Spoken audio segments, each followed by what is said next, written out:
Chapter 1. All roads lead to Rome. Some individuals are fortunate enough to be born in Rome, while others are destined to toil like beasts of burden. Lu Cheng, born in a rural setting, clearly does not belong to the fortunate few born in Rome. Therefore, he must start his journey of struggle from humble beginnings. Before graduating from university, he harbored numerous beautiful fantasies about society, always believing himself to be the exceptional one, destined for a bright future. However, the more splendid the ideals, the more stark the reality. After 3 to 4 years in the workforce post-graduation, Lu Cheng gradually came to recognize the nature of society and himself. He began to accept his ordinariness and started to strive diligently for a modest income and the dreams of owning a car and a house. The truth is, as long as one is willing to endure hardship, there's an unending supply of it. At 4:30 in the morning, having saved the meticulously organized documents, Lu Cheng exhaled deeply. After 2 sleepless nights, he could finally take a breather, uncertain if the revised proposal would garner approval. He shut down his computer, rubbed his face, stood up, and stretched. Just as he was about to turn around, darkness enveloped him, as if all strength had been instantly drained from his body, a heavy weight pressing down on his chest. He found himself uncontrollably collapsing back into his office chair, consciousness plunging into an abyss of endless darkness. In that very instant, everything around him seemed to freeze. The clock on the wall ceased its ticking, the branches outside no longer swayed, and all sounds came to a complete halt. Surrounded by darkness, Lu Cheng felt as though he had fallen into a bottomless chasm, struggling yet unable to muster even a modicum of strength. Beep, beep. A suitable host on the brink of death has been detected. System binding in progress. System binding complete. Cycle of reincarnation. Wish to change fate, traversing the heavens, reborn into a new life. The heavenly wish system is now officially activated. Host's current physical body is on the verge of death, consciousness in a state of coma. Initiating the first cycle of reincarnation, automatically searching and accepting the first wish task. Search complete. First world for reincarnation selected, the ordinary world. Main task accepted, father's last wish. He Yaozong hopes that his second daughter, Xiaoyan, can endure less suffering, live a life of peace and joy, and enjoy good health and longevity. Task accepted. Initiating first reincarnation. Identity information being implanted, initial data being embedded. In the spring of 1975, on the Lus Plateau, the long winter was finally drawing to a close, and the warm embrace of spring was approaching. Huanyuan City, Yu County, Shaijai Commune, Shuangshui Village. When Lu Cheng opened his eyes once more, he found himself not in the familiar ceiling of a rented apartment, nor in the office where he toiled like a beast, but beneath an arched, earthy yellow roof. Sitting up, he surveyed the surrounding walls of the same hue and the earthen calm beneath him. The stark simplicity of the room left him momentarily bewildered. Just a moment ago, he had been a corporate drone in the provincial capital of Hunan, burning the midnight oil for a meager salary. Now, he had somehow been transported back decades to the unfamiliar Lus Plateau. Fortunately, prior to his transmigration, the system had prepared an appropriate identity for Lu Cheng, implanting relevant memories that clarified everything about his past and present. In his previous life, Lu Cheng had suffered from the long hours of work, irregular eating habits, and lack of exercise, leading to a decline in his physical health, ultimately resulting in a sudden death due to overwork. Yet, Lu Cheng was fortunate enough to have received the system's favor, being chosen as a host and granted the chance for a fresh start. With this thought, Lu Cheng willed forth, and a translucent blue system panel materialized in the void before him, displaying the system's introduction. The Heavenly Wish System. Within the myriad worlds, there exist countless regrets and unfulfilled desires. As the system's host, Lu Cheng could traverse these realms, accepting task after task to alter the fates of various individuals. The process of traversing the heavens not only allows him to change destinies, but also enables Lu Cheng to learn and grow, acquiring a wealth of knowledge and skills. Once Lu Cheng completes hundreds of main tasks over 100 reincarnations, he may return to his original world, earning a chance at rebirth. Moreover, this opportunity for rebirth allows for the freedom to select the time point. For example, Lu Cheng could choose to be reborn at the age of 18, embarking on a distinctly different life. With a thought, he closed the system introduction page and opened his attribute panel. Lu Cheng. Physicality, 11. Mentality, 14. Charisma, 15. Skills. Medical skills, level 198,200. Talent, none. Storage space, 1 cubic meter. The attributes of physicality, mentality, and charisma average around 10 for an adult male, and Lu Cheng's scores are quite commendable. The physicality attribute determines an individual's strength, speed, endurance, and resilience, serving as a comprehensive evaluation. Adults with the same physicality score may vary in preference for speed or strength. With a score of 11, Lu Cheng is slightly above average, yet significantly better than his previous state. Moreover, after his transmigration, Lu Cheng's age has reverted to 22, allowing for continued growth and development. If he maintains a balanced diet and exercises moderately, there is hope for further enhancement of his physicality. As for the mentality attribute, it dictates one's cognitive agility, comprehension abilities, and learning capacity. Typically, a normal person's mentality ranges from 9 to 11, permitting engagement in various general tasks. Between 11 and 14, through study, individuals can master specialized skills and perform complex intellectual labor. Scores above 14 signify a prodigy. In the context of college entrance examinations, this would ensure admission to prestigious institutions. In his previous life, Lu Cheng graduated from a 211 university with a mentality score of 14, which is quite normal. The charisma attribute reflects one's attractiveness, physique, temperament, and leadership qualities.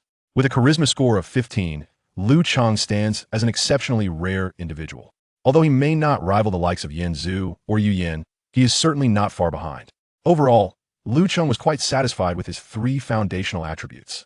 Merely in terms of appearance, he had reverted to his prime, a stark contrast to the ravaged state resulting from years of overtime and sleepless nights. At the very least, among the 10 miles surrounding Shuangshui village, Lu Cheng was renowned as a handsome young man. What surprised and delighted Lu Cheng was the initial medical skill granted by the system, along with the legendary storage space. The benefits of storage space need not be elaborated upon. While 1 cubic meter may not seem vast, it can prove exceptionally useful. Lu Cheng had read numerous web novels in his past life. Fully aware of the advantages this storage space could offer, he promptly attempted to store his valuables within it. This storage space is quite unique, being elastic in nature, allowing for shape alteration within, as long as the total volume of stored items does not exceed 1 cubic meter. Even accommodating the famed Qin Tian Yinyue Dao of Guan Air Yi poses no challenge. As for the medical skill bestowed upon him by the system, it is intrinsically linked to the identity the system assigned to Lu Cheng in this world. Lu Cheng, now 21, hails from Hunan province. His parents fled to northern Shaanxi during their early years, establishing their home on this lush plateau. His father had studied medicine for 3 years under an elder physician and later responded to a call to receive 4 months of training in the county, becoming a barefoot doctor in Shuangshui village. Years ago, Lu Cheng's parents perished in an accident, leaving him a high school sophomore to abandon his studies and return home, where he ultimately took over his father's position as the village doctor. Though this information is fabricated by the system, it is verifiable. There is even a grave for Lu Cheng's parents just outside the village. Having familiarized himself with the system and comprehended his current identity alongside the implanted memories, Lu Cheng felt a sense of relief. Since he was here, he might as well make himself comfortable. Now he needed to contemplate how to accomplish his first main task and navigate life in this new world. Opening the task interface, he gazed at the target of his current mission, He Shilian. Wasn't she the cherished wife of the renowned Northwest Hammer King? Once in a decade, Tian Rini once in a century, Tian Xiaoxia once in a millennium, He Shilian. Every viewer of the ordinary world cannot help but be captivated by He Shilian. This woman, who harbors no love for books and lacks formal education, epitomizes the virtues of diligence, kindness, simplicity, and capability inherent in Chinese women. No dowry, no disdain for poverty, hardworking, capable, and devoted. Generous and resilient, she can endure hardships, alleviate burdens, and bring prosperity to her husband. The Northwest Hammer King, Sun Shaoan, faced immense obstacles in his romance with the daughter of the village secretary, Tian Futong, and was compelled to let go, seeking a humble woman of similar circumstances who would not mind his poverty, yet unexpectedly found a treasure in He Shilian from the land of Shaanxi. Upon their first encounter, Sun Shaoan found himself irresistibly drawn to He Ziyulian's unpretentious character. He could not bear the thought of such a virtuous young woman enduring hardships alongside him, and thus candidly revealed the plight of his family, even mentioning that a fortune-teller had once predicted his early demise. Yet, He Shilian, with unwavering resolve, bit her finger, vowing to extend his life with her own blood. This ordinary yet extraordinary girl possessed a heart of remarkable purity. In the years that followed, she indeed devoted her life to supporting her husband, sharing in his poverty, residing in a livestock shed, and striving to improve their circumstances. Confronted with her husband's past affections, He Xiulian exhibited magnanimity, granting him the dignity he deserved. When Sun Shaoan aspired to start a business, He Xiulian tirelessly sought financial assistance. Despite Sun Shaoan's entrepreneurial setbacks and the mounting debts he incurred, He Xiulian silently supported him, borrowing money from her family to help him rise once more. Regrettably, just as Sun Shaoan began to turn his fortunes around and their living conditions improved, He Xiulian, having exhausted her own vitality, succumbed to cancer at the tender age of 30. As the youngest production team leader in the region, Sun Shaoan fulfilled his obligations to the collective, to his friends, and to his father and siblings, yet he could not extend the same consideration to his wife. Sun Shaoan cared for everyone around him, empathizing with their struggles, yet he neglected to show the same love and understanding to his wife, consistently dismissing her requests. He Xiulian's selflessness and resilience ultimately led her to endure a lifetime of suffering. Though marrying He Xiulian would have been a noble choice, which father would willingly subject his daughter to such a fate? Now, in the spring of 1975, the story was just beginning, as the renowned king of the Northwest, Sun Shaoan, remained blissfully unaware of He Xiulian's existence, engrossed in a passionate relationship with his childhood sweetheart, Tian Runyi. Lu Cheng contemplated the situation, realizing that for He Xiulian to attain peace, happiness, and longevity, it was imperative that she not marry Sun Shaoan. Given the circumstances of Sun Shaoan's life and his character, any woman who wed him would likely endure a lifetime of toil. As for the notion of He Xiulian marrying someone else, that too bore its risks. Who could guarantee she would find a worthy partner? Thus, Lu Cheng resolved to take matters into his own hands. In his previous life, Lu Cheng hailed from a rural background and faced financial hardship. Though he had experienced love during his university years, reality ultimately prevailed. Upon graduating, he focused solely on work, leaving little time for personal matters. Now, with the chance to live anew, finding a virtuous woman like He Xiulian to share his life with seemed an appealing prospect. While love may be a luxury, genuine affection can be cultivated over time, a sentiment Lu Cheng embraced. Having considered all this, Lu Cheng felt a sense of direction taking shape within him. Yet, the foremost priority remained to survive in this new world. Emerging from his warm bed, he donned his cotton clothing, layered with a patched gray-blue coat, and slipped into a pair of well-worn liberation shoes before stepping outside to survey his current abode. This humble dwelling, situated in the Lust Plateau, comprised 3 cave dwellings facing south. The central, slightly larger cave served as the living area, flanked by 2 smaller bedrooms. Each bedroom featured a clay kong, with one connected to the stove, serving as the cooking area. The furnishings in all 3 rooms were minimal, consisting only of essential household items and a few pieces of furniture. To the east of the courtyard stood a jujube tree, beneath which lay a stone mill, while a rudimentary toilet occupied the southwest corner of the yard. Near the eaves rested an old-fashioned bicycle, a primary means of transportation for Lu Cheng. After a brief inspection of his surroundings, Lu Cheng became familiar with his home. Although simple, it represented a space uniquely his own, which he did not resent. Moreover, since his arrival in this world, he no longer faced the pressures of an employer demanding revisions, nor did he receive late-night phone calls, nor sacrifice his health for meager wages. Of course, the current era was hardly prosperous. Poverty abounded, with many struggling to secure adequate food and clothing, and material resources were severely lacking. In some extremely impoverished households, multiple children shared a single set of clothes, wearing them in turns. This was still the era of rural communes, where land was collectively owned. Villages were organized into production teams, with daily labor coordinated by team leaders who calculated work points to allocate food and resources accordingly. An adult laborer could earn approximately 8 or 9 work points per day. Depending on the region and the harvest, the value of work points varied. Typically, 1 work point might be worth 3 or 5 cents, while in fertile areas with good yields, it could be slightly higher. On a clear day, working a full month, an adult could earn a monthly income of 7 or 8 yuan, which was considered commendable. By year-end, when food and resources were distributed according to work points, households with a higher ratio of able-bodied laborers and fewer elderly or children received a greater share of rations, leading to a more comfortable life. In Sun Shaoan's family, however, with both the elderly and children to support along with 2 students, life proved to be exceedingly difficult. Distribution was vital, the lifeblood of the common folk, and this painted a stark picture of rural life at the time. As for Lu Cheng, a solitary figure, his needs were modest, and as a robust laborer, he managed to live somewhat comfortably. Furthermore, he was the only barefoot doctor in Shuangshui village, which allowed him to earn labor points without engaging in excessive manual work. After covering his own rations, he could still save 50 or 60 yuan a year. While this may not compare to city salaries, it placed him in a relatively favorable position within Shuangshui village, just slightly behind the village head, Tian Futan. Returning to the main room, Lu Cheng opened the wooden medicine chest on the table, examining the rudimentary supplies within. The contents included an old stethoscope, thermometer, aluminum needle case, glass syringes, anti-inflammatory medication, painkillers, alcohol swabs, gauze, and some homemade herbal remedies. Additionally, beside the table lay a hefty oilcloth umbrella and an antiquated tin flashlight. Though the equipment was basic, the responsibility was considerable. Lu Cheng alone bore the weight of providing medical services for the entire village, addressing ailments ranging from minor headaches and digestive issues to disease prevention and sanitation management. During flu season, he would shoulder his medical kit and visit each household, dispensing medication and sharing knowledge on disease prevention. Chapter 3. Synthesis, the 5 Emperors Qi Induction Technique. As I departed from the marketplace, carrying a bulging package on his back, Qin Feng returned home, where the first order of business was to secure the door. He then unwrapped the parcel to reveal the 8 meticulously organized volumes of fundamental Qi refining techniques.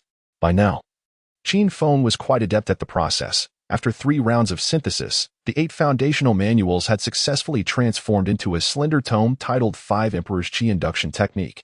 This technique, classified as a top-tier earth-grade Qi refining art, harmonizes the 5 elemental attributes and boasts a vast and formidable Qi reservoir. One could say that this technique is indeed extraordinary.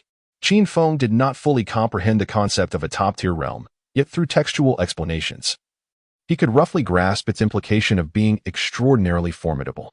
Eager to embark on the path of immortality, Qin Feng settled beneath the window, engrossed in the study of his cultivation methods.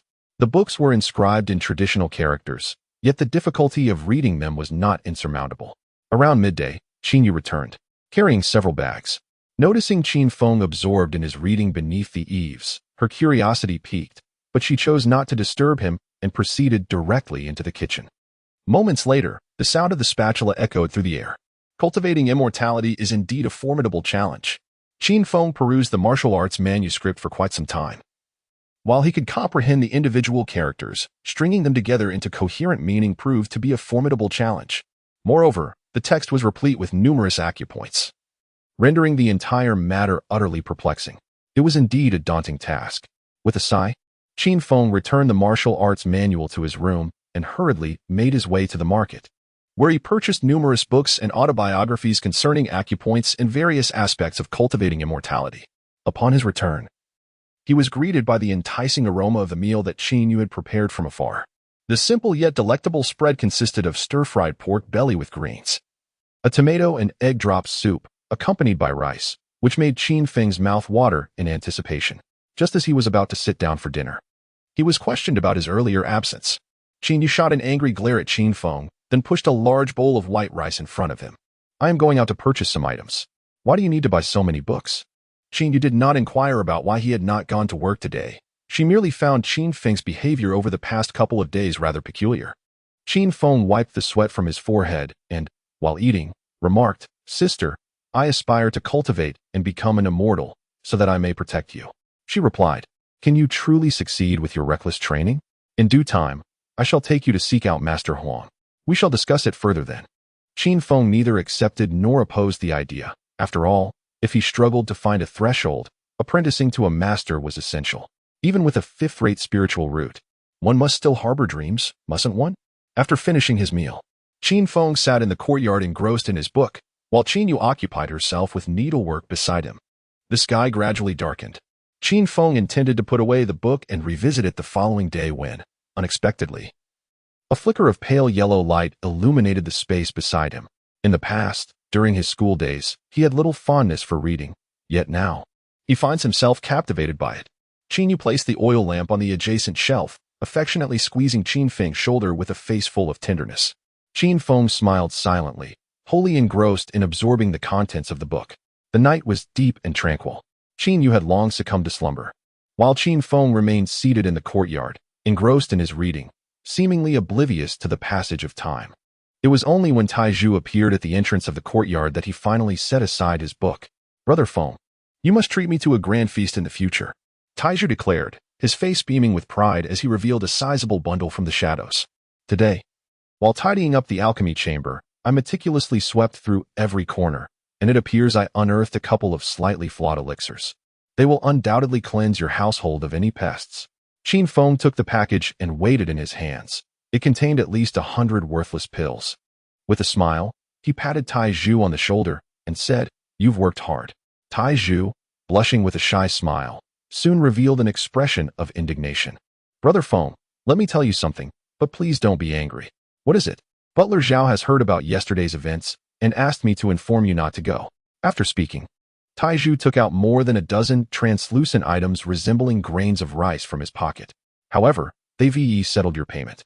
"It's all right. In fact, I didn't want to go anyway." Qin Feng broke into a smile, retrieving half of the spirit crystal from Tai Zhu's grasp before gently pushing his hand back. Instantly, Tai Zhu grew anxious, exclaiming, "Brother Feng, this is your remuneration. Why would you give it back to me?" Despite his reluctance to part with the remaining spirit crystal, he ultimately acquiesced after Qin Feng concocted a tale about a celestial master requiring assistance in capturing mice. Reluctantly accepting the spirit crystal, Tai Zhu felt a twinge of embarrassment and patted his chest, repeatedly assuring, "Brother Feng, rest assured, I shall bring back discarded elixirs for you every day. Please, go home and take a rest." Qin Feng waved his hand at him and returned to the room. He replenished the oil in the lamp and then secured the door with a lock. With eager anticipation, Qin Feng finally opened the package brought back by Tai Zhu, revealing a collection of numerous black pills, numbering in the hundreds. Although these were inferior pills, each one was remarkably uniform in size. In no time, Qin Feng had meticulously categorized all the pills. In total, there were 4 distinct types. Upon synthesis, he acquired 3 low-grade foundation establishment pills, 6 low-grade spirit energy pills, 4 medium-grade beauty pills, and 3 body refinement pills. It is worth noting that the efficacy of the beauty pills does not promise eternal youth, but rather serves to delay the onset of aging. Qin Feng retrieved a solitary gem, intending for his sister to consume it, with the hope that he would eventually cultivate into an immortal and subsequently find a way to bestow her with spiritual roots. The texts state that upon reaching a certain level of cultivation, one can grant spiritual roots to those who initially lack them, thus enabling them to embark on the path of immortality. Qin Feng sat silently on the edge of his bed, engrossed in familiarizing himself with the myriad aspects of cultivation. The dawn was just breaking. Outside, faint sounds could be heard. It was Qin Yu rising early to deliver goods to the clothing store. As Qin Feng continued to peruse his book, he suddenly caught a grumble from outside the window. "They don't even know to turn off the lights when they sleep. How frustrating." Qin Feng paid no heed, his attention solely fixated on the acupoint explanations in his hands, driven by an instinctive feeling. He believed that should he finish reading this book and then turn to the 5 Emperors Qi induction technique, he might just uncover the elusive path. As dawn broke, Qin Feng extinguished the oil lamp and unearthed the 5 Emperors Qi induction technique, taking a seat by the window to continue his exploration. After a night of diligent study, he finally discerned the elusive acupuncture points essential for cultivating immortality. With this newfound understanding, he was prepared to embark on the quest for the so-called sensation of qi. Qin Feng, following the guidance of the text, sat cross-legged and endeavored to sense the ethereal energies of heaven and earth. For cultivators, absorbing the essence of these celestial energies can grant longevity, while the energies expelled from their bodies can manifest myriad spells and transformations. However, for Qin Feng, these concepts felt distant and unattainable. He was yet to grasp even the rudiments of refining qi. In the days that followed, in the evening, Qin Feng sat in meditation within his room, while during the day he deceitfully claimed to be working outside, seeking secluded places to continue his pursuit of spiritual awareness. As time swiftly passed, 5 days elapsed without any discernible progress for Qin Feng. One evening, just after the brother and sister had finished their meal, an unexpected group of intruders burst into the courtyard. Leading them was a man clad in a black robe, appearing to be in his 30s, followed closely by 2 guards. The moment he laid eyes on the man, a look of panic suddenly appeared on Qin Yu's face, and Qin Feng furrowed his brows. The individual in question, Zhao Kong, possessed a cultivation level of the first layer of qi refinement. He was a petty functionary responsible for tax collection in Qinghefang, and his cunning nature made him quite troublesome to deal with. Qin Feng pondered on how to prepare for potential threats, when Qin Yu inquired first, "Is the immortal master collecting taxes ahead of schedule today?" Zhao Kong, however, deviated from his usual demeanor, responding in a gentle tone, "There are still a few days until tax collection. I have come to present opportunities to both of you. Chapter 4. Qi Refinement Stage 1. Present Opportunities? Qin Feng squinted at Zhao Kong, a sense of foreboding creeping into his heart. This fellow had never been a virtuous man. How could he possibly bestow favors without ulterior motives? Qin Feng remained skeptical, yet Qin Yu found herself intrigued. Moments later, the siblings discovered the nature of the so-called opportunity. A prodigy had emerged from the prominent Wang family in the neighboring village, who had successfully joined the Changxing Sword sect the previous year, thereby elevating the Wang family's reputation in the vicinity. Now, old Master Wang sought to take a concubine, and Zhao Kong, eager to curry favor with the Wang family, had taken it upon himself to arrange suitable candidates, which was why he appeared at this gathering. Noticing the siblings' silence, Zhao Kong, with a glimmer of amusement in his eyes, addressed Qin Yu. Sister Qin, your exquisite beauty is sure to catch old Master Wang's eye. Once you become part of the Wang family, wouldn't it be effortless for your brother to pursue the path of cultivation? Moreover, with Qin Feng's mixed elemental roots, no sect would willingly accept him, and the wandering cultivators of Qinghefang would hardly be able to impart much knowledge. If you were to consent, I would arrange for the betrothal gifts to be delivered tomorrow. Zhao Kang's excessive politeness, referring to her as sister and her brother as brother, momentarily swayed Qin Yu. She had not considered her own prospects but found Zhao Kang's assertions to be quite reasonable. If no sect was willing to take Qin Feng under their wing, could Master Huang truly guide him on the path of cultivation? Qin Feng furrowed his brow, sensing the predicament at hand. Accepting this marriage proposal would be akin to leading his sister into a fiery abyss, while refusal would undoubtedly offend Zhao Kong, potentially incurring the wrath of the royal family. Just as he found himself caught between these two dilemmas, Qin Yu turned her gaze towards Qin Feng. Little Feng, she said, I believe that with the royal family as your backing, you will surely be able to pursue the path of cultivation. Qin Feng shook his head at her, then took out a spirit stone and handed it to Zhao Kong, saying, Master Zhao, my sister has already found someone she fancies. I would appreciate it if you could help Mr. Wang select a suitable match. Zhao Kong did not accept the spirit stone. The warmth on his face gradually faded as he replied sternly, if you choose to disregard this opportunity, then so be it. With that, Zhao Kong turned and left, never once glancing at the spirit stone.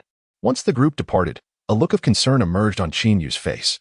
Zhao Feng, if we do not agree to this marriage, we will offend many people. Do not worry, sister. I will find a way. Qin Feng comforted his sister and then retreated to his room, shutting the door behind him once more. He must expedite his cultivation of qi, otherwise, he would not even be able to pass the trial set by Zhao Kong, let alone face the Wang family. At this moment, Qin Feng sat at the head of his bed, feeling a surge of agitation within him. Nearly 10 days had passed, yet he had not yet discovered the sensation of qi in his cultivation. In a fit of frustration, Qin Feng retrieved 5 low-grade spirit energy pills from beneath his bed. Although he had resigned from his position in the alchemy chamber during this period, he was still able to acquire a substantial amount of discarded pills daily through Taizhu. Faced with an urgent situation, Qin Feng resolved to experiment with the elixirs for a potential opportunity. However, he was hesitant to consume the fare typically reserved for cultivators, opting instead for a mere tentative lick. A chilling sensation immediately coursed through his mouth, followed by an icy wave that traversed down his throat, penetrating deep into his stomach, even reaching his internal organs with a profound coldness. Yet, this frigid feeling dissipated swiftly, leaving him with a sense of clarity and rejuvenation. Once more, he took another lick of the spirit energy pill and promptly settled into a meditative posture, beginning his cultivation practice in accordance with his technique. In the hazy depths of his perception, Qin Feng felt his body enveloped by a mist of pearlescent white, while outside this haze danced a myriad of colorful luminous points. These points, as fine as a strand of hair, were abundant in number, resembling the mist after rain, yet considerably more ethereal.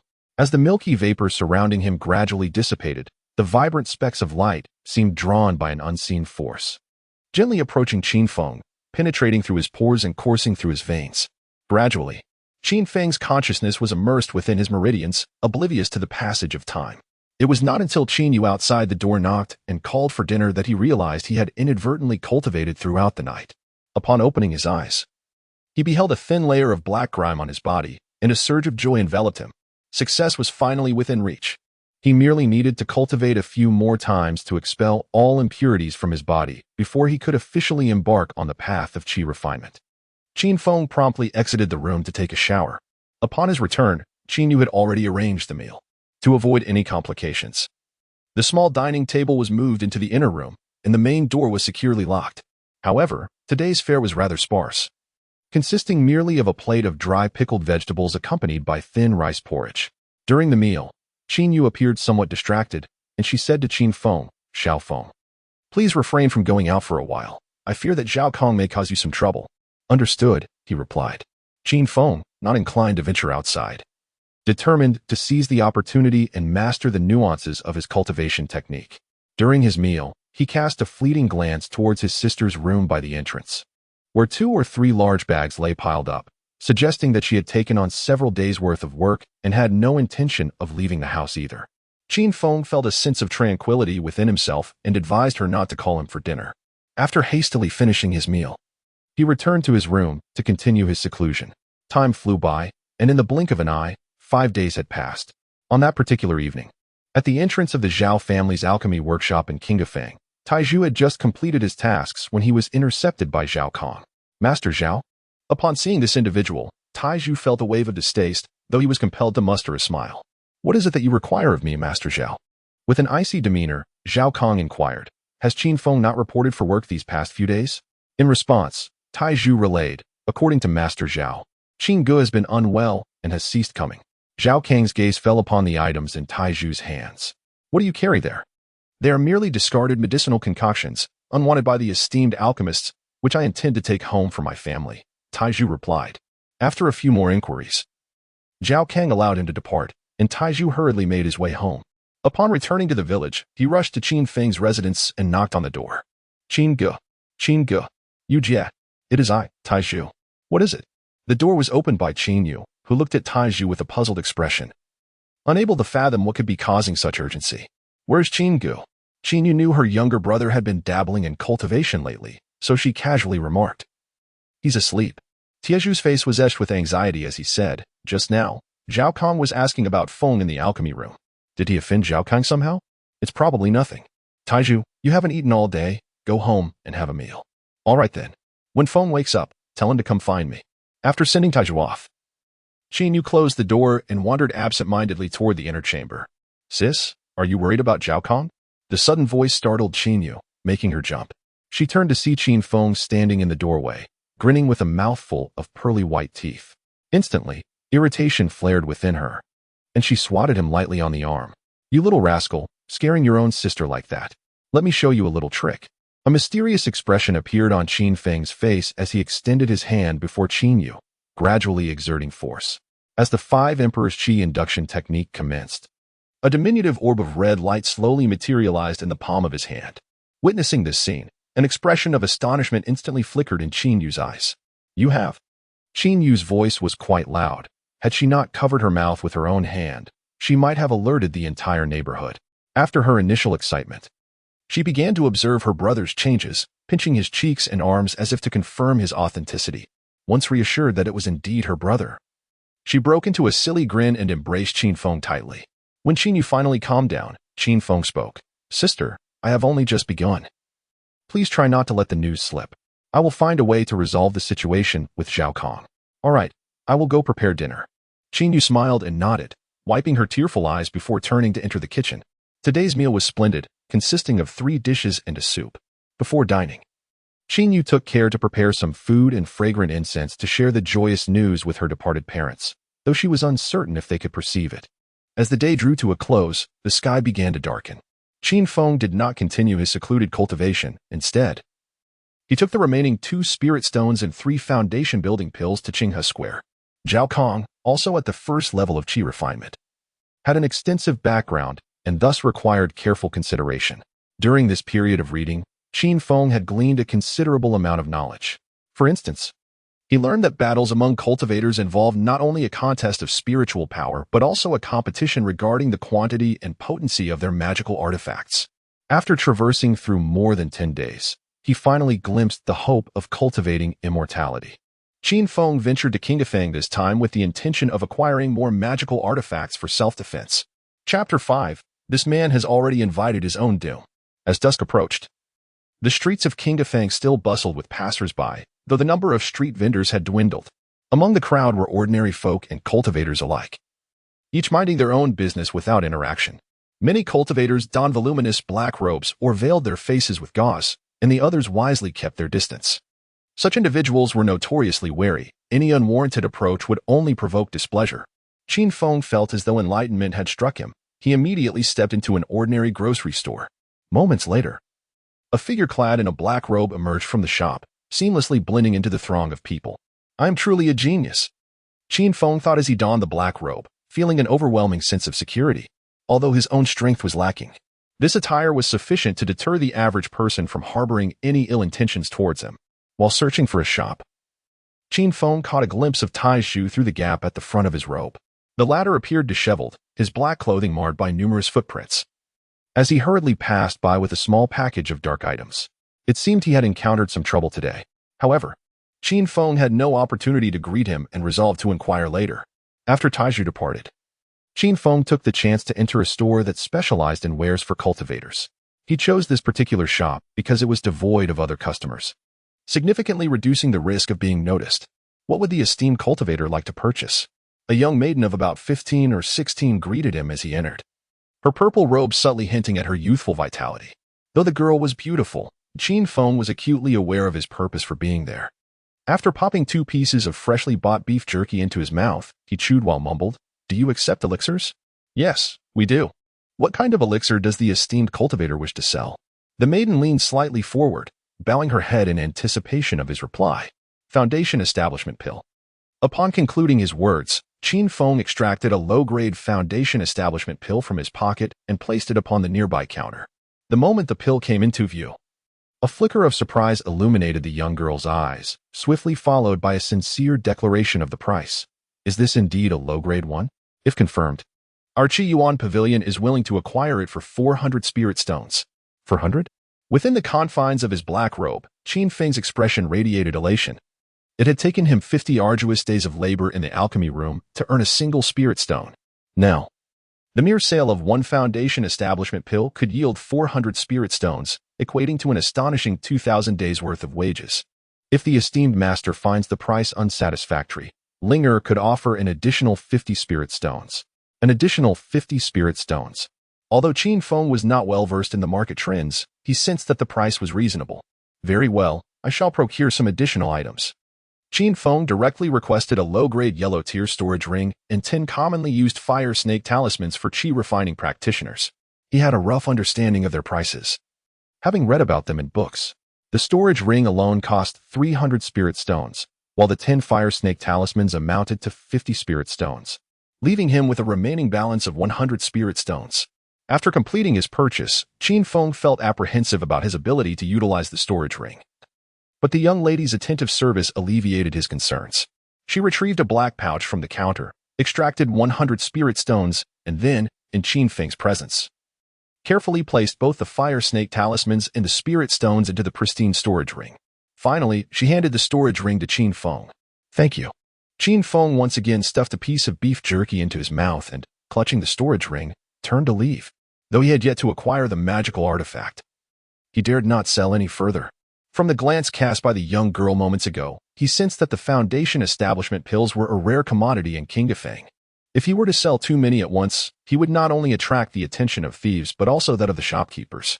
Qin Feng did not depart from the market immediately. Instead, he wandered aimlessly, simultaneously practicing the art of retrieving and storing items from his spatial ring within the confines of his dark cloak.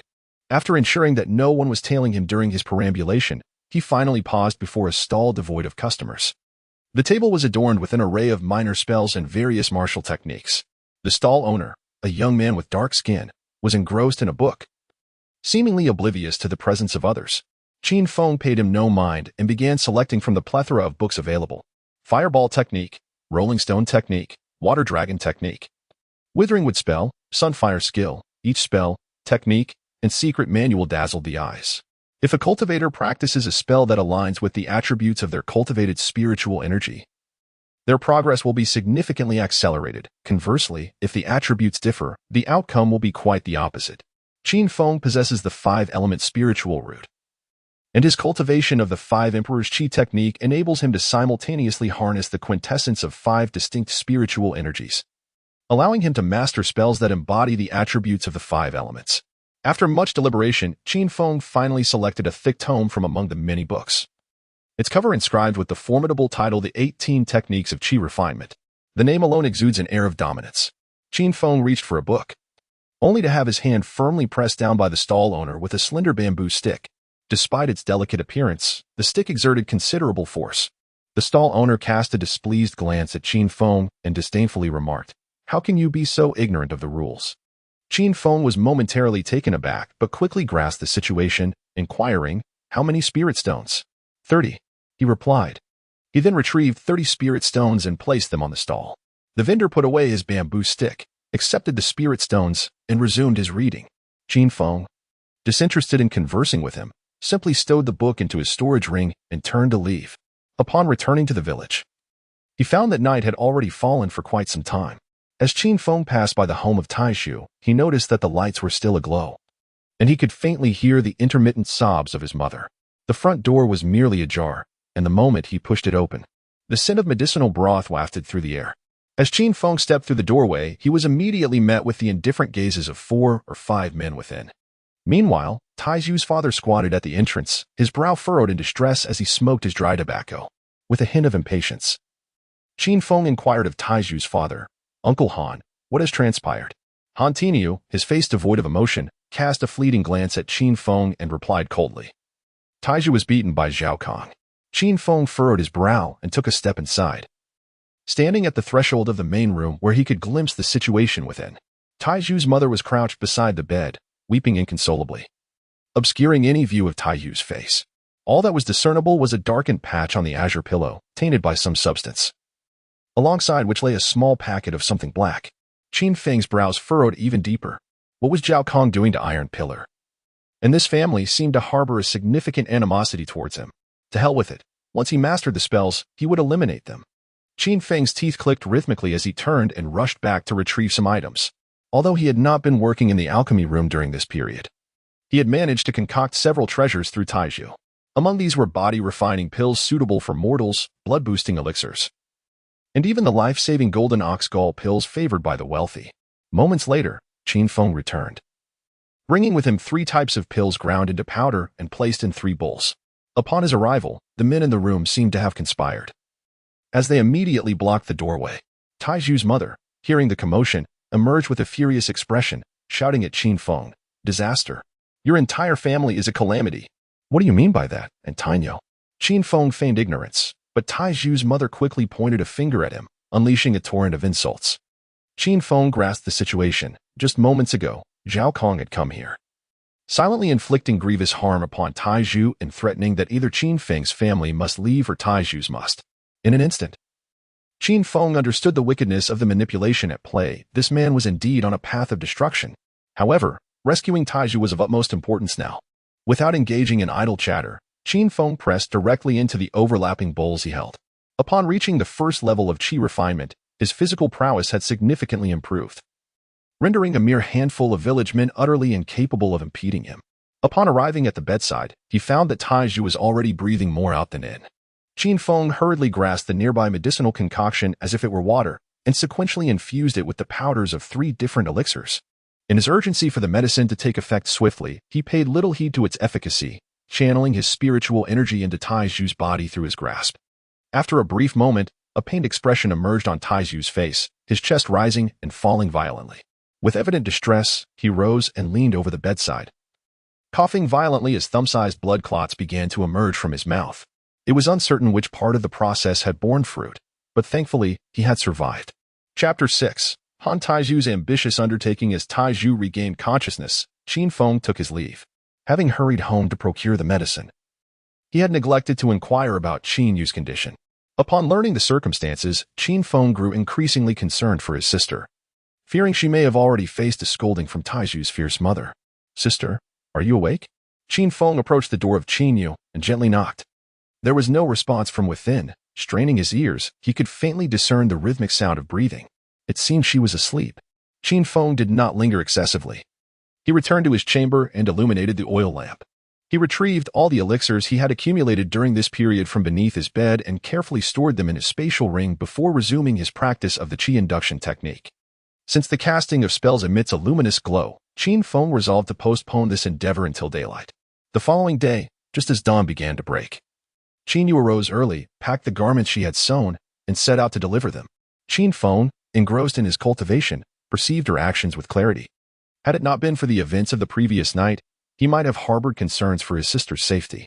However, given Zhao Kang's employment of such underhanded tactics, it was unlikely he would resort to overt aggression in the immediate future. The Qi induction technique continued to circulate through 2 complete cycles. Qin Feng felt that it had not been long before a series of footsteps echoed from outside once more. He surmised that it must be his sister returning. She entered the room, and after a brief moment of silence, the soft rustling sounds resumed, as if she were searching for something. Qin Feng sensed something amiss and immediately ceased his cultivation, stepping out of the room. To his astonishment, he found that the ancestral tablets of his parents had vanished from the center of the room, and all other belongings had been gathered and placed into a brand new large burlap sack. Qin Yu was currently tidying up her belongings in her own room, continuously packing items into a sack. "Sister, what are you doing?" Qin Feng stood at the door and called out, "Brother, let us relocate. We shall no longer linger here." Qin Yu did not lift her head, engrossed in packing her belongings, until Qin Feng stepped forward to halt her, prompting her to stop with reddened eyes as she said, "We can move to another place. I can still support you, sister." In her profound sorrow, Qin Yu instinctively regarded Qin Feng as a child, momentarily forgetting that her brother was a cultivator. Witnessing his sister being bullied, Qin Feng felt equally distressed. He raised his chin and declared, "Sister, this matter has been resolved. Taizhu had me rescue him last night. I should be able to eliminate Zhao Kong within these next few days." The latter part of his statement was delivered in a low voice, yet it resonated with chilling intensity. Upon hearing this, Qin Yu's garment slipped from her grasp to the floor as she anxiously fixed her gaze on Qin Feng and implored, "Brother, please do not engage in such foolishness. Taking a life demands a life in return." Ultimately, she remained a woman of tender sensibility. Qin Feng let out a sigh, wiped her tears, and forced a smile as she said, "Do not be saddened, nor should you weep." "Very well." Qin Yu readily agreed, and Qin Feng nodded in response, then proceeded to help tidy up the scattered items. Although he had verbally consented, Qin Feng resolved to venture into the mountains after their meal. He intended to first test the potency of a fire serpent talisman, followed by practicing other spells. Regardless of the circumstances, Zhao Kong must perish within these 2 days. Just as the siblings were engrossed in their tasks, a woman's slightly awkward voice echoed from the doorway. Qin Feng turned his head for a glance. Taizhu stood at the door, his face adorned with a silly grin, while Taizhu's mother stood helplessly behind him, her hands nervously clasping a basket filled with eggs. "Brother Feng, are you really considering moving as Zhao Kong suggested? If you leave, I don't know how I could go on." A look of anger flickered across Taizhu's face as he strode forward, opening the bag to assist in arranging the items. Qin Yu cast an awkward glance at Taizhu's mother. Although their unpleasant encounter yesterday stemmed from a misunderstanding, the words uttered by the rural woman were undeniably harsh. Qin Feng chuckled and said, "Sister, Annie has brought us some eggs. Please go and fetch them promptly. Xiaoya, Andy's hens have been laying 2 eggs a day lately, so she has sent some over for you to help consume." Taizhu's mother displayed an awkward smile, while Qin Yu glanced at Qin Feng before retrieving a container for the eggs. "Xiaoya, regarding yesterday's incident, Annie was in the wrong, and I sincerely apologize. I am no longer upset, but you must ensure that you send a few eggs to my brother Feng tomorrow." "Certainly, certainly." The 2 women graciously provided each other a way out. Qin Yu entered the kitchen, cradling an egg, while Taizhu remained behind to assist Qin Feng in organizing the items. Once everything was tidied up and they settled down to rest, Taizhu gazed at Qin Feng with utmost seriousness. "Brother Feng," he began, "I wish to undertake a grand endeavor. I no longer desire to be an ordinary person." Taizhu's face was filled with melancholy, prompting Qin Feng to roll his eyes in response. "I would forsake my 5 spiritual roots for a celestial door, yet you, without any spiritual roots, aspire to soar to the heavens?" "Brother Feng, there is actually a secret I have yet to disclose to you." "You have a secret, young lad?" Qin Feng cast a surprised glance at Taizhu, who had been trailing behind him since childhood. He had not anticipated the depth of this young man's character. "Speak. What secret do you hold? Do you believe my strength is considerable? Just a few days ago, while delivering medicinal herbs to the alchemy chamber, I encountered an immortal master who remarked upon the remarkable nature of my bones." "What are you laughing at?" Qin Feng gently rubbed his cheeks. then solemnly patted Taiju's head, declaring, "You should focus on solidifying your foundation for the next 2 years. I assure you, I will ensure you lead a prosperous life." This statement emerged from the depths of Qin Feng's heart. With the ability to synthesize, he was confident that in 2 years, he would at least attain the status of a senior practitioner in the Qi refinement stage. Surely, offering Taiju a life of grandeur would not be a challenging endeavor. Brother Feng is not jesting. Taiju furrowed his brow, casting an irritated glance at Qin Feng as he continued. That immortal master mentioned that he too lacked a spiritual root in his youth, yet now he can recklessly slay practitioners in the Qi refinement stage. Upon hearing Taiju's account, Qin Feng discerned the truth. That individual was likely a malevolent cultivator, and an aged one at that. Whether his intent in taking Taiju as a disciple was to seize a new life or to genuinely pass on his teachings remained uncertain. If he can kill without restraint in the Qi refinement stage, can he aid us in eliminating Zhao Kong? Taiju expressed. He is incapable, after refining the elixir.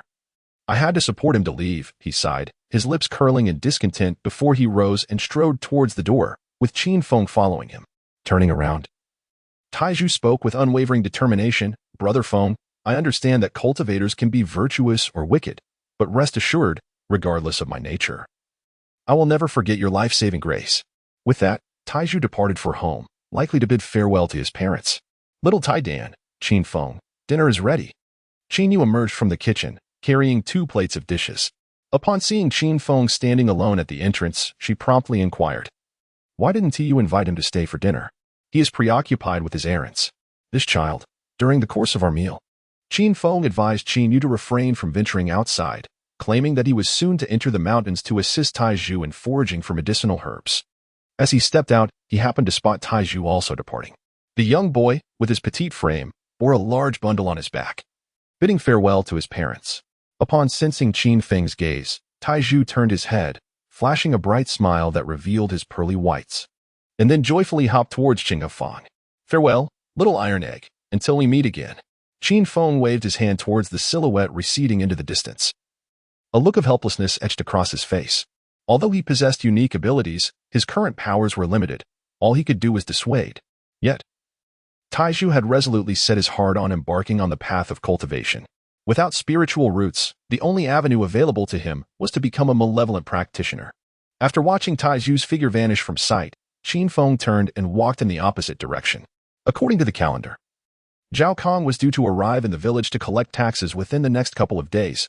Perhaps driven by avarice, he typically came alone during tax collection. It was imperative to quickly learn some techniques employed by cultivators.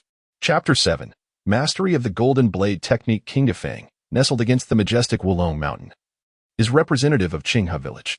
Stepping out of the village, Qin Feng seized the opportunity of solitude and plunged into Wulong Mountain. The forest was dense with trees and thick underbrush.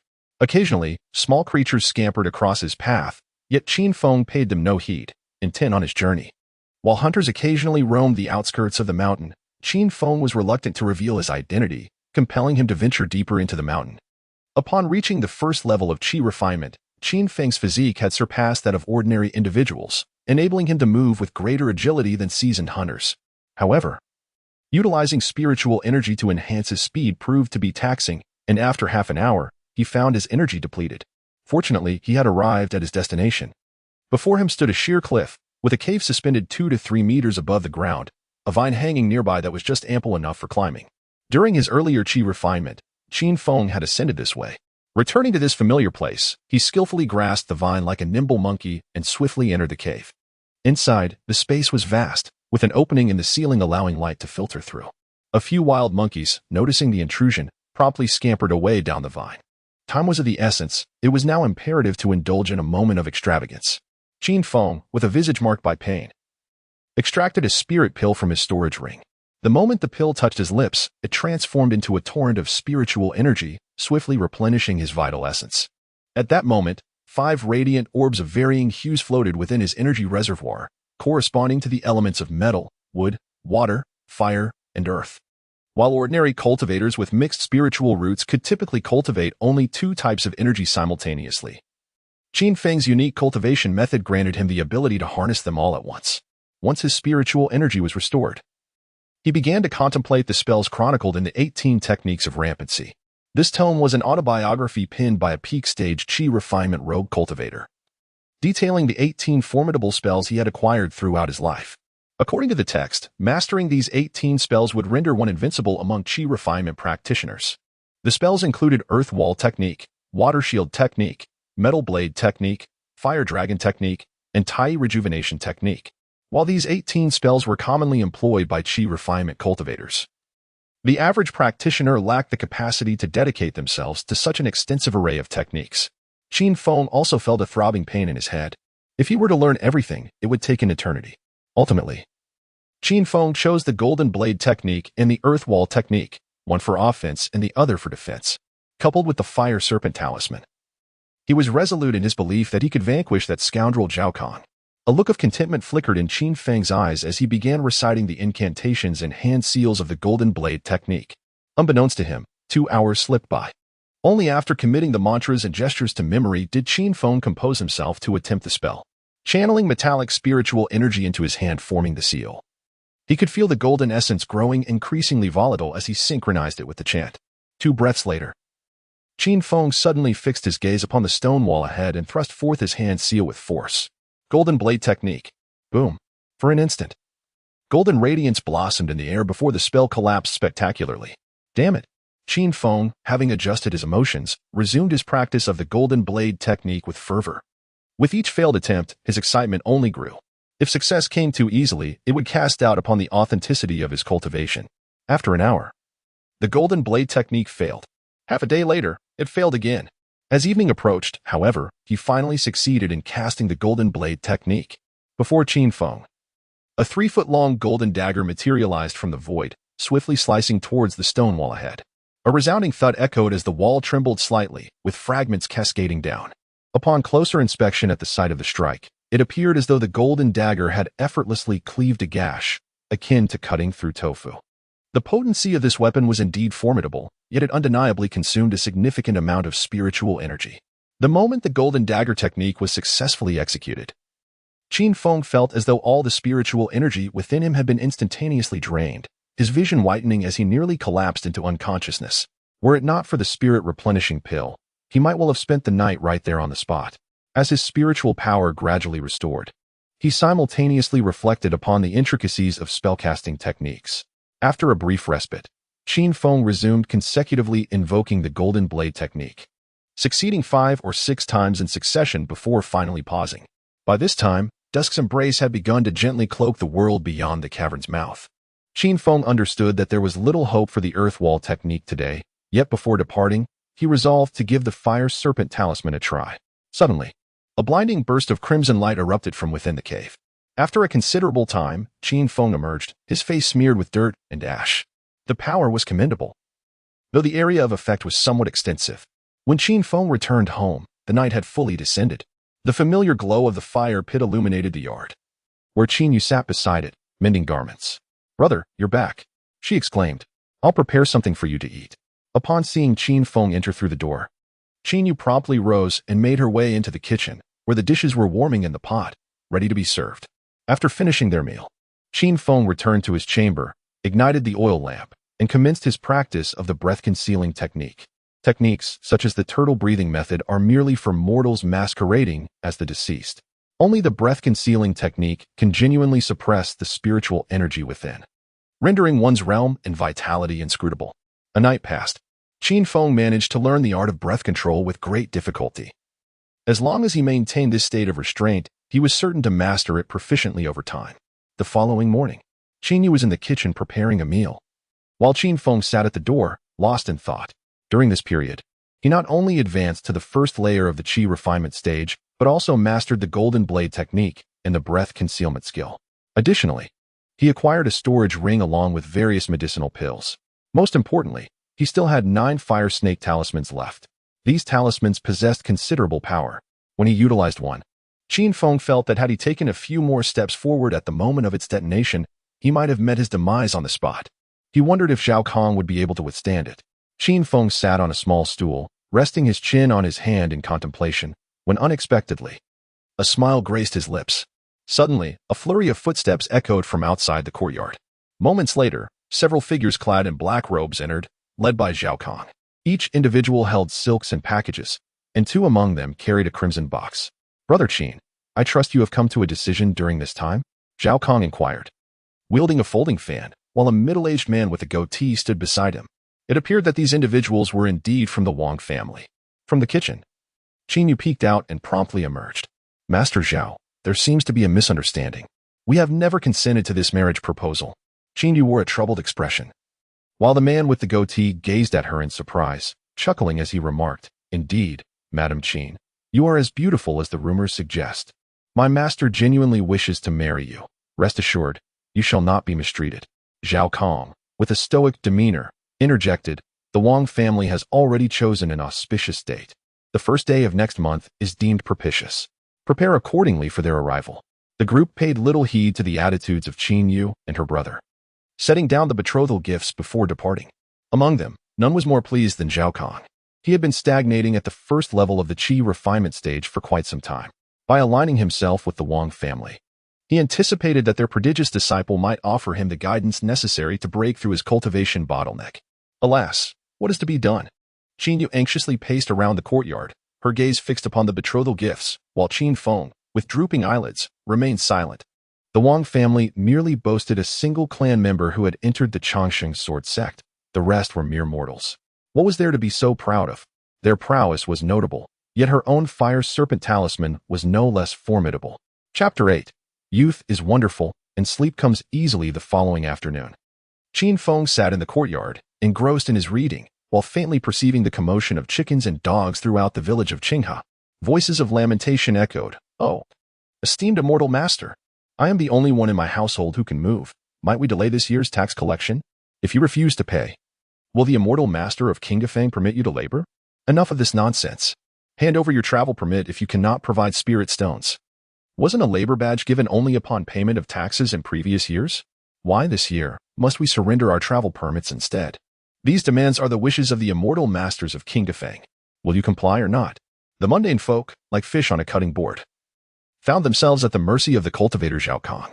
Witnessing such occurrences from a young age, Qin Feng had long since grown accustomed to the spectacle. Brother, this is our family's tax. When the collector arrives, you shall hand it over to him. Qin Yu emerged from her room, discreetly placing a cloth pouch into Qin Feng's hands before retreating back inside. The pouch contained 8 egg-sized, milky white diamond-shaped stones, which were indeed the coveted spirit stones. Moments later, Zhao Kang leisurely strolled to the entrance of Qin Feng's home. After a mere glance, he promptly turned away and proceeded to the next house. What transpired? Qin Feng furrowed his brows and hurriedly approached Zhao Kong, inquiring, Master Immortal, why is it that you do not collect taxes from my family? Zhao Kang replied, You are quite fortunate.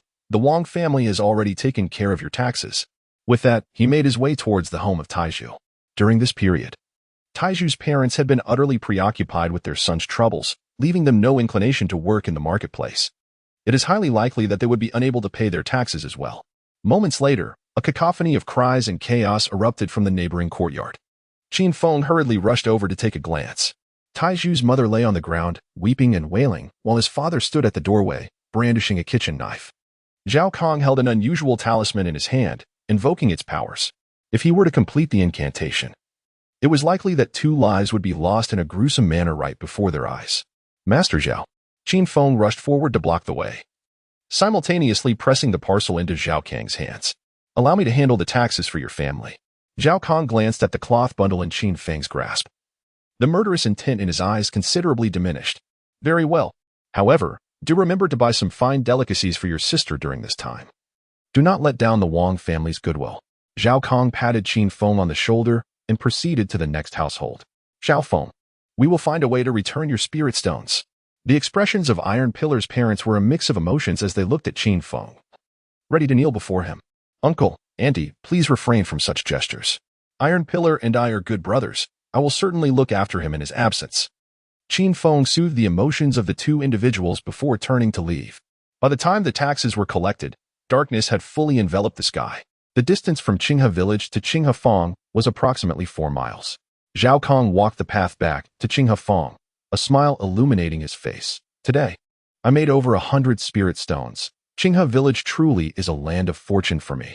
Alas, taxes could only be collected once a year, if necessary. He would contemplate other forms of taxation. As Zhao Kong hurried along, he repeatedly tossed a small, heavy pouch the size of an egg in his hand. The surroundings were pitch black, and a sudden chill swept through, causing him to shiver. In such circumstances, ambushes were most likely. If someone were to attack him from the bushes, it would be perilous indeed. Casting a glance at the reeds beside him, a sense of dread washed over him, prompting him to swiftly stow the pouch and quicken his pace toward Qinghefang. Why did the day feel so peculiar? As Zhao Kong hastened his steps, an unsettling feeling lingered in the air. Zhao Xianshi. Suddenly, a voice called out from the towering reeds nearby. Zhao Kong turned his head, and an electric shock coursed through him. Good heavens! He caught sight of a 3-foot-long red snake lunging toward his chest, leaving him no time to react before it struck.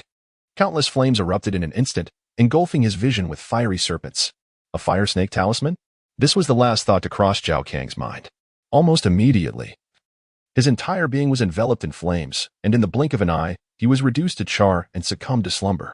Youth is indeed a wonderful thing. Qin Feng leaped from the thicket, swiftly searching Zhao Kang's body. After seizing the Qian Kuan bag, he hastily fled into the distance. Although Zhao Kang was guilty of heinous crimes, Qin Feng still felt his heart race with anxiety, as it was his first time taking another's life. Qin Feng dared not return home immediately. He sought refuge in a thicket of reeds outside the village, hiding there for half the night, and only slipped back to his room when dawn approached. With Zhao Kang deceased, would anyone investigate this matter? Qin Feng reclined on his bed, lost in contemplation. The bustling streets of Qinghefang were frequented by numerous cultivators, yet it was rare to witness them engage in conflict. It seemed there existed some unwritten code that restrained their actions.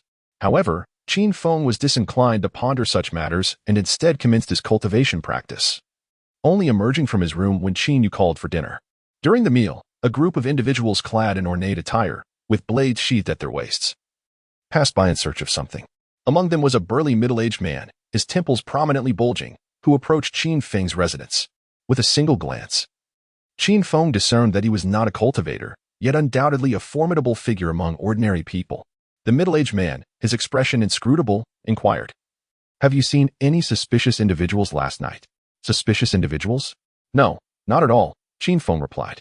Qin Feng wore a perplexed expression, while Qin Yu's face was etched with terror, fearing these people had come to cause trouble once more. "If you spot any suspicious individuals, report immediately to the Qinghe precinct." The man tossed out the remark casually before departing. Though the Qinghe precinct housed its own magistrate's office, its authority paled in comparison to that of the cultivators. "Report to the officials? Zhao Kang is dead, yet no cultivators are investigating. Only the local constables handling it?" Just as Qin Feng was lost in bewilderment, Taiju's mother rushed in, her face alight with gossip, and exclaimed to Qin Yu, "Something major happened last night." Qin Yu Eshin, lost in thought, inquired, "Aunt, what is the matter?" "It is said that last night in the neighboring village, the Wang family was exterminated." Qin Feng extended his chopsticks, poised to grasp a piece of meat, but with a slight tremor, it effortlessly slipped from his grasp. He hadn't even made a move yet. Who on earth had the audacity to annihilate the Wang family ahead of time? Qin Feng remained unresponsive, while Qin Yu, with a face full of astonishment, inquired, "Is it true?" Tai Junyang elaborately asserted, "It is undoubtedly true. The officials are currently investigating the murderer everywhere. I suspect that the Wang family has been bullying others, and a celestial master could no longer stand by, thus taking action against them." Tai Junyang reveled in her own satisfaction, while Qin Yu regarded Qin Feng with a perplexed expression, her gaze somewhat peculiar. Once Tai Junyang departed, Qin Feng immediately sought to clear his name. "Sister, it truly wasn't me. Who said it was you?" Qin Yu rolled her eyes and hummed as she headed to the kitchen to fry 2 more eggs for Qin Feng. Just as the siblings were joyfully enjoying their meal, another visitor arrived at the door. This time, it was a graceful young lady, adorned in a flowing purple gown, holding a delicate compass in one hand and a slender black incense stick in the other. Qin Feng immediately recognized the identity of the young girl. She, however, did not know him and approached the courtyard with a perplexed expression, eventually standing at the entrance of the house. The dense smoke produced by the burning black incense seemed to recognize people, drifting directly towards Qin Feng. Chapter 9, The Enchanted Pavilion. Upon seeing the beautiful young girl standing at his doorstep, Qin Yu instantly rose to his feet and, with a gentle tone, inquired, "My dear lady, what brings you to my humble abode?" The girl remained silent, her gaze fixed intently upon Qin Feng. With a swift motion, she revealed a delicate, 3-inch-long purple flying sword that appeared in her hand. Witnessing this scene, Qin Yu immediately realized that this enchanting young lady was indeed a celestial master. Qin Feng's countenance darkened, his vexation stemming from the inexplicable smoke of the black incense wafting towards him, despite the absence of any breeze. The young maiden, visibly irate, glared at Qin Feng, brandishing her flying sword menacingly at his forehead, and declared, "Surrender the five spirits technique, and I, as your celestial guardian, shall grant you a swift demise. Is there perhaps a misunderstanding in this matter? I truly have no knowledge of what the five spirits technique is." Qin Feng gazed at the other party with a look of utter bewilderment, while skillfully raising his hands. "The divine incense has found you. And yet you still dare to argue?" Qin Feng cast a glance at the dark incense in her hand, the smoke continuously creeping towards him. How utterly infuriating. "I genuinely do not possess knowledge of the five-spirit technique." Qin Feng wore a gloomy expression, acutely aware that Zhao Kong might have left matters unresolved. And he had brazenly seized his Qian bag. "Humph. You may argue all you wish." The young girl's eyes glinted with disdain as she once again formed a gesture with her hands, causing the smoke from the spirit-seeking incense to swiftly change direction, wafting directly towards Qin Feng's room. Only at this moment did Qin Feng exhale in relief. He had long hidden the Qian bag in a corner outside. There was nothing within the room now. The girl slowly advanced into the chamber, with Qin Feng and Qin Yu following closely behind, their faces etched with confusion. Aside from a simple bed, the room contained only a large wardrobe. A few crumpled pieces of used paper lay discarded by the bedside, which the girl disdainfully kicked aside, then fixed her gaze upon the space beneath the pillow where the smoke from the spirit-seeking incense lingered. With a small flying sword aimed threateningly at Qin Feng, she commanded, "Go. Retrieve the item." Qin Feng approached the bedside with a look of disdain, reaching into the pillow to rummage around, while justifying himself with a furrowed brow. "Am I not aware of what's in my own room? There is indeed something in here." Qin Feng gently lifted the pillow, revealing what lay beneath it, a weathered tome bound in yellowed leather and a small porcelain vial. The book bore a desiccated bloodstain in the shape of a hand, while the vial was marred by several dark, dried marks. A moment of silence enveloped the room. "Do you still deny it? Let me enlighten you on the cost of deceit." The girl's voice rose sharply, her flying sword aimed directly at Qin Feng's forehead. "I swear it was not me."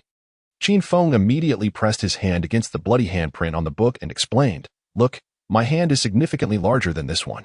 As he compared them, he noticed the index finger of the bloody print was slightly crooked, and his eyes flickered with sudden realization. Let me try again." The young woman sheathed her sword and personally matched Qin Feng's hand to the bloody imprint. She then inspected the pills inside the porcelain vial. Only after confirming nothing was missing did she finally exhale in relief. "You're lucky. Probably someone thought they couldn't escape and hid these things in your house. Daring to steal what our Qiyuan pavilion has sold is nothing short of suicide." Muttering to herself, she glanced once more at the compass needle in her hand. Satisfied that the man before her hadn't lied, she gathered her belongings and departed. The entire encounter was as swift as it was abrupt, leaving the siblings without a chance to speak. "Zhao Feng, it really was to you who stole those things, was it?" Qin Yu gazed at Qin Feng with a face full of concern.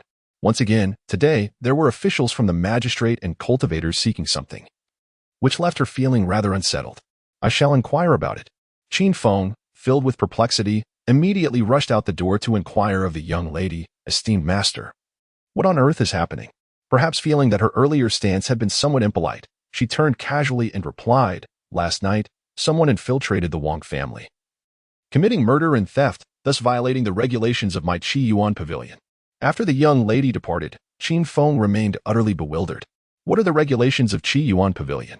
Furthermore, that handprint bore a striking resemblance to that of Taizhu, as his left index finger possessed a similar mark. But no matter, he decided to cast aside such thoughts for the moment. Qin Feng turned his head and walked back, seizing the moment when Qin Yu wasn't paying attention. He swiftly retrieved Zhao Kang's Qian bag from the corner of the wall and dashed straight toward the back mountain. After hiding the Qian bag, he rushed to the river and scrubbed himself vigorously. As dusk fell, at the entrance of Qinghefang, a black-robed cultivator stood before an herb vendor, pulling out a spirit stone and asking, "Madam, do you know the rules of Qiyuan Pavilion?" "I don't know." "Brother, do you know the rules of Qiyuan Pavilion? Isn't it just a shop that sells things?" After inquiring for quite some time, Qin Feng roughly understood the rules of Qiyuan Pavilion. This shop seemed to have powerful backing. If someone was robbed or killed for their treasures after purchasing from them, Qiyuan Pavilion would take responsibility for retrieving the items. In cases like the Wang family's extermination, they would even manage the assets temporarily until other surviving descendants came to claim them. "Taizhu, damn it. You could have just wiped out the Wang family. Why did you have to steal their belongings? For a moment, Qin Feng felt a throbbing headache. The handprint left in the book would become a crucial clue in tracking down the murderer. Taiju would undoubtedly face trouble in the future. Unfortunately, Qin Feng had no idea where he was now. Esteemed fellow cultivator, what would you like? Inside Qi Yuan Pavilion's shop. As Qin Feng stepped inside, a young girl clad in purple approached him, still managing the shop alone. I would like to purchase some items. I have heard that the Qi Yuan Pavilion offers after-sales service. Indeed, we do, she replied. Although the girl was not entirely familiar with the concept of after-sales service, she could surmise its general meaning. Qin Feng chewed on the beef jerky, feeling somewhat troubled. While this after-sales service offered a certain degree of security, it came at the cost of privacy. The ability to locate items inherently implied the potential to trace their purchasers in the future. Observing the hesitation of the cloaked figure, the young girl continued her explanation. Are you concerned about being tracked by the Qi Yuan Pavilion? We, the Qi Yuan Pavilion, are a branch of the Spirit Realm's Immortal Destiny Tower, and we would never engage in such unscrupulous activities. Very well, I wish to sell a Foundation Establishment pill. Qin Feng deftly retrieved 2 Foundation Establishment pills from his storage ring and placed them upon the table. Are these low-grade Foundation Establishment pills? If all is well, our Qi Yuan Pavilion would be pleased to acquire them for 400 Spirit Stones. He had inquired beforehand. Discovering that the market price for Foundation Establishment pills in other shops reached 1,000 Spirit Stones. The ruse having been unveiled, the young girl maintained her composure and replied, how about 850 for each? Should other shops be capable of meeting this purchase price, I shall compensate you double. With a selling price of 1,000 and a purchasing price of 850, Qin Feng found this offer quite reasonable. Though he regretted being tricked by her previously, this girl, seemingly petite and charming, truly had a knack for deception. What items are you interested in purchasing? Do you have formations? Indeed. Do you possess any beginner flying swords? Yes. The 2 Foundation Establishment pills were sold for a total of 1,700 Spirit Stones, leaving Qin Feng with a comfortable sum. With newfound wealth, he naturally contemplated enhancing his cultivation. Amid the girl's puzzled expression, Qin Feng opted for 2 beginner Misty Array formations and 4 beginner Spirit Gathering formations. After synthesizing these at home, he would acquire 1 intermediate Misty Array and 1 advanced Spirit Gathering formation. If he were to purchase them here directly, the price difference between beginner and intermediate would exceed tenfold. Is this all you require? Yes. That will amount to 6,850 Spirit Stones. Is it truly so expensive? Qin Feng, his face marred by gloom, was about to retrieve the last 8 Foundation Establishment pills from his storage ring when a sudden flash of inspiration struck him. He inquired, how many Spirit Stones can you offer for the purchase of high-grade Foundation Establishment pills? In Chapter 10, the premium Foundation Establishment pills promise the realization of financial freedom. The acquisition price for medium-grade Foundation Establishment pills stands at 2,000 Spirit Stones each, while the high-grade ones are valued at 5,000 Spirit Stones apiece. Qin Feng remained uncertain whether the girl had continued to deceive him, yet regardless, selling the superior Foundation Establishment pills proved to be a more lucrative endeavor. Beneath his black robe, Qin Feng deftly produced 4 inferior Foundation Establishment pills. Inferior Foundation Establishment pill. Consuming it at the peak of the Qi refinement stage enhances one's physique and grants a 10 chance of breaking through to the Foundation Establishment stage. It can be synthesized into a medium-quality Foundation Establishment pill.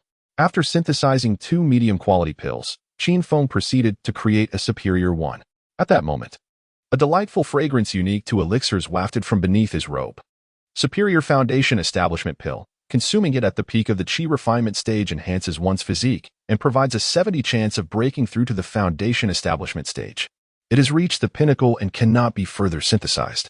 Had 2 medium pills truly combined to form a superior one? As he inhaled the aromatic scent, a glimmer of excitement flickered in Qin Feng's eyes, mirrored by the curious gaze of the young woman before him. After a moment's contemplation, Qin Feng inquired, what if I wish to sell the superior Foundation Establishment pill? How much would it fetch? The girl, with an expression of intrigue, pondered for a moment before responding. A superior Foundation Establishment pill can be sold for no less than 10,000 Spirit Stones. 1,200. Very well. As he departed from the Qi Yuan Pavilion, Qin Feng's storage ring brimmed with several sets of elementary formations for inferior-grade yellow flying swords and over 6,000 Spirit Stones. This transaction was indeed advantageous for him. The only regret lingered regarding the 5 spirits technique left behind in the Qi Yuan pavilion. Qin Feng dared not inquire about it, fearing it might lead her to deduce his intentions. Although the Qi Yuan pavilion harbored no ill will, Qin Feng was acutely aware of his current vulnerability. Any risk could potentially shatter the fragile existence he shared with his sister. By now, night had fallen, and the market was considerably less bustling. Qin Feng found an alley to shed his black cloak before quietly retracing his steps along the narrow path. Midway through his journey, he suddenly sensed movement behind him. Qin Feng turned his head and beheld a diminutive figure clad in dark robes trailing behind him. Even when discovered, the figure showed no reaction.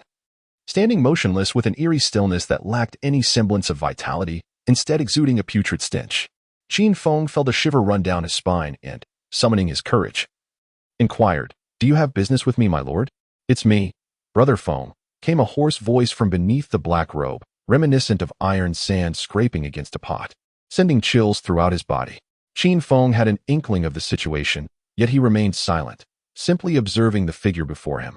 The man in the black robe ceased his words, stiffly raising his hand to extract a heavy parcel from his bosom, which he tossed before Qin Feng. "Deliver this home for me. I am presently unable to meet them." The exasperating tone resounded once more, causing Qin Feng's brow to furrow deeply. He had surmised it was Tai Zhu, yet he harbored concerns that Tai Zhu's deceased master might have taken possession of him. Remembering his parents, he reasoned that possession was unlikely. Qin Feng then inquired, "Tai Zhu, what has befallen you to appear in such a wretched state? Have you been deceived by that damned immortal? Without him, I was practicing the Yin Corpse technique, which he has now passed on to me." Qin Feng could not comprehend the essence of the Yin Corpse technique, yet from its literal interpretation, he could surmise that it either involved the manipulation of another's corpse or the transformation of oneself into a corpse. Judging by the state of Tai Zhu, it appeared to belong to the latter category. After Qin Feng confirmed that the package on the ground was unharmed, he picked it up and placed it into his storage bag. Upon witnessing the package vanish in an instant, the figure clad in black robes, Tai Zhu, was momentarily taken aback, as was Qin Feng. "Have you become a cultivator?" The sound of friction revealed neither sorrow nor joy, yet it unmistakably conveyed astonishment. Qin Feng nodded slightly, and then inquired, "Was it you who was responsible for the affairs of the Wang family? They aspire to marry Sister Yu, and yet they have met their demise. And what of the 5-spirit formula that I had beneath my pillow? Did you steal that as well?" Tai Zhu remained silent, merely nodding in acknowledgement. A warm current coursed through Qin Feng's heart, and he felt a surge of emotion welling up within him. Forcing a smile, he remarked, "Even in your current state, you still think of me. This sentiment, Brother Feng shall remember. Once you regain your normal self, I will treat you to drinks and a hearty meal, and then perhaps indulge in a night of revelry." Tai Zhu nodded in agreement before turning to slowly prostrate himself on the ground. In that fleeting moment, Qin Feng noticed the thick black fur sprouting from his exposed ankles, reminiscent of some wild beast. There was no time to scrutinize further as Tai Zhu departed. With his hands pressed to the ground, he exerted his strength in his hind limbs and vanished from sight in the blink of an eye. Upon returning home, Qin Feng observed that the lights in Tai Zhu's house had already been extinguished. To alleviate his parents' concerns regarding Tai Zhu, he boldly entered their yard and knocked on the door. When a large bag of spirit stones was placed into Tai Zhu's father's hands, and he was informed that Tai Zhu had become a disciple of a minor cultivation sect, the middle-aged man's eyes instantly welled with tears. Following the sorrow was a wave of joy. He promptly retrieved 10 spirit stones to repay Qin Feng for the taxes he had helped pay just days prior. But Qin Feng insisted that Tai Zhu had already compensated him, and so he declined the offer. After leaving Tai Zhu's home, Qin Feng leisurely made his way back to his own abode. Zhao Kong had perished, and the Wang family had been eradicated. In the courtyard, a small brazier flickered to life, where Qin Yu sat beside it, busily stitching garments. "Brother, what were you doing at Uncle Han's house?" As Qin Yu busied herself with her needlework, she inquired.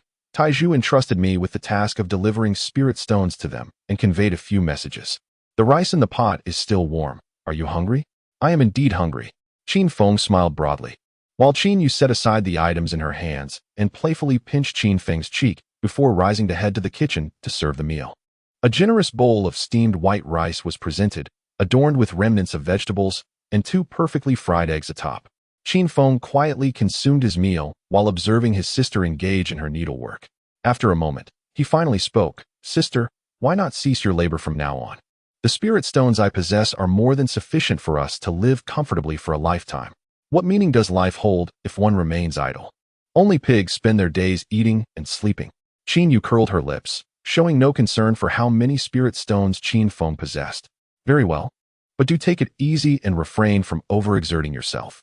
After finishing the meal, Qin Feng pulled Qin Yu back to their abode, insisting upon her 20 spiritual stones along with a beauty-enhancing pill. After attending to these matters, he retreated to his own chamber, igniting the oil lamp and retrieving all the items he had procured that day. 2 sets of the basic illusory array, 4 sets of the basic spirit gathering array, and 4 flying swords. The basic illusory array, once activated, could confound cultivators at the 3rd level of Qi refinement or lower, lacking any offensive capability. It could be synthesized into a medium illusory array. The medium illusory array, when deployed, would bewilder Qi refinement cultivators, preventing them from entering its confines. The distinction between the basic and medium versions is starkly simple. One merely obscures vision, while the other outright bars entry. Upon storing the illusory arrays in his spatial ring, Qin Feng proceeded to synthesize the spirit-gathering arrays and flying swords. Moments later, he successfully crafted a set of the advanced spirit-gathering array and a superior-grade yellow-tier flying sword. The advanced spirit-gathering array concentrates the spiritual energy of heaven and earth within its confines, with a concentration 5 times greater than the external environment. The superior-grade flame sword possesses immense power while conserving spiritual energy, capable of unleashing fiery infernos upon foes during combat. Flying swords and magical artifacts are fundamentally similar. In battle, victory often hinges on durability and superiority. Only in the throes of actual combat can their true efficacy be discerned. However, the spirit-gathering array left Qin Feng profoundly astonished. With a 5-fold enhancement to spiritual energy, a day of cultivation within the array equates to 5 days in the outside world. With this spirit-gathering array, even with 5 spiritual roots, I should be able to swiftly elevate my prowess. Qin Feng, pleased, stored his belongings in the storage ring, intending to immediately embark on a journey to the cave in the back mountain for cultivation. As he stepped outside, a fleeting shadow caught his peripheral vision, darting from his courtyard into a nearby alley, accompanied by a robust surge of spiritual energy. A cultivator, and one of considerable rank, no less. Qin Feng felt a profound shock within, feigning a yawn as he stepped into the outhouse to relieve himself, then returned to his chamber to rest. Once back in bed, however, he found no respite, his eyes fixated on the window. After a brief moment, the shadow re-emerged, standing motionless in the courtyard, seemingly observing something intently. Chapter 11. Breakthrough to the 2nd layer of Qi refinement. Creak. Hearing the sound of Qin Yu opening the door, Qin Feng sighed, lamenting that the young lad had once again neglected to lock it. After voicing her complaint, she stifled a yawn and leisurely made her way towards the outdoor restroom. Qin Feng discreetly clutched a small flying sword, his heart racing with trepidation. Should that shadow dare to make any unusual move, he was prepared to fight to the death. The moment Qin Yu stepped outside, the shadow vanished once more. After a brief interval, Qin Yu returned, quietly securing the door before retreating to her own chamber. It was only then that Qin Feng exhaled in relief.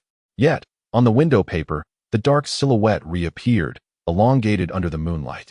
Uncertain of the shadow's intentions, Qin Feng refrained from acting hastily, though he surmised that this figure might be investigating the cause of Zhao Kang's demise, or perhaps was a relative of the Wang family. As the night wore on, the shadow ultimately dissipated just before dawn. Qin Feng rose early, seated beneath the eaves, engrossed in his reading. After finishing his meal, he gathered his belongings and hastened towards the mountains behind the village. Bang! Inside the cave, Qin Feng attempted to wield his flying sword against the stone wall, instantly sending the wild monkeys fleeing in terror. This strike consumed nearly 1/3 of his spiritual energy. The flying sword expended far more energy than activating talismans. I am still too weak. Qin Feng let out a sigh and then retrieved the misty array from his storage ring to set it up around the cave. This array comprises 36 small flags and 18 large flags. Once all were positioned according to the designated spots, the entrance to the cave vanished in an instant, leaving only a stone wall ahead. In his hand, Qin Feng held a stone the size of an egg, channeling his spiritual energy into it, causing the formation to instantaneously reveal the entrance to the cave. Upon entering the cavern, Qin Feng proceeded to set up a gathering formation, a task that consumed a full half-hour. The moment the gathering formation took shape, Qin Feng distinctly felt the spiritual energy within the cave intensify significantly. Furthermore, an unceasing influx of additional spiritual energy swiftly converged from all directions. Fivefold spiritual power truly is exhilarating. Qin Feng sat cross-legged within the spirit-gathering array, practicing the 5 Emperors Qi induction technique. In an instant, a dense and rich spiritual energy began to permeate his body through his pores. Threads of spiritual power flowed into him, cleansing his physical form of impurities until they ultimately converged in his Qi Si. At this moment, within Qin Feng's Qi Si, 5 strands of varying colors of spiritual energy swirled gently, growing ever stronger as they absorbed more spiritual essence.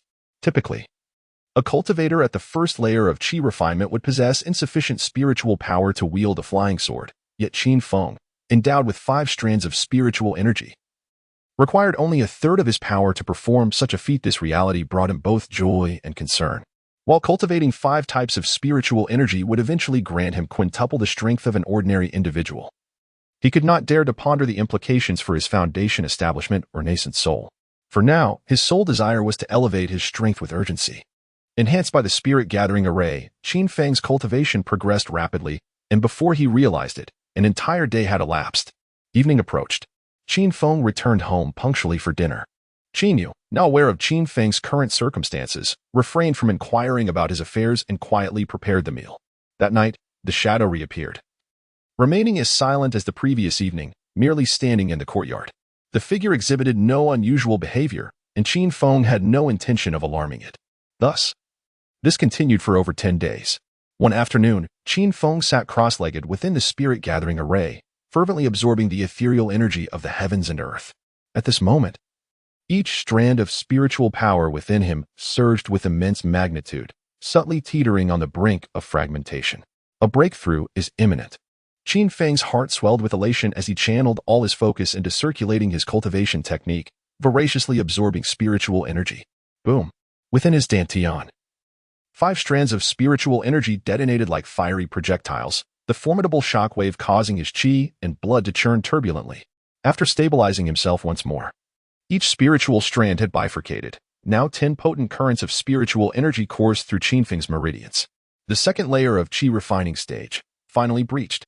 Qin Feng's complexion was flushed with excitement as he clenched his fist, testing the changes in his body. His senses and awareness felt remarkably lighter, and his physical response speed and strength had significantly improved. After approximately a month of cultivation, he had broken through to the second layer of qi refinement, making him far superior to the likes of Zhao Kong. Qin Feng stood up with excitement and then dashed down the mountain, breaking free from the formation. After another breakthrough in his cultivation, his speed now rivaled that of ordinary wild beasts, becoming a mere shadow amidst the dense forest. Without returning home immediately, Qin Feng made a beeline for the place where Zhao Kang's Qiankuan bag was concealed. The bag bore Zhao Kang's residual consciousness, rendering it inaccessible to outsiders. However, with his recent breakthrough in cultivation, Qin Feng was now capable of forcefully refining the consciousness and claiming the Qiankuan bag as his own. A gray squirrel, burrowing beneath a tree, sensed the approach of a bipedal creature, humans. With a swift motion, it scampered up to the treetop, warily observing the humans below. It relaxed only when it realized they were merely digging at the base of the tree. As the leaves were cleared away and soil unearthed, a dark red Qiankuan bag suddenly came into view. Qin Feng, filled with delight, tucked the bag into his chest. In an instant, as he turned, Qin Feng abruptly bent down. Bang! A golden flying sword's phantom pierced through the massive tree, creating a gaping hole the width of a man's waist.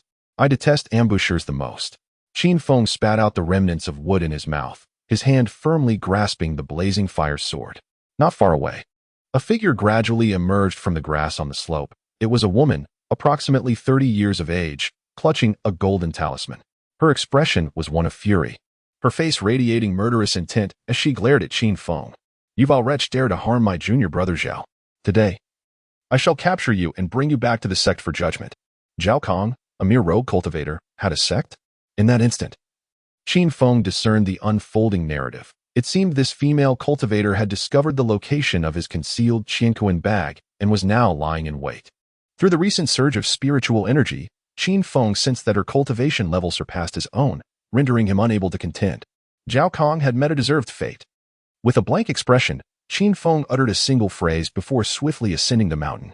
The woman, her face adorned with a look of disdain. Slapped a cerulean talisman onto her legs, causing her speed to surge dramatically as she closely pursued Qin Feng. Do you think you can escape? If you were to surrender willingly, we might still consider granting you a swift end, she threatened as she chased after him. Although the golden talisman possessed immense power, for reasons unknown, she refrained from utilizing it again, opting instead to remain hot on his heels.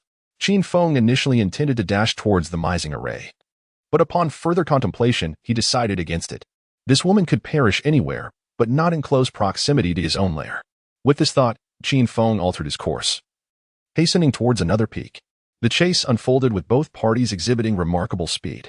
The woman trailing behind grew increasingly alarmed. How could a mere second-tier Qi refinement cultivator sustain such a frantic sprint with the aid of spiritual energy for so long? Moments passed. Qin Feng hurried to a massive boulder, upon which the words Wangjia Town were inscribed in large characters. Bang! With a powerful thrust of his legs, Qin Feng propelled himself behind the massive rock like a startled rabbit. Is this all you can do, employing such petty tricks? The woman abruptly halted, casting a scornful gaze toward the opposite side of the boulder. Here I am. The voice of Qin Feng resonated from the other side of the colossal rock, as two dark red serpents darted swiftly towards the woman. You scoundrel! How dare you launch a sneak attack? The woman, feeling the formidable energy fluctuations of the fiery serpents, turned pale with fury and hastily enveloped herself in a radiant golden light for protection. Behind the massive boulder, Qin Feng, concerned that he might not be able to eliminate his opponent, gritted his teeth and activated two fire serpent talismans, one to the left and one to the right, surrounding the woman as he charged towards her. Chapter 12. The second kill of the cultivator. The power of the fire serpent talismans was sufficient to pose a threat to practitioners at the fourth level of Qi refinement. Qin Feng was unable to ascertain the opponent's realm, so he swiftly activated 4 talismans in succession. Boom! The first 2 fire serpent talismans violently collided with the woman's luminous shield, instantly fracturing it with several cracks. Yet, that was still insufficient. Qin Feng decisively unleashed 2 fiery serpent talismans towards the woman, simultaneously channeling spiritual energy into the blazing flying sword. In an instant, the radiant sword surged with intensity, its entire body glowing a deep crimson, akin to a searing iron brand. At the same time, Qin Feng began to form intricate hand seals, preparing to employ the golden blade technique. I refuse to believe I cannot vanquish you. Despite his unwavering confidence, a sense of uncertainty lingered within Qin Feng's heart. Inside the luminous shield, the woman, now at a disadvantage, observed Qin Feng's relentless barrage of spells with ashen visage. Swiftly, she retrieved a golden sword talisman and executed her own hand seals, retaliating towards Qin Feng. Boom, boom, boom. The 2 fiery serpents struck the shield from either side, shattering it in an instant. The golden sword talisman she activated collided with the last 2 fiery serpents. In that moment, flames erupted into the sky. The talisman consumed by the serpents, and the ensuing explosion hurled her several feet away. At that moment, the woman beheld a crimson flying sword and a golden long knife hurtling towards her. Spare me, fellow cultivator. I can feign ignorance regarding Zhao Kang's affairs. Qin Feng remained silent, quietly channeling an immense amount of spiritual energy into the fire-flying sword and the golden blade technique once again. Observing the woman's growing panic, she attempted to conjure a light shield to defend herself. Crack! The golden blade technique, with its formidable momentum, struck the light shield fiercely, instantly creating countless fissures. Following that, the fire-flying sword surged forth. The already compromised light shield was swiftly pierced by the flying sword, creating a gaping hole the size of a fist in her body. Blood oozing forth. Who on earth are you? The woman trembled uncontrollably, her face awash with terror as she stared at the bloody wound in her chest. Qin Feng remained silent, merely observing. After 2 breaths, the woman kicked her legs and fell to the ground, motionless thereafter. Qin Feng cast a glance at her lifeless body, recognizing that her realm exceeded his own by a slight margin, making the process of refining her storage bag rather cumbersome. Even if he were to seize her storage bag, it would prove to be a hot potato. After a moment's hesitation, Qin Feng resolved to conceal her storage bag within a hollow of a tree. Having completed this task, he swiftly departed. On the way, Qin Feng sought out a secluded valley to commence the refinement of Zhao Kang's Qin bag. In a scenario where their cultivations were equal, the remnants of a deceased individual's consciousness were no match for Qin Feng. Within half a stick of incense, he thoroughly refined Zhao Kang's Qin bag, which contained 1,386 spirit stones and a diamond-shaped stone the size of a blue egg. By assessing the density of spiritual energy, Qin Feng deduced that this was indeed the so-called medium-grade spirit stone. Furthermore, there was a low-grade inferior flying sword, 3 tomes of low-grade yellow tier spells, several primary items such as Qingling Dan and Xinqing talismans. 1 medium-grade spirit stone was equivalent to 1,000 low-grade spirit stones. Qin Feng never anticipated that Zhao Kong could be so affluent, gathering all his belongings into his storage ring before hastily making his way home. In the darkness of night, the familiar small brazier still flickered in the courtyard, and the aroma of delicious dishes lingered in the air. However, Qin Feng found himself devoid of the previous sense of security. As his strength grew, so too did the multitude of crises that loomed before him. The nature of the shadow lurking in the courtyard remained unclear, and it was certain that the Wang family's kin who had joined the Chongqing sword sect would return seeking vengeance. Moreover, what was the true realm of Zhao Kang's master? That night, Qin Feng spent his hours gazing out the window. The shadow outside continued to linger in the courtyard, but it would vanish whenever someone passed by or when Qin Yu awoke during the night. Time swiftly passed, and half a month slipped away. Qin Feng's strength has finally advanced to the 3rd level of Qi refinement. On this particular day, as he was returning home, he encountered a figure cloaked in black robes blocking his path. Taizhu, Brother Feng, yesterday I secretly returned to the village to see my parents, and I noticed that Sister Yu seems to be acting strangely. After a long absence, Taizhu's voice had returned to normal, though his body remained somewhat stiff, with countless dark hairs visible beneath the black robe. My sister? What happened to her? Every time you leave, a person dressed in black comes to your house. Then, Sister Yu will close the door, and that person only departs when you are about to return. I thought it was just a coincidence at first, but last night, that figure was also lurking in your yard. Did you not notice? Taizhu's tone conveyed a mix of complexity, tinged with helplessness and suspicion. For a moment, Qin Feng was taken aback.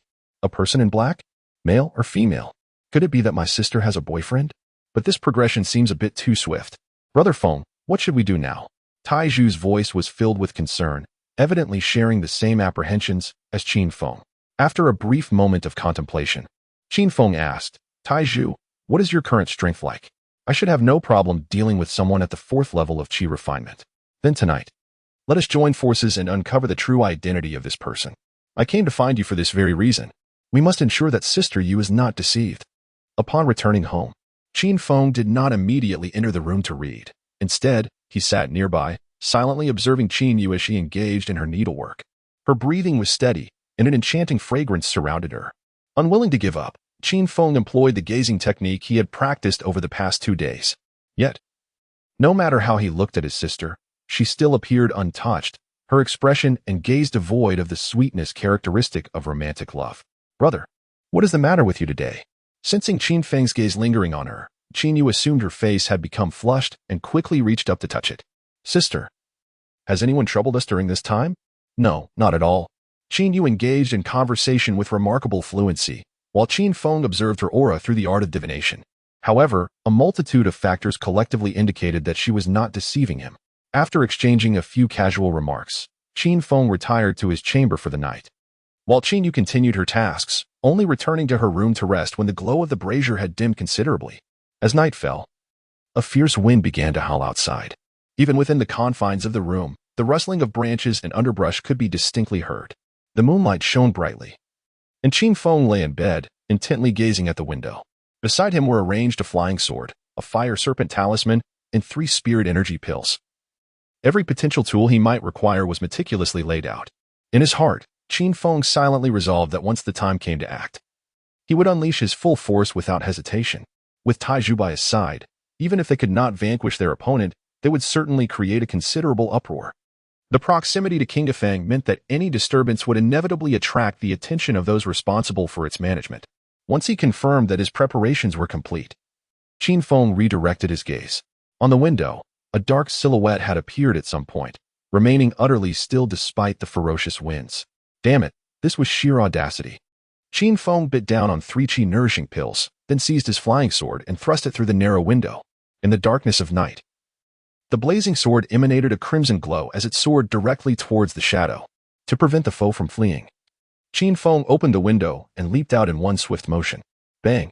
just as the flying sword was about to pierce the shadow. It was suddenly met with an overwhelming force that sent it hurtling away. The essence of Qin Feng intertwined with the flying sword, both sustaining injuries almost simultaneously. At that moment, a shadow resembling a wild beast suddenly surged forth from the thicket, its sharp claws glinting ominously under the moonlight. Die! Iron Pillar's cold voice resonated as Qin Feng instinctively unleashed two fire serpent talismans towards the shadow. Just then, Qin Yu hurried into the courtyard, her expression fraught with urgency. Everyone halt. Chapter 13. Has my elder sister become a half-sister? With a resounding crash, the shadow remained motionless, yet Iron Pillar was hurled away by an immense force. This spectacle left Qin Feng utterly astonished.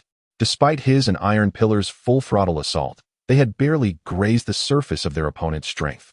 How formidable must this adversary be? Although the atmosphere brimmed with tension, Qin Yu's arrival gradually diffused the situation. The shadow stood still, allowing Qin Feng the opportunity to scrutinize her more closely. The black robe and hood did little to conceal her features.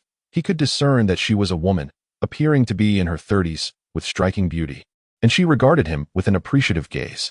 Most intriguingly, she bore a resemblance to Qin Yu. Recognizing the gravity of the situation, Qin Feng swiftly turned to Qin Yu and inquired, "Sister, who is she?" Qin Yu smiled and gently pulled Qin Feng behind her, whispering softly, "This is all a misunderstanding. I was still contemplating when to tell you, never expecting you'd discover it so soon." "Xiaoyu, what's going on?" The light in the neighboring Tai Yu's house flickered on, and soon a shadowy figure appeared in the courtyard, peering curiously in their direction. Tai Yu cast a deep, lingering glance toward the figure before vanishing completely into the tall grass like a wisp of darkness. Meanwhile, the woman in the black robe had already slipped silently into the house. Qin Yu called out to the neighbor, "Aunt, there's nothing to worry about." Xiao Feng accidentally knocked over the rice bowl. "I thought something was wrong. Get some rest. We have to go to the market to collect the meat tomorrow." After returning indoors, she lit the oil lamp, and the room gradually filled with light. The woman sat quietly on the stool, her face alight with curiosity as she observed Qin Feng. Qin Yu brought a glass of water and placed it gently before the woman, speaking softly, "Mother, please have some water." The term mother made Qin Feng's eyes widen in astonishment as he turned to the woman and inquired, "Are you my mother?" The woman took a sip of water, then smiled and shook her head, saying, 24 years ago, I gave birth to Xiaoyu. But I had some matters to attend to, so I entrusted her care to your parents. Little did I expect that after more than 20 years apart, both your elder brother and sister are no longer with us. If you wish, you may also call me mother alongside Xiaoyu. My sister is not my biological sibling?" Qin Feng was profoundly shocked, unsure of how to articulate his emotions. However, Qin Yu approached him without a care, wrapping her arms around him gently and reassuringly saying, "Rest assured, little Feng, your sister will not abandon you. From now on, we shall remain as we always were." With a flushed face, Qin Feng extricated himself from Qin Yu's embrace, awkwardly scratching his head. As the woman gazed at Qin Feng, a fleeting glimmer of purple light shimmered in her pupils, and she exclaimed in astonishment, "To possess 5 innate spiritual roots and yet attain the 3rd level of qi refinement is truly a remarkable talent." Qin Feng felt a sense of melancholy. After diligently practicing the breath-concealing technique for so long, it had been effortlessly seen through by another, rendering his effort seemingly in vain. Sensing Qin Feng's thoughts, the woman smiled and said, "If you have any questions, feel free to ask. As Xiaoyu's mother, I certainly mean you no harm. May I inquire, esteemed one, to what level have you attained in your cultivation?" "You have reached the 3rd level of qi refinement in merely a month and possess the means to acquire advanced spirit gathering arrays and flying swords, undoubtedly. Your journey has been filled with extraordinary encounters. However, to discern my cultivation, you must strive diligently on your own. Moreover, your friend's practice is somewhat peculiar, and it is likely that they will attract the attention of righteous cultivators in the future. The day is growing late. You two siblings should rest early. I shall take my leave now." With that, the woman rose to depart, prompting Qin Yu to hastily follow her. "Mother, please sit for a while longer." Qin Feng felt as though his mind was on the brink of explosion. He had meticulously concealed his dwelling for so long, even going so far as to craft an intermediate-level illusion array to hide it. Yet, to his astonishment, she saw through it with a mere glance. Indeed, the world of cultivation is teeming with prodigious talents. It took a considerable amount of time for Qin Feng to regain his composure. Ultimately, he realized that he was simply too weak. Had his strength been a touch greater, he would have been the one to see through her. Fortunately, she bore no ill intentions, and even offered a timely warning regarding the matter of the iron pillar. Little Feng, Qin Yu dashed in with a beaming smile, instinctively pinching his cheek as she joyfully exclaimed, "Tomorrow, I shall commence my work at the Misty Rain Pavilion in the marketplace. They provide meals and lodging for a mere 3 spirit stones a month, allowing you the peace of mind to attend to your affairs." Misty Rain Pavilion? I have never heard of such a place before. What exactly does it entail? I'm not quite sure either.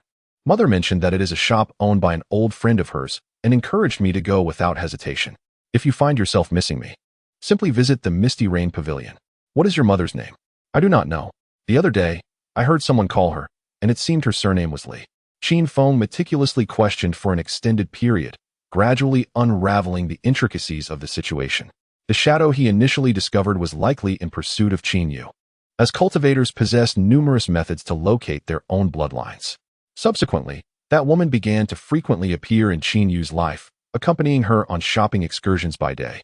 And after becoming familiar through shared crafts, she employed a bloodletting ritual to affirm their bond. Qin Feng had just seen it as well. The relationship between the mother and daughter was most likely genuine. The transformation of a biological sister into one of different parentage was quite a shock for him. Fortunately, the other party held a distinguished status, thus not tarnishing the image of his sister. After a brief conversation and advising her to rest early, Qin Feng stepped outside. The wind howled fiercely, while the grass and foliage rustled intermittently, creating a symphony of sounds. Qin Feng strode directly into the grass outside his home, his expression impassive as he delivered a kick to the shadowy figure beneath him. "There's no need to hide. They've already seen our undergarments." Taizhu rubbed his backside, turning to sit on the grass, his tone laced with confusion. "Brother Feng, what on earth is going on?" Without offering an explanation, Qin Feng directly reached for the black hood of Taizhu. Although Taizhu attempted to evade him, he could not outpace Qin Feng. Under the moonlight, Taizhu's eyes glowed crimson, his face as pale as parchment, with a web-like black substance spreading across his skin. From his neck to his entire body, he bore a grotesque appearance resembling that of a monster. "Brother Feng, I must look frightful like this," Taizhu exclaimed, trying to don the hood, only to have his hand thwarted by Qin Feng. "What a fright. I have watched you grow up. You now merely have a few more hairs." Qin Feng spoke nonchalantly. Yet within his heart, he felt a profound shock. For Iron Pillar, devoid of a heartbeat and flowing blood, the only distinction from the lifeless was his ability to move and possess awareness. Sensing that Qin Feng's attitude remained unchanged, Iron Pillar's eyes suddenly glistened with moisture. What a pity for a man of stature to weep so inconsolably. Qin Feng rolled his eyes and inquired, "I am about to return to my cave for cultivation. Where have you been residing these days?" Taizhu fell silent, a rigid and awkward expression creeping onto his face. "Do you have nowhere to go?" Chapter 14. The grand opening of Qinghefang's Misty Rain Tower. The two traveled at an astonishing pace. One sprinted with all his might, while the other moved on all fours, resembling a wild beast. In but a brief moment, Qin Feng brought Taizhu to his cave. The cave was sparsely furnished, with nothing but a spirit-gathering array within. A glimmer of envy flickered in Taizhu's eyes as he remarked, "Brother Feng, I never anticipated you managed to acquire a spirit-gathering array. Your cultivation speed will undoubtedly accelerate significantly." Qin Feng, devoid of arrogance, spoke earnestly to Taizhu. "I cannot exhaust it alone. If you can make use of it, then by all means, share it." He continued, "The path I tread differs from yours. I do not require spiritual energy." A wry smile crept across Taizhu's face as he sought a clean spot to prepare for a long slumber. Qin Feng, filled with curiosity, turned to Taizhu and inquired, "What cultivation technique do you practice? Show me if you will. Do you wish to practice it as well? I would advise against it. For Sister Yu still requires your care." Though reluctant, Taizhu retrieved a crumpled tome from his pocket, the corpse refinement technique. The corpse refinement technique promises resurrection from the brink of death, transforming the practitioner into an indomitable corpse, navigating the path through the essence of the deceased.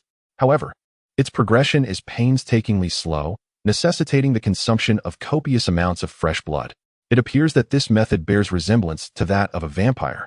Having long been curious about Taizhu's cultivation principles, Qin Feng finally grasped the essence of it. Qin Feng was not concerned about Taizhu indiscriminately slaughtering the innocent, but rather worried that his cultivation was too feeble, making him an easy prey for those so-called righteous path pursuers in the future. After a moment of contemplation, Qin Feng spoke to him. "I know a master who can refine cultivation techniques. Your current corpse refining art is far too rudimentary. Once it's improved, I shall pass it on to you. How does that sound? Whatever. I've already memorized it anyway, Taiju replied with nonchalance, waving his hand dismissively before sprawling on the ground and promptly falling into a deep slumber. Qin Feng said nothing further and immediately began his intense cultivation. The moment the five sovereigns' Qi technique activated, the spirit-gathering array sensed the depletion of spiritual energy within, promptly commencing the absorption of the celestial energies to maintain a quintuple potency of spiritual power within the formation. After several hours, Taiju rose from the ground in an exceedingly peculiar manner.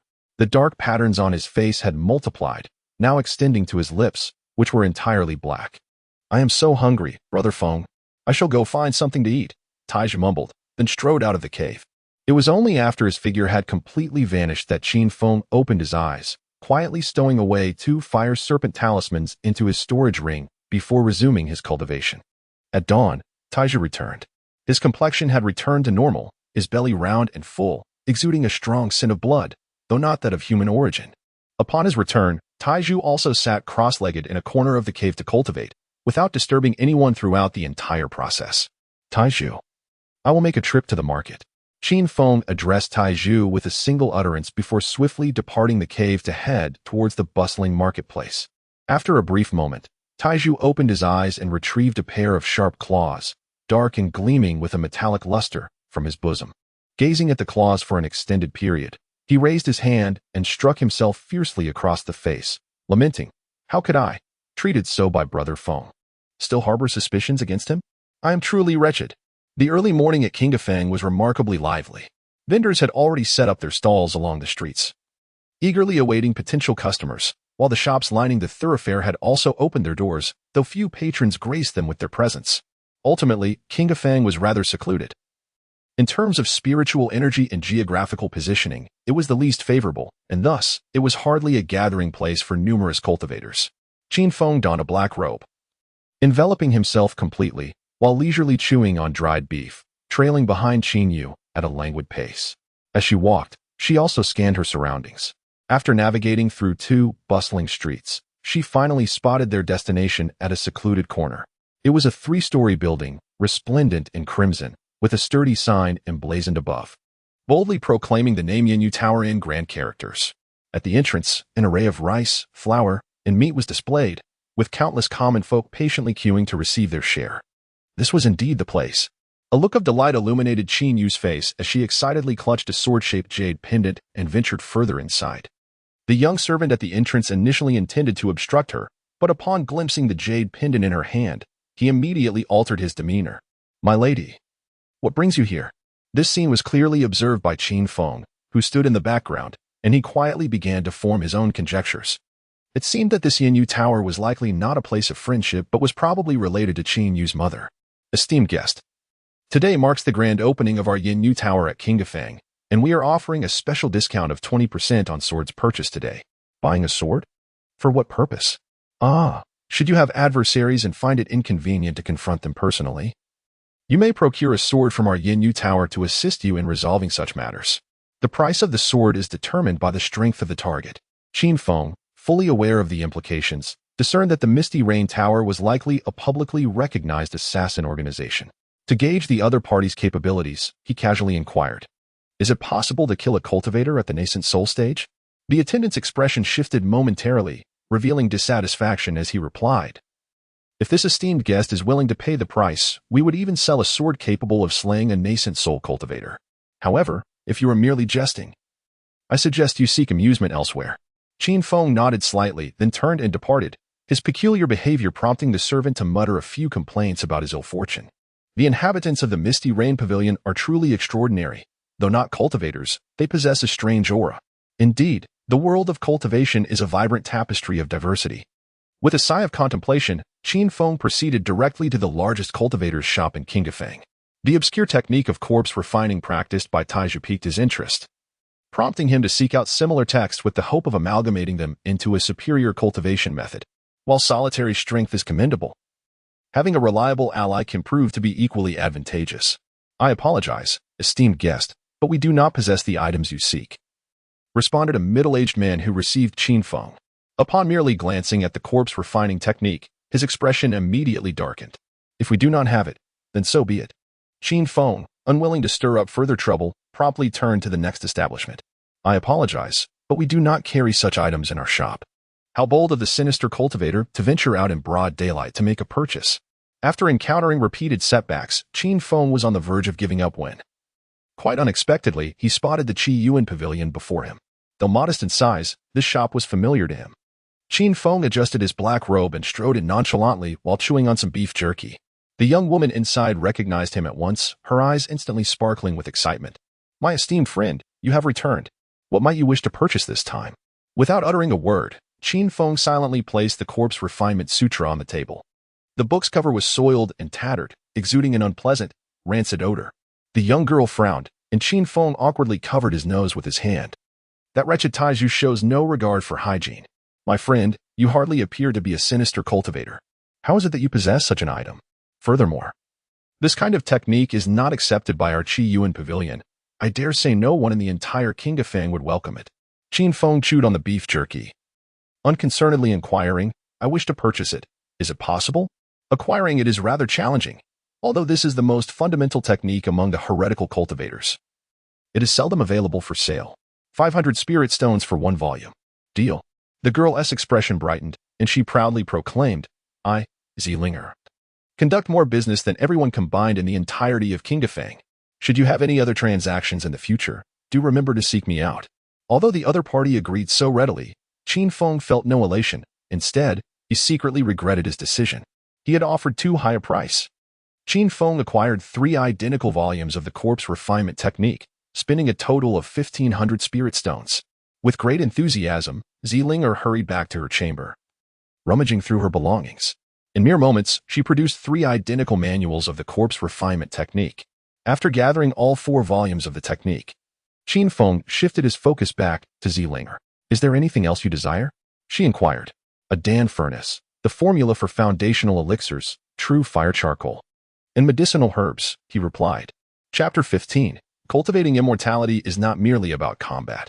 The Dan furnace and the foundational elixir formula are quite valuable, among all the items. Only the true fire charcoal and the crafted medicinal herbs are somewhat more affordable. Qin Feng procured 30 sets of materials for refining foundation establishment pills, along with 20 fire serpent talismans, and exchanged them for a slightly larger yellow-grade storage ring of medium quality.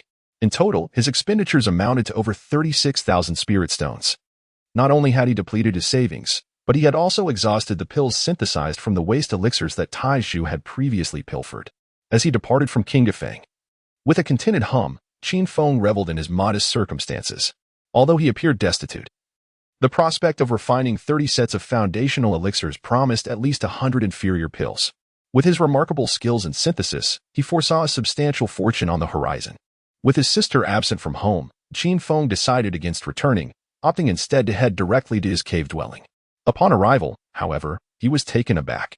A new opening had been carved into the stone wall beside his cave, suggesting the beginnings of a 3-room layout. At that moment, Taiju was crouched at the entrance, engrossed in examining an object. Upon noticing Qin Feng's return, he hurried over, clutching what appeared to be a piece of parchment. As he drew nearer, Qin Feng discerned that it was a piece of sheepskin, adorned with a pattern reminiscent of pinpricks. Brother Feng, could you help me ascertain the authenticity of this map? Taiju inquired, his face a mask of confusion. During his time at private school, he had often been distracted by the pursuit of bird eggs, and the only characters he recognized were those taught to him by Qin Feng. The map bore the inscription Jinming Mountain, Shuntian Prefecture, along with a multitude of bizarre symbols that Qin Feng could not decipher. It is likely genuine, Qin Feng mused. But what kind of map is this? My late master mentioned that it marks the resting place of a malevolent cultivator from the golden elixir stage, rumored to conceal numerous treasures. Should we consider venturing there in the near future? Given our current cultivation levels, we could easily fall victim to a mere trap, let alone contend with other dangers. Perhaps it is best to postpone such an expedition for now.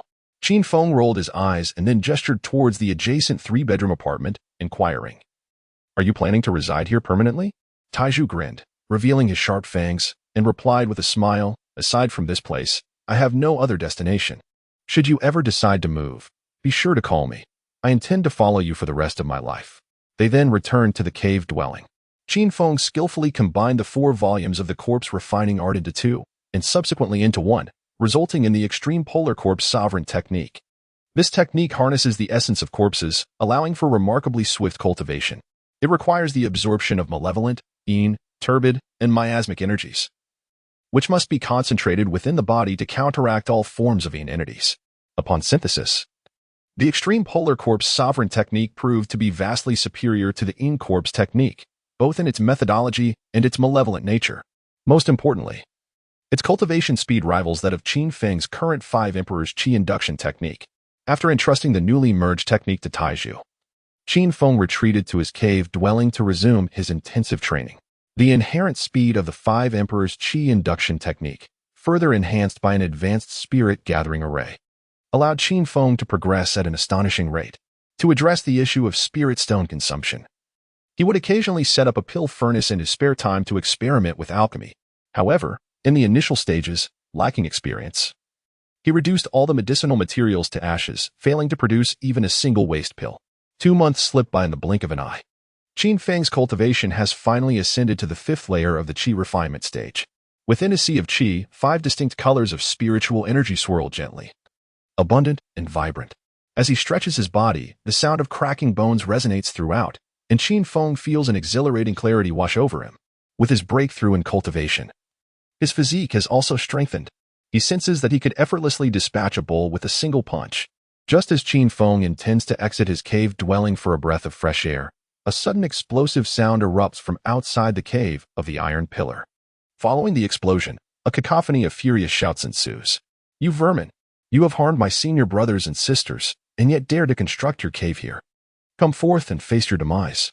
If you do not show yourselves within 3 breaths, do not blame us for collapsing your wretched lair." As Qin Feng approached the entrance of the cave, he peered through the intricate illusion array outside. He beheld a group of young cultivators, each adorned in diverse attire, exuding an aura of hostility as they blocked the entrance to the Iron Pillar's cave. At the rear stood an elderly man, his hair as white as snow and sporting a goatee, commanding the scene. The old man's gaze was somber, emanating an extraordinarily potent presence. Qin Feng immediately discerned the exceptional prowess of this elder, estimating him to possess at least the strength of the 6th layer of the Qi refinement stage. Sensing an unseen observer, the white-haired elder turned abruptly, yet his eyes were met only by a stone wall, prompting him to voice his confusion.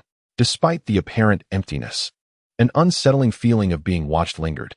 Before he could ponder further, the cave erupted in a billowing cloud of black smoke. "You dare trespass into my sanctum? Seek death." The figure of the iron pillar materialized at the cave's entrance, his eyes radiating a violet glow and revealing elongated fangs that seemed to emerge and retract. His inky hair cascaded behind him like a living entity, merely standing at the entrance. The dark energy surrounding him began to spread as if it possessed a will of its own. The young cultivators, witnessing this spectacle, were instantly stricken with terror, retreating hastily behind the white-haired elder. "You are a malevolent cultivator. Your fate is sealed. My master will not spare you," they clamored. The elder's expression shifted slightly, and he quickly clasped his hands in a gesture of respect towards the iron pillar, stating, "Fellow Taoist Qin Feng, I trust you are well. What did you call me? Fellow Taoist Qin? Qin Sun?" The elder's face was a mask of bewilderment, while the iron pillar remained silent, his brow furrowed. Suppressing a laugh from within the illusion array, Qin Feng observed the scene unfold. It was highly likely that this group belonged to Zhao Kang's sect, having already lost 2 disciples and now seeking retribution. They had indeed found the right place, yet they were lamenting at the wrong grave. Noticing that his master showed no intent to act, the young cultivators grew increasingly anxious. "Master, he is a malevolent cultivator. The forces of righteousness and evil cannot coexist. You must eliminate this fiend." The white-haired elder cast a stern glance at them before turning back to the iron pillar with a forced smile, saying, "My disciples are young and impetuous. Please do not take offense. I have come today to inquire whether you have seen my rebellious disciple Zhao Kang and Chenling." "I have seen them. I killed them." "What of it?" The iron pillar's gaze darkened, his voice gravelly as if echoing the wails of 1,000 spirits. "These 2 have long oppressed the common folk in Qinghefang, committing countless atrocities. Fellow Taoist Qin, your actions in eliminating them have indeed cleared the way for me, and I am profoundly grateful." The elder bowed once more and, without a backward glance, turned to depart. Only after everyone had left did the iron pillar retract the black smoke, sitting at the entrance of the cave. His expression clouded as he gazed toward Qin Feng's location. Brother Feng, why did you not reveal yourself? Together, we could have captured them all. Qin Feng, clutching his belly and smiling, emerged from the maze, mimicking the gestures of the elder by cupping his fist in salute. Why are you so agitated, Daoist Qin? Alas, I could shoulder this burden for you. Truly unfortunate. Taizhu sighed helplessly, then retrieved a dark red Qiankuan bag from his bosom and tossed it into Qin Feng's hands. A few days prior, while hunting in the mountains, he had encountered a female corpse, ravaged beyond recognition by wild wolves. At the time, he found it peculiar that a murderer would leave behind the belongings of the deceased. Now, however, the reason had become clear. Nevertheless, Taizhu remained troubled by the earlier group of people, the proverbial duck that had flown away from his grasp. Taizhu, remember this. While cultivating immortality may not revolve around the complexities of human relationships, it certainly is not merely about conflict and bloodshed. Everyone's path of cultivation is arduous, and sometimes it is unnecessary to fight to the death. Yet, one must remain vigilant against treachery. Later, I shall assist you in devising a couple of formations. With that, Qin Feng made his way towards Qinghefang market, leaving Taizhu deep in contemplation at the cave's entrance. Isn't cultivation about conflict and bloodshed? What, then, is it? Taizhu pondered, resting his chin on his hand, repeatedly reflecting on the meaning of those words. Chapter 16, by Wang Daoist, deceased. As Qin Feng passed through Qinghe village, he cast a glance at his home. The remnants of collapsed eaves and walls lay charred and gray, the aftermath of a fire leaving a desolate scene, with what remained reduced to ruins. At the spot where the courtyard gate once stood, a man in his 30s, bearing a flying sword, stood motionless, seemingly waiting for something. Qin Feng squinted at the middle-aged man, who exuded a palpable aura of menace. Once he confirmed that his sister's presence was absent, Qin Feng solemnly inquired, "Brother, was this your doing?" The man, initially poised to respond with indignation, found himself silenced by the formidable surge of spiritual energy emanating from Qin Feng. He quickly clarified, "This is a misunderstanding. My master, the White Elder, has commanded me to remain here, awaiting the return of the esteemed Qin Shenzhen, to compensate him with 1,000 spirit stones. I am Qin Feng," he interjected. "Return to your master and inform him that within this place reside the spirit tablets of my parents, along with 3,000 spirit stones. If he wishes to avoid demise, he must promptly bring 5,000 spirit stones, otherwise there shall be no end to this conflict. Are you not a malevolent practitioner?" The middle-aged man gazed at Qin Feng in sheer horror, his feet betraying him as they began to move involuntarily to the side, before he hastily fled towards the direction of Qinghefang. Qin Feng, disinclined to elaborate, leisurely followed the middle-aged man, intending to personally demand the spirit stones. However, midway through their journey, an unsettling sensation washed over him. Every few steps along the path lay the lifeless bodies of cultivators, a stark contrast to the usual scene. Could it be that some significant calamity had transpired? In his heart, Qin Feng harbored a sense of doubt as he followed the individuals ahead into the bustling marketplace. After traversing several narrow alleyways, he ultimately found himself within an opulent courtyard. "Master, someone has come." A middle-aged man rushed into the courtyard in a state of panic, bellowing at the top of his lungs. Immediately, 5 or 6 agile figures emerged in response. The air was thick with the fragrance of incense, and shortly thereafter, an elderly man, distinguished by his white hair, appeared from the main hall. Upon seeing Qin Feng, whose aura radiated fury, he did not display anger but instead performed a respectful bow, completing the customary greetings before inquiring, "Might I ask, are you the esteemed Qin Feng? You have burned down my home, yet you remain unaware of my identity?" At this moment, Qin Feng set aside all notions of decorum and directly employed his divination technique to discern the true nature of the elderly man. By Wang, a 6th-level qi refining practitioner of the wood element, he was not as easy to dispatch as one might slay a mere dog. Yet overcoming him within 5 exchanges posed no challenge. Upon feeling Qin Feng's gaze, which seemed hauntingly familiar, Bai Wang's eyes widened in astonishment. He had encountered such a penetrating gaze before, in front of that demonic cultivator's lair. Realizing he had chosen the wrong sect, Bai Wang quickly recognized that this figure might prove to be even more formidable than the fiend himself. Regaining his composure, Bai Wang hastily offered a series of ingratiating smiles, exclaiming, "Dear Daoist Qin, please do not take offense. This is indeed a misunderstanding. I shall compensate you with 5,000 spirit stones at once." With that, he swiftly retrieved a Qiankuan bag from his waist, filled it with spirit stones, and tossed it towards Qin Feng. The sound of the stones landing echoed in the air. Qin Feng did not reach out to catch it. Instead, he He allowed the spirit stone pouch to fall to the ground and then pointed towards a nearby young woman. Retrieve the spirit stones from within. All right. The young woman shivered slightly and promptly picked up the pouch, extracting a total of 5,000 stones, neither more nor less. It seems I have indeed overreacted. Qin Feng let out a sigh of relief. However, at that moment, the woman suddenly began to tremble violently, foaming at the mouth. The atmosphere grew eerily silent, as Qin Feng and the Taoist exchanged bewildered glances.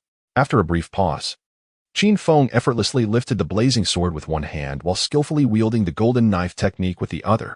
His initial move was nothing short of extraordinary, causing the elderly Bai Wang to change his expression dramatically as he exclaimed, "Fellow cultivator, we are within the confines of Qinghefang market. It is forbidden for practitioners to engage in combat here."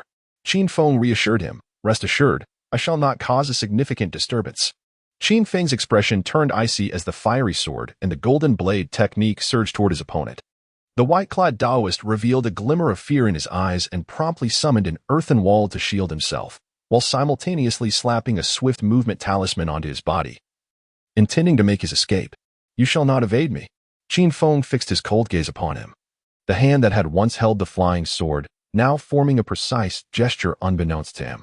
The white elder Taoist, with steely determination in his eyes, retrieved a talisman that was entirely waxen yellow, radiating waves of golden light, and infused it with spiritual energy. In an instant, a colossal transparent golden bell enveloped the white elder Taoist, effectively shielding him from the onslaught of the fiery flying sword and the golden blade. A golden bell talisman? If only you would willingly compensate me with spiritual stones, I would not resort to depleting such a valuable treasure. A look of regret flickered in Qin Feng's eyes as he once again unleashed his golden blade technique upon the golden bell, while the fiery flying sword relentlessly struck the bell above. Even a foundational stage cultivator would find it impossible to breach my golden bell talisman. Perhaps you should conserve your strength, Taoist Qin. The disdainful expression of Taoist Bai Wang indicated his intent to depart. Suddenly, his countenance shifted as he realized that his feet had been ensnared by resilient vines. This was Qin Feng's newly acquired vine technique. "Master." Observing Taoist Bai Wang at a disadvantage, over a dozen disciples nearby became incensed, brandishing their flying swords and talismans, poised to attack Qin Feng. At that moment, a thick black mist enveloped the courtyard, accompanied by an imperious voice that resounded, "Make a move, and I shall drain your essence." Iron Pillar's eyes glimmered with a violet hue, his disheveled appearance striking terror into the hearts of the already fearful young disciples, rendering them immobile. "You are all in cahoots." Upon the arrival of Iron Pillar, fear was palpable in Taoist Bai Wang's gaze. Iron Pillar glanced at the golden bell barrier, then at the incessantly assaulting fiery flying sword. "Brother Feng, allow me to assist. Your method is rather sluggish," he declared, and with that, Iron Pillar dropped to all fours, lunging at Taoist Bai Wang like a wild wolf. Bang! Bang! Bang! The black mist swirled around the golden bell barrier, and the sound of incessant pounding echoed, as if countless claws were scratching at an iron pot. In but a moment, a fissure appeared on the surface of the golden bell barrier. To Taoist Bai Wang, it felt as though the crack was not merely in the barrier but in his very heart. He shouted desperately, "Taoist friends, shall we cease hostilities here?" Iron Pillar offered no reply, intensifying his assault, while Qin Feng silently guided the flying sword to augment its force. Crack! The golden bell barrier shattered, reverting to its talismanic form. Taoist Bai Wang's complexion paled dramatically as he hastily gestured to cast a spell in defense, only to be pierced through the chest by the fiery flying sword. "Run!" A voice cried out from the crowd, and in that instant, they disregarded Iron Pillar's intimidation, fleeing with increasing speed. Qin Feng approached with familiarity, beginning to examine the corpse, while Taizhu entered the house to scavenge. After sweeping away all valuable items, Taizhu anxiously inquired, "Brother Feng, are you aware of what has transpired at your home?" "I've settled matters with that old fellow." With a grave expression, Taizhu continued, "While descending the mountain earlier, I stopped to find something to eat and witnessed numerous cultivators dead in the mountains. I am uncertain about the events that have unfolded recently. You should return for now. I will investigate what has occurred." "Understood." After leaving the alley, Qin Feng promptly made his way toward the Misty Rain Tower.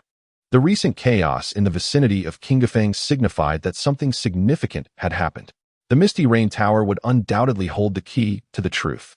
The author would like to express a note regarding the rules for additional updates. Chapter 17. Why is it so difficult to live a peaceful life?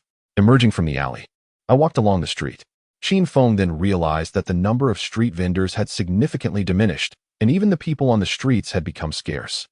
Whether common folk or cultivators, everyone seemed to be in a hurry, with a heavy atmosphere lingering in the air.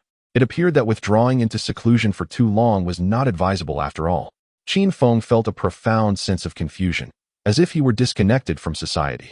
The entrance of the Misty Rain Tower was eerily deserted. Countless servants busily packed and organized belongings, oblivious to anyone who might have entered. Upon stepping into the grand hall of the Misty Rain Tower, he found that all the items that needed to be moved had already been relocated. Qin sat behind the counter, her expression tinged with sorrow, and the aura surrounding her had markedly changed from before. As if she had embarked on a unique path of cultivation.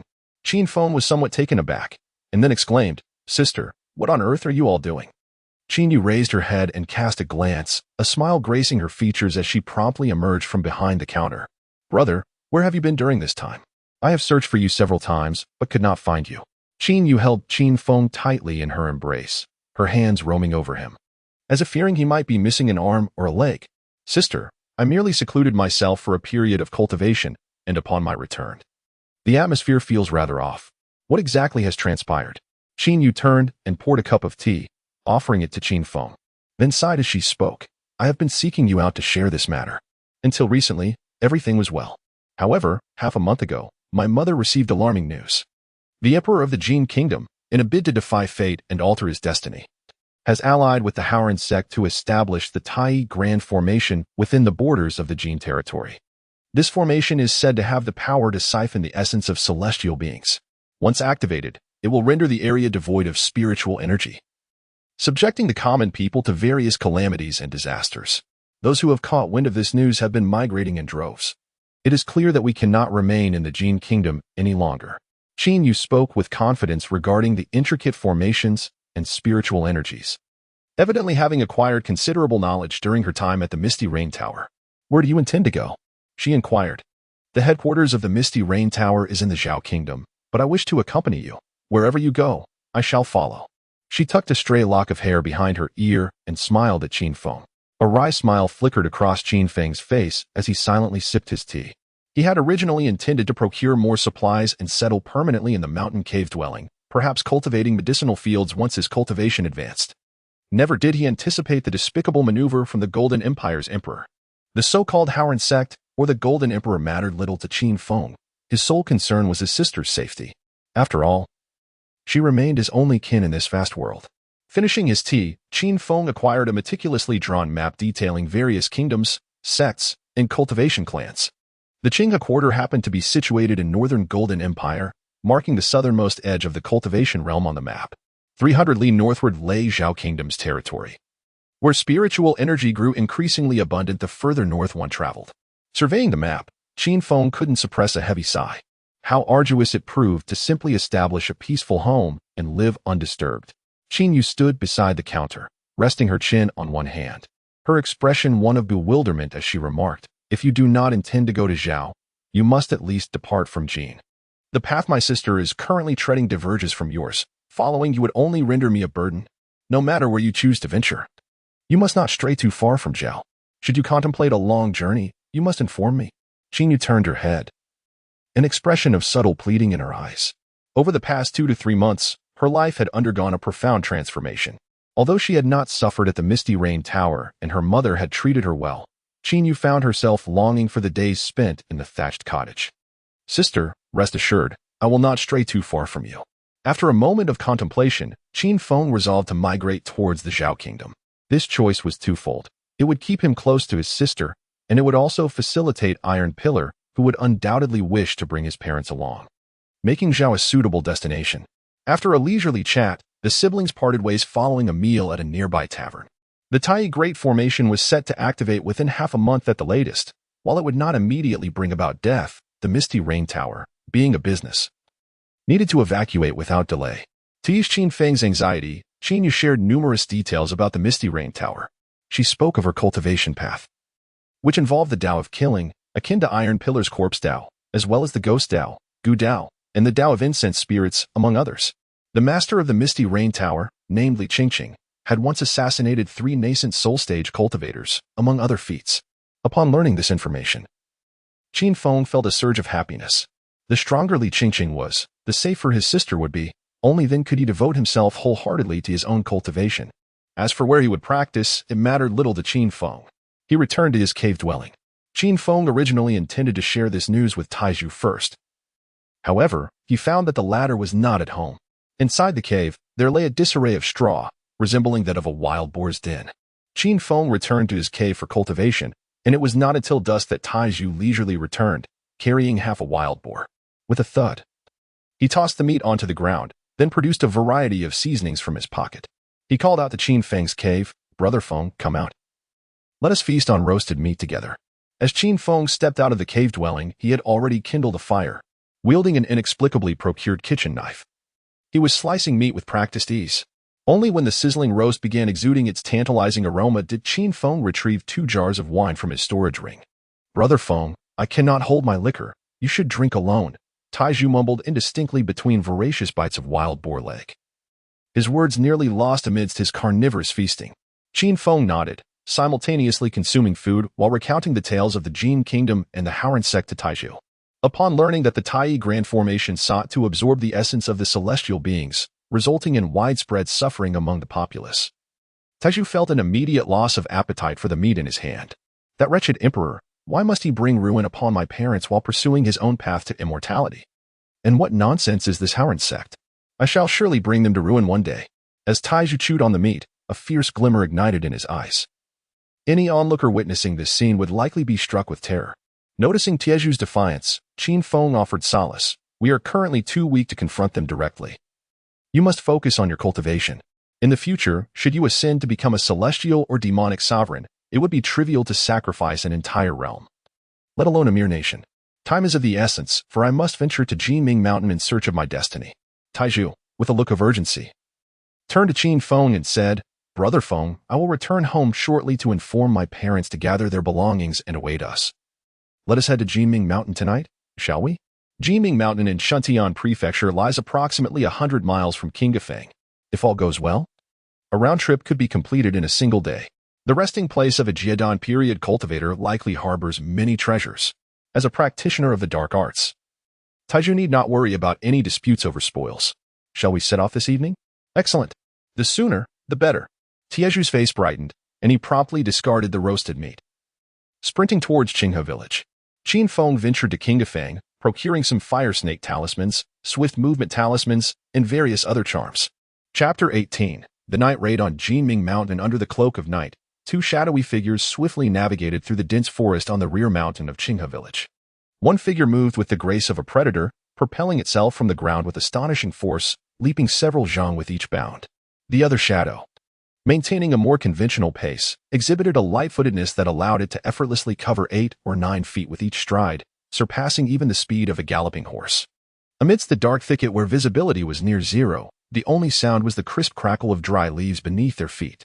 The distance of 100 li was but a fleeting moment for the duo, akin to the burning of a single incense stick. Ahead loomed Jiming Mountain, its silhouette reminiscent of a rooster. Standing atop a massive boulder, Taizhu excitedly pointed towards the mountain's rooster-like shape. Jiming Mountain lay in a remote area, desolate for miles around, and with the cover of night, it presented the perfect opportunity for treasure hunting. "Let us proceed, Brother Feng," he urged. "But do keep your voice down. It would be troublesome should there be anyone meditating nearby." Upon hearing this, Taizhu instantly became vigilant, scrutinizing their surroundings. They slowed their pace, cautiously approaching the direction of Jiming Mountain. Upon arrival, Taizhu pulled out a map for a brief inspection, then retrieved a small white porcelain vial from his robes, extracting some powder to apply to his nose. He then began to sniff around intently, his simplistic method leaving Qin Feng astonished. "Is this method reliable?" Qin Feng inquired. "Of course. It's a technique taught by my late master." Taizhu replied with a proud grin, continuing his olfactory search for the resting place of the Golden Core practitioner. As time passed, Taizhu made 2 more applications of the powder before pausing. "Found it. It's right at the chicken's rear," he exclaimed, pointing excitedly at a large slope that indeed resembled the rear of a rooster. Just as he was about to advance with eager anticipation, Qin Feng's expression suddenly shifted, and he grabbed Taizhu tightly. "Brother Feng, what is it?" Qin Feng remained silent, casting an anxious glance at the surrounding environment before swiftly tugging Taizhu towards a nearby ravine. The ravine was shallow, encircled by scattered rocks, making it an ideal hiding spot. Once they took refuge in the ravine, Taiju sensed something amiss and, in frustration, remarked, after all the effort to seek treasure, "I never anticipated others would arrive as well. They are likely just passers-by. Let us wait and see." Qin Feng concealed himself within the crevice of a massive rock, intently gazing outside through the narrow gap. Both he and Taiju held their breath, employing their skills to minimize their presence to the utmost degree. Before long, a series of piercing sounds resonated from beyond the mountain gorge. Upon hearing the commotion, Qin Feng exchanged a glance with Taiju, both of them furrowing their brows. The ability to fly indicated a strength of at least the foundation establishment stage. Crack! A woman clad in black swiftly descended beside the gorge, her footsteps resonating heavily. She scanned her surroundings and, without hesitation, advanced towards the depths of the gorge. Although her spiritual energy was in disarray, it surpassed that of an average Qi refinement practitioner by a significant margin. It was evident at a glance that she was a foundation establishment cultivator. However, her current injuries had left her at her wit's end, which was why she sought refuge in this location. Qin Feng felt his heart racing wildly, yearning to rush out and deliver a sharp slap to inform her of their presence. However, he was also apprehensive of the pursuing enemies. Suddenly, the woman paused after taking just a couple of steps. She cast a puzzled glance toward the direction of Qin Feng and Taiju, then decisively chose another crevice between the massive rocks, evidently having detected their presence. "Brother Feng, what should we do now?" Taiju asked, his face contorted with anxiety, clutching a pair of black claws tightly in his hands. Had it not been for Qin Feng restraining him, he would have charged out. "Let us wait and see. If it comes to that, we shall make our escape from that side." Qin Feng pointed towards the gap beside him, suggesting that slipping through would grant him the freedom to soar high like a bird. Noticing that the other party had already realized his intentions, Qin Feng decided to drop the pretense. He flipped his hand and retrieved 5 fire serpent talismans from his storage ring, while simultaneously affixing 2 swift movement talismans to his legs. The movements of Qin Feng were so subtle that they were nearly inaudible. In stark contrast, Taiju was incessantly rummaging through his storage ring, his 2 black-clawed weapons clanking noisily beneath him. "If you wish to avoid death, quiet down." A cold voice echoed from the opposite side of the mountain, prompting Taiju to restrain himself and grasp the claws once more. At that moment, a sound resembling a piercing wind filled the air. Soon, a vessel akin to a wooden boat, measuring approximately 30 feet in length, floated into view above the mountain gorge. Standing upon it were 5 or 6 young men and women clad in azure robes, wielding flying swords. Although the fluctuations of spiritual energy emanating from them were not as formidable as those of the woman encountered earlier, their numbers compensated for it. They were at least at the peak of the Qi refinement stage. Qin Feng concealed himself behind a stone, his grip tightening around the fire serpent talisman. At that moment, voices emerged from outside. "The enchantress just vanished from this very spot. She must be hiding nearby." One of them urged, "Do not panic. To capture that sorceress, I have brought my master's heavenly inquiry disc. This time, she shall not escape." Before them stood a man wielding a palm-sized purple compass. As he infused it with spiritual energy, the needle began to spin immediately. Suddenly, a sharp sound echoed from the mountain gorge, and the scene fell into an immediate silence. Qin Feng furrowed his brow at Taiju, who immediately shook his head to indicate that the noise had not originated from him. At that moment, the 5 figures outside had leapt down from their flying vessel, weapons drawn, vigilantly scanning the ravine for any signs of concealed individuals. The leader, his expression impassive, called out, "Enchantress, surrender the coveted longevity grass, and we, the longevity sword sect, may consider sparing your life." Silence enveloped the ravine, a stillness so profound it seemed lifeless. Prior to this, Qin Feng had conferred with Taiju, agreeing that as long as the adversaries refrained from attacking, they, too, would hold their ground. Though somewhat timid, the tortoise lived long after all. Thus, an awkward atmosphere pervaded the ravine. "Brother, why waste words with her? Let us engage. Since you choose to reject our offer, we shall take your head as our prize." A flicker of anger crossed the man's face as he produced a pair of throwing rings, launching them towards the ravine. The other 4 simultaneously unleashed their assault, causing the giant boulders within to fracture under the onslaught. "Do you truly believe I, Ding, am an easy target?" Just as the stone seemed on the verge of yielding, she made her move. Rising slowly, she first cast a protective shield upon herself, followed by summoning her flying sword to counter the incoming attacks. The disparity in their realms was vast. Even in her weakened state, she could easily manage the onslaught. In her spare moments, she hurled a couple of egg-sized, round, dark projectiles at her assailants. With a soft thud, the spheres struck the ground, erupting into a cloud of thick black smoke. Be cautious, that is soul-devouring smoke. Upon seeing the smoke, the faces of the Longevity Sword's sect members turned pale, and they instinctively retreated. At that moment, she turned her gaze towards the hiding place of Qin Feng and Taiju. I nearly forgot about you two little mice. With another soft thud, yet another dark projectile was launched. Qin Feng forcefully pushed the iron pillar through the narrow opening leading outside, then unleashed a fire serpent talisman towards the demoness. After completing this sequence of actions, he leaped into the gap and began his escape. Senior brother, could those two escaping be her accomplices? Never mind, let us first eliminate this demoness. Chapter 19. Betrayal among kin at the foot of Jinming Mountain. The dark-clad woman was engaged in a fierce battle with the members of the Chongqing Sword sect. After Qin Feng and Taiju escaped from the ravine, they did not venture far, but instead made their way to the peak of the opposite mountain. Seated upon the lush grass at the summit, the two quietly observed the commotion at the foot of the mountain across from them. With great enthusiasm, Taiju exclaimed, "Brother Feng, shall we launch a counterattack and eliminate them all? Once they depart, we can search for treasure. To prolong our lives, we must remain inconspicuous." Although the thrill of killing and plundering is enticing, Qin Feng had grander aspirations. The Zhao Kingdom lay within the domain of the Chongqing Sword sect. Should they entangle themselves in conflict, future tranquility would be elusive. Moreover, the Wang family had yet to resolve their own issues under such circumstances. It was imperative to avoid unnecessary strife. Currently, being only at the 5th level of Qi refinement, his power was insufficient. As a transmigrator, Qin Feng preferred to cultivate discreetly. After a short while, the skirmish on the opposite peak reached its conclusion. Though distanced, both Qin Feng and Taiju could clearly discern the aftermath. The Chongqing Sword sect suffered significant losses, with only 2 individuals managing to escape via flying vessels. The woman in black, already injured, appeared even more fragile after the battle. Like a candle flickering in the wind, had there been even a hint of malevolence from Qin Feng or Taiju, she would not have escaped. Taiju, clutching his chest in anguish, lamented, "I feel such pain. That woman must possess numerous valuable items, and we let her slip away." Taiju's expression of loss rendered Qin Feng speechless. Cultivating immortality was about enduring, not constant bloodshed, a concept that unfortunately eluded Taiju. As the figure of the woman in black faded into the horizon, Qin Feng silently turned to depart in another direction. "Brother Feng, you're going the wrong way. We need to head to Jinming Mountain," Taiju protested. "Let us come back tomorrow. Today we shall simply pass through here." "Why?" Taiju queried with a puzzled expression.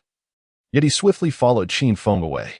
Half an hour later, from the grass atop Jinming Mountain emerged the woman in black. The same individual who had battled the disciples of the Chongqing Sword sect. It seemed those two were merely passing through. Perhaps I was overly concerned, she thought. Glancing curiously at the opposite peak before stepping onto her flying sword, gliding low through the night until she vanished from sight. 3 hours later, as dawn broke upon the horizon, illuminating the world, on the mountain peak, Taiju remained in a concealed state, munching on beef jerky, while Qin Feng intently focused on the opposing mountain. After finishing his 3rd piece of jerky, Taiju, unable to contain his impatience, urged, "Brother Feng, she has truly departed. Let us make haste before the Tai Grand Array activates." "Very well," Qin Feng replied. Qin Feng withdrew the elusive formation before he and Taiju proceeded towards Jinming Mountain. As the saying goes, what an uncle can tolerate, an aunt cannot endure.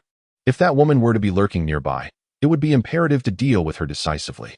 He was not one to seek trouble, but neither was he one to shy away from it. The mountains were thick with moisture, dewdrops clung to the underbrush, and the branches of the trees dripped incessantly. As the sun cast its rays, a dense mist began to envelop the mountainous terrain. Upon reaching the location scouted the previous day, Taiju produced a small, dark red flag adorned with numerous vividly depicted spirits. After planting the flag firmly into the ground, he encircled it with a pattern drawn in blood. Reciting incantations, "When the heavenly gate does not open, the ghostly door shall come. May the myriad souls assist me in ascending the divine platform, as the boundless spirits wither." As the spell took effect, the spirits on the flag began to contort and writhe grotesquely, emitting chilling howls as if they had come to life, sending shivers down Qin Feng's spine. It was truly terrifying. No wonder evil cultivators were looked down upon. Who would not feel a sense of dread upon witnessing such a spectacle? Moments later, over 30 black misty orbs erupted from the flag, swirling around the mountain in search. Wiping the sweat from his brow, Taiju, beaming with excitement, brandished the flag before Qin Feng. "Look, Brother Feng, and my magical artifact. What is this?" "This is the legendary 10,000 Souls banner. Few possess the ability to craft such a thing. I count myself among the fortunate minority."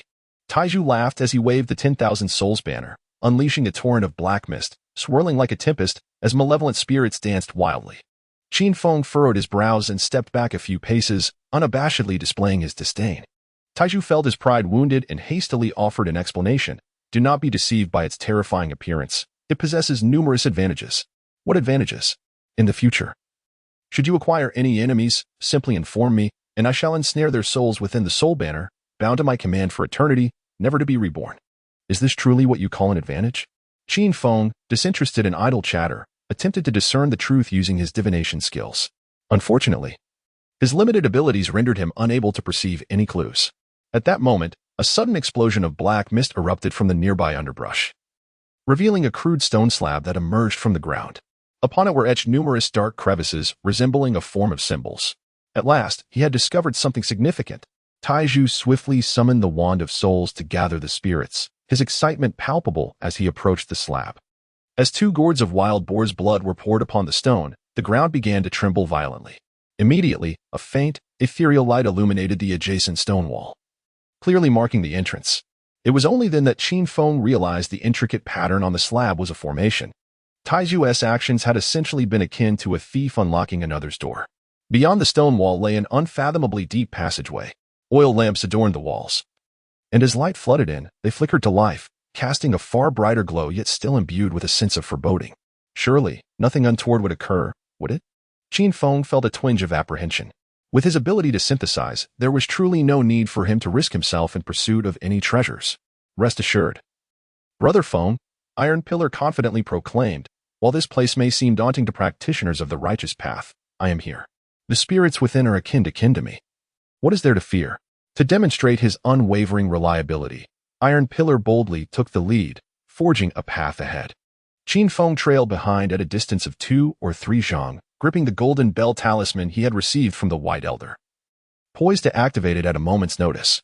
As they approached the end of the passage, 3 arrows imbued with spiritual power suddenly shot forth from the stone wall beside the Iron Pillar. Bang, bang, bang. The arrowheads, as thick as a thumb, pierced into his shoulder, abdomen, and neck. A pang of anxiety gripped Qin Feng as he rushed forward. "Is everything all right?" "Damn it, fortunately, I'm already dead." Taiju cursed vehemently as he yanked the arrowhead from his body, hurling it fiercely to the ground. He spat contemptuously at the wall, then, despite the 3 gaping wounds on his body, he pressed on. Bang, bang, bang. After just a few steps, more arrows were loosed, and Taiju managed to fend off 2, yet one still found its mark in his chest. "Curse your lineage. When I get in there, if I don't shatter your corpse into 1,000 pieces, may I be cursed to bear your name." Taiju's forehead throbbed with rage as he pointed angrily into the passage, while Qin Feng wore a look of utter disbelief. "Is this what you call family?" If it were a slightly weaker evil cultivator, they'd likely be skewered like a pincushion by now.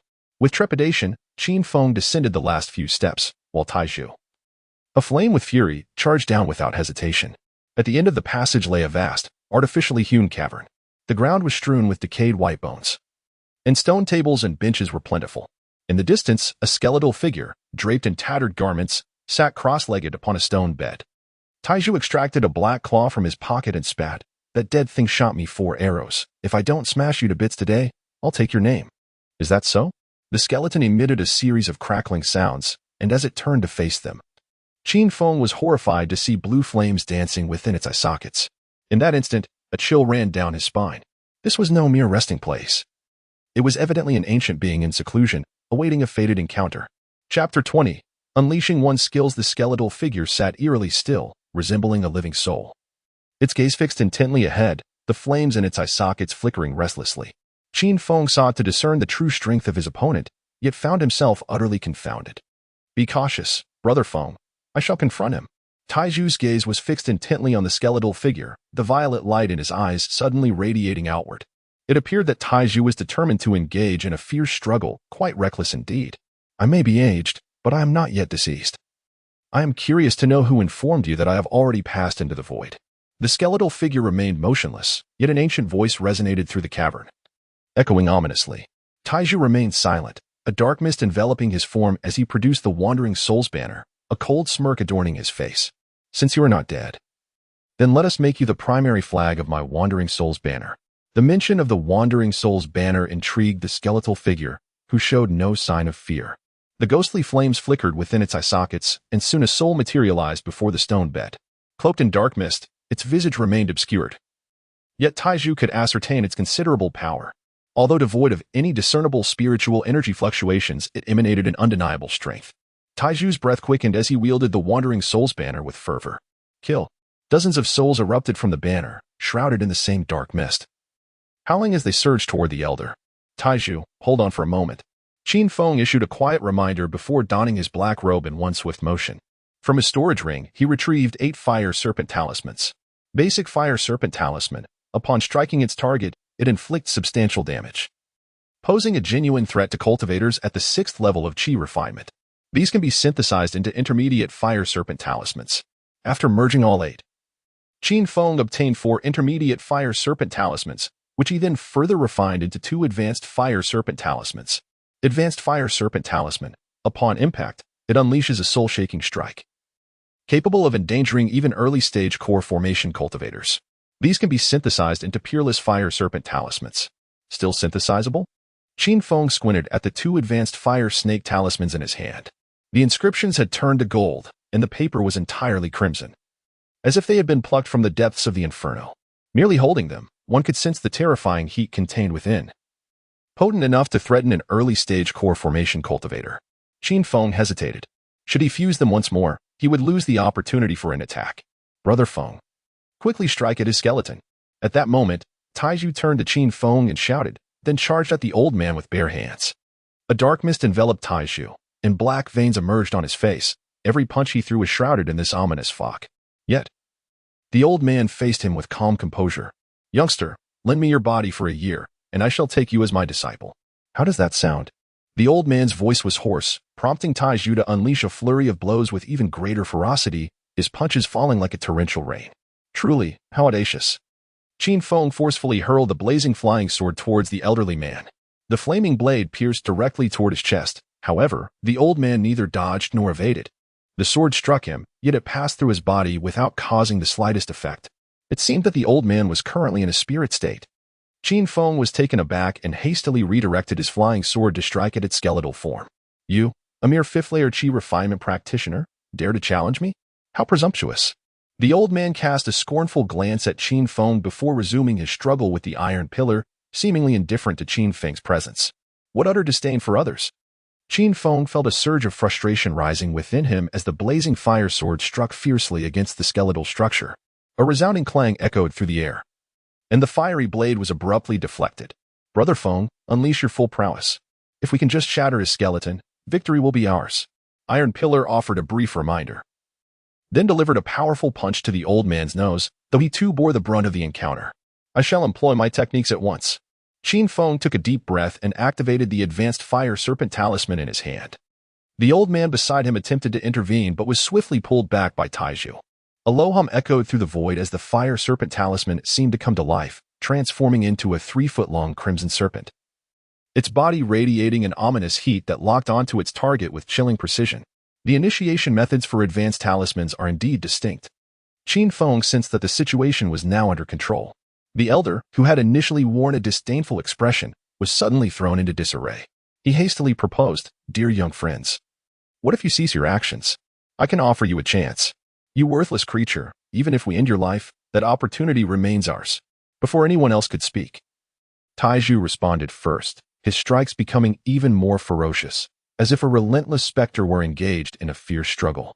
Without further hesitation, Qin Feng commanded the fire serpent to violently collide with the skeletal remains upon the stone bed. The moment the fire serpent surged forth, he immediately retreated into the corridor behind him. In the next instant, a thunderous explosion reverberated throughout the passage, with debris cascading from the stone walls intermittently. Coughing, the iron pillar emitted a distressed sound, while the old man fell silent. Once tranquility returned, Qin Feng ventured back. The stone wall had been blasted into a large hole, the remains reduced to powder, leaving only a few fragments of bones and a dark storage ring as evidence of past presence. Brother Feng, your actions were excessively ruthless. You nearly obliterated me as well. The iron pillar, adorned in tattered robes and with his face charred black and hair singed, sputtered as he expelled the stone dust from his mouth. What of the old man? He has already been absorbed into the Wanhun banner. The iron pillar grinned widely, excitement illuminating his features as he retrieved the Wanhun banner, giving it a gentle flick, which immediately released a wisp of black mist. Such audacity! You are utterly shameless. The old man's eyes blazed with fury, yet he was rendered incapable of mounting any form of resistance. Now under the control of the Wanhun banner, he could only succumb to being a puppet, no matter how unwilling he felt. Quickly open your storage bag. Your master has become formidable. Henceforth, I shall ensure your rise to ghostly emperor status. The iron pillar kicked him towards the shattered stone bed. The old man's soul flickered with murderous intent. Yet his body moved against his will to retrieve the storage bag and lift the mental restrictions upon it. Silence enveloped the chamber once more. The old man gradually extracted a plethora of scrolls, books, and an array of magical artifacts, talismans, spiritual herbs, and elixirs from the storage ring.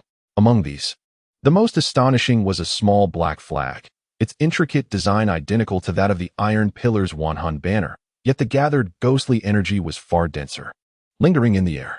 This Wanhun banner is remarkable. Fusing the spirits within it with my power will undoubtedly enhance my strength.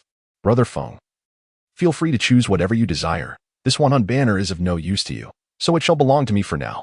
The iron pillar clutched the Wanhun banner with great fondness, while Qin Feng's attention shifted to the elixirs and scrolls before him. Without hesitation, Qin Feng selected 3 items from the multitude available: a Tome of the Thousand Dawn, a manual on the Xian beginner's Thunderbolt sword technique, and a set of intermediate Thousand Bird formation tactics. Observing Qin Feng's modest choice, Taizhu became irate, exclaiming with frustration, "If we are to share equally, it must indeed be equal. You take all the items meant for righteous cultivators, while I will claim those for the malevolent. I do not engage in duels of magic, and many of these items are of no use to me." Qin Feng waved his hand dismissively, adopting an air of indifference, before turning to make his way towards the exit of the passage. Taizhu, ever the loyal friend, inspired Qin Feng's genuine regard, which is why he selected only 3 items. He could only hope that Taizhu's future path would stretch ever longer. Upon returning to Jinming Mountain, he found that it was already midday, with the sun blazing fiercely and mosquitoes swarming relentlessly. Qin Feng turned to glance at the stone wall behind him, which had returned to its original state, a hint of regret flickering in his eyes. This was undoubtedly a sophisticated formation, yet regrettably, the current means at his disposal were utterly insufficient to take it away. Taizhu emerged from the formation with great enthusiasm, casually handing Qin Feng a flying sword. This was a primary-level mystical artifact, the Thunder Sword, which belonged to the same lineage as the Thunder Sword technique. I didn't notice it just now. It was right there. And you intentionally overlooked it, didn't you? All right, enough of that. Let us hasten back. Taizhu grinned and then, with a serious expression, said to Qin Feng, I previously lied to my mother, claiming I had joined the Wild Wolf Gang of Shuntian Prefecture to learn martial arts and earn spirit stones. If she inquires about you, Brother Feng, please do not let the truth slip. Yes, I will assure Auntie that Taizhu is no coward. After a brief moment of adjustment, the two transformed into shadows, swiftly darting towards the distant Qinghefang, over 100 miles away. Chapter 21. The Mountain Lord's Decree during the day. The forest was bustling with people. It was not uncommon to encounter small groups of cultivators on their journey, occasionally sighting hunters with long bows accompanied by their hounds, or herbalists carrying medicine boxes in search of herbs. As they neared Qinghefang, Qin Feng and Taizhu removed their black cloaks, donning their ordinary attire once more. Just before reaching the rear mountain of Qinghe village, they encountered an elderly man and a young girl approaching through the dense woods. The elder was clad in a brown cloth robe, topped with a felt hat, while the girl wore a purple long skirt, exuding the spirited essence of youth. Qin Feng instantly recognized the identity of the young girl. Not wishing to engage with her, he decided to retreat into the nearby bushes, feigning a need for privacy. Halt. Just as Qin Feng was about to step fully into the thicket, the young girl recognized him as well. What are you two up to sneaking around? Ziling'o inquired, her face displaying an expression of scrutiny as she swiftly approached to assess Qin Feng and Taizhu. Is even urination under your watch? Qin Feng looked at him with an utterly speechless expression while shielding Iron Pillar's left shoulder. Ziling'o's cheeks flushed slightly before she retorted in a threatening tone. Last time you pretended to be an ordinary person, but now you can't keep up the act. Can you? Qin Feng rolled his eyes in disdain, choosing to ignore her.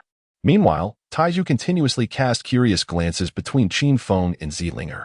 Noticing Qin Feng's apparent reluctance to engage with her, Ziling'o shifted the topic, saying, "All the cultivators in Qinghefang have fled. Aren't you two planning to leave as well?" Qin Feng said softly, "Didn't you obstruct me? If you wish to travel to the nearest Zhao kingdom, I possess a set of Mountain Lord tokens from the Eternal Life Sword sect. I can part with them for merely 10,000 spirit stones each. What say you?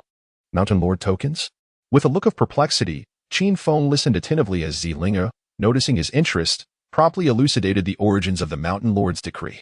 Recently, news of the Haoran sect's deployment of the Tai Grand Array in the Kingdom of Jin has spread throughout the entire realm of cultivation, prompting a significant migration of numerous cultivators. An influx of practitioners signifies an increase in the complexity of managing the sects, leading to widespread resistance among the major sects towards both cultivators and wandering populace. The Chongqing Sword sect has taken further measures by issuing the Mountain Lord's decree, mandating the enumeration and sale of ownership for every peak under their jurisdiction. Possession of a token grants recognition from the sect, while those lacking such a token, should they engage in misconduct and be apprehended, will face severe repercussions. Qin Feng found himself unable to produce the requisite 10,000 spirit stones and thus had no choice but to abandon his aspirations. He could hardly believe that in this vast world, he would be unable to find a place to call home. Meanwhile, Taizhu, standing nearby, was stirred with curiosity and inquired, "With the Mountain Lord's decree, can one bring their family along? As long as they are cultivators, is that not sufficient?" Observing that the two showed no inclination to make a purchase, Ziling'o chose not to linger and departed without further ado. The Zhao Kingdom's cultivation community was reluctant to accept cultivators, nor did they welcome the displaced populace, complicating matters significantly. Taizhu, however, remained in a state of discontent. Qin Feng sensed that the situation was rather precarious. Although embarking on the path of cultivation signified a separation from the mortal realm henceforth, the thought of forsaking his parents was an insurmountable task for anyone. Upon returning to Qinghefang, Taizhu went back to the village, while Qin Feng proceeded to the Misty Rain Tower, regrettably failing to locate Qin Yu. Upon returning to the village, he found his home reduced to ashes. Apart from his sister, he had no other ties. Next door, Taizhu conversed with his parents inside their dwelling. Qin Feng chose not to intrude and silently made his way towards the cave dwelling on the back mountain. At that moment, outside the cave, a woman clad in a form-fitting black attire sat upon a stone at the base of the rocky wall. A long sword was sheathed at her waist, and a lengthy wooden box was strapped to her back. Upon spotting Qin Feng, she beamed with a smile. "Sister, you haven't tea left?" Qin Feng rushed forward in a swift motion, taking 2 steps at once, and then rubbed his hands together as he settled beside Qin Yu. She was no longer the timid woman she once was. An indescribable aura now enveloped her, an enigmatic presence that was hard to articulate. Qin Feng merely felt that his sister had grown even more beautiful. Qin Yu cast him a feigned angry glare, and then lamented, "Where have you been? I have been waiting here for you for over half a day, yet you have not appeared. And that cave of yours resembles a dwelling of savages." Qin Feng chuckled softly as he casually wrapped his arm around his neck, then remarked, "I just visited the Misty Rain Pavilion in search of you, but found no one. They left ahead, and I came to see you before pursuing them." Upon hearing this, Qin Yu suddenly recalled something and retrieved 2 jade tokens from her bosom, presenting them to Qin Feng. "These are the Mountain Lord tokens of the Eternal Life Sword sect, one for you and one for Taizhu. Sister Yu, you should give them all to Brother Feng, for he is your own brother." A melodious voice chimed in from behind the two, causing Qin Yu to smile. It appeared that Taizhu had been present for quite some time. However, his silence had gone unnoticed. Qin Feng lightly tapped his head, admonishing, "You have always had a penchant for this mischief since childhood. Next time, I shall give you a proper bump on your noggin." With a grin, Taizhu reached into his pocket and produced an oiled paper wrap, revealing a steaming meat pie emanating an enticing aroma. "As soon as my mother mentioned that Sister Yu was looking for you, I knew you would all be here, so I brought it fresh from the stove." The savory meat pie, still steaming, was irresistibly fragrant. Without hesitation, Qin Feng seized one and began to eat, followed by Taizhu. He then offered the remaining pie to Qin Yu. "Sister Yu, you should have some too. Our lives are looking up now." "All right," she replied. Qin Yu's face blossomed with a joyful smile as she extended the remaining Mountain Lord's token towards Taizhu, yet he resolutely pushed it back. Has he truly become so resolute as to decline Sister Yu's offering? "I cannot accompany my parents to Zhao, so I intend to journey to Zhou." Taizhu, with his head bowed, voraciously devoured the oil cakes, obscuring his expression, leaving me to discern his mood solely from the tone of his voice, which indicated he was not in a particularly good state of mind. I had thought it was something of significance. Qin Yu let out a sigh of relief and continued. Uncle Han and Andy can follow us to the Misty Rain Pavilion. With my care, there will surely be no problems. Sister Yu and Brother Feng, you have always looked after me, and this time, I do not wish to be a burden. I intend to take them to the state of Zhou. This continent is home to numerous dynasties and nations, yet wherever there are practitioners, it is part of the realm of cultivation. Among the many realms of cultivation, the state of Zhou stands as an exception. It is a haven for evil cultivators. In the prominent sects there are steeped in malevolent practices. Iron Pillar, being an evil cultivator himself, would find it a fitting environment, yet the path ahead may very well lead him further astray.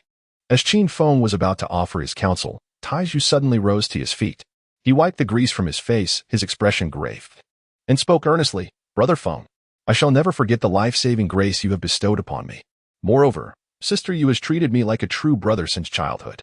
Today, I, Taizhu, assure you all, even if I were to become a wretched villain in the future, marked by the deepest of sins, as long as you are here, I shall remain the same Taizhu. After uttering these words, Taizhu wiped his eyes and turned to leave without hesitation. Qin Yu's eyes glistened with tears as she called out to his departing figure, Taizhu, take good care of yourself. Qin Feng also called out to him, from now on, be more prudent in your actions and refrain from coveting other storage bags. Taizhu walked at a leisurely pace. But upon hearing these words, his steps became erratic, prompting him to dash down the mountain in a flurry. Alas, Qin Yu sighed. Producing a handkerchief to wipe Qin Feng's hands clean before speaking, you should follow us at Yin Tower. I can manage on my own. Can you really protect me for a lifetime? Silly brother, what does it matter if I safeguard you for eternity, as long as you remain safe and sound? After parting ways successively, Qin Feng silently sat in place, lost in thought. He could sense that his sister's strength had surged dramatically in recent times. Perhaps she too had her own path to traverse. Why does it feel as though he's reluctant to let go? Qin Feng gently rubbed his cheek, regaining his composure before retrieving the Mountain Lord's token from his embrace.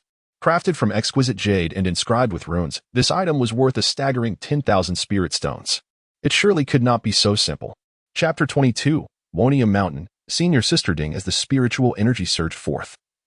The Mountain Lord's token immediately transmitted the location information of Wonium Mountain, at the end of the Qingyan Mountain range, 300 miles to the west, resembling a reclining bull.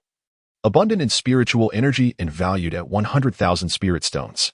With the possession of this token, one could claim ownership of Wonium Mountain. Upon receiving this information, Qin Feng realized that the Mountain Lord's token could not be bound to a master. This implied that as long as one's strength was sufficient, one could obtain the ownership of Wonium Mountain without spending any spirit stones. Such a trivial object valued at 100,000 spirit stones. With a visage etched in pain, Qin Feng reluctantly stowed the Mountain Lord's order into his storage ring, a token he had little desire for, had it not already been in his possession. It was exorbitantly expensive. He returned to his cave dwelling to resume his cultivation. At dawn the following day, he hurried down the mountain to catch a glimpse of Taizhu's home, only to find it had already been vacated. The villagers, upon seeing Qin Feng, wore expressions tinged with schadenfreude. In their eyes, the calamity that befell Qin Feng's family, culminating in a fire, had also ensnared Taizhu's family, prompting their departure, a clear case of misfortune. I am a righteous cultivator. Understanding the villagers' gazes, Qin Feng inhaled deeply to steady his emotions before departing. Had Taizhu witnessed such looks, those villagers would surely find themselves ensnared in the 10,000 souls banner to aid him in his cultivation. The streets of Qinghefang lay desolate, devoid of life. Only a handful of ordinary folk and government-run shops remained open, while the presence of cultivators had all but vanished. Where had these practitioners gone? It seemed that the scarcity of cultivators in the area had rendered business unprofitable, prompting their exodus. As Qin Feng strolled through the streets, he overheard numerous townspeople engaged in discussions about the recent changes in Qinghefang. Among them, some were aware of the matters concerning the Tai Great Formation. However, the thought of migrating hundreds of miles proved daunting for mere mortals. Upon returning to his cave dwelling, Qin Feng commenced the task of packing away the spirit-gathering array and the Mistral array. Aside from these two sets of formations and the remnants of alchemical concoctions strewn about, the cave contained no other possessions. After a brief interval, several monkeys descended from the vines above the cave, chattering incessantly, their faces adorned with expressions of grievance as they fixated their gazes upon Qin Feng. This place is returned to you. With a smile, Qin Feng waved at a few monkeys and then stepped out of the cave. He affixed 2 talismans of swift travel to his legs and consulted a map to ascertain his direction, before setting off with unwavering determination. Though the kingdom of Zhao was near, the Chongqing sword sect was a distant prospect. The location of Wonia Mountain remained unknown, necessitating the discovery of the Qingyan mountain range first. Despite possessing the cultivation of the fifth layer of qi refinement, the long journey left Qin Feng's legs aching. He could only progress by alternating between walking and resting. Half a month later, Qin Feng, guided by the Qingyan mountain range, has finally discovered a mountain peak that belongs to him. Standing atop this elevation and gazing down, he observes Wonia Mountain, which rises over 100 zhang. Its contours gently undulating, with the summit as flat as the back of an ox. It is an ideal location for constructing a cave dwelling and cultivating medicinal fields. Most importantly, the spiritual essence here is far more abundant than that of Qinghefang, allowing for swifter progress in cultivation. The surrounding area is remote, encircled by mountains and rivers, devoid of any presence of other practitioners. Qin Feng felt perplexed. Logically speaking, since the Qingyan sword sect had publicly sold the mountain master tokens, there should have been numerous talents present. Yet, the atmosphere was unexpectedly desolate. As nightfall approached, Qin Feng, disregarding everything else, affixed 2 spirit movement talismans to his legs, preparing to flee towards Wonia Mountain. At that moment, an array of spiritual energy fluctuations suddenly emanated from the grassy slope behind him. Moments later, a woman clad in white emerged from within. She possessed an exquisite beauty, her figure slender, adorned with several small green vials at her waist, exuding an aura that seemed untouched by the mortal realm. It was evident she was a cultivator, and her cultivation surpassed his own. To prevent any misunderstanding, Qin Feng promptly halted, cupping his hands in a gesture of respect, and said, "Fairy, please do not take offense. I am merely passing through and intend to leave." The woman glanced at the spirit movement talismans on his legs and smiled, inquiring, "Have you also acquired the Mountain Lord's token from the Qingyan sect?"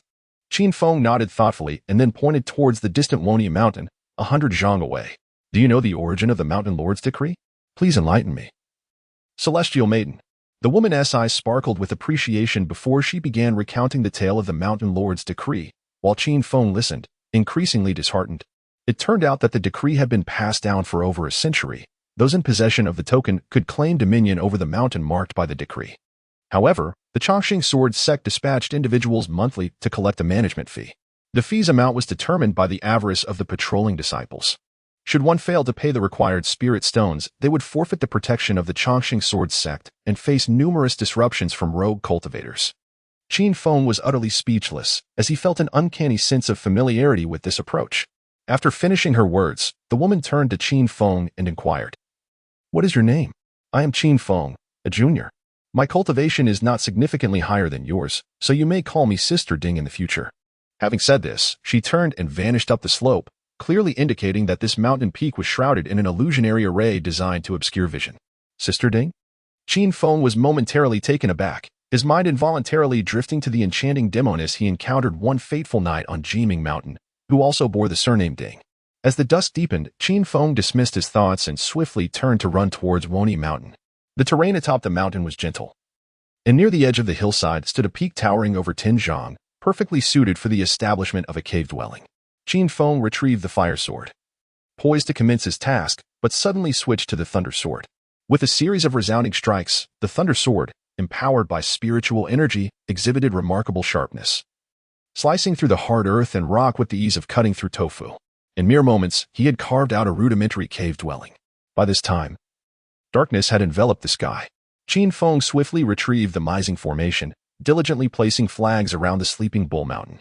Although merely a mid-level formation, its range effortlessly encompassed the entirety of the mountain. While Qin Feng busied himself with this task, a flying vessel emitting a cerulean glow sliced through the night, heading straight for Sleeping Bull Mountain. When it was still 100 feet away, the occupants aboard began to announce their identities. Zhang Shun, an inner disciple of the Eternal Life Sword sect, has come to congratulate you on becoming the master of Sleeping Bull Mountain. 2 individuals were present. The speaker, clad in white robes and standing with hands clasped, bore a silver-white flying sword on his back, accompanied by a slightly weaker figure in a black robe standing behind him. Their strengths varied considerably, yet either could easily overpower Qin Feng, who was at the 5th level of qi refinement. The flying vessel hovered before Qin Feng. While it made no aggressive moves, its formidable aura left him feeling uneasy. The arrival of the 2 celestial masters brought joy to Qin Feng. Yet he lamented the crude state of his cave dwelling, which was utterly unfit to host such esteemed guests. Qin Feng wiped the sweat from his forehead, deliberately displaying a look of confusion. The man in black on the flying vessel spoke in a nonchalant tone. Since you have taken residence at Wonia Mountain, you must adhere to the rules of our Chongqing Sword sect. A monthly tribute of 2,000 spirit stones will grant you the protection of the sect. Failure to comply absolves us of any responsibility should an incident occur. Upon hearing these words, Qin Feng's expression darkened, and he couldn't help but mentally curse the man's lineage. He had anticipated the avarice of these sect disciples, yet he had not expected their greed to surpass even that of Zhao Kong. If you are unwilling to pay, we shall not press the matter, the man in black said, his face betraying a menacing demeanor as his gaze shifted to the adjacent peak. Following his line of sight, one could see more than a dozen figures clad in black standing atop the nearby mountain, each radiating the formidable aura of the 8th or 9th level of Qi refinement. Even from a distance, friend, if you choose not to pay now, should you wish to reconsider in the future, you will have to wait until next month to make your contribution, the man in black stated coolly, preparing to steer the vessel away. Wait, esteemed masters. Qin Feng immediately called out to them and obediently retrieved spirit stones from his storage ring. He was all too familiar with this routine. If he did not pay the so-called management fee, the nearby group of loose cultivators would instantly rush over. Upon seeing Qin Feng take out the spirit stones, the man in black revealed a smile and praised, "Indeed, you are a person of integrity, my friend. I am Wang Tung. And this entire mountain range falls under my jurisdiction. Should you encounter any issues in the future, do not hesitate to mention my name." After accepting the spirit stones, Wang Tung's demeanor shifted dramatically. He congratulated Qin Feng a few more times before departing on his flying vessel. As for the man in white, he had remained disdainfully silent since announcing his sect. Let them prance about for now. I shall find a way to eliminate you later. Once the two departed, Qin Feng continued to set up the illusory mist array, secretly condemning the two to their doom. The array was swiftly completed. Qin Feng did not hasten to construct the spirit-gathering array. Instead, he spent a simple night in the cave dwelling. At dawn the following day, he hunted a spotted deer in the mountains and then proceeded directly to the neighboring peak. Is Senior Sister Ding available? If so, let us come together to enjoy some roasted meat. Qin Feng arrived at the slope of the mountain and cast the slain deer upon the ground. Simultaneously, he retrieved a carefully gathered pile of firewood from his storage ring. Moments later, a series of spiritual energy fluctuations emanated from the slope. Ding Shuli emerged from his cave dwelling, a smile gracing his face as he turned to Qin Feng and inquired, "How many spirit stones did they take from you last night?" 2,000, Qin Feng replied. Their hearts are truly malicious. Qin Feng unabashedly uttered a curse, prompting Ding Shuli to stifle a laugh, offering consolation. Your current prowess is rather meager. Here, anyone can easily trample upon you. Once you break through to the foundation establishment stage, they will think twice before acting recklessly. How much does Senior Sister Ding contribute each month? They can only bully you nascent Qi cultivators. When faced with formidable opponents, they would hastily retreat. When mentioning Wang Ting and the others, Ding Shuli's expression turned disdainful. Qin Feng understood that the realm of cultivation also adhered to the principle of preying on the weak while fearing the strong. Sister Ding's prowess was at least at the foundation establishment stage. Such an individual was someone even the Eternal Sword sect would strive to befriend. For every additional ally diminishes the number of adversaries. As for Qi refinement stage cultivators, they were seldom regarded with any significance. Qin Feng silently prepared the venison, while Ding Shuli, upon catching a whiff of the sanguine aroma, wrinkled his brow and remarked, "Not long ago, the situation was quite manageable. For low-tier cultivators like yourselves, the monthly fee was merely 500 spirit stones. However, in the last 2 months, the requirements have escalated. If you are unwilling to remain here, you may easily sell your Mountain Master S token." He expressed his disinterest in the venison, stating that he intended to enter secluded meditation for a period, advising Qin Feng to refrain from disturbing him unless there were pressing matters. With that, Ding Shuli departed, leaving Qin Feng in an awkward solitude. Yet, it did not take long for Qin Feng to gain clarity. Ding Shuli was a foundational stage cultivator, while he himself was merely a nascent Qi practitioner. Under such circumstances, it was commendable that he had not been further belittled. It was hardly fitting for someone of Ding Shuli's caliber to partake in such rudimentary fare. Quietly stowing away his belongings, Qin Feng retrieved a map from his storage ring, affixed 2 swift travel talismans to his legs, and vanished into the dense forest. 500 miles to the north of Wonida Mountain lies a bustling marketplace teeming with cultivators, known as Iron Mountain Market. It scaled dwarfs that of Qinghe Market by several folds, and it is thronged with practitioners of the mystical arts. Qin Feng enveloped his body in a voluminous black robe, silently searching for suitable items. During this period, he had not engaged in the synthesis of, and his previous stock, along with the resources of the White Elder, had been nearly exhausted. Now, he could only devise a way to procure spirit stones. Regrettably, the synthesis of spirit stones was not an option otherwise. Such arduous efforts would be unnecessary. Qin Feng sighed and spent 1,000 spirit stones at a stall located at the entrance of the marketplace, purchasing 8 stalks of longevity grass. In this realm of cultivation, longevity grass serves as a valuable currency. It is not only a fundamental ingredient for crafting various rare elixirs but also, when consumed directly, promotes longevity and enhances physical vitality. The older the longevity grass, the greater its worth. Qin Feng, armed with the longevity herb, sought a secluded corner to commence his operations. His proficiency in synthesis had become second nature, allowing him to execute the process with ease merely by holding the materials. The decade-old longevity herb, a relatively rare medicinal plant, had the potential to extend one's lifespan. Yet it was otherwise unremarkable. However, it could be synthesized into a century-old longevity herb. He initiated the synthesis, and then repeated the process, after 3 rounds of fusion.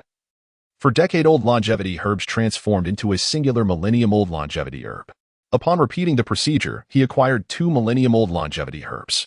The roots and stems of the millennium-old longevity herb were luminous, exuding a gentle green radiance, while its leaves resembled orchids, significantly broader and adorned with countless golden veins, emanating a delightful fragrance. Just a whiff of its aroma invigorated the spirit. Indeed, it was a remarkable treasure, though its true value remained unknown. Qin Feng, captivated by the object in his hand, played with it for a while before stowing it away in his storage ring and stepping outside.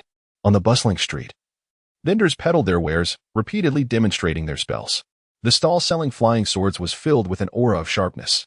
Here we have Master Qin's latest high-grade foundation establishment pills, available for just 20,000 spirit stones each, boasted another vendor.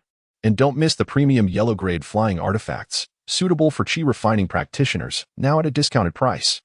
A cry for spirit beasts echoed through the air, advertising creatures infused with the bloodline of ancient ferocious beasts. The street was alive with the din of merchants hawking everything necessary for cultivators, from the most basic daily necessities to advanced artifacts, magical treasures, humanoid puppets, and beautiful slave companions, all available in abundance. It was Qin Feng's first venture into Taizan Square. Qin Feng found everything to be remarkably novel and ultimately could not resist pausing beside a stall that sold books. Qin Feng was acutely aware that without a sect or mentor, there were numerous aspects of the world of cultivation that he would never comprehend. Reading was the sole pathway to understanding the realm of immortality. The books displayed on the stall were unremarkable, exuding a faint aroma of ink, with some still bearing the freshness of recently dried ink. The stall owner, an elderly man with white hair, was engrossed in writing with a brush, his cultivation at the 8th level of the Qi refinement stage. Without lifting his gaze, he spoke as he wrote, "I have been practicing cultivation since the age of 8, and I am now 128 years old. Every book on this stall is a culmination of my lifelong experiences and insights. If any of them are found to be false, I shall compensate tenfold." Qin Feng remained silent, quietly observing. These books encompassed a wide array of topics, ranging from common knowledge and the classification of martial techniques to the differentiation of medicinal herbs, as well as the art of alchemy, artifact creation, array formation, and talisman drawing. Qin Feng inquired, "May I take a look first?" Go ahead. What the old man has pinned are genuine treasures. Each book is priced at 5 spirit stones. Feel free to choose at your leisure." Qin Feng casually flipped through a few pages and then remarked nonchalantly, "I shall take them all." The old man was momentarily taken aback, then raised his gaze to Qin Feng, his complexion rapidly transforming into a deep shade of crimson. Following this, he burst into hearty laughter. "Indeed, my friend, you possess a discerning eye. Many claim that my writings are of little worth, mere fabrications. Yet here stands one who appreciates their true value. If you truly wish to acquire them all, I shall charge you but 3 spirit stones per volume."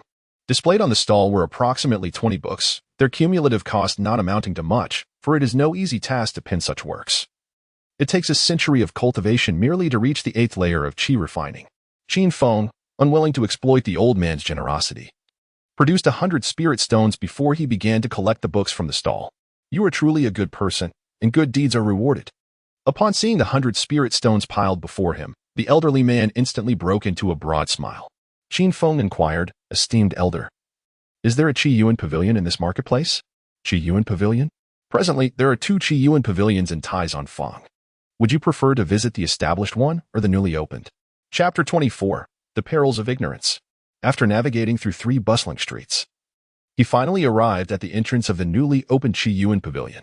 Inside, several maidens clad in white were attending to customers, while an elderly gentleman in a long black robe occupied a seat at the counter. He was none other than the individual who had accompanied Xilinger on their journey that day. Recognizing his destination, Qin Feng adjusted his black robe and stepped inside. Immediately, a maiden approached him, asking, "Honorable Master, may I inquire if you wish to purchase or sell something?" Qin Feng glanced to the side and noticed that the elderly man showed no intention of rising. He leaned closer to the maid and whispered, "I possess a millennia-old longevity herb. Please summon your master. The celestial master shall accompany me to the private room." A broader smile spread across the maid's face as she led Qin Feng down the corridor within the establishment. The passage contained but a single chamber. Upon reaching the door, the maid gently knocked and announced, "Miss, a distinguished guest has arrived." "Come in," came the cool voice from within. Upon entering the private room, Qin Feng beheld a young woman clad in a flowing purple gown, idly toying with a small black wooden box. Her countenance bore a hint of melancholy, lending her an air of profound complexity. Recognizing her as Xilinger, Qin Feng felt a wave of relief wash over him. Those in the realm of cultivation often engaged in treachery, and it was prudent to conduct business only with those known to be trustworthy. "Miss, this esteemed master claims to possess a millennia-old longevity herb." Xilinger lifted her gaze to the figure cloaked in black before her, a peculiar expression crossing her face as she inquired, "Does this friend truly possess such a rarity? What price are you willing to offer?" With a smile, she continued, "If it indeed is genuine, a millennia-old longevity herb would be worth no less than 100,000 spirit stones." Another attempt to swindle me. Qin Feng, upon hearing the quoted price, turned to leave. Prior to visiting Qiyuan Pavilion, he had ascertained the market price. Genuine millennia-old longevity herbs started at 150,000. This girl may appear youthful, yet she certainly had a knack for extorting customers. Just as Qin Feng reached the door, a melodious peal of laughter echoed from behind him. All right, I was merely jesting. 16,000 spirit stones. If you possess the herb, at the very least, you ought to allow me a glimpse. Your approach to commerce is indeed quite rare." Qin Feng spoke in a nonchalant manner, then directly retrieved a millennium-old longevity herb from his storage ring, placing it on the small table beside Xilinger. Upon realizing it was indeed a millennium-old longevity herb, a look of astonishment flickered in Xilinger's eyes as she picked it up to examine it closely. With the shop recently opened, she had been troubled by the lack of intriguing items to attract cultivators. Although millennium-old longevity herbs are not exceedingly rare, those of such age are indeed a treasure of remarkable scarcity. Once she confirmed the authenticity of the item, Xilinger promptly produced a storage bag and handed it to Qin Feng. Inside were 165,000 spirit stones. Please verify the amount. It is insufficient. Qin Feng spoke softly, retrieving another 1,000-year longevity herb from his storage ring and placing it once more upon the table. The previously fuming Xilinger was instantly captivated upon sighting the second herb. The simultaneous appearance of 2 such rare herbs was an irresistible temptation for certain ancient alchemists. "Please, my friend, hold on." To demonstrate the grandeur of the Qiyuan Pavilion, Xilinger retracted her earlier storage bag and produced a delicate pink pouch from her bosom. Inside lay 350,000 spirit stones, a gesture of friendship from Qiyuan Pavilion to you. The faint fragrance lingering on the pink pouch caused a blush to rise on Xilinger's cheeks. This was indeed her private stash. Had it not been for the urgency of needing such a substantial sum of spirit stones, she would never have parted with her cherished storage bag. Ensuring the amount of spirit stones in the pouch was accurate, Qin Feng then addressed her, "I wish to acquire a few more items. I hope the shopkeeper will attend to me personally." Very well. Considering we are old acquaintances, I shall personally see to your needs," Xilinger replied joyfully, accepting the 2 longevity herbs before rising to her feet with a clap of her hands. Qin Feng was momentarily taken aback. An old acquaintance? Xilinger's expression stiffened for a moment. Realizing she had let something slip, she decided to abandon her pretense and smiled as she said, "Has no one informed you that such a lowly black robe cannot conceal one's visage under the art of divination?" Qin Feng felt on the verge of fainting. What did his frequent cloaked wanderings through streets and alleys amount to? In the eyes of other cultivators, he must have appeared a complete fool. Truly, ignorance had been his downfall. Qin Feng let out a sigh and decided to abandon the pretense, turning directly towards the grand hall. To prevent such occurrences from happening again, He promptly purchased 16 sets of the lowest-grade black robes of the yellow tier and requested 8 sets of the basic Mistral formation. Now that he had established his own stronghold, it was only natural for him to implement adequate defensive measures. And the Mistral formation was merely one of the many formations he wished to deploy. Qin Feng inquired once more to Zilinger, asking if there were any offensive formations available. She responded that there were a mid-level flying sword formation and a high-level golden light formation, while other formations would likely take some time to acquire. He then asked how many flying sword formations were in stock. 2 sets, she replied. I'll take them all. Zilinger nodded silently, jotting down the items Qin Feng desired in her small notebook. Perhaps feeling a bit lightheaded from the rapid influx of wealth, she realized that selling the millennium-long life grass would yield her a substantial profit, and now, with Qin Feng making significant purchases in her store, she stood to gain even more. Qin Feng meticulously selected numerous items, opting to return to the previous private room to evade unwanted attention. After organizing her findings, Zilinger promptly handed him the storage bag. Inside were 16 sets of beginner-level black cloaks from the yellow tier, 8 sets of beginner-level illusion arrays, 2 sets of intermediate flying sword arrays, 50 beginner-level fire serpent talismans, 100 low-grade spirit recovery pills, and 8 volumes of beginner-level body refinement techniques. Although the variety of items was limited, the quantity of each was substantial, causing Zilinger's cheeks to flush with excitement as she exclaimed, "Your total expenditure amounts to 365,000 spirit stones. Simply return the storage bag to me, and consider it a gesture of friendship. The price is fair. It's merely the large quantity I purchased." After handing over the pink storage bag, Qin Feng changed into a new black cloak within the private room. Before leaving the Qiyuan pavilion, Zilinger conveyed a few additional details to him. As evening descended, upon returning to Mount Woniu, Qin Feng discovered a figure standing atop a massive boulder. It was Wang Ting, whom he had encountered the previous night, now wearing a warm and inviting smile. "Brother Qin, you truly are meticulous. Upon your arrival, you have already set up a maze formation. Had it not been for my inquiry to Sister Ding, I would have thought you were upset and avoiding me," Wang Ting remarked with a chuckle as he approached, draping an arm around Qin Feng's shoulder. From his storage ring, he retrieved 2 lively fish. "These are the unique spirit fish of my Changsheng sword sect, brought specifically for you to savor." The 2 fish, bound together by straw at their heads and tails, flapped their gills rhythmically, emanating waves of spiritual energy. "You are too kind, Brother Wang." With a smile, Qin Feng accepted the spiritual fish and waved his hand to dispel the illusionary formation, leading Wang Ting up the mountain. The entire mountaintop was still overgrown with weeds, save for a rudimentary cave that had been established atop a small peak. Standing at the entrance of the cave, Wang Ting found himself devoid of further curiosity and simply gazed into Qin Feng's eyes, inquiring, "I have heard that you hail from the direction of the Golden Kingdom. Have you ever heard of the Qinghe Workshop within its realm of cultivation?" Chapter 25. Wang Ting begins to harbor doubts upon hearing Wang Teng's inquiry. Qin Feng's heart instantly filled with vigilance. The attempt by the Wang family to forcibly wed Qin Yu was nearly common knowledge. Should he acknowledge his affiliation with the Qinghe Workshop, it would be akin to being smeared with yellow mud in his trousers, whether it was excrement or not. It would certainly be perceived as such. Qin Feng decided to feign ignorance, expressing a false sense of regret as he said, "As a wandering cultivator, I have traveled far and wide, yet I have never heard of a place called Qinghefang. Are you from Qinghefang, Brother Wang?" "Alas, since joining the sect last year, I have had no opportunity to return. I have heard that there have been significant events in the cultivation world of the Jin Kingdom recently. A few days ago, I returned to take a glance, and alas." Wang Ting's smile gradually faded, his gaze still fixed intently on Qin Feng's eyes. In the late stage of qi refinement, every level presents a considerable disparity. Now, with his cultivation at the 8th level of qi refinement, Wang Ting's mere glance could intimidate many lower-tier cultivators. Qin Feng gazed at him, his expression one of utter bewilderment, before his eyes suddenly sparkled with clarity. He promptly retrieved 200 spirit stones from his storage ring and handed them over, saying, "Brother Wang, please keep these for me. When I return home, purchase some gifts for your esteemed mother and father."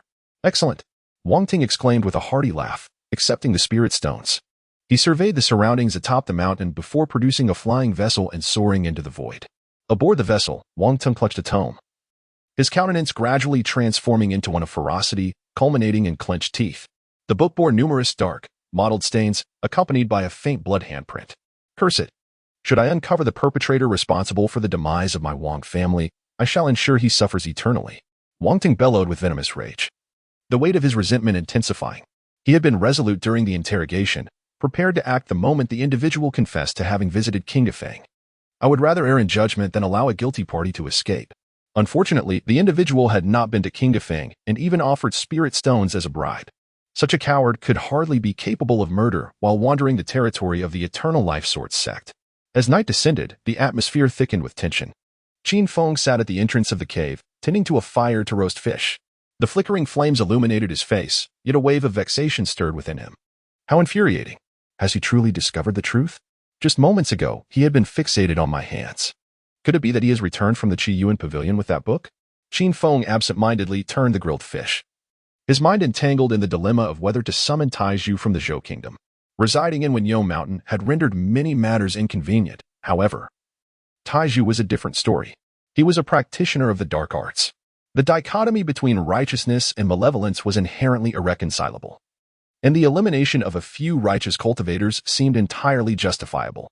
The tantalizing aroma of the grilled fish wafted through the air, and after sprinkling some seasoning, Qin Feng indulged in a hearty feast. Although it was dubbed a spiritual fish, consuming it did little to enhance his spiritual energy. It merely offered a slightly more pleasing flavor. Clearly, that scoundrel Wang Tung had dismissed him as a beggar, casually tossing the remaining portion of the grilled fish aside. Qin Feng reclined on the ground. Alas, the pursuit of a tranquil existence proves to be quite arduous. After resting for a moment, Qin Feng rose and began dashing tirelessly around the ox-lying mountain, busily arranging the flying sword formation in a new maze array. To prevent detection by senior sister Ding across the way, he had taken the opportunity during his return journey to refine both formations. After merging two intermediate-level flying sword formations, they transformed into an advanced formation capable of effortlessly slaying Foundation Establishment cultivators and even posing a threat to early-stage Golden Core cultivators. With such an array installed atop the mountain, unless they provoked a Golden Core expert, they would be virtually invincible. Meanwhile, after synthesizing 8 basic-level maze arrays 3 times, they evolved directly into a top-grade mortal tier formation. Qin Feng was unaware of the precise elevation of this level. However, the intricacies of the maze formation at this rank were considerably formidable, capable of withstanding the spiritual probing of late-stage nascent soul cultivators, thus providing an overwhelming sense of security. Clang, clang, clang. Qin Feng commenced his labor with fervor. When laying down the formation flags, he encountered stones or hard soil, prompting him to swiftly draw forth his flying sword and utilize it as a chisel, puncturing small holes before embedding the formation flags. In an instant, the surroundings of Wenyou Mountain were filled with a cacophony of metallic sounds, and Qin Feng found himself entranced, unable to extricate himself from the experience. The more advanced the formation, the greater the number of flags required, each needing to be positioned with precise orientation. After a night of tireless effort, only a third of the flags for 2 formations had been arranged. Clang, clang, clang. The rhythmic sound of metal striking metal echoed intermittently around Wenyou Mountain over the next 2 days. On a nearby hill, though it appeared overrun with weeds and desolation, within it lay a world of wonders. Centrally located was an exceedingly opulent courtyard, replete with fish ponds, spiritual flora, and medicinal herbs in abundance. At this moment, Ding Shuli, clad in a flowing black gown, was seated at a stone table, grinding medicinal ingredients. The table was strewn with numerous bottles and jars, alongside the remains of 5 poisonous creatures and other toxic substances. She cast all the toxic vapors into a black jar, which instantly belched forth a substantial amount of dark smoke. With deftness, Ding Shuli channeled her true energy to seal the jar, subsequently placing it into her storage pouch. Her movements were swift, yet the weeds adjacent to the stone table were visibly affected, wilting into a parched yellow. It was only at this juncture that Ding Shuli turned her head, her visage marred by frustration as she gazed at the incessantly busy figure near Wenyou Mountain. What formation takes 3 days and nights to complete? The clanging is unbearable. The mysterious displacement formation was originally designed to muffle sound. Ding Shuli was hardly concerned about the presence of another person on the nearby hill. Ever since the disciples of the Eternal Life Sword sect inquired about Qin Feng, she had sensed that he harbored secrets. Consequently, after 3 days of observing his formation work, she felt on the brink of collapse. Just then, she noticed Qin Feng suddenly glance in her direction. Could he have discovered me? Ding Shuli furrowed her brow and surveyed her surroundings. Her intermediate mysterious displacement formation continued to function normally. Everything appeared to be in order. Qin Feng stood at the entrance of the cavern atop the mountain, his face alight with excitement, hands placed triumphantly on his hips. At last, the formation is complete. From now on, I can frolic about the mountain in the nude without a soul to witness. Qin Feng cast a sly smile towards the direction of Ding Shuli's cave dwelling, then directly unleashed two streams of spiritual energy to activate the mysterious maze array and the flying sword array. With the formation in place, the Wonia mountain truly belonged to him. Every movement within the array would remain hidden from prying eyes, and it was utterly improbable for a late-stage nascent soul cultivator to venture into such a desolate locale. Once the protective mountain array was established, Qin Feng commenced the earnest task of constructing his cave dwelling. The alchemy chamber, training room, and living area were all meticulously arranged. And under the sharp edge of the thunderbolt flying sword, the creation of the cave dwelling took merely the time it takes to burn a stick of incense. After setting up a spirit gathering array in the training room, Qin Feng synthesized 100 low-grade spirit continuation pills into a mid-grade version. The mid-grade spirit continuation pill, when consumed, it enhances the internal spiritual energy and accelerates the elevation of cultivation level, effective only during the Qi refinement stage. It can be further synthesized into a high-grade spirit continuation pill. Finally, the time for cultivation had arrived. The prolonged stagnation in his advancement had been quite vexing.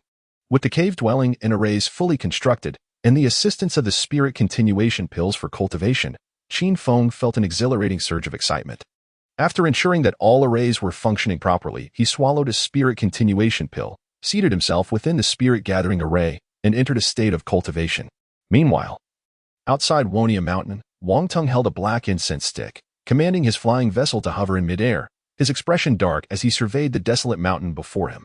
The entire mountain peak was eerily devoid of life, overgrown with weeds, clearly indicating that someone had set up an array. He forced a smile and began to shout, "Chain. My friend, please open the array. Wang has matters to discuss with you. Are you not present?" After several calls, Wang Ting tossed in 5 or 6 more transmission talismans. A full half-hour passed without any response. Wang Ting's expression grew increasingly grim, and he shifted his gaze to the nearby mountain peak. Sister Ding is a mid-stage foundation establishment cultivator. Surely, for the sake of her senior brother, she would assist me in breaking this fool's array. Is Sister Ding here? Wang Tung called out from another mountaintop, and soon a cool, ethereal figure appeared in the clearing, witnessing the entirety of the scene. Ding Shuli was intrigued by Qin Feng's formidable array, prompting her swift appearance at Wang Tung's call. Her beauty, tinged with an air of aloofness, left him momentarily entranced. The disparity in their strengths made him cautious, and he quickly lowered his head, saying, "Sister Ding, if you would assist me in dismantling his array, I would be willing to present you with a longevity pill." He then retrieved a small green vial, no larger than a thumb, and offered it with both hands. The longevity pill, exclusive to the Changxing Sword sect, extends life by 3 years, and each outer sect disciple is permitted to receive only 1 per year, rendering it exceedingly rare. Ding Shuli inquired with a hint of indifference, "Do you harbor a grudge against that young man? The more he avoids me, the more likely it is he has enmity towards me." Wang Ting refrained from elaborate explanations, yet the animosity in his gaze was almost palpable. "Let me give it a try," Ding Shuli said, her eyes glimmering with curiosity as she soared towards Wonia Mountain. Before making her move, she produced a transmission talisman and sent it into the grand array. "Junior brother Qin, if you do not open the mountain gate array, I shall be forced to intrude." The transmission talisman, crafted from special materials, possessed only the ability to transmit sound, and any array would unconditionally permit its passage. After waiting in vain for a response, both felt that Qin Feng was deliberately ignoring them. A chill flickered in Ding Shuli's eyes as she drew forth a purple flying sword, channeling spiritual energy into it. "Go." With a graceful gesture, the purple sword expanded dramatically, transforming into a colossal blade 3 zhang long, aimed directly at the array surrounding Wonia Mountain. Buzz! In the void, a white flash intercepted the flying sword, and an abundance of mist materialized abruptly. In mere moments, the entirety of Wonia Mountain was enveloped in fog, obscuring its interior. This mysterious maze array is even more formidable than mine. It must be at least an advanced version. Having unleashed her initial strike, Ding Shuli realized that she could not breach Qin Feng's protective mountain array alone. Simultaneously, her curiosity intensified. How could a mere 5th-level Qi refinement cultivator possess such a valuable high-level mysterious maze array? As a foundation establishment cultivator struggled to breach Qin Feng's array, Wang Tung's frustration grew. The avoidance displayed by Qin Feng surely concealed some ulterior motive. Within the confines of Wonia Mountain's array, seated upon the steps of the cave, Qin Feng supported his chin with one hand while the other grasped a high-grade fire serpent talisman, feeling an overwhelming sense of frustration. Just as he was preparing to enter a state of meditation, an incessant barrage of sound transmission talismans erupted from outside. with some even audaciously attempting to force their way through the mountain gate formation. Such brazen insolence! Once he had composed himself, Qin Feng concealed 2 high-grade fire serpent talismans within his sleeve and then feigned a look of bewilderment as he stepped out of the illusion array. Sister Ding, Brother Wang. I was just about to enter seclusion for cultivation when I opened my eyes to find 7 or 8 sound transmission talismans. What urgent matter requires my attention? With a countenance full of curiosity, Qin Feng gazed at Ding Shuli and Wang Ting, his face adorned with the ingratiating smile befitting a cultivator at the 5th layer of the Qi refinement stage. Ding Shuli silently took a step back, then regarded Qin Feng with intrigue. Wang Ting, forthright in his approach, produced a blood-stained book and inquired, I would like to know if you have ever encountered this book before? The blood handprint on the manual of the 5 spirits technique was familiar to Qin Feng. Having now seen it for the 2nd time, Qin Feng remained perplexed, shaking his head in confusion. Even in the face of impending doom, he remained defiant.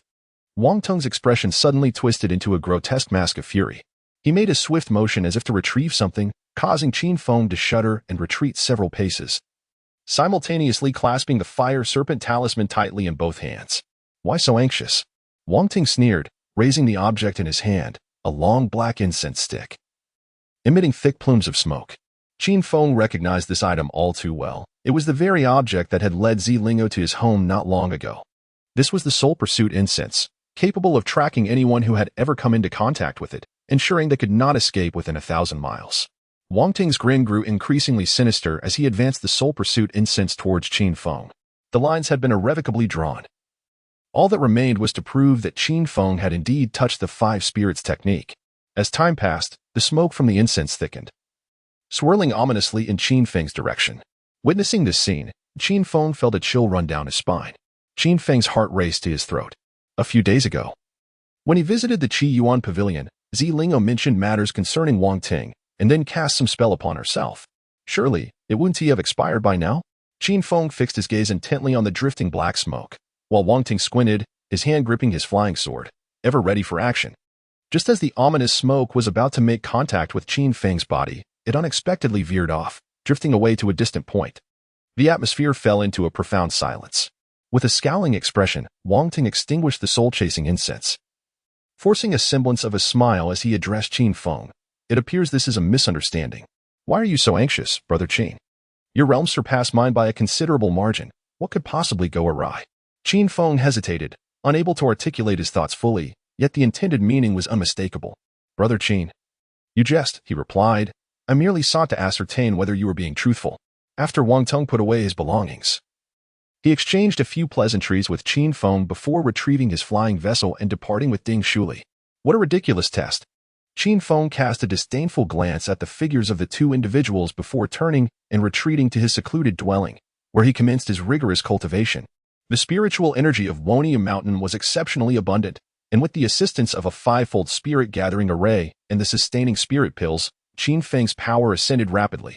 In moments of tedium during his seclusion, he would occasionally descend the mountain to hunt for sustenance, and at other times, he would peruse books or practice his martial arts. As the days slipped by, significant transformations occurred within Qin Feng's physique, alongside an ever-deepening understanding of this world. Time flowed like the stars shifting in the heavens, and in the blink of an eye, 3 months had elapsed, allowing his cultivation to reach the 8th layer of the Qi refinement stage. Within the confines of his dwelling, Qin Feng sat cross-legged within the spirit-gathering array, his exterior seemingly shrouded in a veil of mist. The robust spiritual energy coursing through his meridians surged like an unrelenting river, ultimately converging in his Qi sea. The spiritual power beyond the 8th layer of the Qi refinement stage no longer appeared as slender wisps. Instead, it manifested as vast expanses resembling thick fog, floating within the Qi sea. Progressing 3 minor realms in just 3 months is indeed a remarkable feat upon ceasing his cultivation. Qin Feng opened his eyes and savored the boundless spiritual energy coursing within him, feeling an immense sense of contentment. For the past 2 to 3 months, apart from Wang Ting's monthly visit, he had been undisturbed by anyone else. With no interruptions, Qin Feng relished the tranquility. Just then, a sound transmission talisman flew in from outside the formation, accompanied by Wang Teng's voice. Brother Qin, it's time to settle this month's management fee. It's 2,000 each month, and if this continues, even without seeking trouble, we may be perceived as easy prey. Qin Feng felt an urgent need to take action. He stepped out of his cave dwelling and noticed Wang Teng commanding a flying vessel, hovering just outside the formation. Alongside him was Ding Shuli. "Brother Wang," he began. "The spirit stones from last month were all saved through my frugality and the liquidation of my assets. Might it be possible to economize on this month's expenses?" Qin Feng directly began to lament his misfortunes. Wang Ting, however, chuckled and explained, "I have come to present you with an opportunity." "What opportunity?" A look of perplexity flickered in Qin Feng's eyes, while his heart was engulfed in profound frustration. Why did people incessantly attempt to offer him opportunities? The sect was recently seeking to recruit a new batch of outer disciples, each of whom would receive a monthly stipend of 100 spirit stones. If Brother Qin were willing to join the sect, they would become one family, and the management fee for Wonia Mountain would naturally be waived. Unfortunately, Qin possessed a naturally mixed spiritual root and had already paid a visit to the gates of the Everlasting Sword sect in the past. Qin Feng spoke no falsehood. Back in the day, when the Eternal Sword sect publicly accepted disciples in Qinghefang, his physique, possessing a mixed elemental root, was deemed unworthy, leaving him without even the opportunity to join as an outer disciple. Observing the confusion etched upon his face, Wang Ting chuckled and reassured him, "Rest easy, Brother Qin. I hold a respectable position within the sect. While I cannot promise much, I can at least ensure you a place as an outer disciple of the Divine Elixir Peak." The name itself suggests that this is the location where the Eternal Sword sect conducts its alchemical practices, a realm that, to ordinary cultivators, resembles a forsaken palace. In such a place, not only is there little to learn in terms of spells, but one is also burdened with endless tasks and an unceasing supply of medicinal herbs to tend to. The prospect of attaining immortality seems distant, and those of lower rank among the outer disciples risk being overwhelmed by the sheer labor. Yet, for Qin Feng, the Divine Elixir Peak appeared as a vast repository of elixirs, precisely what he sought in his quest for discarded pills. "Brother Qin, have you made your decision?" Wang Ting inquired, his eyes narrowing, revealing a hint of menace as the silence lingered. Qin Feng's heart was blossoming with joy. Yet he feigned a demeanor of hesitation as he pondered aloud. "Does my brother Wang wish for me to go?" "Naturally," he replied. "Ah, then I shall proceed." Indeed. He was a coward. Upon hearing Qin Feng's agreement, Wang Ting's eyes gleamed with a triumphant smile, and he led Qin Feng and Ding Shuli towards the direction of the Eternal Life Sword sect. Chapter 27. Leverage in the vast expanse of the void. Mist swirled around. Looking down, the majestic 10,000 great mountains loomed, their peaks resembling colossal dragons that undulated with grace. This marked Qin Feng's first experience aboard a flying magical vessel, and his face betrayed a look of astonishment. Moments later, as the flying boat slowed its pace, grandiose edifices emerged before him, cranes danced in the air, and ethereal birds flitted about. The Eternal Life Sword sect sprawled over a vast area, with array formations atop the peaks emanating a dazzling brilliance akin to a celestial realm. Upon reaching the first structure, Wang Ting descended directly to the ground and began to walk. Apart from Wang Ting, other disciples of the Eternal Life Sword sect also trickled in, forming small groups as they made their way inside. "Senior Sister Ding. Senior Brother Zhang has already made the arrangements for you. When you arrive, simply seek him out," Wang Ting said with a face full of flattery. Ding Shuli merely acknowledged him with a faint hum. Entering the mountain gate, they traversed a winding stone path for several hundred yards until a flat expanse came into view, where over 100 individuals had gathered. As they drew closer, Qin Feng realized that these were all scattered cultivators from outside, comprising men and women of various ages. Their strengths varied, yet each bore expressions of excitement intertwined with nervousness. At the forefront stood a bald elder clad in a blue robe, who was turning a string of black prayer beads while reciting scriptures with his eyes closed. Even without the use of foresight techniques, one could feel an overwhelming aura of pressure emanating from him. After a moment, the elder opened his eyes and cast a calm glance over the crowd before inquiring, "How many from the refining peak have arrived?" Immediately, someone in the crowd responded, "A total of 28 from the refining room." "And how many from the Divine Pill Peak?" The elder continued. A figure dressed in white, bearing a flying sword on his back, responded in a clear voice, 7 servants, along with 1 guest elder." "Good." The bald elder nodded, proceeding to inquire about the numbers of others. Wang Ting shot a glance at Qin Feng and said, "You should follow Senior Brother Zhang. He will make arrangements for you at the Divine Pill Peak." Zhang Shun and Ding Shuli exchanged laughter and turned to leave. 6 scattered cultivators from the crowd promptly followed suit, and though Qin Feng felt puzzled, he quickened his pace to blend into the group. Along the journey, Zhang Shun took the initiative to converse with Ding Shuli, inquiring after her well-being and introducing the sect's rules with utmost consideration, completely disregarding the scattered cultivators behind him. A sycophant meets a grim fate. In his heart, Qin Feng silently cursed, then began to observe his surroundings. The architecture within the sect was scattered, evidently indicating that each mountain peak served a distinct purpose. Soon, the group arrived at the foot of a mountain resembling a triangular tripod, where a stone tablet stood at the entrance, inscribed with the name Shinan Peak.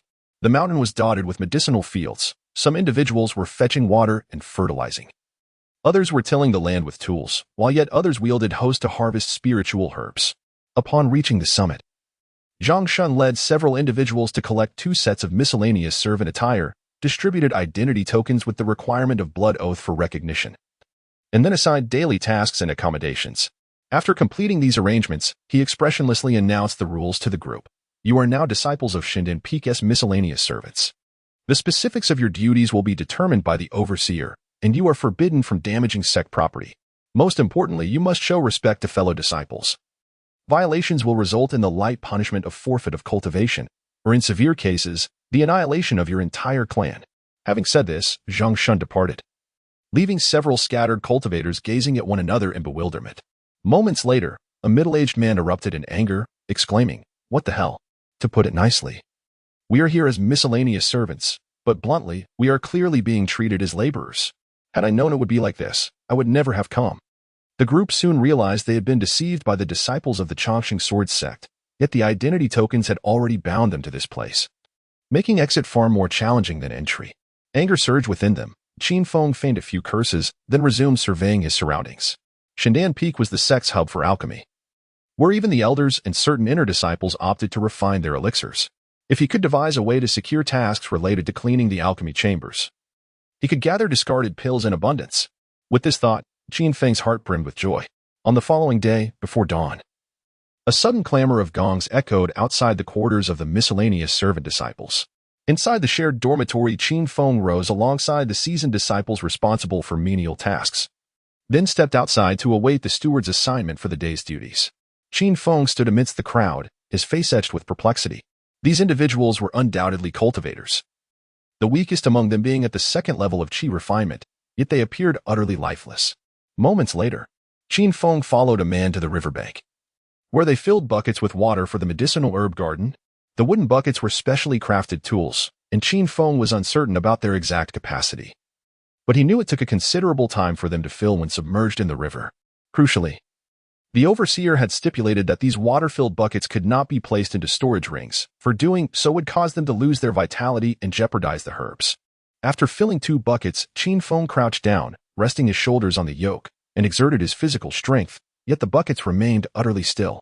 Even when his feet sank into the muddy ground, the buckets showed no sign of lifting. Ultimately, he had no choice but to channel his spiritual energy, and only then did the buckets wobble and barely rise from the ground. How incredibly heavy they were! In his heart, Qin Feng silently cursed, instantly comprehending the reason behind the lethargy of the menial workers.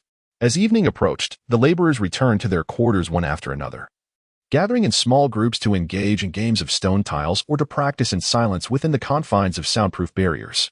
It was during this time that Qin Feng sensed a flicker of vitality among them. "Brother, let us wager a few rounds," exclaimed the man who had led Qin Feng in fetching water during the day. Qin Feng responded with a smile and a shake of his head.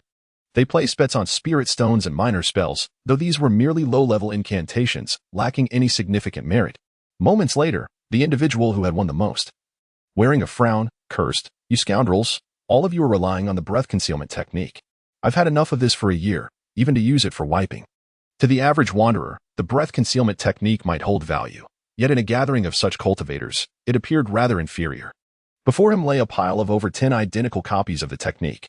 Once the games concluded, Qin Feng promptly purchased 16 copies of the breath concealment technique at the price of 2 spirit stones each, and then hurried to the restroom.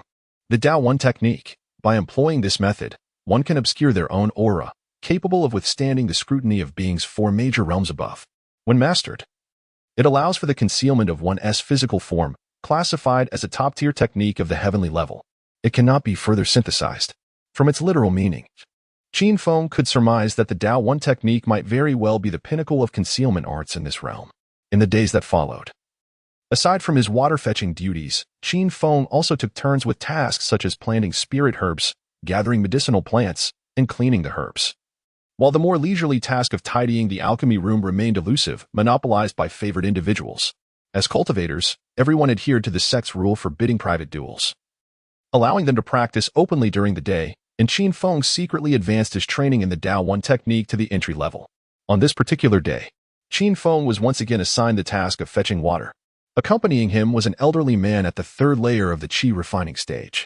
As they made their second trip, the old man's spiritual energy was depleted, and he was tragically crushed by the burden of the shoulder pole, dying a painful death. Another life lost. Damn Wang Ting, you have truly bestowed upon me a remarkable opportunity. Witnessing the grim scene before him, Qin Feng's desire for vengeance against Wang Ting intensified. Though his companion had perished, the work still required completion. Such circumstances were not new to Qin Feng, who had long since grown numb to them. As anticipated, after finishing the task of watering the medicinal herbs, night had already fallen. Qin Feng quickened his pace towards his resting place, channeling his energy in hopes of swiftly mastering the ultimate realm of his cultivation. As he passed through a grove of bamboo, he caught a glimpse of two white figures through the scattered bamboo leaves. A glimmer of curiosity flickered in Qin Feng's eyes as he slowed his pace and stealthily approached. Amidst the rustling of bamboo leaves, the faint sound of a conversation reached his ears. Ding Shimi, I can agree to everything else, but this matter is truly unacceptable. Stealing sect medicinal herbs is a grave offense. The speaker's tone was humble, unmistakably belonging to Zhang Shun, the devoted sycophant. A smile curled at the corners of Qin Feng's mouth as he retrieved a recording stone from his storage ring. This remarkable artifact not only captured images but also preserved sounds, thus providing a means to hold leverage over the two individuals. The absence of a few medicinal herbs was of little consequence in the grand scheme of things. The standoff had reached a boiling point, and it was evident that Ding Shuli was becoming increasingly irate. Zhang, anxious, hastily explained, every single herb has been meticulously accounted for, even if some are withered.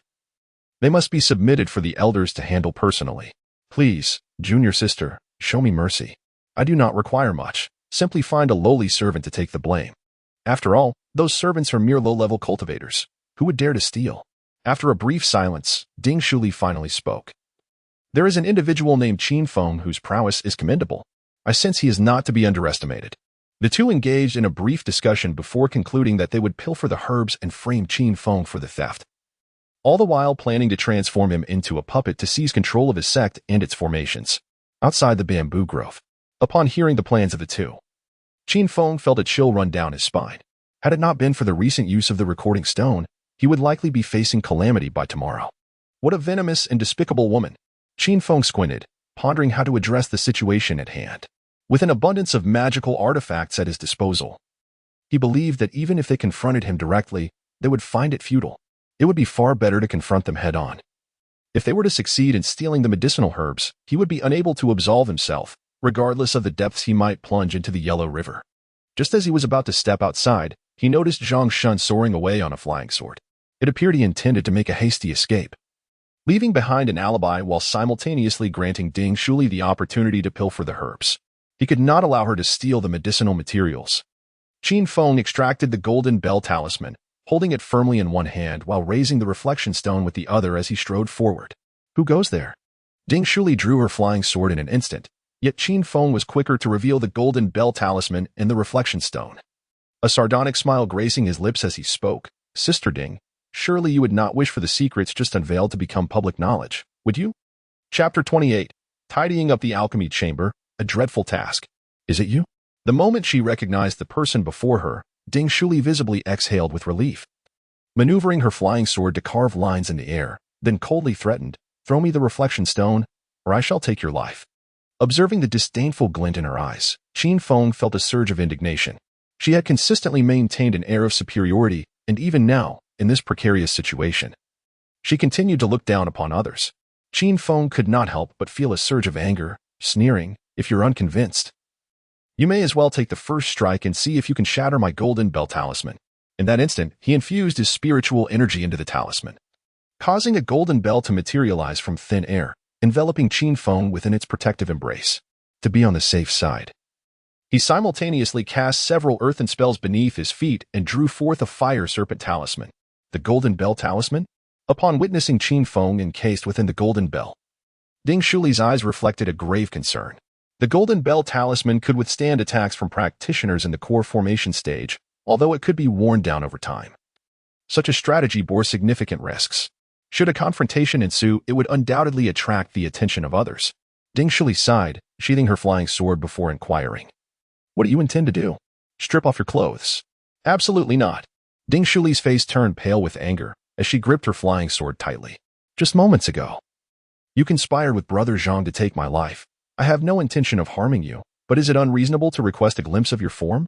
A faint, icy smile crept across Qin Feng's face as he brandished the advanced fire serpent talisman in his hand, threateningly declaring, "This is a high-grade fire serpent talisman. If Senior Sister Ding is unwilling, I shall risk my life to present the recording stone to the elders of our sect." At that moment, it would not only be you but also Brother Zhang who would find themselves in dire straits, wouldn't it? Ding Shuli remained silent, the only sound in the dark night being the rustling leaves of the nearby bamboo grove. After a considerable pause for contemplation, she finally lifted her gaze and coldly inquired, "If I were to show you my body, what assurance do I have that you would give me the recording stone? Surely, Senior Sister understands the hardships we laborers endure. Had it not been for the restrictions placed upon us, I would have fled long ago. I will have you escort me beyond the confines of the Chongqing Sword sect, and only then will I return the recording stone to you." Agreed. Ding Shuli instantly sheathed her flying sword, slowly placing her hand at the neckline of her robe to untie the fastening, all the while secretly mocking him. After all, he is merely a child of 17 or 18. Once outside the Chongqing Sword sect, even the most precious treasures would be unable to protect you. As each article of clothing slipped away, the flush upon Ding Shuli's face grew increasingly apparent. Is this satisfactory now? I've even removed my undergarments. A glimmer of murderous intent flickered in her eyes, yet she found herself compelled to comply with Qin Feng's demands. Moments later, she stood completely bare. Qin Feng nodded in satisfaction, then retrieved an activated memory stone from the nearby bushes, which captured the scene at that very moment. "Do you see what this is?" he exclaimed. "You. Shameless." Ding Shuli's face turned pale as she immediately waved her hand to drape a black robe over herself. Enveloped in the robe, Ding Shuli trembled with rage. Were it not for the protective talisman, she would have been tempted to strike her adversary down with a single sword stroke. If Senior Sister Ding were to pilfer medicinal herbs and harm me tonight, these two memory stones would surely spread the news throughout the Chongqing Sword sect by dawn. With that, Qin Feng turned on his heel, adorned with the protective talisman, and departed, leaving Ding Shuli seething with fury in his wake. Upon returning to his quarters, he found the numerous attendants still engrossed in their games of cards or drinking, the scene a chaotic disarray. Qin Feng stood silently at the doorway, accompanying anyone who ventured to the restroom. After half an hour, the card players ceased their game, the drinkers laid down their cups, and curiosity began to envelop the group regarding Qin Feng's actions. "Xiao Wang, what did Qin Feng say to you?" He said nothing of consequence. "Zhang Lizi, you are the most honest among us. What did Xiao Qin communicate to you?" "What could he possibly have said? He merely mentioned escorting me to the restroom." Qin Feng smiled broadly at the crowd, offering no explanations. For indeed, what they said was true. He had said nothing. In the days that followed, Ding Shuli seemed to vanish without a trace, and Qin Feng could hardly be bothered to acknowledge her. Time passed swiftly, and before long, a month had elapsed. During this period, although his cultivation had seen little advancement, Qin Feng had gleaned considerable insights into the affairs of the Chongqing Sword sect. Zhang Shun was an inner disciple of the Divine Alchemy Peak, possessing formidable strength and a basic proficiency in alchemy, which granted him significant prestige within the peak, making it quite challenging to deal with him. As for Wang Ting, he had not garnered the attention of the various peak masters, being merely an outer disciple. He was always vulnerable to being eliminated at any moment. One morning, during the allocation of duties, it was unprecedented for Qin Feng to be assigned to the team responsible for cleaning the alchemy chambers. Apart from Qin Feng, the others were all well-connected individuals. Although puzzled, Qin Feng followed them to the place of labor. The Divine Alchemy Peak was divided into 12 major alchemy zones, designated A through L, with the intensity of the earth fire increasing as one moved closer to the forefront. Qin Feng was tasked with the responsibility of cleaning the 9 alchemy rooms in Area B. Upon his arrival, he discovered that he was the sole individual assigned to this duty, which immediately raised his suspicions. An elderly handyman, carrying a bucket of water as he exited, revealed a look of regret upon seeing that the successor was merely a lad of 17 or 18 years. Qin Feng hastily produced 2 spirit stones and handed them over, inquiring, "Esteemed senior, as this is my first time working in the alchemy chamber, are there any taboos I should be aware of?" Upon seeing the spirit stones, the old servant's face immediately brightened, and he patted Qin Feng on the shoulder, saying, "Recently, a guest elder has frequently come to refine pills. Each time an explosion occurs, he becomes furious. He then made a gesture across his throat, conveying a look of self-preservation to Qin Feng before swiftly departing. Qin Feng furrowed his brow, his resentment towards Wang Ting and the steward intensifying. When the tasks were manageable, they dispatched their trusted associates, but when the situation turned dire, they sent others to face certain death. If his suspicions were correct, the alchemy chamber in Area B likely bore witness to several tragic casualties. Damn Wang Ting. Qin Feng silently cursed under his breath and then quietly walked to the passage leading to the alchemy room, where he awaited patiently. At that moment, only 2 alchemy rooms were in use, while the others had been thoroughly cleaned. All he needed to do was wait here until the occupants emerged, so he could proceed to tidy up. Suddenly, a thunderous explosion erupted from the furthest alchemy room, the deep sound reverberating in his ears. Following that, an elderly man's hoarse voice pierced through the air, shouting in desperation, "Someone, hurry and clean this alchemy room." Qin Feng responded with a nod and promptly pushed open the heavy stone door of the alchemy chamber. Before him stood an elderly man with snow-white hair, his expression contorted and teetering on the brink of madness. Inside, the alchemical furnace was belching forth thick plumes of black smoke, while the stone walls bore the splattered remnants of medicinal mud that resembled excrement. As Qin Feng passed by the old man, he could sense a formidable aura emanating from him. Qin Feng silently began his work, simultaneously praying that the other party would not cause him any trouble. He had finally landed a lucrative job, and he desperately hoped that nothing would go awry. As Qin Feng meticulously cleaned the alchemical furnace, an elderly man approached with a beaming smile, inquiring gently, "Young man, do you believe that my next batch of elixirs will be successful?" Chapter 29, The Master of the Divine Pill Peak, Gugutin. Qin Feng, holding a cloth, felt drenched in sweat. At the same time, he understood how those menial workers had met their demise. It was merely a matter of life and death, was it not? "Fear not, for I merely wish to seek a stroke of good fortune through your words." Qin Feng cast a glance towards the alchemical furnace, where an array of discarded pills lay buried within the ashes. He promptly declared, "Senior, your next batch of elixirs is destined for success." "Excellent."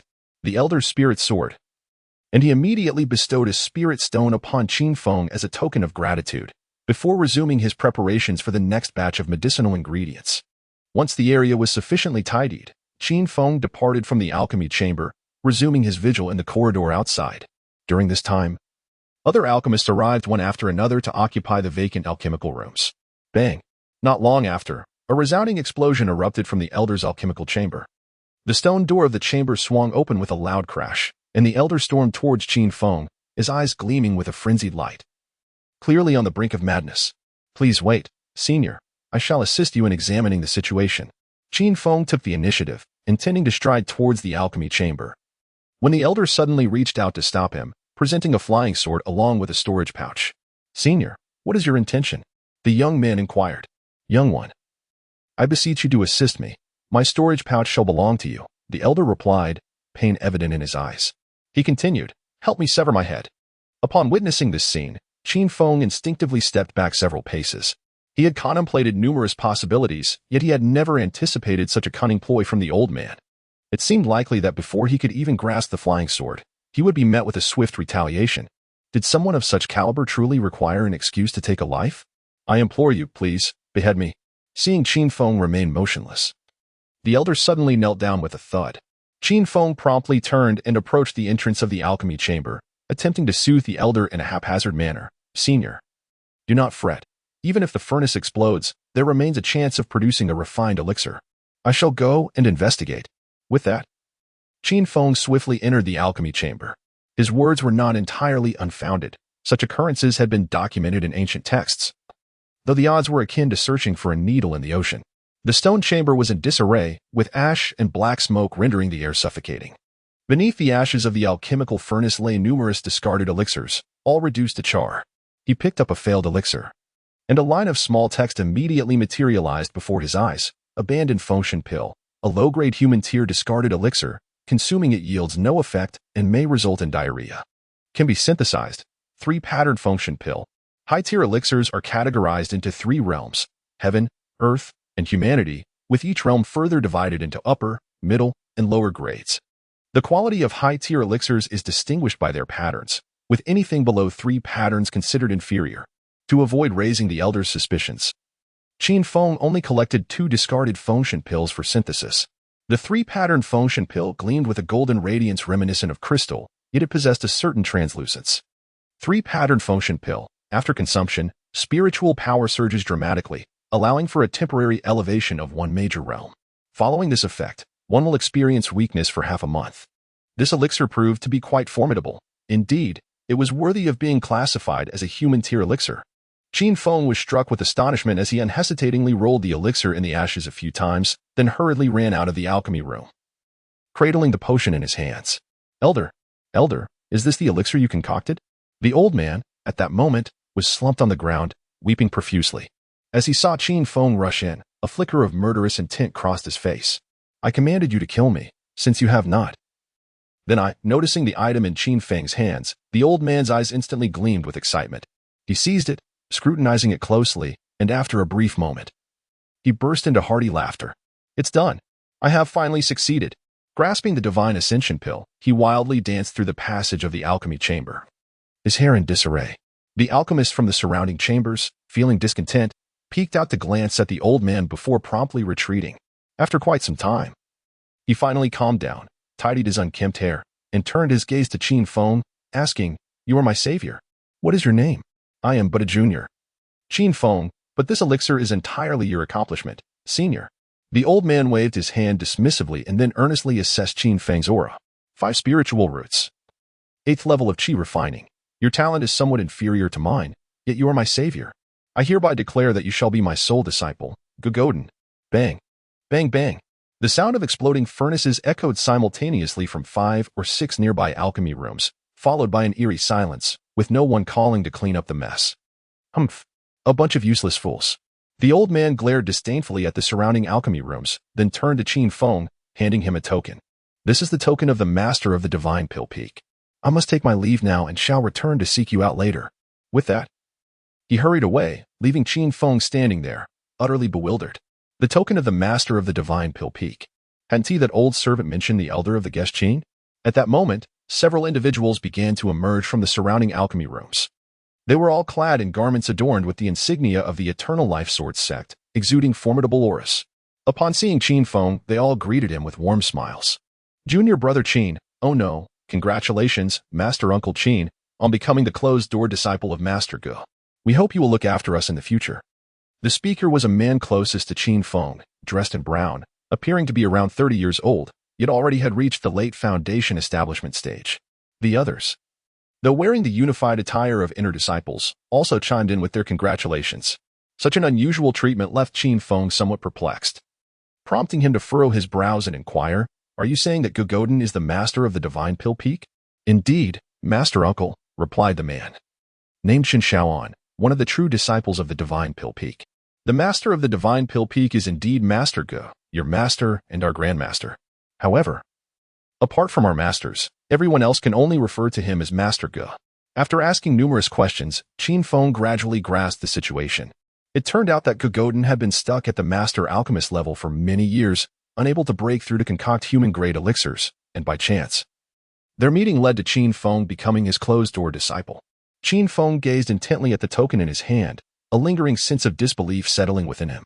As an insignificant servant, he had unexpectedly ascended to become the closed-door disciple of the master of the divine elixir peak, one of the 12 great peaks of the Eternal Life Sword sect. Moreover, the name Gogoden seemed rather frivolous, did it not? Noticing Qin Feng's unease, Shin Shaoan immediately bowed and said, Uncle Qin, do not fret. Master Ji's willingness to accept you as his closed-door disciple is no jest. Simply await with peace of mind. I shall arrange for others to handle the tasks here. No need. With a decisive wave of his hand, Qin Feng halted any attempts to summon assistance. Shin Shaohan's eyes widened in surprise, and he could only clasp his hands together and say, If my esteemed master has any matters to attend to, please feel free to send someone to inform me at Yuling Cave. I shall take my leave now. After the other party departed, excitement finally illuminated Qin Feng's face. Given his current status, he could openly gather the discarded pills from the entire Shindan Peak. However, this could only be formalized once he officially became the closed-door disciple of Gogoden. Moments later, all the discarded pills from several alchemy rooms had been collected, and Qin Feng then proceeded to exit the alchemy corridor, making his way toward the overseer in the distance. The overseer in charge of the menial tasks was a portly middle-aged man, known as Wang Bapi, with a rather unattractive visage. Upon noticing someone leaving the alchemy area before the shift change, his eyes widened in disbelief. "You little rascal! Are you disregarding your duties?" As Wang scolded, his large, foul-smelling foot lifted momentarily, then gently descended. This was prompted by Qin Feng revealing a waxy yellow wooden token inscribed with the words Peak Master Order. As a terrifying pressure emanated from the token, Wang could no longer maintain his composure and collapsed to the ground with a thud. "How do you possess the Peak Master Order?" Even kneeling, Wang's face was still filled with disbelief, as just that morning, Qin Feng had been a timid menial worker. A sharp sound of a slap echoed, leaving a vivid red mark across Wang's plump face. "What do you intend to do?" It was only then that Wang realized the gravity of the situation, his expression shifting to one of grievance as his corpulent form trembled. "Send someone to tidy up my alchemy area. I wish to return and rest." With a decisive kick, Qin Feng sent him sprawling to the ground. Then tucked away the Peak Master's token, clapped his hands, and strode away with purpose. Although the divine elixir peak sprawled over a vast expanse, news traveled with remarkable swiftness. As Qin Feng made his way toward the disciples' rest area, numerous inner disciples who passed by greeted him with enthusiasm. Unmoved by the flattery that enveloped him, Qin Feng felt no stirrings of emotion within. The distinction of being part of a sect merely translated to a difference in resources. Ultimately, the path of cultivation relied on one's own efforts, rendering any cause for celebration rather trivial. Moreover, that Gugudin appeared quite deranged, necessitating preparation for any potential capriciousness on his part. After a brief walk, Qin Feng settled onto a massive rock by the roadside to rest while admiring the picturesque scenery below. From this vantage point, he could behold a significant portion of the Chongqing Sword Sect's landscape. At that moment, the other peaks were bustling with activity, as countless disciples, both inner and outer, seemed to be converging in a singular direction. Suddenly, a cacophony of hurried footsteps echoed from behind, prompting Qin Feng to glance over his shoulder. He beheld a throng of white-clad figures hastily descending the mountain, among whom were several young men and women dressed in casual attire, including Chen Shaoan. Upon spotting Qin Feng perched upon the boulder, Chen Shaoan promptly halted and initiated a conversation. "Qin Shishu, are you here enjoying the scenery?" Chen Shaohan's demeanor was respectful, while the others regarded Qin Feng with furrowed brows, remaining silent. Qin Feng remained unfazed by their demeanor and inquired, "What transpired?" "Recently, the Ghost Gate sect has aimed to conduct a blood sacrifice in a city within my Zhao kingdom. Although we previously repelled their advance, they have unexpectedly returned. The elders of the sect are currently mobilizing personnel to swiftly eradicate the malevolent practitioners. Then you must hasten on your way." Qin Feng waved his hand at the several individuals before turning away to gaze at the scenic landscape below. At present, he was merely a handyman, devoid of any obligation to partake in the battle, nor had he received any notification to engage in the conflict. Thus, he felt no need to be concerned about the impending war. Once the group had distanced themselves, a look of worry emerged on Qin Feng's face. His apprehension stemmed from the fact that the Ghost Gate sect, the largest cultivation sect within the territory of the Zhou kingdom, posed a potential threat. He feared that Taizhu might be tempted to take a shortcut by joining the sect. Adjacent to the rest area for the handyman disciples stood a secluded little courtyard, designated solely for the use of Manager Wang. Qin Feng pushed the door open and stepped inside. The room contained only a bed, a table, and daily necessities. The bed was in disarray, scattered with brownish-white stains, and the floor was littered with strands of hair and other belongings left behind by female servants, which elicited a frown from onlookers. Qin Feng made no movement towards other objects. He simply found a clean patch of ground to sit upon, employing a soundproof barrier before commencing his cultivation. As dusk settled, a corpulent figure entered, embracing a woman. Upon glimpsing the figure within the room, he was instantly seized by terror, trembling uncontrollably, and hurriedly exited with the woman in tow. In the days that followed, Qin Feng remained seated in his chamber, engrossed in his practice, summoning food from the plump Wang whenever hunger struck. Without the enhancement of a spirit-gathering array, Qin Feng felt his progress in cultivation was sluggish.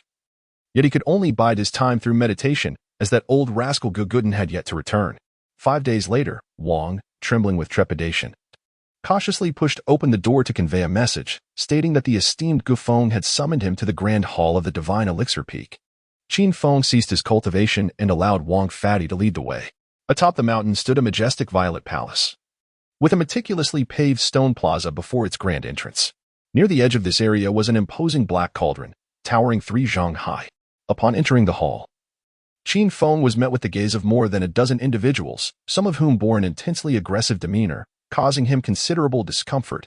Yet, feeling outnumbered, he chose to endure it in silence. Within the grand hall sat an elderly man clad in white robes, none other than Gogoden, whom Qin Feng had encountered previously. Flanking him were 5 individuals, 4 men and 1 woman. Near the entrance stood a group of over 10 young people, among them Chen Shaoan, clearly indicating that they were disciples of Gogoden. Observing Qin Feng standing there in a daze, Gogoden felt a mix of exasperation and amusement. Promptly adopting a stern expression as he inquired, "Upon seeing your master, why do you not kneel in reverence?" Disciple Qin Feng pays his respects to master. Qin Feng immediately performed a formal apprenticeship by Gogoden. As he rose, a storage bag came hurtling towards him. "This contains everything you need to learn. I must be away for a while, so let your 5th senior sister arrange the rest of the matters for you." With that, Gogoden removed his feet from the chair, donned his shoes, and vanished from the spot. Qin Feng appeared utterly bewildered, gripping the storage bag in his hand, sensing that this apprenticeship ceremony bore an air of frivolity. However, the others seemed unfazed, their expressions betraying little reaction. Among the 5, a notably youthful woman stepped forward, first offering Qin Feng a smile before beginning to elucidate the circumstances of the gathering. There were 4 senior brothers, 1 senior sister, and a total of 18 junior disciples, all of whom were core members of the Divine Elixir Peak. In addition, there were over 100 inner disciples, several guest elders, and numerous outer disciples and miscellaneous workers. After exchanging greetings with the senior brothers and receiving the bows of the junior disciples, Qin Feng followed the 5th senior sister to select a cave dwelling. Throughout the journey, the 5th senior sister inquired about various matters while explaining the intricacies of alchemical techniques. Yet, Qin Feng felt as if he were in a dream, absorbing nothing of what was being said. The Divine Elixir Peak boasted 33 cave dwellings, although the spiritual energy within was rather mediocre, after all. Those who ascended the peak were primarily focused on advancing their path through alchemy rather than cultivation, choosing a cave dwelling at random. Qin Feng bid farewell to the 5th senior sister and closed the stone door behind him. Inside the dwelling, several spaces had been created, furnished with stone beds and tables. And at the innermost section, a hot spring enveloped in mist awaited. Adjacent to this was an alchemical room containing earth fire. While not as fierce as that of the specialized alchemical chambers on the mountainside, it sufficed for the creation of common elixirs. On the other side was a training room equipped with a double-layered spirit-gathering formation. Observing the furnishings of the cave, Qin Feng felt a wave of satisfaction wash over him, setting aside other amenities. The presence of an earth-fire alchemical chamber was something that cultivators from the outside world could only dream of obtaining. The contents of the storage bag were even more extravagant: 20,000 spirit stones, a high-grade yellow-tier alchemical furnace, a low-grade mysterious-tier wooden spirit boat, materials for foundational cultivation elixirs, spiritual energy elixirs, and over 30 varieties of common elixir formulas. Even though Qin Feng had never lacked spirit stones, the sheer abundance of treasures made his heart race with excitement. It seemed that Gogoden's intention to take him as a close disciple was indeed serious. Qin Feng sighed, then gathered all his belongings and departed from the cave dwelling, making his way down the mountain. Having been at the Chongqing sword sect for 2 or 3 months without an opportunity to venture out, he now, having obtained his official status, wished to attend to some matters and, if possible, visit the Misty Rain Tower in hopes of seeing his sister, Qin Yu, dressed in his own attire. Qin Feng strode confidently out of the gates of the Chongqing sword sect, swiftly taking to the skies aboard the wooden spirit vessel, heading towards the direction of Wonia Mountain. Was that not Qin Feng himself? At this moment, Wang Ting, Ding Shuli, and Zhang Shun had just returned from a mission and, upon entering the sect's gates, beheld Qin Feng propelling his flying vessel into the distance. "Please return first. I have some matters to attend to," Ding Shuli hastily instructed upon recognizing Qin Feng, immediately leaping onto her flying sword to follow him, leaving Wang Ting and Zhang Shun exchanging puzzled glances. "Senior brother, does Ding Shiji hold a grudge against Qin Feng? I am uncertain, but she is more than capable of handling that little servant. Let us not complicate matters." Chapter 31. I wish to see my senior sister gazing down upon the mountains and rivers from the void. A profound sense of grandeur welled up within. Qin Feng merely glanced for a moment before losing interest and hastening his pace towards Wonia Mountain. In but a brief instant, he sensed someone closing in behind him, exuding an overwhelming aura of malevolence. Could it be Ding Shuli? Qin Feng glanced back, a surge of anxiety gripping his heart, and immediately propelled the wooden spirit boat to its utmost speed. The two pursued one another, swiftly arriving near Wonia Mountain. Without hesitation, Qin Feng plunged into the maze array, then turned to regard her with an indifferent gaze. You with the surname Qin possess the audacity to hide in there for a lifetime. Ding Shuli, having witnessed the formidable power of Qin Feng's formations, made no effort to assault the array, instead standing quietly on the opposite mountain, calling out to him. Do you truly believe I fear you? After giving her a disdainful glance, Qin Feng activated the misty formation to obscure their vision. Within the cave, remnants of fire serpent talismans and other items remained. Qin Feng collected all the fire serpent talismans into his storage ring, and after synthesizing the discarded elixirs he had scavenged from the alchemy chamber, he resolved to venture out and teach that arrogant woman a lesson. If he did not show her a bit of authority, she might truly pursue him relentlessly in the future. Upon catching sight of Qin Feng, Ding Shuli immediately appeared on the neighboring peak, exuding a fierce aura, and coldly remarked, Do you truly dare to show yourself? What insights do you have for me? Senior Sister Ding?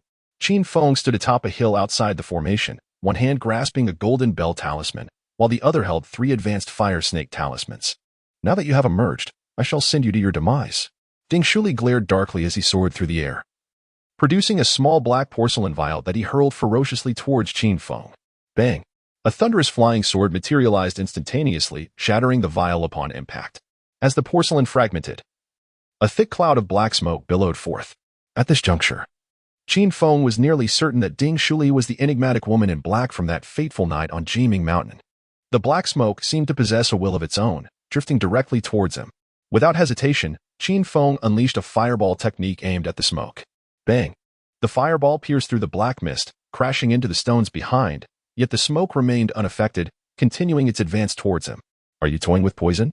With narrowed eyes, Qin Feng cast a glance at the noxious mist, once again invoking the earth wall technique in an attempt to shield himself. However, at that moment, a violet flying sword descended upon him with fierce intensity. Buzz! The golden bell talisman was instantly activated, while Qin Feng simultaneously unleashed a fire serpent talisman towards Ding Shuli. Clang! The violet sword struck the golden bell talisman, instantly creating a minute crack, as the encroaching poisonous mist relentlessly corroded the talisman's radiant glow. The adversary was a Foundation establishment cultivator. If he did not unleash his full power, the golden bell talisman might shatter, leaving him with no opportunity to escape. Realizing the toxic mist could diminish the golden bell's strength, Qin Feng grit his teeth and procured 20 advanced fire serpent talismans. Meanwhile, Ding Shuli, witnessing the formidable fire serpents, displayed an expression of astonishment as she swiftly retrieved a small blue shield talisman. Upon infusing it with spiritual energy, the blue shield expanded several times its original size, enveloping her completely. Boom! As the fire serpent collided with the blue shield, a violent explosion ensued. Though she emerged unscathed, her countenance darkened, revealing her discomfort. Truly, my esteemed senior sister is remarkable, capable of withstanding even the advanced fire serpent talismans. A look of admiration appeared on Qin Feng's face. I wonder how much you can endure. With that, he hurled 2 high-level fire serpent talismans. Ding Shuli's expression changed dramatically as she swiftly sidestepped, yet the fiery serpents relentlessly pursued her. Left with no choice, she once again raised her shield in defense. Boom! Boom! 2 resounding impacts erupted, and several fine cracks began to form on the surface of the blue shield. Qin Feng did not cease his actions, relentlessly urging forth the fiery serpent talisman, for he possessed an abundance of these artifacts. As a mere attendant, how could one possibly wield such a plethora of high-grade fiery serpent talismans? Upon witnessing yet another fiery serpent surging towards him, Ding Shuli's countenance immediately darkened, and he swiftly retreated, standing upon his flying sword. Sister Ding, do not flee. Qin Feng grasped the golden bell talisman in his hand and swiftly retrieved the wooden spirit boat, pursuing Ding Shuli with determination. How infuriating! Sensing Qin Feng's approach, Ding Shuli immediately turned to unleash a water dragon technique in retaliation. However, Qin Feng deftly blocked it with the golden bell talisman and countered with a fire serpent talisman. In the blink of an eye, Ding Shuli had escaped back to her lilac mountain, relying on the mountain's formation to contain Qin Feng. Upon returning to her cave abode, Ding Shuli felt as if her lungs were on the verge of bursting with rage. How could it be that a dignified Foundation establishment cultivator was being pursued by a mere Qi refinement stage disciple? The thought of such a disgrace spreading was enough to incite laughter. Just then, she felt her concealment formation being attacked, accompanied by Qin Feng's mocking voice. Senior Sister Ding, why hide away for eternity? Bang! Bang! Bang! The fire serpent talismans rained down upon the concealment formation of Lilac Mountain, relentless, and seemingly costless. The potency of the advanced fire serpent talismans was formidable enough to rival a core formation cultivator, rendering a mere intermediate concealment formation utterly inadequate. After 3 consecutive explosions of fire serpent talismans, the mist within the formation dissipated significantly, indicating its imminent collapse. Ding Shuli's expression shifted dramatically, prompting her to dispel the formation's mist and confront Qin Feng from across the barrier. What is it that you desire? Though there was a vast disparity in their strengths, Qin Feng understood that it was only through the fire serpent talismans that he could stand against her. In a true struggle, neither would prevail over the other. Observing her disheveled hair and haggard appearance, curiosity sparked in Qin Feng's eyes as he remarked, "I wish to see, senior sister." Though he left the specifics unsaid, Ding Shuli could infer his intentions. Her hands clenched into fists, her silver teeth grinding in frustration. She longed to rush out and tear him apart. Yet she was acutely aware of his possession of the Golden Bell Talisman and a multitude of Fire Serpent Talismans.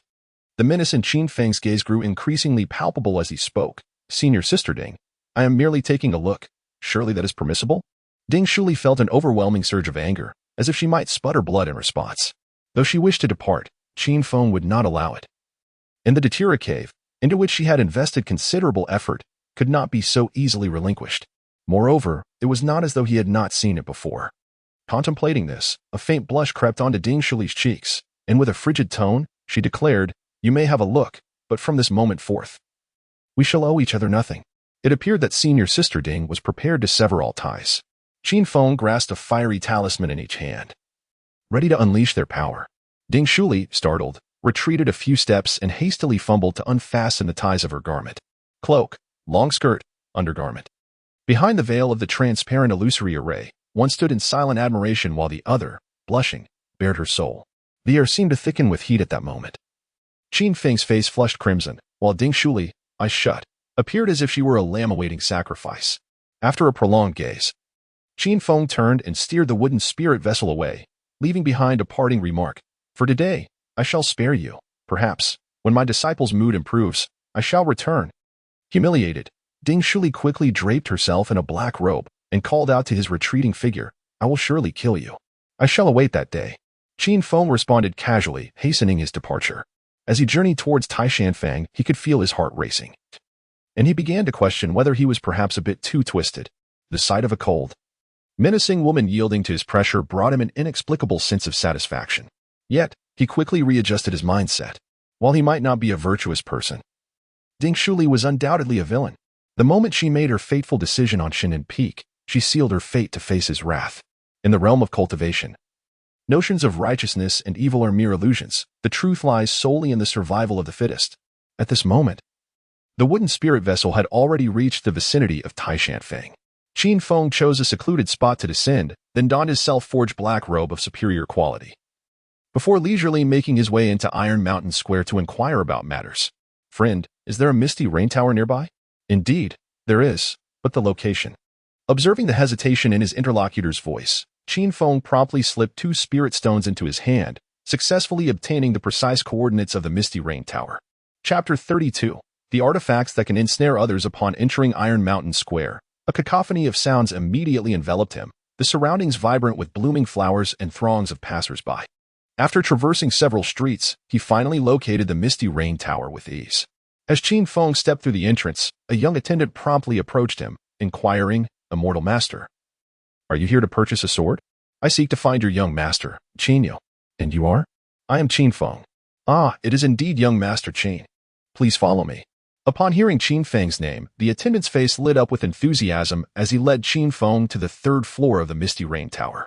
The 3rd floor was a vast open space adorned with numerous scrolls, while over a dozen spiritual birds were feasting nearby. A woman clad in black sat quietly by the window, her features obscured by a veil. After exchanging a few hurried words with the young woman, the attendant departed swiftly. Qin Feng, however, felt a twinge of confusion. While it was not surprising for them to address him as young Master Qin, this young woman was clearly not Qin. The woman removed her veil, revealing a delicate countenance, and knelt before Qin Feng, respectfully inquiring, "Young Master Qin has come to see the miss, has he not? Is she here?" "The miss has instructed all branches of the Misty Rain Tower to report immediately upon receiving any news of you." "Oh, and by the way, there are items sent by your friends being held here, but they will take a few days to arrive." How long will it take? If young master does not mind, I can notify the miss right away. She will arrive within 3 days at the latest with the items. The woman cast a beseeching glance as she approached a small azure spiritual bird resting nearby. Qin Feng recognized this bird from ancient texts. It was the Qin Feng bird. Known for its swiftness and discretion, capable of traversing vast distances, often employed in the realm of cultivation for delivering messages. Then please notify her. I wish to see her. 3 days may seem lengthy to a mortal, yet for a cultivator, it is but the blink of an eye. After departing from the misty rain tower, Qin Feng casually sought out a shop, purchasing 20 spiritual fruits and 40 stalks of purple ginseng flowers for 600 spirit stones. He then rented a room at a nearby inn. During his recent duel with Ding Shuli, Qin Feng had become acutely aware of the limitations of his abilities. His supply of gold bell talismans was insufficient, and the fire serpent talismans offered a rather monotonous assault. He needed to acquire more magical artifacts to secure a decisive victory. In his room, 16 reddish-brown fruits and 32 purple ginseng-like stalks lay upon the table. After casting a soundproof barrier and establishing a mental restriction, Qin Feng curiously picked up a brown spiritual fruit, eager to discover its potential for synthesis. Ordinary spiritual fruit, produced by a fire spiritual tree. Consuming it invigorates the mind and calms the spirit. Synthesis successful. After 3 rounds of combining 16 spiritual fruits, he obtained 2 fire spiritual fruits. Fire spiritual fruit, produced by the fire spiritual tree. Consuming it enhances one's fire root and accelerates cultivation speed. Synthesis successful. Century-old fire spiritual fruit, improves fire root. Increases cultivation speed, and has a chance to shatter bottlenecks, aiding in breakthrough to higher realms. Qin Feng was uncertain about the price of the century-old fire spirit fruit. Yet the exchange of 16 ordinary spirit fruits for a single genuine spirit fruit was undoubtedly a lucrative deal. With each successive attempt at synthesis, Qin Feng had become increasingly adept at the process. After synthesizing 32 purple ginseng 4 times, he successfully transformed them into 2 eternal purple ginseng. Eternal purple ginseng, an exceedingly rare herb, its consumption can enhance one's constitution, augment spirit energy absorption, and potentially improve one's bloodline.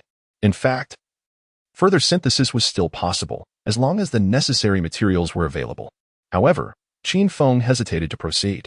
Herbs of such ancient growth were already exceptionally rare. Should he inadvertently produce a sentient ginseng that summoned celestial phenomena, the situation would spiral beyond his control. A small measure of satisfaction in life surpasses complete fulfillment. If he lacked sufficient spirit stones, he could simply engage in a few more operations. It was time to procure the necessary supplies. Qin Feng stored the medicinal herbs within a storage ring, donned his black cloak, and then proceeded directly toward the direction of Qi Yuan Pavilion. The street was lined with numerous shops, grander and more imposing than Qi Yuan Pavilion.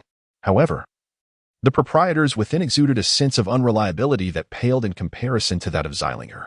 As Qin Feng entered the Qi Yuan Pavilion, Xilinger was guiding a middle-aged female cultivator clad in a gray robe in her shopping endeavors. A maid promptly approached, saying, "Esteemed guest, would you prefer to explore on your own?" Qin Feng abruptly interrupted her introduction, casting his gaze around the shop. Although this establishment was newly opened, it appeared to be thriving recently, with a continuous stream of cultivators coming and going. The shelves surrounding the shop were adorned with a plethora of fine goods, herbs, elixirs, and a myriad of magical artifacts in abundant supply. After a while, Xilinger, having completed her tasks, wearily made her way towards the dimly lit passage within. Qin Feng waved at her, and although Xilinger appeared perplexed, she swiftly approached him. "Esteemed guest, how may I assist you? I am here to offer my wares." With a piece of beef jerky in his mouth, Qin Feng emitted a muffled sound. A cunning smile graced Xilingo's face as she stuck her tongue out at him before turning around to lead him down the secret passage. Upon entering the room, Xilingo collapsed wearily into a chair and inquired, "What treasures do you bring this time?" "The century-old fire spirit fruit. The millennium purple ginseng. Does your Qi Yuan Pavilion have sufficient funds for these?" Qin Feng spoke softly and then took a seat opposite, showing no haste to retrieve his belongings. "Do you truly possess these 2 items?" Upon hearing the goods Qin Feng intended to sell, Xilinger immediately displayed an expression of excitement. Rising to her feet as she spoke, "Coincidentally, there are individuals seeking these exact items from the Qi Yuan Pavilion. If you indeed have them, I shall offer you 300,000 spirit stones for the 100-year-old fire spirit fruit and 1,000 medium-grade spirit stones for the 10,000-year-old purple ginseng." One medium-grade spirit stone is equivalent to 1,000 low-grade spirit stones, thus a single purple ginseng could fetch a price of 1 million. Both items are documented in ancient texts, and their value is quite comparable. In the room, Ziling'o fixed her gaze intently on Qin Feng, her demeanor suggesting a desire to seize the items at once. Qin Feng inquired, "Can you produce 2,000 medium-grade spirit stones now? Do you perhaps possess 2 ancient purple ginseng plants? You may doubt the financial capacity of my companion, Ziling'o, but you must never question the resources of our Qi Yuan pavilion." Ziling'o rolled her eyes and walked over to a black stone cabinet. After performing several intricate hand gestures, she retrieved a purple storage pouch and tossed it to Qin Feng. "Inside are the 2,000 medium-grade spirit stones. Take a look." The medium-grade spirit stones exuded a richer essence and glimmered with a blue luminescence, reminiscent of exquisite crystal gems. Upon confirming their authenticity, Qin Feng directly produced a century-old fire spirit fruit and 2 ancient purple ginseng plants from his storage ring. The moment these 3 spirit items appeared in the room, the air was instantly filled with the aromatic fragrance of the purple ginseng and the sweetness of the spirit fruit. As soon as she laid eyes on the spirit items, Ziling'o displayed a gleeful expression, eagerly grasping them to inspect. After a moment, curiosity sparkled in her eyes. "Where did you acquire such marvelous treasures?" "It was unintentional. I assure you, I harbor no ulterior motives." Seeing Qin Feng's silence, Ziling'o playfully stuck out her tongue and, with a mischievous demeanor, produced a storage pouch containing 300,000 low-grade spirit stones, offering it to him. However, Qin Feng declined, stating, "I wish to purchase some additional items. I had anticipated you would seek to buy more."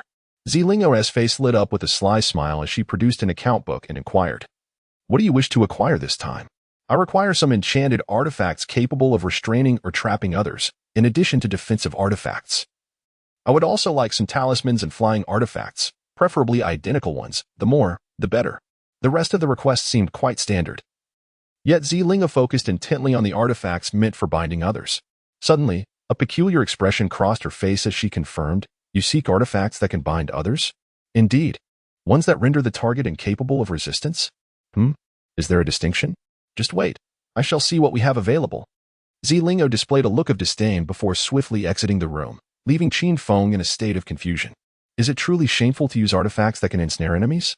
Chapter 33. A letter from Han Taiju of the Ghost Gate sect. Ziling'o soon returned, commencing her recommendations for the high-end artifacts currently available at Qi Yuan Pavilion. The 9 Dragons Binding Sky Rope, a top-tier Xian-grade artifact, transforms into 9 dragons upon activation to assail foes. Once a target is touched, the remaining 8 dragons swiftly converge to ensnare the target's limbs, sealing the spiritual power of cultivators below the core formation stage. The Yin-Yang Mother and Sun Shields, a mid-tier Xian-grade artifact, consist of a large and a small shield. When activated, one shines brightly while the other remains dim, capable of defending against both physical and mental attacks. The Advanced Golden Light Talisman, which can withstand assaults from cultivators at the late core formation stage. Perhaps aware of Qin Feng's abundant resources, Ziling'o presented her shop's prized possession, the 9 Dragons Binding Sky Rope. Moreover, the Yin-Yang Mother and Sun Shields also hold significant value. Together, these 2 artifacts are worth over 600,000 spirit stones. Qin Feng held the 9 Dragons Binding Sky Rope and the Yin-Yang Mother and Child Shield in his hands, examining them closely. Even without infusing spiritual power, he could discern the uniqueness of their materials. He felt immense satisfaction with these 2 items. It was rare for even core formation cultivators and transformation stage masters to possess profound-grade artifacts. Those of higher tiers were not only scarce but also priceless. Only someone with substantial wealth could truly afford them.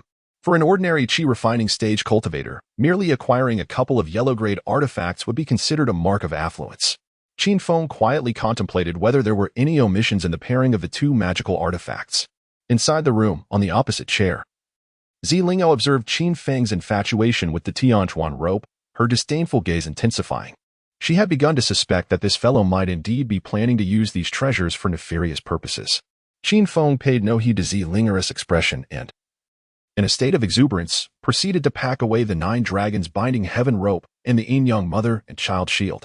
He then inquired, "How many gold light talisman treasures do you have in your shop?" "Only 5, came the reply.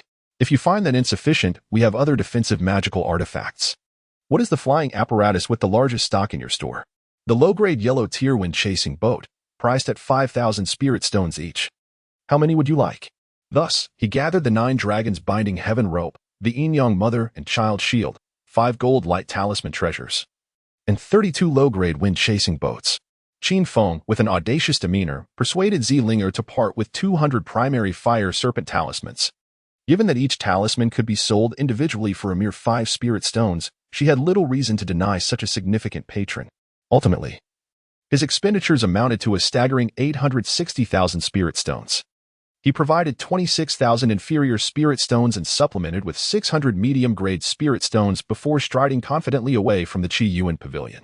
Upon returning to the inn, Qin Feng promptly retrieved his junior fire serpent talismans, golden light talismans, and wind-chasing boats.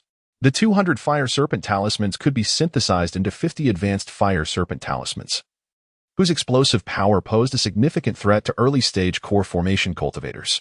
In addition to those he had previously, Qin Feng now possessed a total of 72 advanced fire serpent talismans. Subsequently, he synthesized 2 exquisite golden light talismans and, after 5 syntheses of 32 low-level wind-chasing boats, transformed them into a superior grade divine wind boat of the Xian rank. The exquisite golden light talismans emanate a golden radiance based on the user's physique, making it difficult for spirits and demons to approach within 10 feet, while suppressing all malevolent entities. They can withstand attacks from late-stage core formation cultivators. The superior grade divine wind boat of the Xian rank consumes little spiritual energy, possesses a streamlined form, can traverse the void, and reaches speeds comparable to those of late-stage nascent soul cultivators. He then stored these items within his storage ring. Qin Feng finally felt a semblance of security. Possessing such treasures allowed him to face even the most formidable golden core cultivators and retreat unscathed. Once all matters were settled, Qin Feng occupied himself in his chamber, engaging in cultivation to pass the time. Meanwhile, outside the Dingtian Mountains, in a clearing, Zhang Shun held a long jade box in his hands, persistently releasing sound transmission talismans towards the protective mountain array. Junior sister Ding, I have brought the longevity herb I promised you some time ago, and I have arranged for you to become a guest elder. Shouldn't you fulfill your side of the agreement? Zhang Shun implored from outside the formation. But all his talismans fell silent, as though cast into an abyss, receiving no replies. As time dragged on, impatience flickered in Zhang Shun's eyes. He produced another sound transmission talisman and declared, everyone in the sect is now aware that Qin Feng is the closed-door disciple of sect leader Go. I witnessed you pursuing Qin Feng that day. Surely, you wouldn't want the secret to be revealed, would you? If you agree to be with me, I assure you this matter will remain buried. Before he could finish, a figure clad in a flowing black dress appeared beside him in an instant. Ding Shuli's gaze was frigid as she drew forth her purple flying sword, pointing it menacingly at Zhang Shun, her teeth clenched. You dare threaten me? Junior sister, I genuinely care for you. If you agree, I promise to keep this matter to myself. Zhang Shun retorted, his voice desperate. I may not be able to kill him, but surely, I can deal with you. Ding Shuli felt the weight of his threat ignite her fury, and in an instant, she was seething with rage. 3 small white porcelain vials flew forth, encircling Zhang Shun, while her purple flying sword expanded, transforming into a massive Tinjong sword that surged toward him. Junior sister, are you truly willing to turn against me? Do you not fear that I shall inform sect leader Go? Go ahead and tell my mother. Ding Shuli's eyes burned with intense hatred as she executed hand seals, unleashing a fiery serpent technique aimed at him. Zhang Shun was momentarily taken aback. He could not comprehend why Ding Shuli was so enraged, but as various attacks rained down upon him, he hastily retrieved his magical artifacts for defense. As an inner disciple of the Chongqing Sword sect, Zhang Shun had already attained late-stage foundation establishment, allowing him to respond with composure even when at a disadvantage. Moments later, Zhang Shun managed to gain the upper hand. Ding Shuli's expression darkened, forcing her to retreat into the Mizing Grand Array to fend off Zhang Shun's onslaught. Junior sister, are you injured? Concern flickered in Zhang Shun's eyes, though internally he was elated, desperately contemplating a method to break the formation. But realizing he could only gradually deplete its spiritual power. 3 days later, within the Yinyu building of Taizan Square, dressed in a black robe, Qin Feng ascended to the 3rd floor, where Qin sat quietly on the edge of the window, silently observing the figure that had just emerged from the staircase. It had been several months since the siblings had parted ways at Qinghefang, and with excitement, Qin Feng removed his hooded cloak and called out, Sister, brother. Qin rushed forward with excitement, enveloping him in a warm embrace, and then instinctively began to check for any injuries, her voice laced with concern. Are you hurt? No, he replied. Qin Feng grinned widely, skillfully extricating himself from his sister's embrace. His complexion was darker than before, and he had grown sturdier, standing a tad taller than I. Qin Yu spoke to herself, and upon noticing Qin Feng's flushed ears, she playfully chided, "Oh, have you learned to feel shy in front of your sister?" Qin Feng shook his head, struggling to articulate the differences between men and women, unsure of how to begin. After all, it was his sister who had raised him, and voicing such thoughts might wound her heart. "Look at your foolishness." Qin Yu rolled her eyes and turned to pick up an iron cage from the nearby table. Inside was a palm-sized black bird, resembling a crow, its eyes glimmering with an eerie red light. This was the netherbird sent to you by Taiju from the Smoke Rain Tower. Henceforth, you two can communicate through this bird. Subsequently, Qin Yu retrieved an envelope wrapped in cowhide paper from her storage bag and said, "This is a letter Taiju wrote for you." After handing over the two items to Qin Feng, she settled into a chair beside him, patiently waiting. The letter contained only a few brief sentences. "Brother Feng, long time no see. Since our parting at Qinghefang, my cultivation has greatly improved, and I have successfully become an inner disciple of the Ghost Gate sect.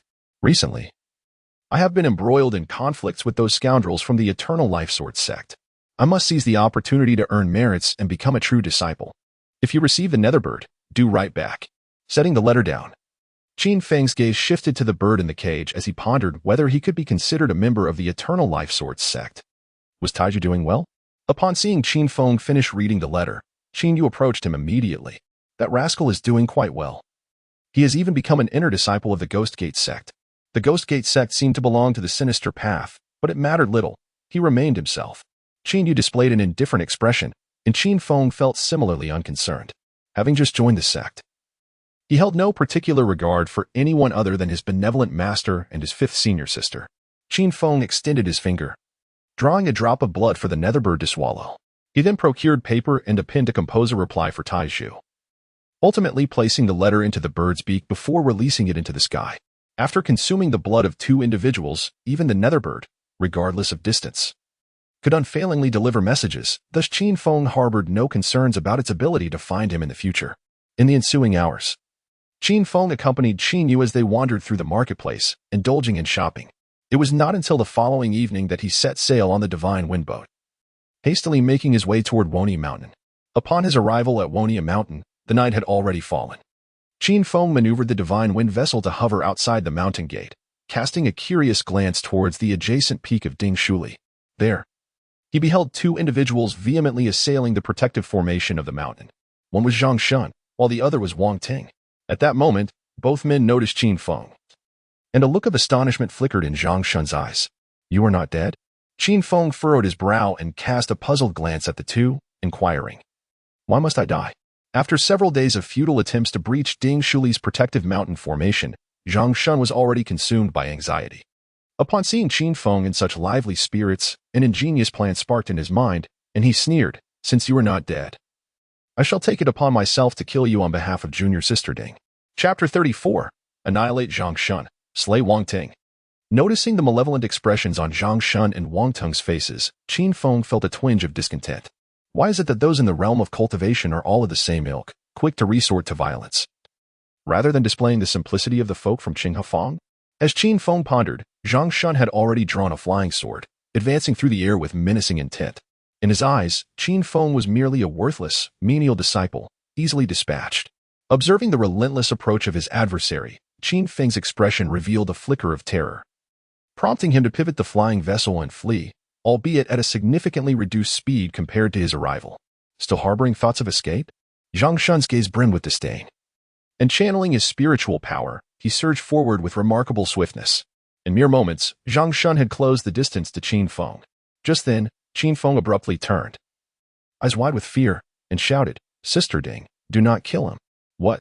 Zhang Shun's brow furrowed, and a wave of malevolence washed over him as he glanced back, only to find nothing but emptiness behind him.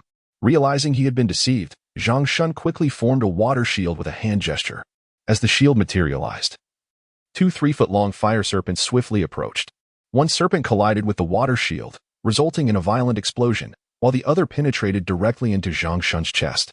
"Is that a high-grade fire serpent talisman?" Witnessing his water shield shatter instantaneously, astonishment flickered in Zhang Shun's eyes. Before he could react, a sharp pain pierced his chest, and he promptly lost consciousness. Boom! A fierce explosion erupted in the night sky, and as the blinding light faded, Zhang Shun's presence had vanished, leaving no trace behind. Not even a storage bag. Alas, if only Taiju were present, he could have added a foundational soul to the 10,000 souls banner. With a sigh, Qin Feng steered the divine wind vessel towards Mount Dingxiang, where Wang Ting awaited. Zhang Shun, a late-stage foundation establishment cultivator, might have escaped without employing some trickery, which was precisely why Qin Feng had resorted to a ruse. He had not anticipated such an effortless success. On the opposite peak, upon seeing Qin Feng turn back, Wang Ting was instantly struck with terror, his soul nearly escaping him. Fearing a more gruesome fate if he fled, he could only force a smile and say, "Brother Qin Feng, this is all a misunderstanding. If you have any requests, please do not hesitate to voice them." Qin Feng gazed expressionlessly at his counterpart, retrieving the thunder sword from his storage ring, and calmly remarked, "The misunderstanding lies solely between me and Brother Zhang. It does not concern you. We bear no profound enmity, and the path of cultivation is arduous enough without resorting to conflict." Wang Ting's face displayed a wry smile as he raised his hands in a gesture of complete non-aggression. Yet, the roots of a problem, if left unaddressed, tend to sprout anew. Even so, Qin Feng was reluctant to let him off the hook. After a moment of contemplation, he spoke softly, "Brother Wang, would you care to hear a tale?" "What tale?" "In truth, I hail from Qinghefang. My sister, blessed with exceptional beauty, caught the eye of a wealthy family from Wangjia village, who insisted that she become a concubine. By chance, I found myself on the path to immortality, and I took it upon myself to eliminate that entire family." Having concluded his brief narrative, a glimmer of cold light flickered in Wang Ting's eyes. Yet he maintained a smile, echoing Qin Feng's words with indignation. That affluent family sought to forcibly marry a common girl. "Brother Qin, your actions were indeed commendable." A look of regret crossed Qin Feng's face as he shook his head and sighed. "What a pity. What is so regrettable?" Wang Ting, puzzled, looked up at Qin Feng only to discover a small crimson serpent had already reached his face. "You dare to launch a sneak attack?" Upon seeing the fiery serpent, Wang Teng's expression changed drastically, and before he could react, he was engulfed by the flames in an instant. Now, it is no longer a pity. Observing the remnants of bones scattered on the ground, Qin Feng spoke softly, then turned his gaze towards the grand formation of senior sister Ding Shuli's mountain gate. With Zhang Shun and Wang Ting both perished, only senior sister Ding remained. In the darkness of the night, Dinging Mountain lay enveloped in silence.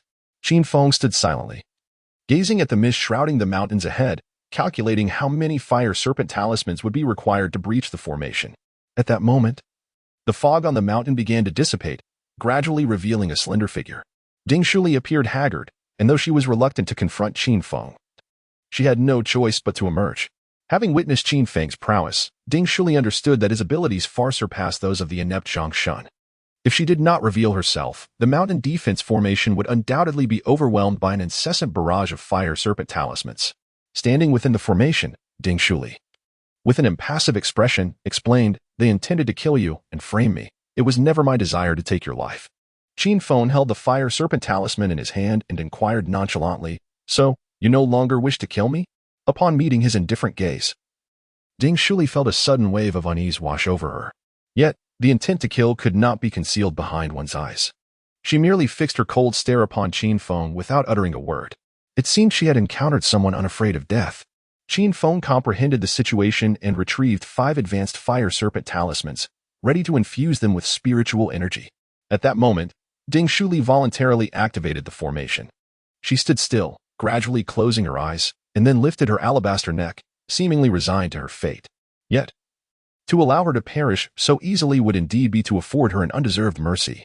Qin Feng stood still for a moment, then retrieved the 9 dragons binding rope from his storage ring. As he infused it with spiritual energy, the 9-foot-long rope immediately began to extend, radiating streams of azure light as it surged directly towards Ding Shuli. In an instant, it ensnared Ding Shuli from shoulder to foot, nearly wrapping him up like a rice dumpling. Ding Shuli suddenly opened his eyes, only to find his entire spiritual energy suppressed by an inexplicable force, causing his expression to turn frantic. "What do you intend to do?" Qin Feng remained silent, standing still as he utilized his spiritual observation technique to assess the situation. Once he ascertained that the opponent's spiritual power had been subdued, he slowly approached. Ding Shuli struggled fiercely to break free from her restraints, while Qin Feng simply gazed at her in silence. During their previous encounters, Qin Feng had felt a surge of passion within him, and this close-up view only intensified those feelings. Ding Shuli was strikingly beautiful, a quintessential beauty, exuding an air of detachment from the mundane world. As if untouched by earthly troubles, bound by the 9 dragons' binding rope, her flawless figure was fully revealed. Sensing the wickedness in Qin Feng's gaze, Ding Shuli shouted defiantly, "If you dare to lay a finger on me, I shall haunt you as a vengeful spirit." Since Sister Ding was unafraid of death, it seemed he must resort to an alternative means of punishment. Qin Feng hoisted Ding Shuli onto his shoulder and then turned to steer the divine wind vessel back to the cave abode of Wonia Mountain. After unceremoniously depositing her on the ground, he began to rummage through numerous ancient tomes retrieved from his storage ring, seeking what he required.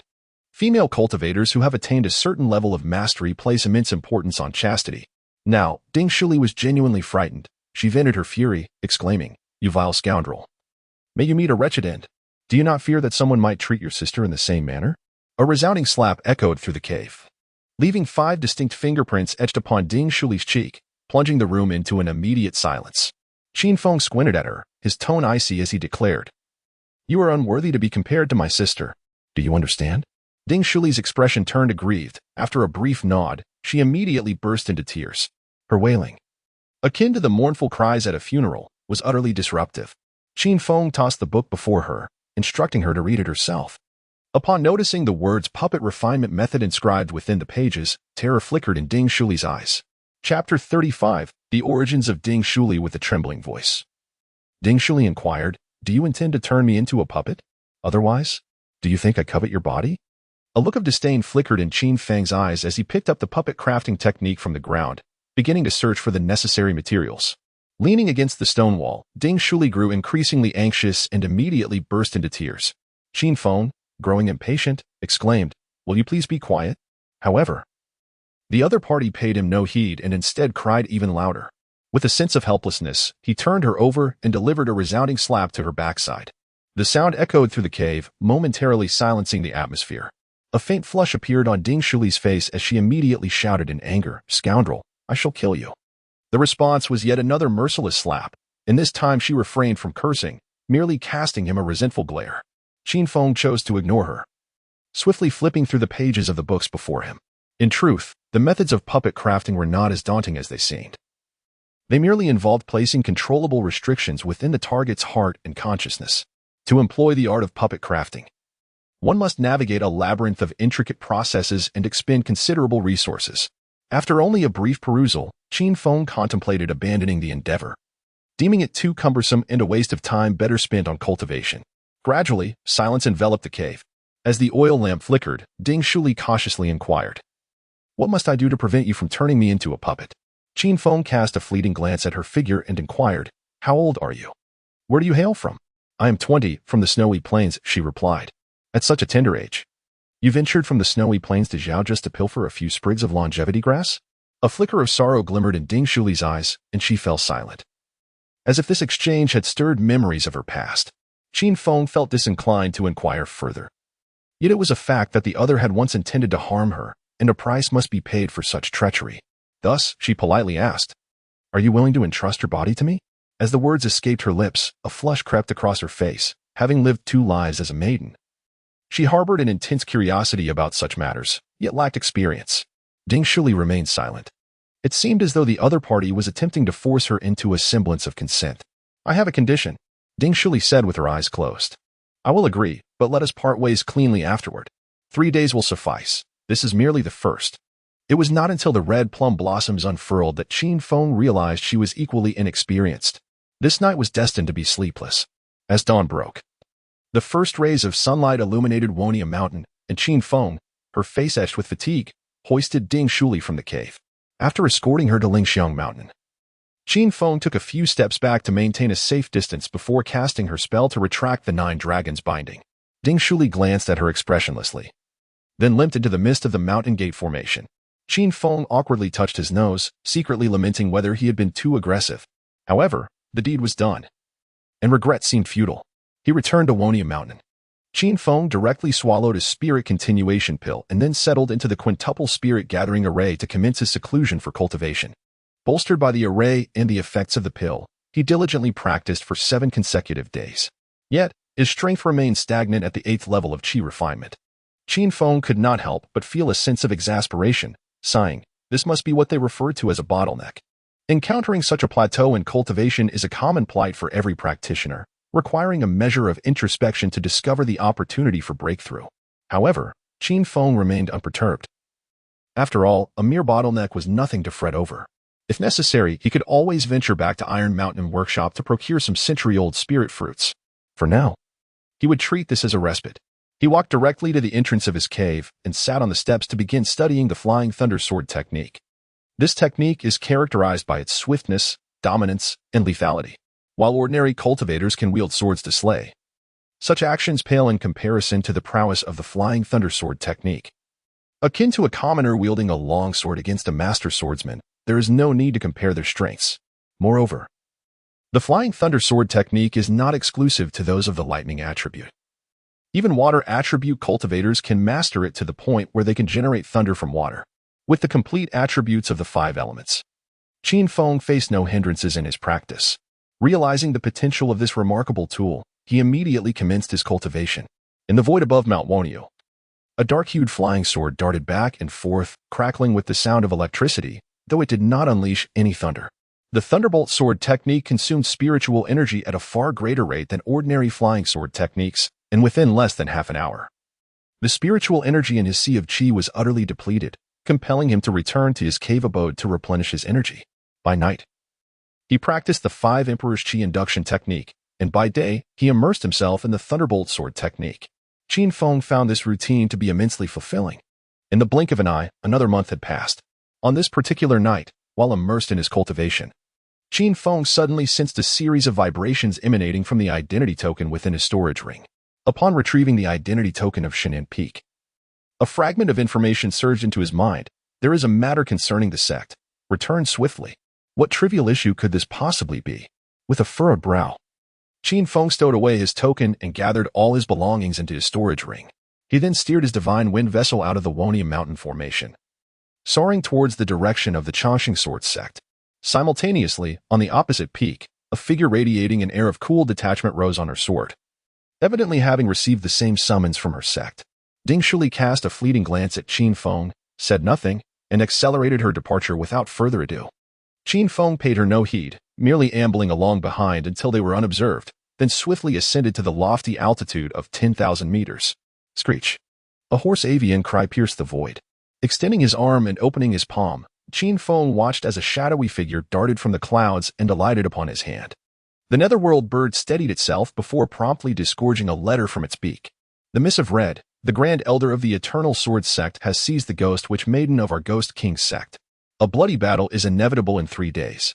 Brother Feng, you must not go.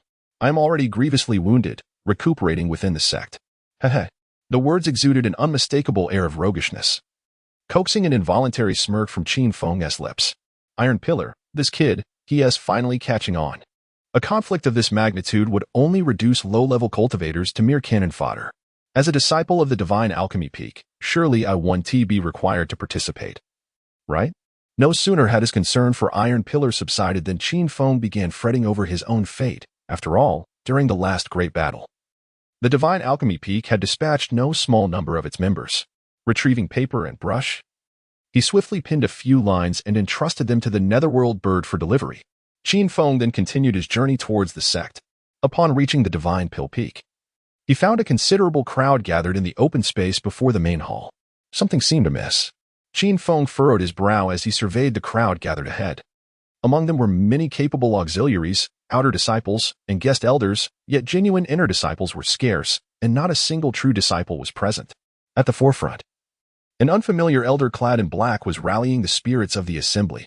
Recently, the Ghost King sect has been frequently invading the cities of Zhao, mercilessly sacrificing hundreds of thousands of innocent lives. Throughout history, righteousness and evil have never coexisted. As practitioners of Zhao, we cannot turn a blind eye.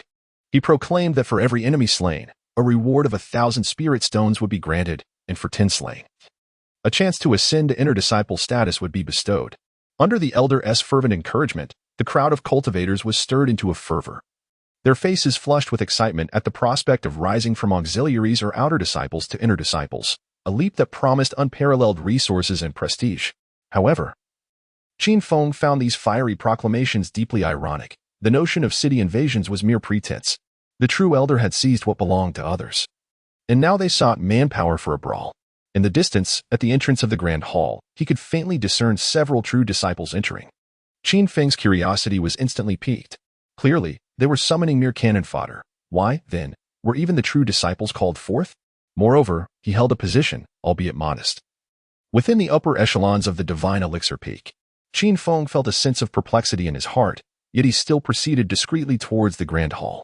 As he passed by the camp of the guest elders, he took a turn and walked directly up to Ding Shuli. A look of panic instantly appeared in Ding Shuli's eyes, and he admonished in a hushed tone, "There are so many people here. What do you intend to do?" Qin Feng remained silent as he pressed 5 rolled-up advanced fire serpent talismans into the hands of the other party. After a moment's hesitation, he also placed a divine sealing pill into her other hand. Upon realizing Qin Feng's intentions, Ding Shuli's expression instantly became complex. "Remember, you still owe me too." After speaking, Qin Feng turned and walked towards the Grand Hall, leaving Ding Shuli fuming, her silver teeth clenched in frustration yet feeling powerless. Upon recognizing the advanced fire serpent talismans and the pill adorned with 3 unique patterns in her hands, a blush crept onto Ding Shuli's face. Is he concerned for me? Chapter 36. The senior brothers visit. As Qin Feng entered the Grand Hall of the Divine Pill Peak, most of the core members were already assembled. Master. 5 senior brothers and sisters, along with 18 junior disciples. Master, senior brothers and sisters, greetings. Qin Feng clasped his hands in a respectful gesture towards the figures at the front of the Grand Hall.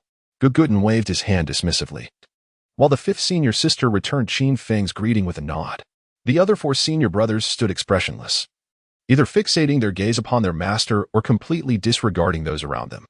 Qin Feng observed the attitudes of those around him and quietly took his place beside the 5th senior sister, who stood at the edge. She smiled at Qin Feng and said, "Junior brother, you may not be familiar with our customs upon your arrival. Here at the Divine Pill Peak, we do not adhere to such rigid rules. In the future, feel free to enter boldly, without the need to force warmth upon indifference. Thank you for your guidance." Senior sister.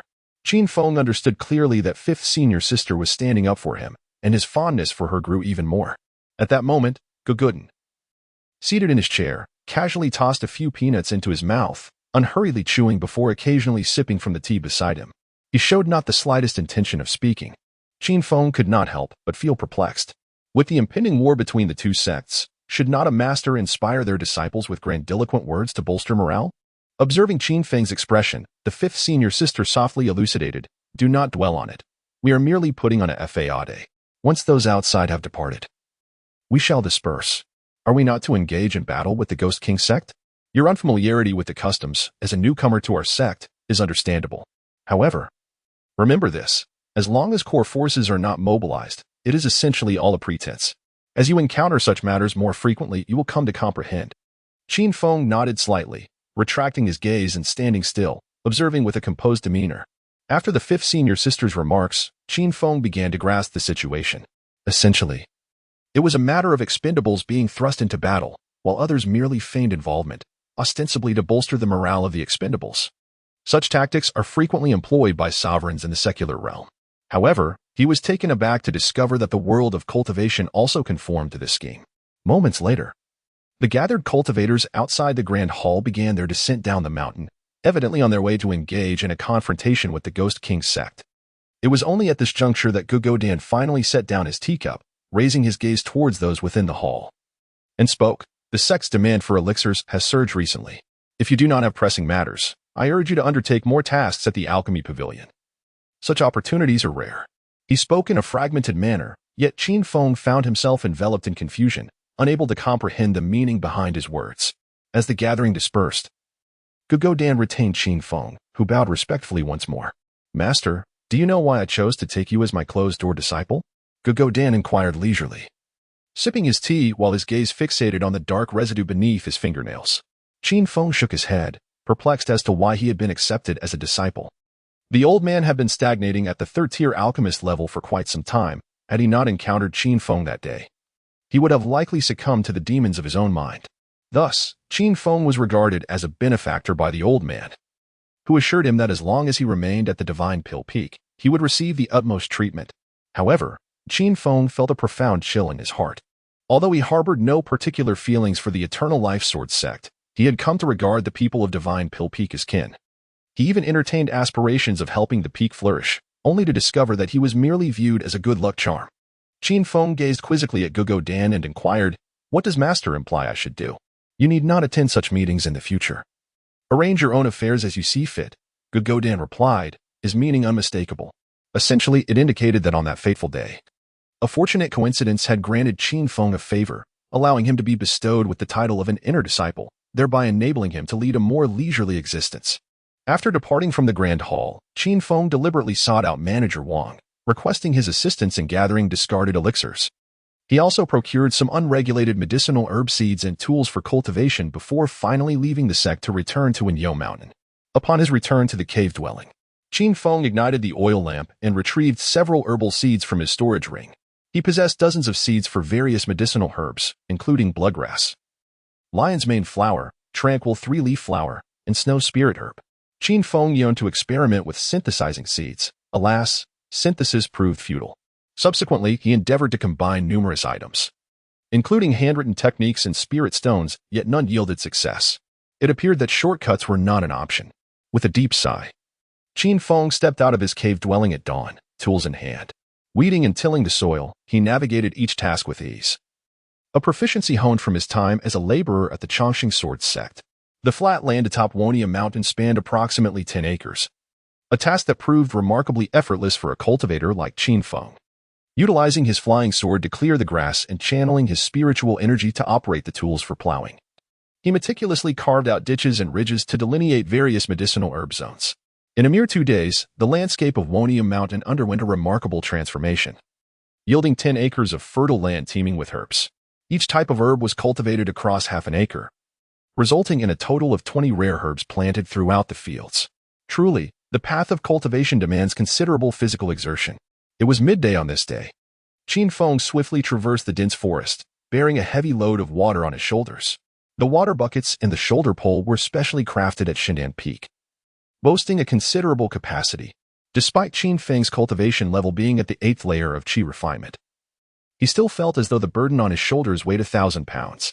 Fortunately, the water he carried back to Wonia Mountain was just sufficient to irrigate 10 acres of land. Upon reaching the foot of the mountain, Qin Feng was obstructed in his path by a man. The man had well-defined features, skin as pale as snow, and appeared to be in his 30s, emanating the aloof aura commonly associated with cultivators. This individual was none other than Ling Tian, the eldest disciple of Gu Guden and Qin Feng's senior brother, though they had never engaged in any form of communication. Noticing the purple compass in the man's hand and the indifferent gaze directed at him, Qin Feng surmised the purpose of his visit and inquired, "Senior brother, is there something you need?" Ling Tian, with a blank expression, replied, "Recently, an inner sect disciple met with an unfortunate demise in this vicinity. Given the proximity to your cave dwelling, you must possess some knowledge regarding this matter." Qin Feng set down the water bucket and inquired, "What does my senior brother wish to ask?" While it may be permissible to casually take the lives of outer disciples, inner disciples are nurtured through the sect's considerable effort and resources, thus their deaths will not be in vain.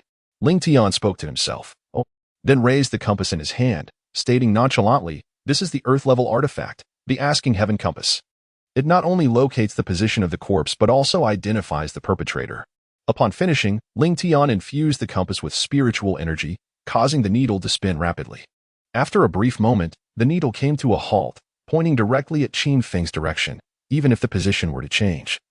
The needle remained steadfastly aimed in that same direction. Qin Feng could not help but feel somewhat vexed. Zhang Shun was merely an ordinary inner disciple.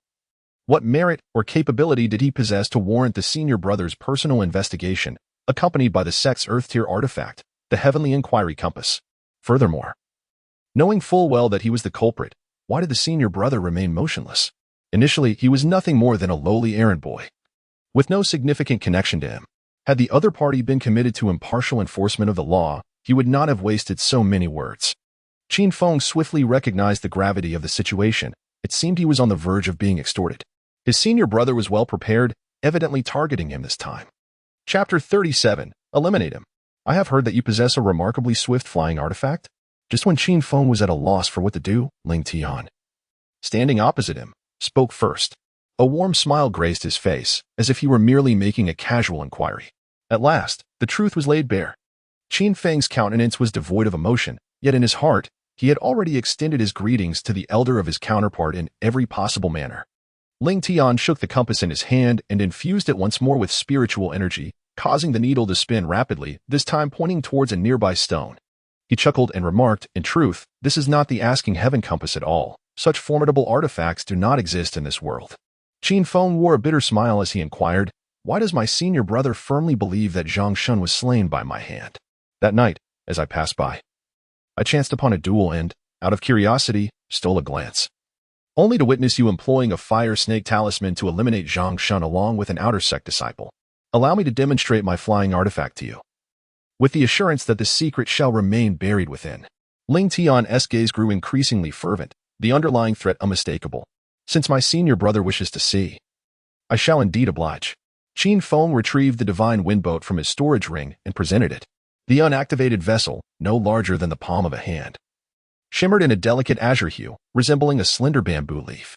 It was adorned with intricate runes that enhanced speed, revealing its extraordinary nature. Indeed, it was a premium artifact of the mysterious grade. My junior brother is truly remarkable. The moment Ling Tian received the divine wind boat, a glimmer of excitement sparkled in his eyes as he began to manipulate it with fascination. After a brief moment, he turned his gaze back to Qin Feng and said, "I kindly ask you to retract your spiritual consciousness from my divine wind boat, lest my refining process inadvertently cause you harm. How presumptuous to consider it yours after merely holding it." Qin Feng's heart seethed with fury as he cast a discreet glance at the individual before him, who exhibited no effort to conceal their cultivation level. The aura they emanated indicated they were at least at the late foundation establishment stage. The existence of such a caliber posed a significant threat, even if the fire serpent talisman were to succeed in a surprise attack. The Chongqing sword sect would undoubtedly retaliate ferociously. After a moment's hesitation, Qin Feng ultimately decided to retract his consciousness from the divine wind vessel, only for the other party to revert to their prior indifference. "Consider yourself fortunate, for the matter concerning Zhang Shun shall be left in the past." Upon securing the divine wind vessel, Ling Tian departed without a moment's hesitation. Upon returning to Wonia Mountain and activating the array, a look of indignation finally crossed Qin Feng's face. "How dare you, Ling Tian? Of all things to steal, why mine? You have sealed your own doom." In a fit of anger, Qin Feng found himself disinclined to tend to the fields any longer. He plopped down on the ridge, contemplating how he might discreetly eliminate Ling Tian. Given Ling Tian's likely cultivation at the late foundation establishment stage, it would not be particularly challenging to end his life. However, the real difficulty lay in the fact that, due to Ling Tian's remarkable alchemical talent and prowess, he was under significant scrutiny from the sect. Should he meet an untimely demise, it was quite possible that the Eternal Life Sword sect would mobilize their resources to hunt down the perpetrator. After much deliberation, Qin Feng's thoughts turned to the Misty Rain Tower. How dare a mere foundation establishment cultivator attempt to seize what rightfully belonged to me? As Qin Feng pondered deeper, an unsettling sensation gripped his heart, prompting him to hurl the water ladle onto the ground. He swiftly retrieved 2 swift travel talismans and pressed them against his legs, propelling himself towards Iron Mountain Square. Without the divine wind vessel, he found himself devoid of any flying artifacts. Although he possessed the ability to soar on a sword, he was reluctant to do so. The fear of attracting unwanted attention lingered. Should he become a target once more, even the Thunderbolt sword might be wrested from him. The rugged and winding mountain path proved challenging, and as he ran, his legs began to ache and swell. His resentment towards Ling Tian intensified with each passing moment. "You despicable scoundrel, tonight I shall bring about your demise." Just as he was about to enter Iron Mountain Square, Qin Feng initially contemplated donning a black robe. But upon further reflection, he decided against it. His cultivation level was insufficient. What if Ling Tian were to secretly trail him? Wealth should not be flaunted. Should the adversary become aware that his storage ring housed over 100,000 spirit stones, it was likely that he would entertain murderous and thieving intentions. Traversing a grove of bamboo, he soon approached the entrance to Iron Mountain Square.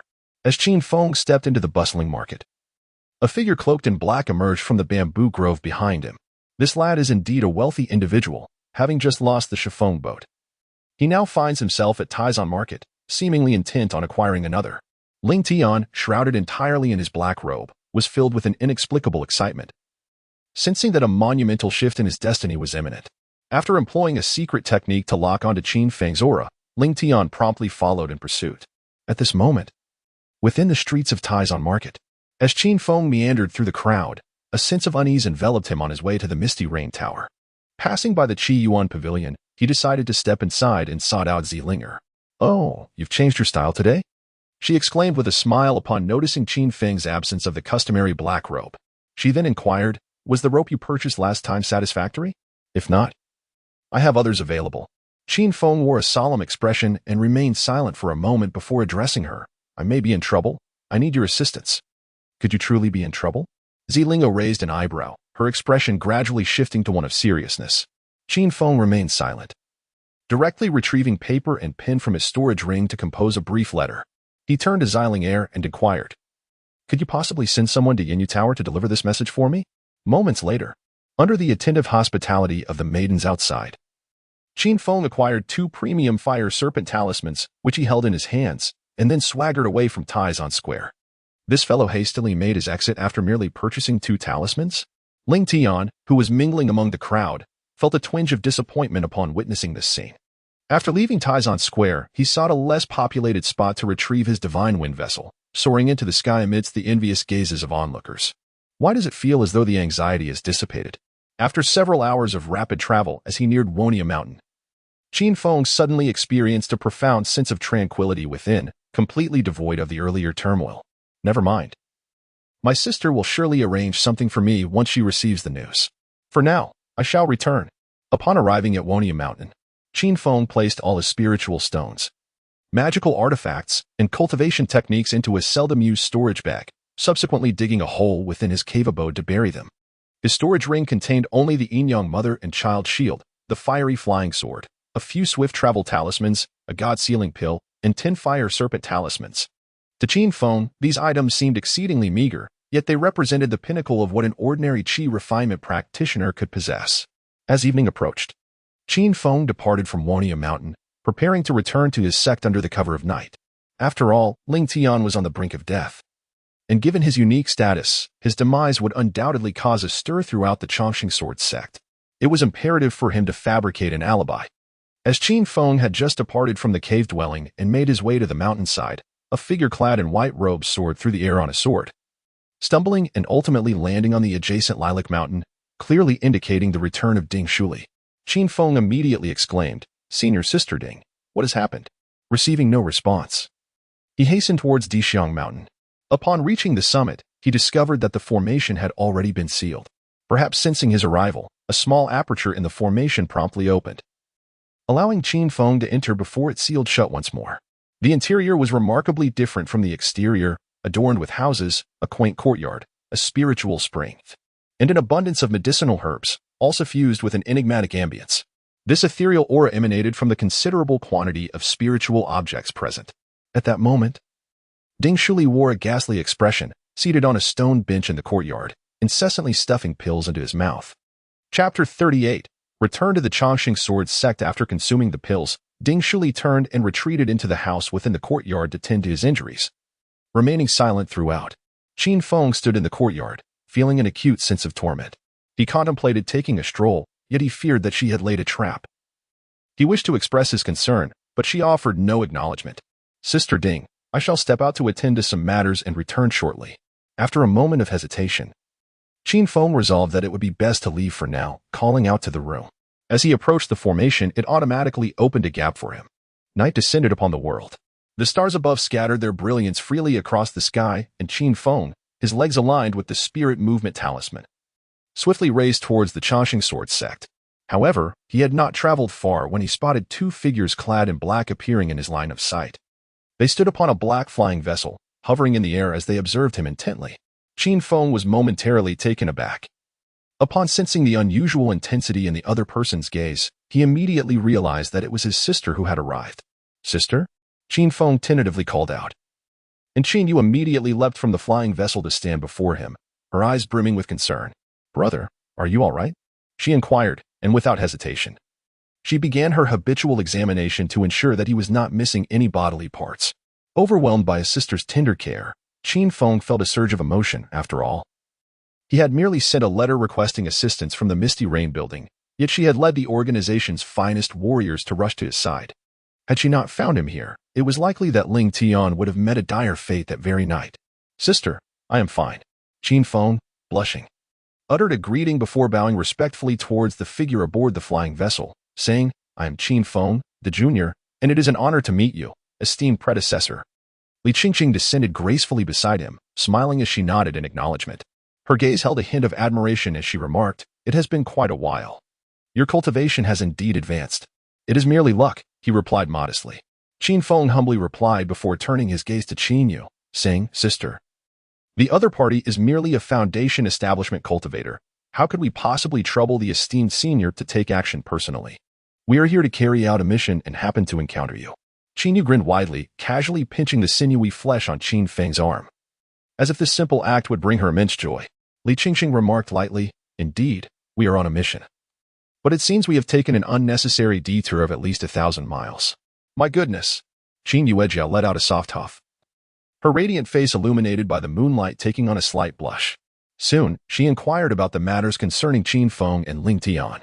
Upon learning that Ling Tian had seized Qin Feng's divine vessel, a flicker of malevolence crossed her features, and her once gentle and tender hands turned notably cold. As her time in the Misty Rain Tower extended, her temperament underwent considerable transformation. What was once pure gentleness evolved into a blend of softness and strength. Still reminiscent of her childhood days when she would comfort Qin Feng, she assured him, "Do not worry, little Feng, in a few days I shall personally take care of him for you." A glimmer of astonishment appeared in Qin Feng's eyes as he inquired with confusion, "Are you capable of dealing with foundation establishment cultivators? For us martial practitioners, eliminating lower-tier cultivators is as effortless as slicing through vegetables. Rest assured." Qin Yu, with a radiant smile, gently patted her chest, and after exchanging a few more words with her brother, they finally parted ways.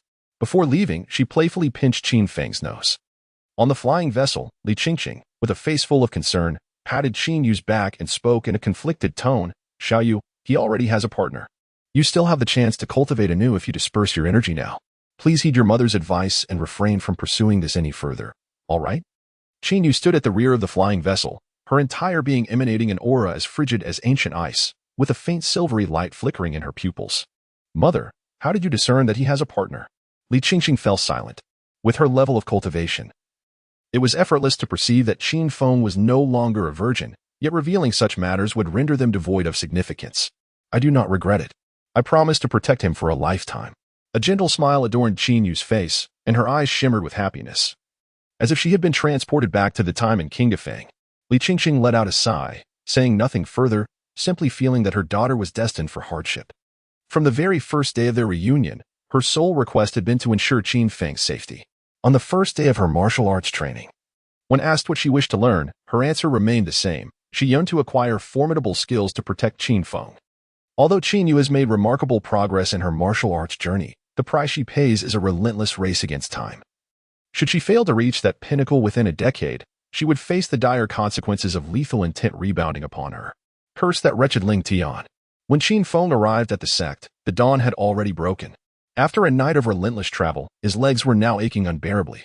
Yet, he felt that every bit of hardship and spirit stones expended was worthwhile, for what was at stake for Ling Tian was nothing less than his life. To avoid drawing suspicion, Qin Feng swaggered through the gate of Chongqing Sword Sect and proceeded directly to Xinan Peak. This time, Qin Feng intended to remain at the sect for an extended period, not only to linger longer but also to attract the attention of others. By the time Ling Tian met his demise, he would possess an undeniable alibi, leaving him free of any suspicion. As Qin traversed the alchemical region at the foothills of Xinan Peak, Steward Wang hurriedly approached him. "Master Qin, what brings you here in person?" "I have already prepared everything and was about to send it to you in due course." Wang's face contorted into an oily, sycophantic smile as he swiftly retrieved a small silver iron vial from his storage ring. "Everything is contained within this vial, as per your request. I have collected both round and flat items, though I must admit that the quantity is not substantial as it has only been a few days since I began." The small iron vial, imbued with an expansive essence, held a considerable capacity, and upon a mental scan, one could immediately sense the presence of numerous discarded elixirs within, at least 1,000 in total. A satisfied smile graced Qin Feng's face as he weighed the small vial in his hand. "You have done remarkably well. Once I have thoroughly studied the intricacies of alchemy and successfully concocted the foundation establishment pill, you shall undoubtedly reap the benefits, my dear Wang," he added. "There is no rush. I am only at the 6th layer of qi refinement. A true master takes their time, for only through patience can one produce exquisite work." Wang, His countenance flushed with excitement, declared, "No hurry at all." Yet, the gleam of joy in his eyes betrayed his eagerness. After transferring the entirety of the elixirs from the vial into his storage ring and returning the vial to Wang, Qin Feng instructed, "During this period, I shall reside in the immortal demon cave. Please deliver the elixirs I collect to me each day at your convenience." "Absolutely, Qin Skinsher. You can count on me." Wang, now utterly exhilarated, felt as though his very limbs were innervated with delight. He would gladly deliver them not just once a day, but even 10 times if necessary. For the promise of the Foundation Establishment Pill was a treasure that ordinary cultivators might only encounter once in a lifetime. As he departed from the alchemy area and walked half a mile up the mountain, a stone pathway encircling the entire Divine Pill Peak came into view. Flanked by a total of 33 constructed caves, the abode of Qin Feng is situated at the 17th position, where the stone tablet at the entrance bears the inscription Immortal Demon Cave. This name, which Qin Feng had chosen upon taking residence in the cave, has been marked sooner than he anticipated, with a resounding rumble. The heavy obsidian door at the cave's entrance gradually creaks open as spiritual energy and divine consciousness are infused into it. Qin Feng had no time to admire the ostentatious scenery outside. He directly entered the cave and closed the door, subsequently commencing the fusion of the discarded elixirs. At that moment, a disciple clad in white approached the entrance of the foremost cave among the 33, known as the Pill King's Cave. He tossed a communication talisman inside and swiftly departed. Within the cave, Ling Tian sat upon a triple-layered glazed jade lotus mat, his expression impassive as he regarded the communication talisman before him. At this juncture, Ling Tian was already aware of Qin Feng's return to the sect, and even the matter concerning the collection of discarded elixirs by Manager Wang was known to him. Yet, he could not fathom Qin Feng's intentions for these useless elixirs. Could it be that he sought to glean alchemical techniques from them? Contemplating this, a hint of a cold smirk emerged in Ling Tian's gaze as he promptly rose and departed the cave, making his way towards the Grand Hall of Divine Elixirs. Chapter 39. Undertaking sect missions. Having seized a top-tier mystic-grade magical artifact from Qin Feng, Ling Tian felt a surge of delight. However, for reasons unknown, he sensed a lingering unease within himself, as if he harbored a deep-seated aversion towards Qin Feng. Cultivators possess unique insights into their own emotions. At this moment, Ling Tian had devised a plan, either to find a way to expel Qin Feng from the Eternal Life Sword sect or to eliminate him altogether. Upon arriving at the Grand Hall of Divine Elixirs, he immediately addressed Gugodan with a respectful gesture. "Master, the demand for elixirs within the sect has surged tremendously. Yet we find ourselves overwhelmed. To my knowledge, 5th junior brother Qin Feng has made some progress in alchemy. It may be prudent to assign him some simple tasks to quell the murmurs of others." Gugodan furrowed his brow, contemplating the rationale behind his eldest disciple's words. Many within the Eternal Life Sword sect were aware of his taking in a reclusive disciple, and should the supply of elixirs lag significantly, the grand peak of divine elixirs might inevitably provoke the sect leader's displeasure. Gugodan inquired. "He should have returned to Inyo Mountain by now, correct? The junior brother has deep ties to the sect and returned early this morning. Then go ahead and make the arrangements." With a casual wave of his hand, Gugodan returned to his meticulous study of the alchemical compendium in hand. With his master's consent, a glimmer of joy illuminated Ling Tian's eyes as he turned and exited the hall, pondering what tasks to assign to Qin Feng. Meanwhile, within the Immortal Demon Cave, a wooden box lay upon a stone table, containing dozens of elixirs, while the ground bore remnants of a few unrefined, discarded elixirs, with both hands transforming into mere shadows. Qin Feng swiftly engaged in the synthesis process. Each time he grasped 2 of the same attribute, he would yield a slightly superior. This cycle continued, leading to a rapid decrease in and a gradual increase in the within the box. After half an hour, all had been completely synthesized. Qin Feng cast a cursory glance and noted that the box contained approximately 12 varieties of, including foundational, continuation, beauty, and potency, essentially encompassing all the essentials required by cultivators, with each type exceeding 10 pieces. Although these did not rival the rarity of, their collective worth would amount to several million if sold.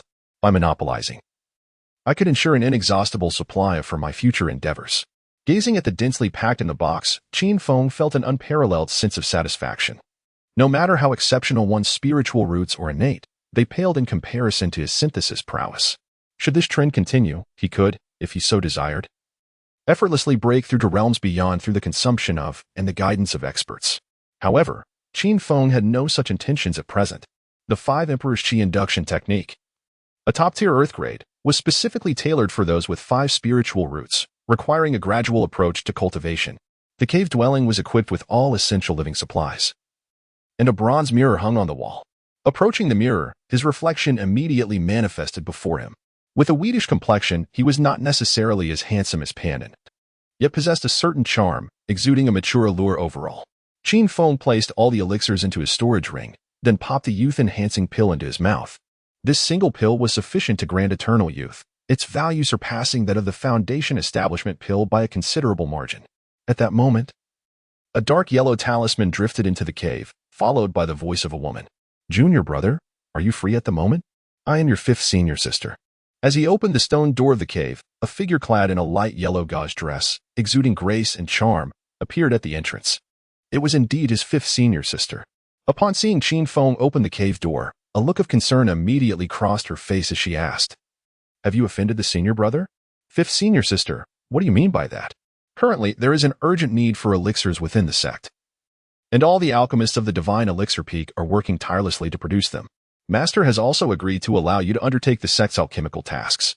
However, the assignments given to you by the senior brother are the Foundation Establishment pill and the Tranquil Spirit pill. These two types of elixirs can only be concocted by at least a late-stage alchemist, and he is well aware that you have only recently joined the sect." Fifth senior sister was pacing anxiously, adding, "Once a sect task is accepted, failing it will result in punishment." "The Foundation Establishment pill and the Tranquil Spirit pill, you say?"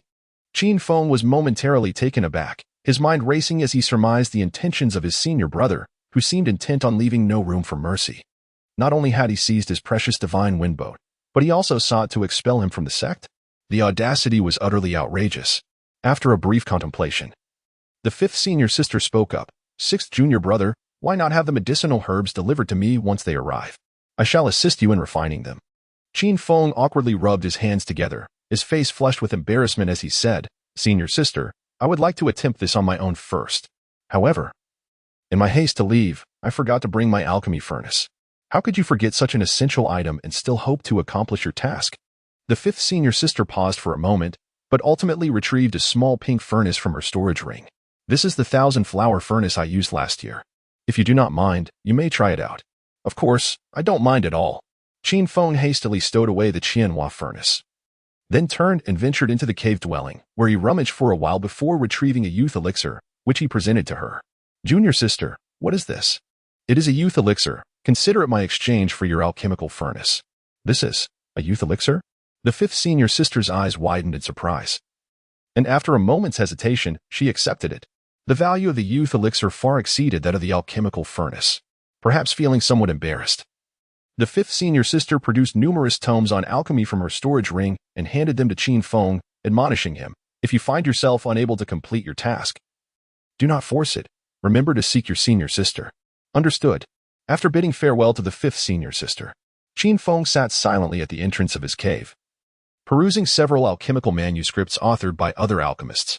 After approximately an hour, two outer disciples arrived at the threshold of Qin Feng's cave. "Elder Qin, we have brought you the medicinal materials." He responded. Qin Feng nodded slightly and then gestured towards the open space within the cave, indicating for them to place the medicinal herbs there. The ingredients for various elixirs were all neatly contained in matching fabric bags, and as the number of herbs extracted increased, they gradually formed a small hill upon the ground. Qin Feng was taken aback, for his task was to procure merely two types of elixirs. Yet, the array of herbs scattered upon the ground seemed to constitute at least 200 sets. Observing that the two individuals showed no signs of halting their efforts, Qin Feng, with a darkened expression, approached them and inquired, "How many more do you have?" In response to Elder Qin's words, the materials for the Foundation Establishment pill and the Tranquil Spirit pill amounted to 200 sets each. The Grand Elder had stated that in 20 days, he would only need to submit 300 pills. Qin Feng nodded, choosing to remain silent. The average success rate for each furnace was 3 pills, making the demand of 300 pills ostensibly reasonable. However, the time frame was exceedingly short. To produce 300 pills in such a brief period would be a formidable task, even for someone as skilled as Gugo Dan. Nevertheless, Qin Feng was not overly concerned. With his ability to synthesize, it was inconceivable that he could not produce even inferior pills, let alone the quality ones. With 400 sets of medicinal materials at his disposal, completing the task would be all but effortless. After the two departed, Qin Feng promptly shut the stone door of the cave dwelling and began to survey the medicinal herbs within, a glimmer of excitement illuminating his gaze. Upon completing the task with 400 sets of herbs, he anticipated a substantial profit. Chapter 40. Ling Tian, Parish. The Qianhua furnace, resplendent in a pink hue, was adorned with intricate carvings of vibrant blossoms, clearly intended for feminine use. However, at this moment, Qin Feng had no time to dwell on such details. He swiftly placed the Qianhua furnace atop the refining chamber's hearth and set aside several sets of foundational elixirs. As spiritual energy surged into the furnace, its form expanded noticeably, and the underlying flames responded to the influx of energy, gradually emanating warmth. In mere moments, the temperature within the cave began to rise. Following a systematic approach, he cast the herbs into the furnace, his consciousness intensely focused on the transformations occurring within, thereby determining the requisite intensity of the flames. Qin Feng harbored grand ambitions, planning to refine at least 8 pills from this batch. Bang! Moments later, a muffled sound emanated from the Qianhua furnace, causing the lid to tremble slightly. As the furnace erupted, Qin Feng swiftly extinguished the ground fire and proceeded to empty the remnants from the pill furnace. Among the ashes, a mingling scent of medicinal fragrance and charred essence wafted through the air. After a brief search through the dust, Qin Feng joyfully uncovered 8 dark, completely carbonized pills, an expression of exhilaration illuminating his features. It worked. I truly am a genius. These 8 discarded pills could be combined to form 2 lower-grade foundation establishment pills, effectively yielding 2 foundation establishment pills from this batch. With such efficiency, only 150 sets of medicinal materials for both the foundation establishment and tranquil spirit pills would suffice to complete the task. The remainder would naturally enrich his own coffers. Having tasted success, he immediately dedicated himself to the art of pill refinement, continuing diligently until the materials were fully exhausted. As Qin Feng emerged from the alchemy chamber to procure medicinal herbs, he noticed several sound transmission talismans hovering by the stone bed within the cave dwelling. These talismans originated from his 5th senior sister, 2 other senior brothers, and several unfamiliar individuals. Each of them conveyed a singular message, to urgently summon Qin Feng to the grand hall of the Divine Pill Peak. What could have transpired to necessitate such haste? With a visage marked by confusion, Qin Feng stepped out of the cave dwelling and glanced around, only to find that the night had deepened. At that moment, a disciple clad in black rushed towards him, visibly relieved upon spotting Qin Feng. Breathing heavily, he exclaimed, "Master Qin, you have finally emerged." Sect leader Gu is in a furious rage. What has transpired? You must hurry to the Hall of Divine Elixirs at Shinden Peak without delay. The disciple's face was flushed, and he leaned heavily on his knees, desperately gasping for breath, indicating that he had run at great speed. Very well, I shall go at once. Qin Feng brushed off the dust from his clothes, closed the door of the cave, and swiftly applied 2 movement talismans to his legs, hastening towards the Divine Elixir Peak's main hall. Meanwhile, his mind was filled with unease. It had been clearly stated that he should refrain from visiting the hall unless necessary. Yet now he was being summoned in such a hurry. It was evident that something significant had transpired. As he made his way, a smile crept upon Qin Feng's lips, which he could not suppress. Upon arriving at the hall, he noticed that nearly all the key members of Divine Elixir Peak were present, save for the absence of Ling Tian. Gugo Dan sat in the center of the hall, his expression one of deep sorrow, as he drowned his worries in drink. The surrounding tables and chairs lay in disarray, having been thrown about in a fit of rage. The others stood silently, heads bowed, not uttering a word. Sensing the gravity of the situation, Qin Feng cautiously slipped in through the side entrance and stealthily made his way to 5th senior sister's side. Pretending ignorance, he whispered, "Senior sister, what has transpired?" 5th senior sister cautiously glanced at their master before leaning closer to Qin Feng and whispering, "Something has happened to the senior brother. But we have yet to uncover who is responsible." "Ah?" Qin Feng deliberately displayed an expression of astonishment and quietly inquired, "When did this occur? Is not the strength of the senior brother quite formidable? It has been less than the time it takes to burn a stick of incense since the incident. And it is said that the sect has already dispatched personnel for a thorough investigation. Given the expertise of the Misty Rain Tower, it would indeed be remarkable if they were able to uncover the truth." Qin Feng felt a surge of delight within, though he maintained an impassive demeanor as he discreetly observed the reactions of those around him. While the 5th senior sister's spirits were low, she did not appear deeply saddened. Perhaps it was merely the bond of camaraderie that weighed on her heart. The other 3 senior brothers also kept their heads bowed in silence, some even displaying expressions of concern, likely troubled by the alchemical task at hand. The most heartbroken among them were undoubtedly Gugudin and a few of Ling Tian's disciples. At that moment, within the ranks of the true disciples, two fairly attractive female cultivators were softly weeping, their tears resembling rain-soaked pear blossoms, evoking sympathy. Gugudin lifted his head, his gloomy gaze sweeping over the crowd, and in a hoarse voice, commanded, "Everyone is here, follow me." With that, he strode out of the grand hall and retrieved a palm-sized flying artifact resembling a black canopy boat. Once activated, everyone instinctively boarded. And although they were uncertain of the circumstances, Qin Feng joined them, standing closely beside the fifth senior sister. A moment later, Gugudin led the numerous disciples, brimming with fury, to the main peak of the Chongqing Sword Sect, Xinjian Peak. Before the flying artifact had even landed, someone below called out, their tone filled with difficulty. "Peak Master Gu, the use of flying artifacts is prohibited within the sect. To hell with that. I demand to see the sect master." Gugudin retorted with a string of curses, steering the artifact directly toward the palace atop Xinjian Peak. At this time, the peak was ablaze with light. Through the spacious entrance, one could see that at least 50 individuals were gathered inside, their auras formidable, with the weakest among them possessing late-stage foundation establishment strength. While the might of the strongest was beyond Qin Feng's discernment, Gugudin and the disciples of Xinjian Peak barged into the hall, instantly drawing countless gazes.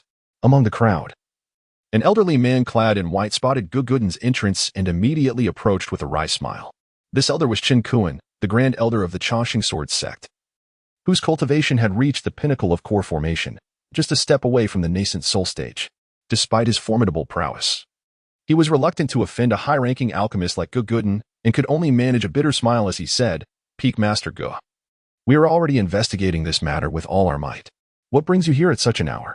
With a solemn expression, Gugudin clasped his hands in respect and replied, "Grand Elder, you are aware of my dedication to the sect over the years. While I may not have earned merit, my efforts have not been in vain.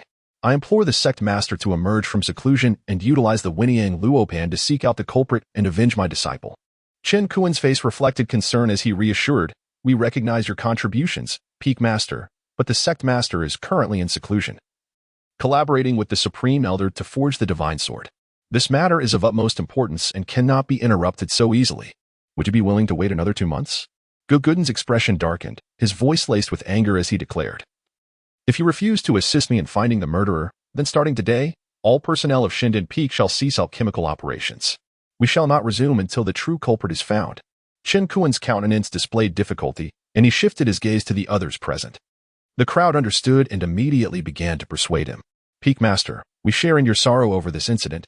Please do not act impulsively. The priority now is to maintain the normal operations of the sect. We have already dispatched individuals to investigate, and we trust that results will emerge soon." Gugudin's face tightened, and he scoffed at them. "Among those present, the weakest possesses late-stage foundation establishment strength. Can your dispatched personnel possibly investigate as swiftly as you can? I now demand that all of you go out to search. If by dawn there are still no leads, we shall simply wait for the sect master to emerge from seclusion." By the end of his statement, Gugudin's tone softened considerably. He understood that a life lost could not be restored, and the sect still required normalcy. Noticing Gugudin's concession, Qin Kuan let out a sigh of relief and promptly assured, "We shall act according to Peak Master Ji's wishes. I will personally go out to investigate as well." With a consensus reached among the crowd, numerous high-level cultivators soon appeared around the Chongqing Sword Sect, traversing the void and employing various artifacts to seek clues regarding Ling Tian. The senior brothers and sisters of Xinjian Peak, along with the true disciples, joined in the search, except for Qin Feng, who remained behind due to his low cultivation level, being merely at the 8th layer of qi refinement. Returning to the Xianma cave, he closed the stone door behind him. Qin Feng lay upon his bed, a joyful smile illuminating his face, for when he pinned a letter to the Misty Rain Pavilion, he had expressly requested financial resources. As expected, Ling Tian's storage bag had now arrived at the Misty Rain Pavilion. The identity of the one who intervened remained a mystery. If it were his elder sister, would she be detected by the heavenly compass? After reveling in his happiness, Qin Feng found himself questioning their professionalism once more. After resting on the bed for a while, he rose and entered the alchemy chamber to continue his potion crafting. As the night passed, he successfully forged over 40 low-grade foundation establishment pills from the waste materials, an efficiency that surpassed that of countless other alchemists. With the arrival of dawn, Qin Feng sensed the presence of the spectral bird responsible for delivering messages nearby. Thus, he departed from the sect and sought a secluded spot, guiding his flying sword towards the direction of Iron Mountain Square. Chapter 41. The Disciples' Lack of Greed. Qin Feng stood upon the blazing sword, deftly maneuvering it through the vast expanse of the void.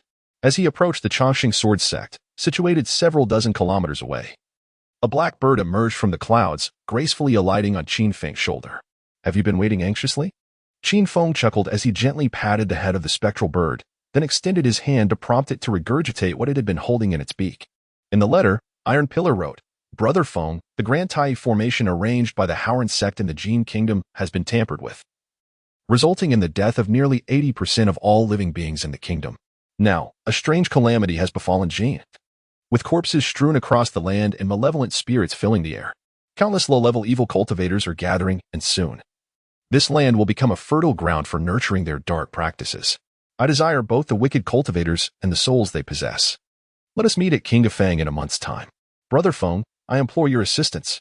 After perusing the letter, Qin Feng inscribed an exquisite character upon a leaf using a stone, and then instructed the Yuming bird to carry the leaf back to report. As he journeyed towards Taishanfeng, his mind was preoccupied with thoughts of the Jin Kingdom. The sheer scale of devastation, with 80% of its populace perished, was staggering. A nation may boast a population ranging from several million to tens of millions, and to claim that 8/10 of its beings had succumbed could indeed lead to mountains of corpses. Most perplexing was the fact that Howren sect, as its name suggests, should be a righteous sect, yet it had committed such a heinous act. Qin Feng felt grateful for his timely departure with his sister, otherwise, they might not have evaded the formidable Tai formation. 2 hours later, Qin Feng successfully arrived at Taishanfeng, this time without the threat of Ling Tian. He sought a secluded spot to land, then confidently made his way towards Yanyu Tower. Upon reaching Yanyu Tower, he found Qin Yu seated at the counter, idly perusing an ancient tome. The siblings exchanged a knowing smile and seamlessly entered a private room on the first floor. Qin Yu retrieved a dark purple storage bag and handed it to Qin Feng, her tone gentle as she spoke. This was taken from him. The contents within should be intact. Qin Feng took the storage bag and glanced inside. It contained elixirs, a Dan furnace, various herbs, and surprisingly, a considerable amount of intimate apparel belonging to women, including the Qin boat. Although it was a return of lost items, Qin Feng felt averse to keeping it. The Qin boat had been used by Ling Tian, and if he were to use it again, it might invite trouble. After much contemplation, he decided to tuck the storage bag into his bosom, planning to dispose of it directly at the Qi Yuan Pavilion later. At this moment, Qin Feng's foremost concern was whether his sister might encounter any trouble, so he spoke up. "Sister, this fellow has a significant identity within the Eternal Life Sword sect. It is said that the sect leader will assist in an investigation soon. Should we prepare ourselves?" "Prepare for what?" she inquired. "I have heard that the sect leader possesses a formidable Winton compass, capable of locating both bodies and perpetrators." Qin Yu smiled nonchalantly, then reached out to pinch Qin Feng's cheek, confidently proclaiming, "We are merely conducting business for remuneration. Should the leader of the Eternal Life Sword sect become excessively verbose, we possess the means to silence him." Her tone was gentle, yet imbued with an inexplicable assurance. This confidence might stem from Li Qingxing or perhaps from the other formidable figures of the Misty Rain Pavilion. After a brief exchange of pleasantries between the siblings, Qin Feng produced a rejuvenating elixir and handed it over. She held it in her hand for a moment, then inquired, "What is this?" "It is a rejuvenating elixir, capable of preserving your youth and ensuring that you remain as beautiful as ever." "You are quite the flatterer." Qin Yu blushed and shot him a glare. Yet she elegantly placed it in her mouth and consumed it, murmuring that she felt nothing noteworthy. Qin Feng smiled and inquired, "Sister, during your cultivation, do you require the consumption of elixirs or similar substances?" A glimmer of light flickered in Qin Yu's eyes as she asked with a smile, "What is it? Have you mastered the art of alchemy?" "Just a little," came the response. "Shall we go for a meal? I'm feeling a bit hungry." Qin Yu gently rubbed her flat abdomen, rising to pull Qin Feng outside the Misty Rain Tower, clearly reluctant to address the question. After dining, Qin Feng accompanied Qin Yu back to the Misty Rain Tower, and as she ascended the stairs, he stealthily approached the counter to settle Ling Tian's account.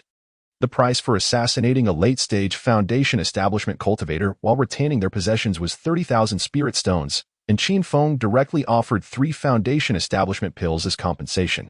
This scene was fortuitously witnessed by Qin Yu as she descended the stairs. Her expression darkened, and she promptly seized Qin Feng by the ear, leading him back to the counter, demanding the attendant to return the items. "If you do not reclaim the items, I shall ignore you from now on." In Qin Yu's eyes glimmered a hint of moisture, as if she were on the verge of tears. Qin Feng awkwardly gestured to the person inside, indicating that there was no need for a refund. He then took Qin Yu by the hand and led her to the doorway, whispering, "Sister, this time I took the initiative to seek work at the Misty Rain Pavilion, so this bill must be settled.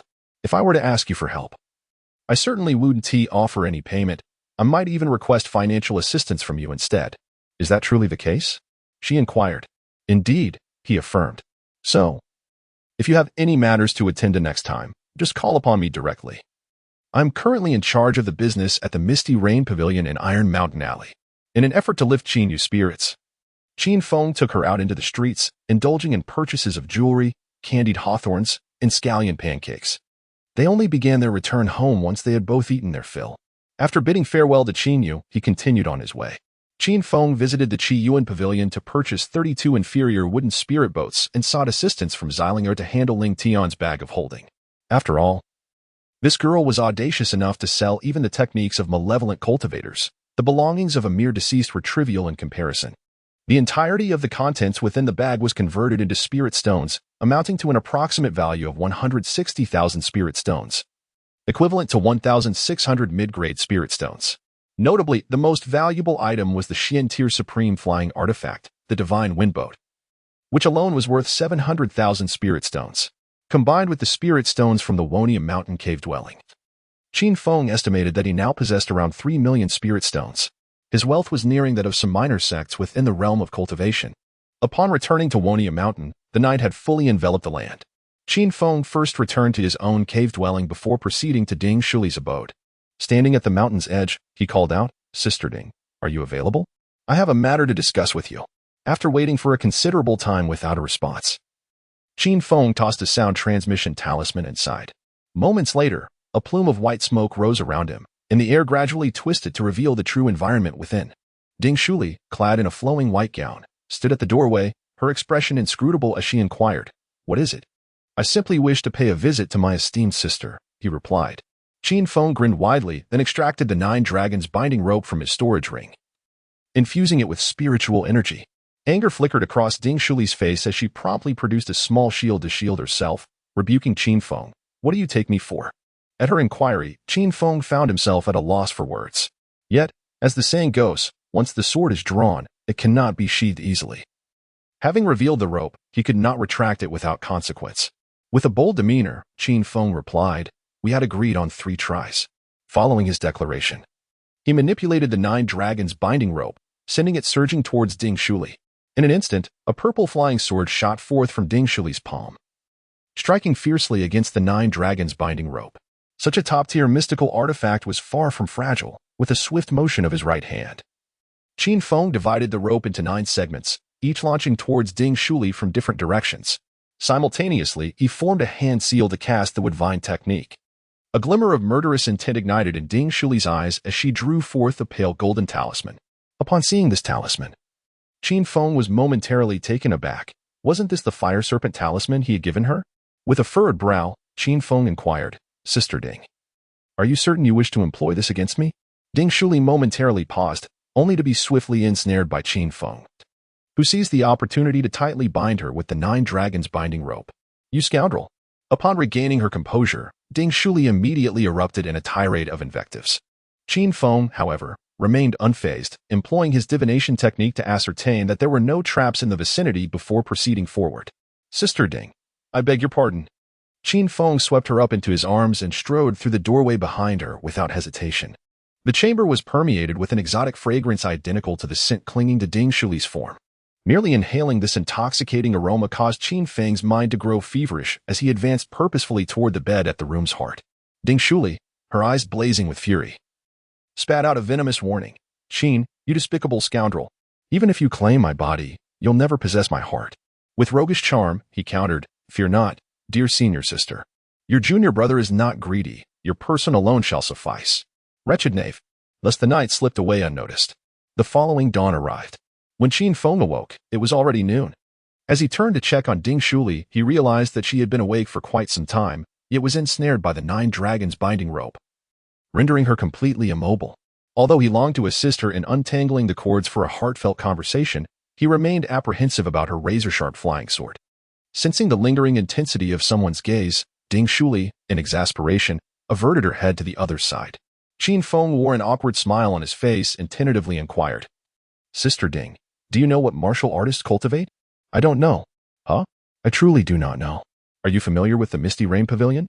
Upon hearing Qin Feng's prompt, Ding Shuli immediately turned her head, furrowing her brows as she asked, "Have you been in contact with the people from the Misty Rain Pavilion?" Chapter 42. The Path of Qin Yu. Upon hearing the name Misty Rain Pavilion, Ding Shuli's reaction was quite pronounced, even causing her to momentarily forget the anger she felt the previous night. Qin Feng gazed at her with curiosity and inquired, "Is there something particularly unique about the Misty Rain Tower?" "Indeed, it is quite extraordinary. Although the Misty Rain Tower appears to be an assassin organization, it is, in fact, quite similar to a sect. Furthermore, its scale is vast, and their cultivation does not revolve around celestial arts, but rather a form of sorcery akin to dark magic." Ding Shuli's tone bore a hint of trepidation, as if the Misty Rain Tower was more formidable than ordinary malevolent cultivators. Qin Feng inquired, "What is it that they cultivate?" "It is a path defined by the essence of slaying. Upon reaching a profound level of mastery, practitioners, devoid of any magical artifacts, can soar through the skies and traverse the earth much like cultivators. However, those who pursue this path typically have fleeting lifespans." Qin Feng was immediately filled with concern. It is the way of humanity to sacrifice the insufficient in order to support the abundant. The ascension of Qin Yu's strength may indeed be correlated with longevity, however. The individuals from the Misty Rain Tower are certainly not foolish. Perhaps they seek to attain a higher realm through such means. The room fell into silence for a brief moment, and the atmosphere gradually descended into awkwardness. Ding Shuli then inquired, "Your combat prowess seems rather unusual. Could it be that you are affiliated with the Misty Rain Tower?" Qin Feng did not respond to the question. Instead, he deliberately displayed a hint of curiosity and inquired, "If the people of the Misty Rain Tower are somewhat akin to malevolent cultivators, do they not have to consume human flesh during their cultivation?" "Perhaps so. It is said that they combine the malevolent energies of heaven and earth, miasmas, and various toxic vapors with souls to concoct a substance known as the Rakshasa Pill." "Rakshasa Pill?" Qin Feng silently committed this name to memory, resolving to test it when the opportunity arose. The ordinary Rashadan might possess some side effects. Yet the Rashadan he concocted through synthesis would undoubtedly be devoid of any adverse reactions. Ding Shuli opened her mouth as if to speak, but upon witnessing the fervent glimmer in Qin Feng's eyes, she hesitated. "What else do you desire?" "Senior sister, I must return to the sect shortly. It will be a long time before I can visit you again." Qin Feng smiled broadly and directly covered her eyes with his clothing. "You are being too much." Ding Shuli attempted to intervene, but soon fell silent. In the afternoon, Qin Feng steered the wooden spirit boat away from Dandelion Mountain, making a direct course toward the sect. The Eternal Life Sword sect had returned to its usual routine. The disciples had spent an entire night searching for clues regarding Ling Tian. But with no leads to speak of, they had to conclude their efforts hastily. However, the sect was now investigating the individuals Ling Tian had interacted with during his lifetime. Upon arriving at the Immortal Demon Cave, several disciples from the law enforcement hall approached Qin Feng to inquire about his whereabouts during this period. Aside from 2 visits to Iron Mountain Square, Qin Feng had primarily occupied himself with alchemy within the sect.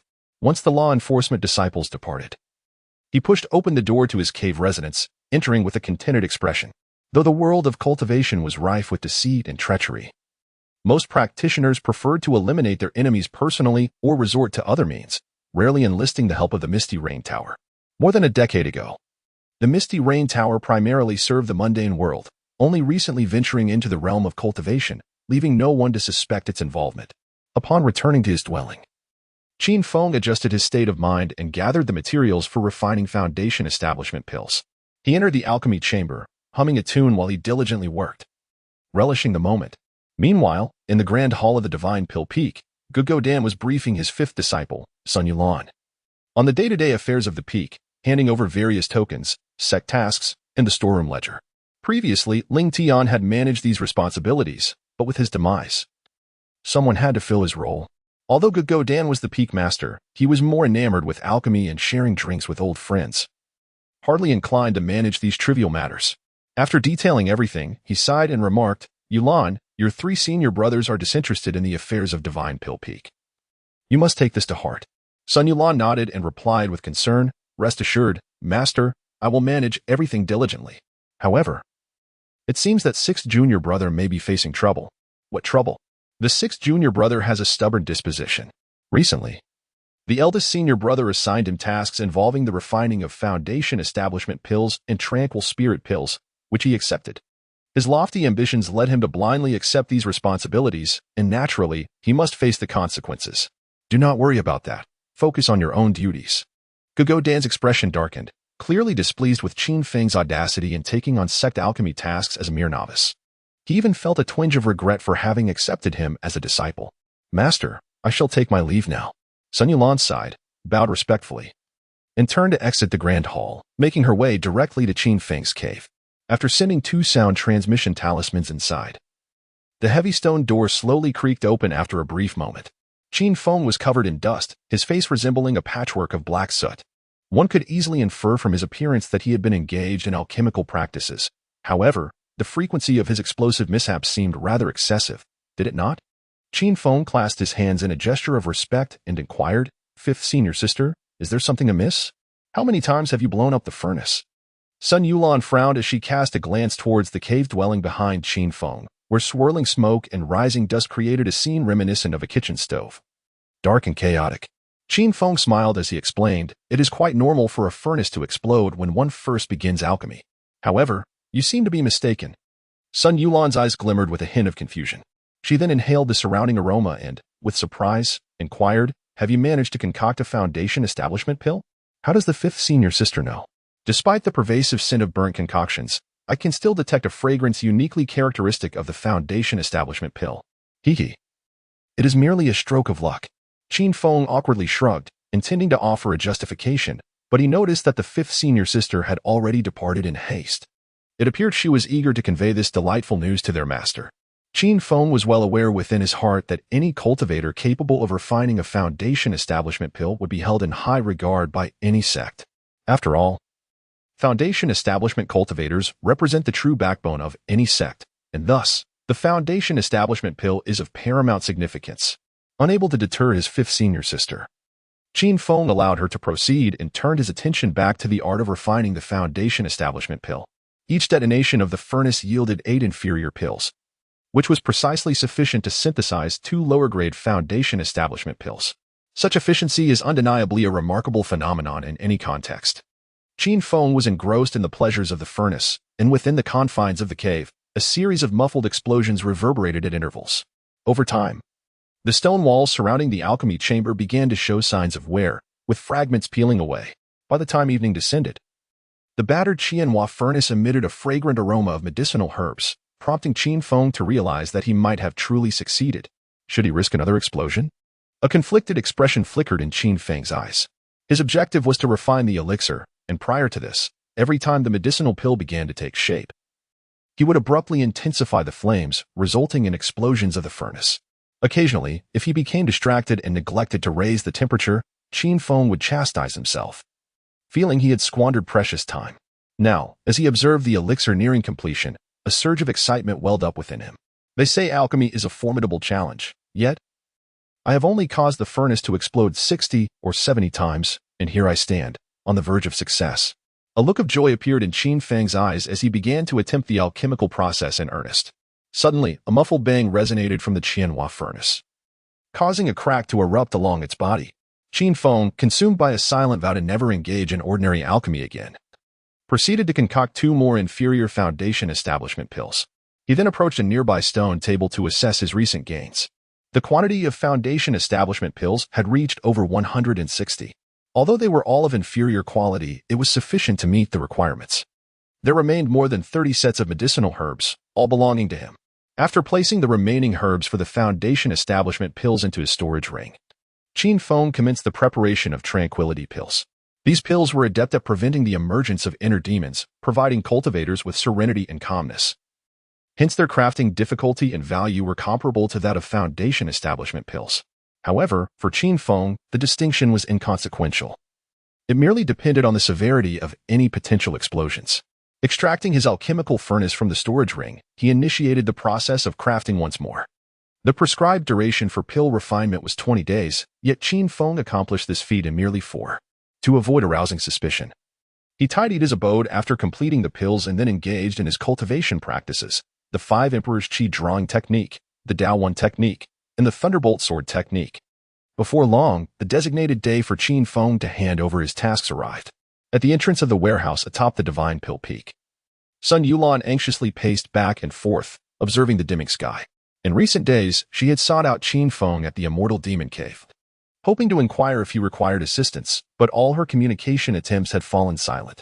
The urgency surrounding this batch of pills was palpable, as representatives from the various peaks would soon arrive to collect them. Failure to produce the pills would result in dire consequences. Perspiration beaded on Sun Yulan's forehead, as figures began to accumulate in the open space outside the warehouse, eagerly awaiting the pills. Elder Sun, we have been dispatched to collect Foundation Establishment pills and Tranquility pills. A newly arrived disciple respectfully greeted Sun Yulan with a bow, followed by the others. Please wait a moment. The supplier has yet to arrive, Sun Yulan instructed the group, her gaze drifting toward the distant path. The disparity in status left the pill-seeking disciples with no choice but to remain and wait. Moments later, a figure emerged from the thicket beside the warehouse. Upon sighting him, Sun Yulan rushed forward, her urgency palpable as she inquired of Qin Feng, junior brother. Have you completed the pills? Chapter 43, Longevity Pill and Rakshasa Pill. All eyes were upon them.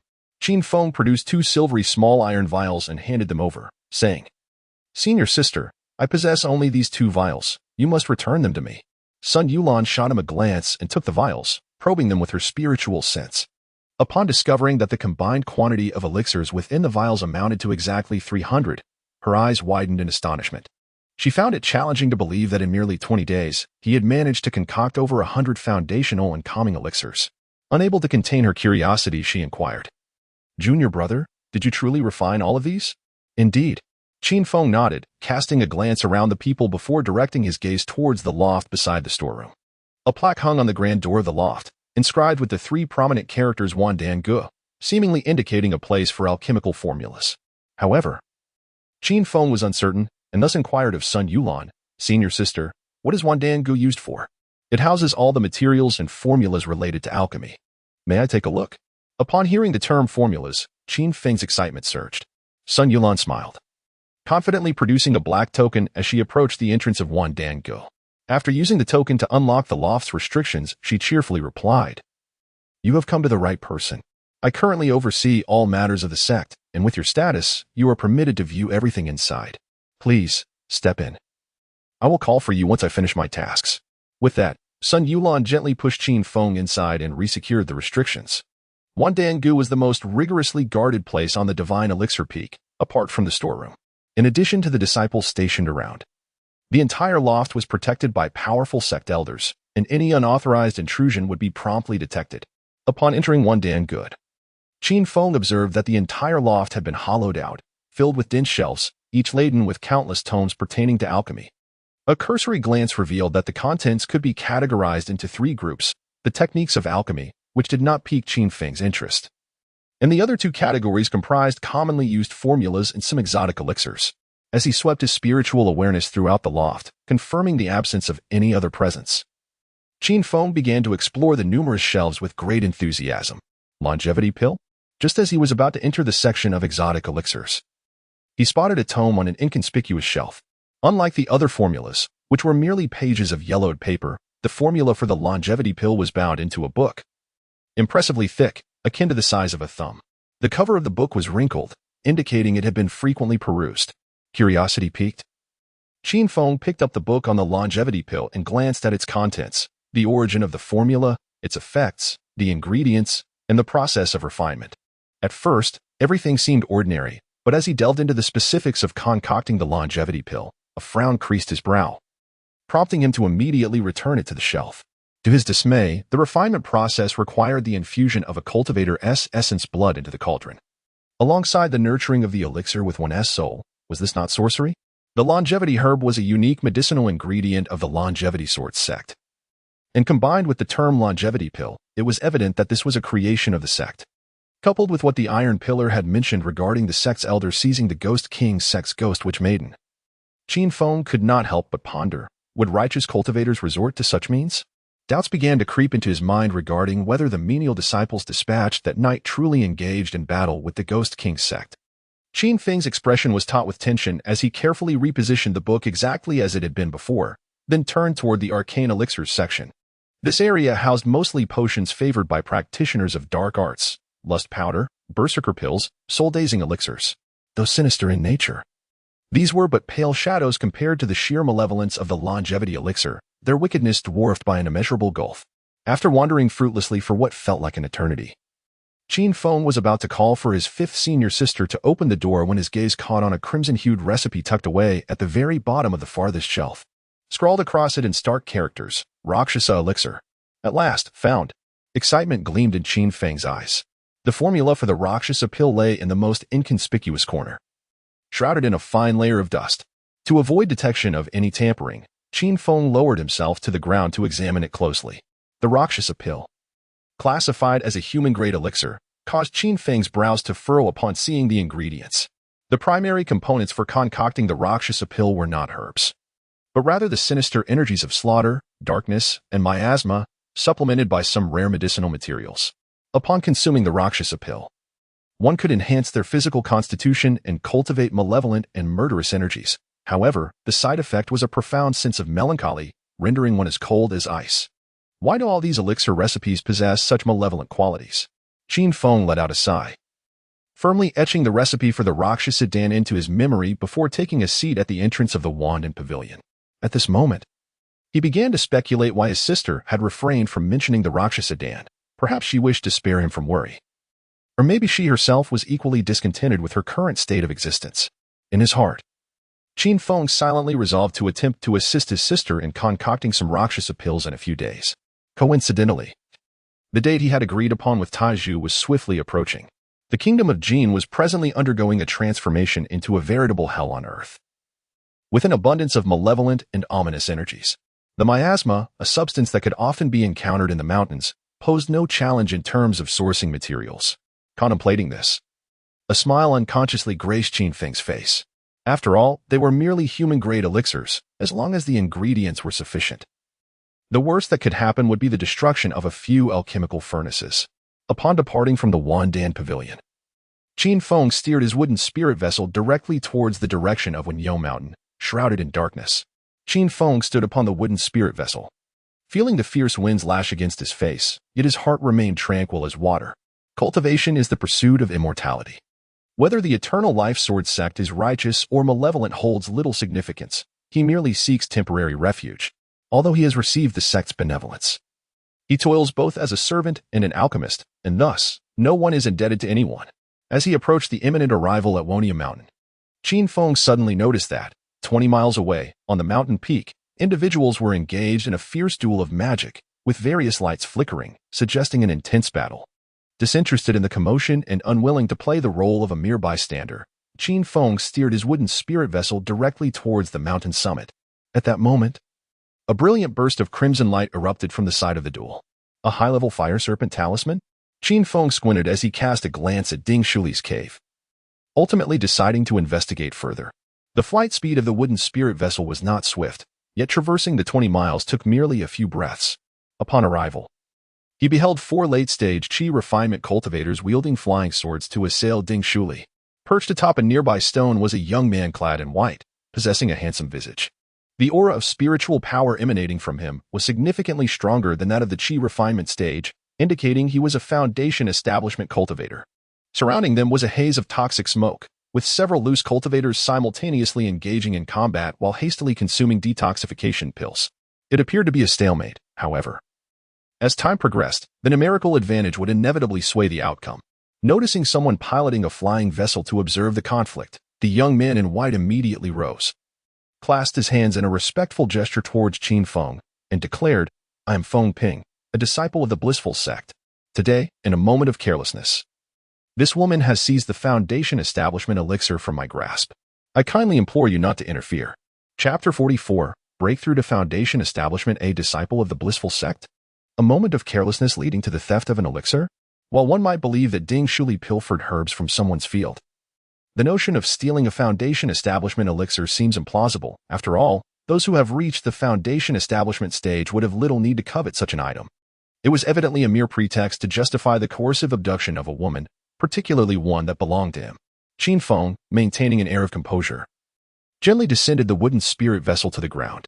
Only then did he smile radiantly at Feng Ping, clasping his hands in a gesture of respect, and cheerfully remarked, "I sincerely apologize. In truth, I am her partner. How do you believe we should resolve this matter?" In the midst of their duel, Ding Shuli momentarily paused upon hearing these words, his purple flying sword striking with even greater ferocity, advancing like a relentless tide. Forcing the 4 Qi refinement stage cultivators to retreat step by step, Feng Ping, typically genteel and refined, now bore a countenance dark with fury. His eyes glinting with malice as he coldly regarded Qin Feng, seemingly calculating how he might dispose of him. After a brief contemplation, he sneered and inquired, "What resolution do you propose?" As Qin Feng was about to speak, he suddenly turned his gaze behind him and shouted, "Senior sister, seize this moment to eliminate him." Feng Ping remained motionless, clearly using his spiritual sense to assess the situation behind him. With a tone of disdain, he remarked, "Is this all you are capable of?"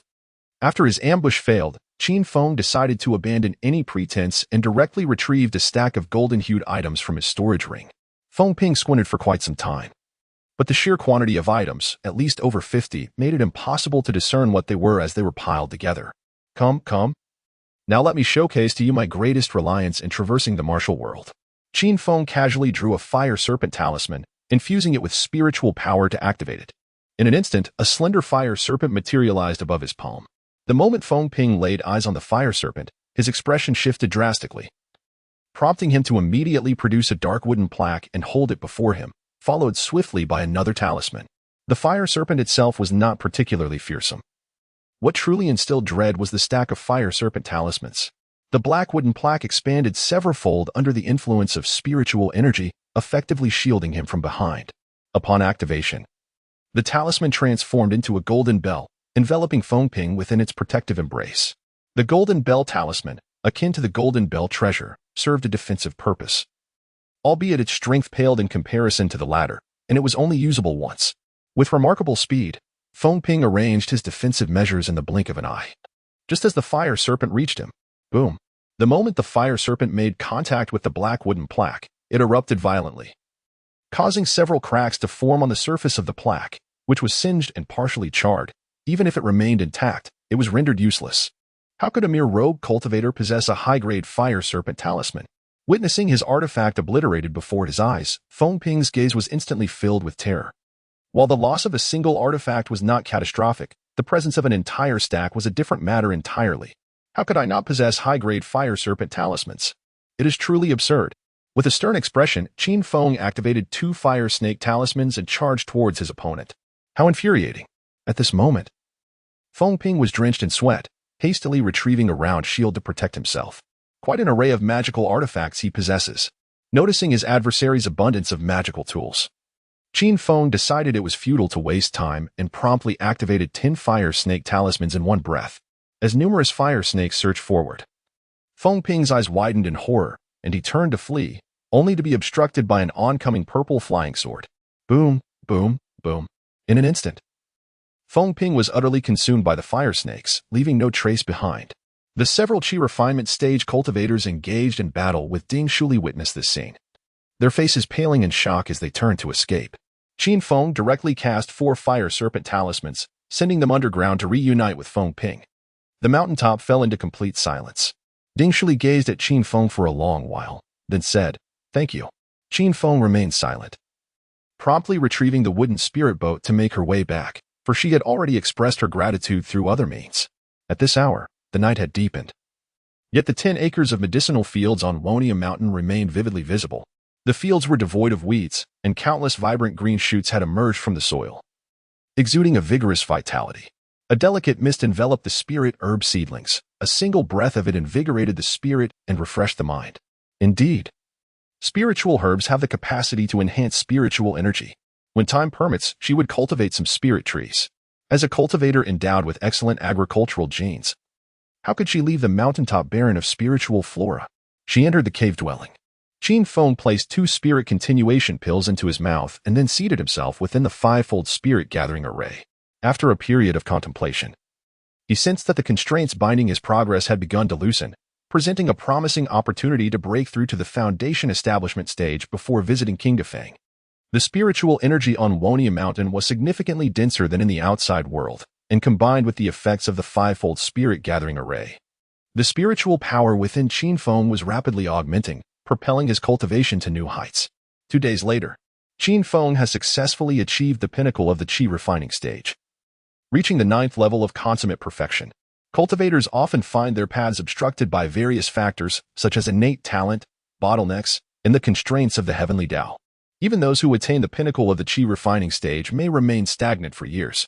However, Qin Feng practices the 5 Emperors Qi drawing technique. Upon attaining mastery of this technique, he merely needs to disperse his energy once and then recommence his cultivation, allowing him to swiftly regain his previous realm while disregarding any bottlenecks or minor stages.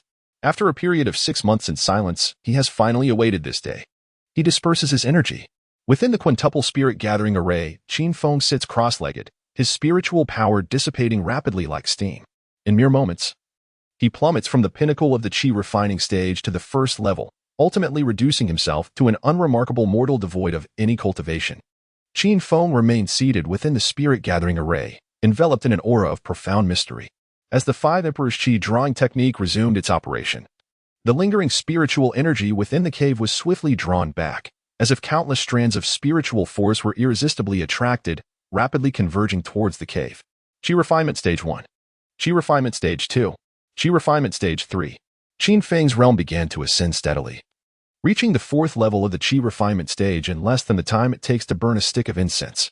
After the re-establishment of his cultivation, the spiritual energy within his dantian grew increasingly dense and robust, nearly approaching the standard of a foundation establishment cultivator. The 8th level of Qi Refinement. The 5 elemental spiritual energies within Qin Feng have become exceedingly dense, transitioning from a prior misty state to one so thick that it obscures visibility entirely. He has reached the 9th level of Qi Refinement. The 5 types of spiritual energies began to repel one another, seemingly demarcating territories in preparation for the liquefaction of spiritual energy. Feeling the tumultuous surge of spiritual power within him, Qin Feng was overwhelmed with excitement and resolutely consumed 2 more spirit continuation pills to accelerate the process. Around noon, a layer of dark clouds suddenly drifted over Wonia Mountain, casting an instant shadow upon the sky. Sensing the unusual weather, Ding Shuli promptly emerged from her cave residence to investigate. Upon noticing that countless strands of earthly spiritual energy were rapidly converging towards Wonita Mountain, astonishment flickered in her eyes. What is this individual doing to provoke such a phenomenon? Could it be a breakthrough to the foundation establishment stage? Yet, she quickly dismissed this notion. A qi refinement stage cultivator's breakthrough to foundation establishment would not normally incite such an anomaly. Even those with extraordinary talent would only attract celestial manifestations upon reaching the core formation stage. Thunder rumbled ominously as the dark clouds roiled in the sky, with countless flashes of lightning illuminating the cloud cover. Before long, a torrential downpour ensued, but the surrounding areas experienced only a light drizzle. It was as if only Wonia Mountain were enveloped in this deluge. What kind of phenomenon is this? Ding Shuli furrowed her brow, extending her hand to catch a droplet of rainwater for closer inspection. The water was clear and translucent, exuding a faintly sweet aroma, but it dissipated almost immediately, leaving merely a delicate trace in her palm. He has managed to invoke spiritual rain upon his breakthrough to the foundation establishment stage? Sensing the rich spiritual energy emanating from Wonia Mountain, a complex expression crossed Ding Shuli's face. Chapter 45, The Secret of Incompatibility and Cultivation Methods. The torrential rain arrived swiftly and departed just as quickly, ceasing within the span of a single incense stick. Inside the cave, Qin Feng radiated a tumultuous wave of spiritual energy, embodying a newfound aura of profundity that signified his attainment of the foundation establishment stage. Within a sea of qi lay a crystalline and abundant spring, brimming with exceedingly pure spiritual power.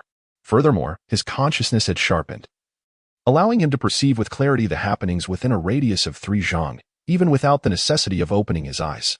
Is this the sensation of reaching the foundation establishment stage? Qin Feng opened his eyes, feeling the exhilarating changes that accompanied his breakthrough. He stepped out of his cave dwelling into the radiant sunlight, where the entire Wonia Mountain was enveloped in rich spiritual energy. The medicinal herbs in the fields were diligently absorbing this essence, with the faster-growing plants already sprouting green shoots 2 inches high, while even the weeds had reached half a person's height in an astonishingly short span of time. The 5 Emperors Qi guiding technique truly deserved its reputation as a top-tier earth-grade cultivation method, as it had even summoned a spiritual rain upon his breakthrough. Awed by the transformations in his surroundings, Qin Feng felt a slight tremor within. Yet he understood that this influx of spiritual energy was merely a result of his foundational breakthrough and would ultimately dissipate. As a newly advanced cultivator, he believed his cave dwelling should not remain so meager. Sensing the robust spiritual power coursing through him, he felt emboldened, confidently considering himself a true immortal practitioner. Leaving the mountaintop, he noticed Ding Shuli observing Wonita Mountain from a distance, but he chose to disregard her, summoning his wooden spirit vessel and soaring towards Qin Feng. With 31 of these vessels remaining in his storage ring, Qin Feng intended to procure additional supplies on this visit, striving to equip himself with formidable tools. For instance, he aspired to craft flying artifacts that would be unparalleled, and to forge fire serpent talismans potent enough to pose a threat to formidable powers. Moreover, his cultivation methods, formations, and magical treasures must all ascend to a higher echelon. An hour later, clad in the earth-grade superior black robe he had synthesized, Qin Feng emerged in the bustling market of Qinghefang. While others gave names to their artifacts, he casually bestowed a title upon his black robe, sky-covering robe. This time, he did not visit Qi Yuan Pavilion, but rather proceeded directly to the Tongxin Hall, the largest establishment for commerce in Qinghefang. Upon entering, a cacophony of sounds greeted him. The Tongxin Hall occupied a vast expanse, with various items meticulously arranged in designated areas, reminiscent of a grand secte storeroom. "Esteemed immortal, are you here to sell or to purchase?"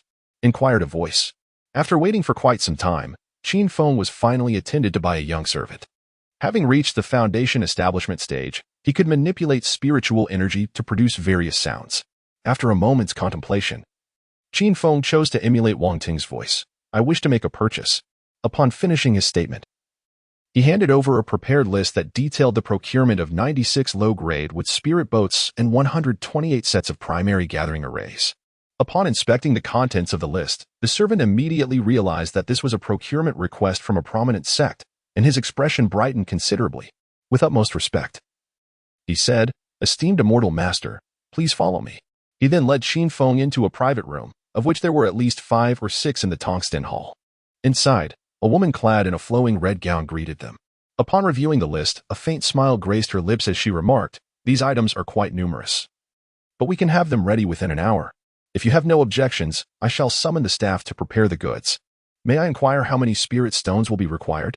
"Approximately 2,800,000 spirit stones," came the response. Qin Feng nodded and handed over 1,000 medium-grade spirit stones as a deposit before promptly departing from the Tongxin Palace. Spirit stones could indeed be expended at an alarming rate. The 3 million spirit stones he possessed were nearly depleted in an instant. Yet acquiring wealth was a relatively effortless endeavor for Qin Feng. He rented a room at an inn beside the street and took the opportunity to scour several stalls for spirit fruits, ensuring that he purchased only one variety. 16 ordinary fruits could be combined to form a 100-year spirit fruit, and the combined stock from the various stalls amounted to over 100 pieces. Upon returning to the inn, Qin Feng immediately commenced mass synthesis. He produced 10-year spirit fruits, 100-year spirit fruits, fire spirit fruits, and 10-year fire spirit fruits. It was only when he reached the synthesis of the 1,000-year fire spirit fruit that he paused. The 1,000-year fire spirit fruit, when consumed, it could elevate one's realm, enhance one's foundation, and provide a chance to comprehend the fire spirit Tao body. It had reached its synthesis limit and could no longer be combined. Glancing at the fire spirit fruit, he noticed additional small text indicating that further synthesis was not possible. "I had thought that synthesis could be performed endlessly." Qin Feng let out a sigh. He initially intended to cultivate 2 eternal fire spirit fruits for a handsome profit, but to his surprise, upon synthesizing them into millennium spirit fruits, he found he had reached the pinnacle of his efforts.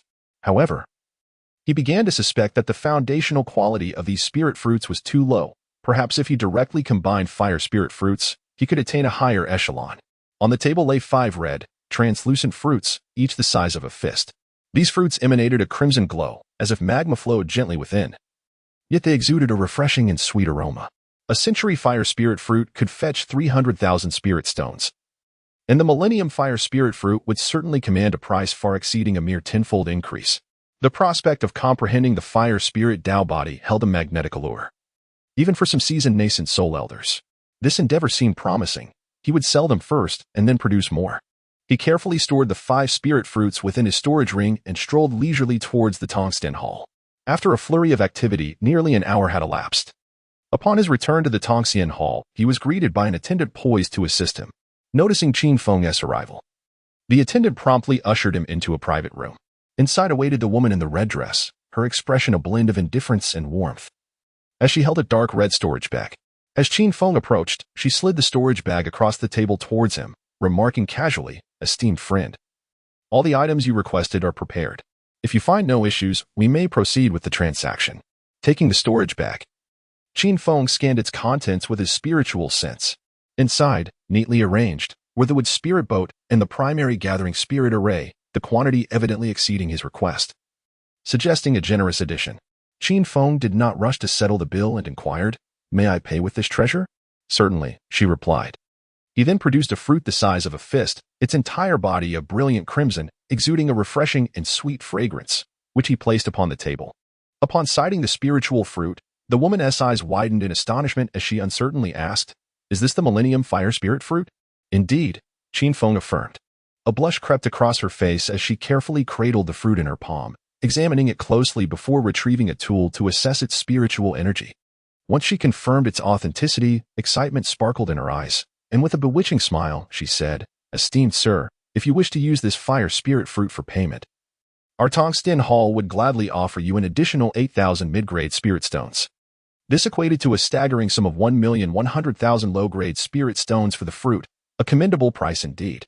Sensing the sincerity in her offer, Qin Feng replied nonchalantly, "There is no rush. I still wish to purchase some additional items. What else would you like to acquire, my lord? We happen to have several Earth-grade magical artifacts available at the moment. If you are interested, I shall have someone bring them to you immediately." Witnessing the extent of his wealth, the woman's demeanor had undergone a remarkable transformation. Qin Feng inquired softly, "Do you possess any cultivation techniques?" The response was affirmative, however. The most advanced techniques available were merely of the initial Earth rank. As the other party attempted to elaborate on additional methods, Qin Feng interjected with a wave of his hand. "I require a considerable quantity, ideally capable of advancing to the nascent soul stage or beyond. The more, the better." The woman, perplexed, asked, "My lord, do you seek a multitude of cultivation techniques or many copies of the same one?" "The same," he replied. Upon hearing this, the woman became increasingly convinced that the individual before her was a leader of a prominent sect or an emerging powerhouse. She promptly suggested, "Might I accompany you to the storeroom, where you may select from a clear array of quantities and varieties?"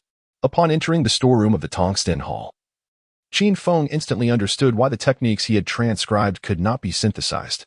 The texts and scrolls here emanated a subtle, profound aura, as though the creators of these techniques had imbued their will within these artifacts.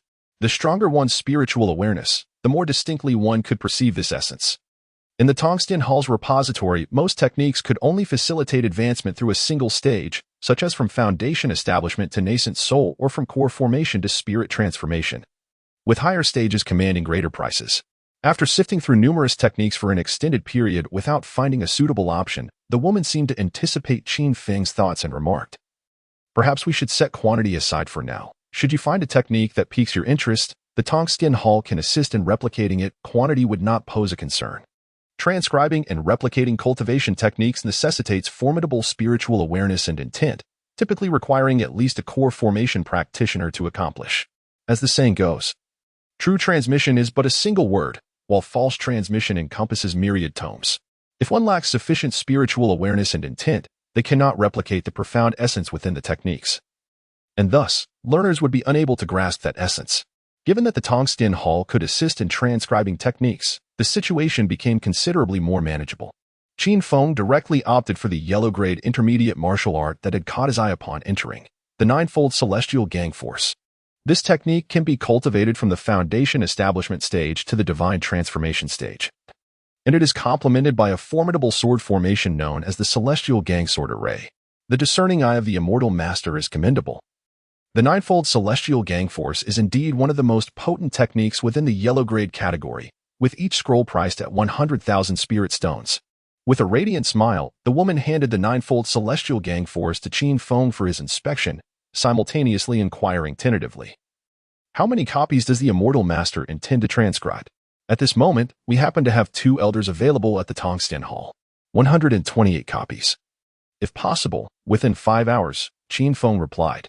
Upon hearing this number, the woman's expression shifted to one of embarrassment. While ordinary magical artifacts could be sourced from various places, Transcribing martial arts requires at least a late-stage core formation cultivator. To require so many techniques in such a short span of time would undoubtedly overwhelm Elder Liang Ming of the Tongxian Hall. Each copy of the technique is worth 100,000 spirit stones, totaling over 10 million. She was unwilling to miss out on such a lucrative opportunity and immediately bowed to Qin Feng, respectfully asking, "Immortal Master, may I consult with the Grand Elder regarding this matter?" "Go ahead." Qin Feng returned to the previous private room, retrieving paper and pen from his storage bag to compile a list of items he still required. Aside from the formations and various talismans for daily consumption, the spiritual energy at Wonia Mountain was currently rather sparse. Qin Feng felt it essential to procure some spiritual trees to enhance the environment. As for the spiritual springs, such entities are born only at the convergence of heavenly and earthly energies, and only those of great power possess the means to transport them. Thus, it was not yet a feasible consideration. In addition to the spiritual trees, Qin Feng also noted the need for spiritual planting liquid. With the abundance of medicinal herbs growing on the mountain, allowing them to develop naturally would be an interminable wait. Utilizing spiritual planting liquid would undoubtedly be the most efficient approach. Moments later, a middle-aged man clad in a golden robe, his mouth adorned with golden teeth, entered the private room, following a woman dressed in red. The woman introduced him, saying, "This is our esteemed Grand Elder, the Golden Toad Jinren from the Tongskin Palace." Qin Feng nodded slightly, casting a mere glance at the Golden Toad Sage before remaining motionless. The other party was merely a late-stage Golden Core cultivator, incapable of perceiving the secrets concealed beneath his celestial cloak. There was no need for further discourse. Often, the more one speaks, the more vulnerabilities they reveal. Noticing the lack of engagement from Qin Feng, the Golden Toad Sage cautiously attempted to peer at the black robe enveloping him. Realizing he could not penetrate its enigma, he immediately recognized the extraordinary nature of the individual before him. He promptly clasped his hands in a gesture of respect, humbly stating, "I have heard that you seek a considerable number of cultivation techniques. While my celestial hall can transcribe such texts, it would be impossible to produce that many copies in a short span. Should you be willing to wait a few days? I can offer you each tome at the price of 90,000 spirit stones. This would represent a discount of 10,000 spirit stones per book, totaling a reduction of 128,000. Qin Feng shook his head and, still using Wang Tung's voice, declared, "The price for each martial arts manual is 110,000. I must have them by tomorrow morning at the latest." At that moment, Master Jin Chuan felt an overwhelming heat enveloping him, and beads of sweat began to form on his forehead. He found negotiating rather straightforward, but encountering someone who actively raised the price was a first for him. He genuinely wished to conclude this transaction, however. Managing to transcribe over 100 martial arts manuals in such a short time was an impossibility for the people of the Tongxian Hall alone. If it were to be accomplished, assistance from individuals outside would be necessary. "You shall come to collect the goods tomorrow." Master Jinchuan grit his teeth and agreed, knowing that although there were not many core formation cultivators within several hundred miles, those willing to spend spirit stones would be found. Additionally, "How much of the material on this list do you have in your store?" Qin Feng pushed the list before the Golden Toad Master, upon which was inscribed a substantial quantity of spirit plant liquid, a considerable number of spirit trees, an ample array of mountain protection formations, and a vast collection of offensive and defensive talismans. The Golden Toad Master, his face etched with confusion, glanced toward the woman in red behind him, then cautiously inquired of Qin Feng, "My friend, what precisely does a substantial quantity entail?" Qin Feng did not respond immediately. Instead, he inquired about the prices of various items. A typical spirit tree was priced at approximately 300,000 spirit stones.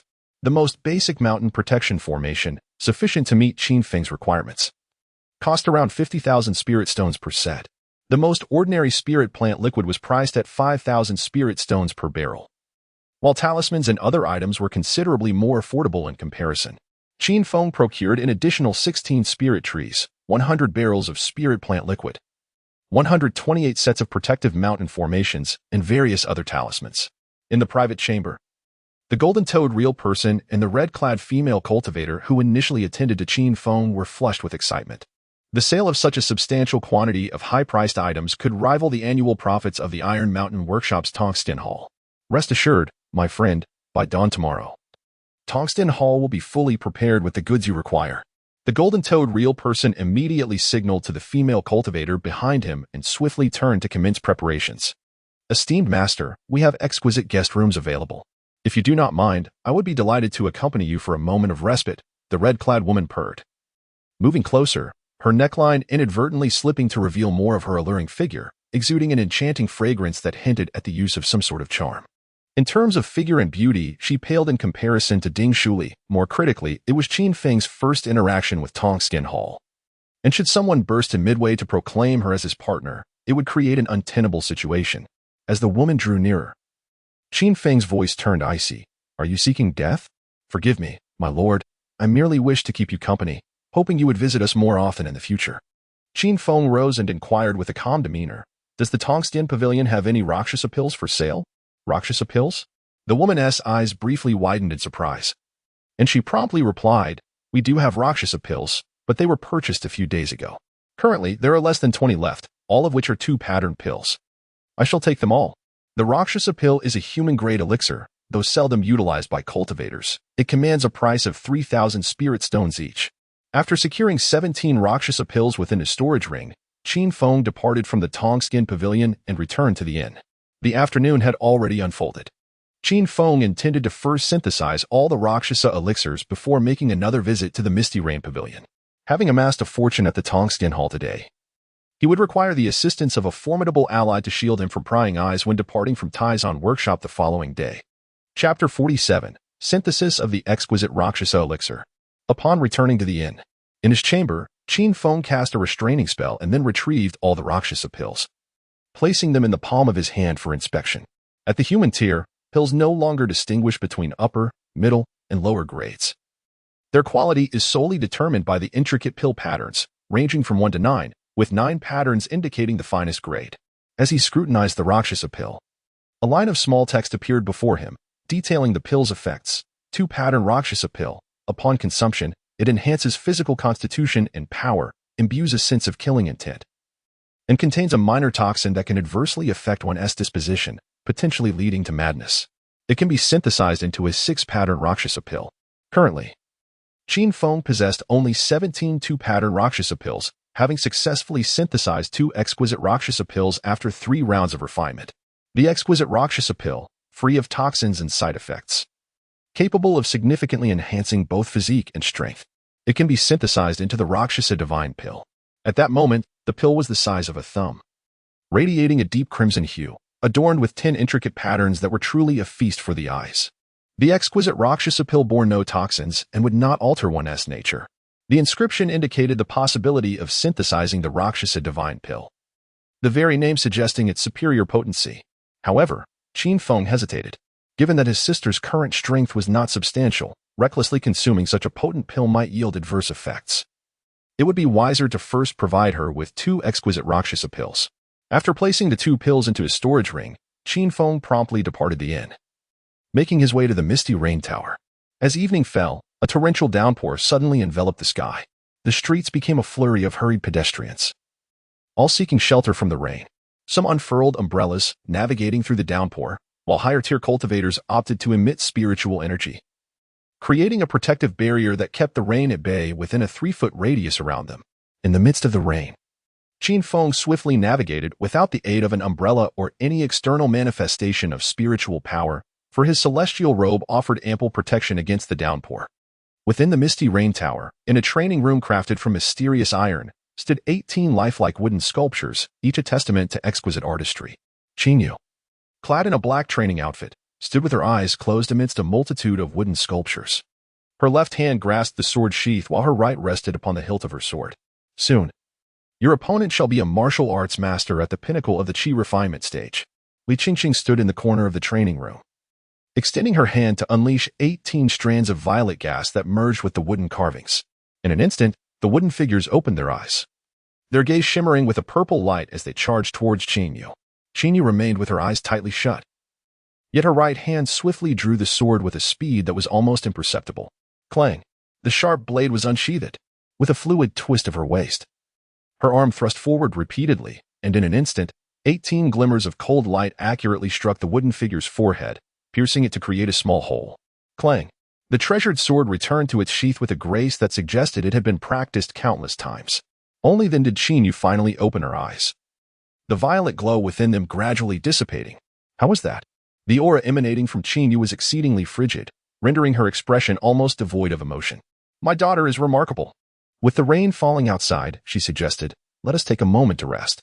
Li Qingqing managed to conjure a smile. Wrapping her arms around Qin Yu as they exited the training room, making their way to the window of the hall on the third floor. The two stood before the window, observing the hurried passers-by on the street, yet Li Qingqing felt a piercing pain in her heart. Qin Yu exhibited no fluctuations of emotion until she caught sight of a figure braving the rain along the street, at which point a flicker of unusual intrigue danced in her eyes. What is it? Li Qingqing, filled with curiosity, turned her gaze towards that silhouette, despite the downpour. The figure's robe appeared impervious to water, and she found herself unable to discern the restrictions woven into the dark garment. The sound of footsteps grew increasingly pronounced as the figure hastened to the entrance of the Yin Yu Tower. In but a moment, a maid ascended the stairs to announce, Mistress. Young lady, someone requests an audience. Allow him to come up. Qin Yu was the first to speak, causing Li Qingqing to momentarily pause. At that moment, the icy demeanor that had enveloped her had long since dissipated, replaced by an aura as gentle as water, reminiscent of her presence at Qinghefang. The sound of damp footsteps echoed as Qin Feng ascended the stairs. Upon seeing Qin Yu and Li Qingqing, he promptly removed the hood of his dark cloak. In the adjacent training room, amidst the scattered wooden effigies, a lingering chill and a palpable aura of menace remained. Sister. Qin Feng observed everything with keen eyes, and then respectfully saluted Li Qingqing, saying, Greetings, Aunt. Li Qingqing displayed a troubled expression, gestured dismissively towards Qin Feng, and then turned to gaze out of the window, granting the siblings the privacy to converse. Brother, what brings you here? Qin Yu hurriedly approached, casting a look of disdain at the rainwater drenching her companion, before retrieving a towel to dry them off. Sister, I came to see Aunt, and I brought you a small gift. Qin Feng pressed a jade vial into Qin Yu's hands. Once she had dried her hands from the rain, she approached the window and addressed the distant figure of Qingqing, saying, Auntie, how many spirit stones would you require for a single intervention at the Misty Rain Tower? You impudent boy, came the reply. I instructed you to have Xiao Yu call me, yet you remain discontent. If you wish for my assistance, you must present at least 1,000 spirit stones. Qin Feng harbored a disdain for being indebted to others. Upon hearing this statement, he felt an immediate surge of joy and promptly inquired, medium-grade spirit stones? How do they differ from low-grade spirit stones? Yet, being in someone's debt is of little consequence, especially since the individual in question is the biological mother of my sister. I shall have the opportunity to repay this favor in due time. Qin Feng's demands were modest. When he departed from Qin tomorrow, all he required was for Qingqing to ensure that no one had placed a mark on him and that he would not be followed within the span of an hour. After exchanging a few casual words, Qin Feng resumed his conversation with his sister, remaining at Yin Yu Tower until dusk before returning to the inn to rest. Qin Yu held the delicate jade bottle in her hand, examining it closely, her eyes sparkling with joy. Li Qingqing, sitting beside her, beamed and said, There must be something wonderful inside. Why not take a look? He wouldn't have given it to you if it weren't something special. A rare expression of pride graced Qin Yu's face as she uncorked the vial, pouring its contents into her palm. 2 pills, entirely crimson and adorned with 10 mysterious patterns, tumbled forth. They emitted a subtle, sweet fragrance reminiscent of sugary confections. Could this be the Azura pill? The moment the Azura pill appeared, Qin Yu was immediately filled with apprehension. The 7-kill technique she was currently cultivating embraced the path of slaughter, its methods and purposes indistinguishable from those of malevolent practitioners. She feared that Qin Feng, having mastered the celestial arts, would become averse to evil and, in doing so, might not recognize her as a sister. Upon sighting the 10-patterned Azura pill, Li Qingqing's eyes widened in astonishment. The Azura pill was indeed extraordinary. Having traversed the realm of cultivation for decades and encountered countless alchemists and masters, she knew that the utmost refinement achieved was merely a 2-patterned Azura pill. Yet, the 2 that Qin Feng had provided were of exceptional quality. Xiao Yu, it's the first time I've seen a top-tier Azura pill. Your little brother is quite generous to you, Li Qingqing remarked, a teasing smile gracing her lips, causing Qin Yu's face to flush instantly. The following day unfolded. As Qin Feng stepped out of the inn, draped in his celestial robe, he instantly sensed the fleeting sweep of over a dozen divine perceptions upon him. Though these presences were ephemeral, Qin Feng surmised that he had likely attracted unwanted attention. Encountering such occurrences was an inevitable aspect of navigating the realm of immortals. Qin Feng remained utterly composed as he strode directly towards the Hall of Ascension, paying no heed to the multitude trailing behind him. After all, these individuals were destined to meet their demise shortly. Chapter 48, Celestial Level Techniques, the Five Emperors' Divine Punishment. At this moment, the Hall of Ascension was scarcely populated. When Qin Feng arrived, the woman in red had already been waiting at the door. Upon seeing him enter, a smile instantly illuminated her face. Esteemed Immortal Master, you have finally arrived. I have awaited your presence with great anticipation. Are the items ready? Ready, she exclaimed, her excitement palpable as she gracefully swayed her waist, leading Qin Feng towards the private room. Inside, apart from the Golden Toad Master, there was also an elderly man clad in a Taoist robe with white hair. Upon Qin Feng's entrance, both stood and performed a respectful salute, yet Qin Feng, disinterested, spoke directly, hand over the items, and calculate the total number of spirit stones. Seeing Qin Feng's promptness to settle the bill, a smile broke across the Golden Toad Master's face as he reached into his sleeve and retrieved a storage ring. Presenting it to Qin Feng, all the items are contained within, please examine them, fellow Taoist. A sweep of his divine sense revealed that the storage ring was at least of mid-grade quality, its capacity equivalent to that of a large household. Neatly arranged inside were the formations, the wooden spirit boat, and the ninefold celestial gang technique that Qin Feng required. Additionally, there were 16 spirit trees, 100 barrels of spirit plant liquid, along with 3 types of offensive talismans and 2 types of defensive talismans, each type consisting of 400 pieces. Qin Feng felt a surge of excitement at the sight of such an abundance, for the contents of this storage ring were sufficient to support a small sect. Once he confirmed that everything was in order, he slipped the storage ring onto his finger and turned his gaze towards the woman in red. She immediately grasped his intent and announced the price. My lord, including the deposit you previously provided. The total for all the purchased items amounts to 16,350 mid-grade spirit stones. The Millennium Fire Spirit Fruit you provided will be credited as 10,000 mid-grade spirit stones, so you need to supplement with 6,300 mid-grade spirit stones. Though the price remained consistent when converting from low-grade to mid-grade spirit stones, it invariably carried an impression of greater expense. Qin Feng fell silent for a moment before inquiring, what if I were to produce another Millennium Fire Spirit Fruit? Another Millennium Fire Spirit Fruit? Before the woman could respond, the esteemed Golden Toad Master approached with a beaming smile, his mouth adorned with gleaming gold teeth.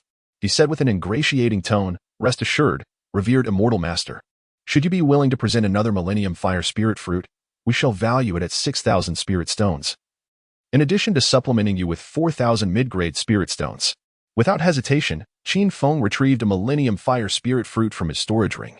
Both the Golden Toad Master and the white-haired Taoist were taken aback, prompting them to instruct the woman in red to fetch the spirit stones. During the wait, Qin Feng expended over 400,000 inferior spirit stones to acquire more than 100 inferior-grade yellow flying swords, ultimately obtaining 6,000 medium-grade spirit stones. Qin Feng secured the storage bag to his waist beneath his black robe and then made his way directly from the Hall of Ascension to another shop that specialized in selling items for cultivation. My friend, what is it that you seek? I wish to exchange for a storage ring. Moments later, Qin Feng now possessed a brand new Mystic Grade Supreme storage ring and a Mystic Grade Supreme Qinquan pouch.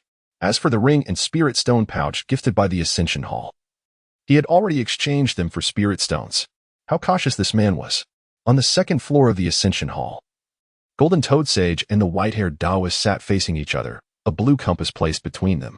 When the needle of the compass ceased moving, they knew the storage ring and Qinquan pouch had been exchanged. A cold smirk curled on the white-haired Taoist's lips as he remarked, he refuses to reveal his true appearance, certainly not a local powerhouse. I've already spread the word. No matter which faction succeeds in the end, both of us will get our share. Golden Toad Sage sighed with a trace of melancholy. If not for fearing his strength, I would have taken action myself. If he still possesses a third fire spirit fruit, imagine the uproar it would cause in the Zhao Kingdom's cultivation world. Taizan Market had only 2 exits. Qin Feng chose the less traveled path. As he approached the market's exit, he encountered a woman clad in black with a sword at her waist, none other than Qin Yu. She was teasing a small yellow dog with a blade of grass when, as if sensing something, she glanced at Qin Feng before turning her gaze toward a nearby bamboo grove. Though the grove appeared empty, Qin Feng felt unseen eyes upon him. At that moment, Li Qingqing's voice whispered in his ear, at least 20 people are tailing you. Did you rob the Ascension Hall or something? Hearing her voice without seeing her, truly befitting the Misty Rain Pavilion's reputation. Reliable indeed. Qin Feng gave an awkward smile and opened a gap in his black robe to allow the other party to inspect with their spiritual sense for any tracking marks. In an instant, Li Qingqing provided the answer, no issues.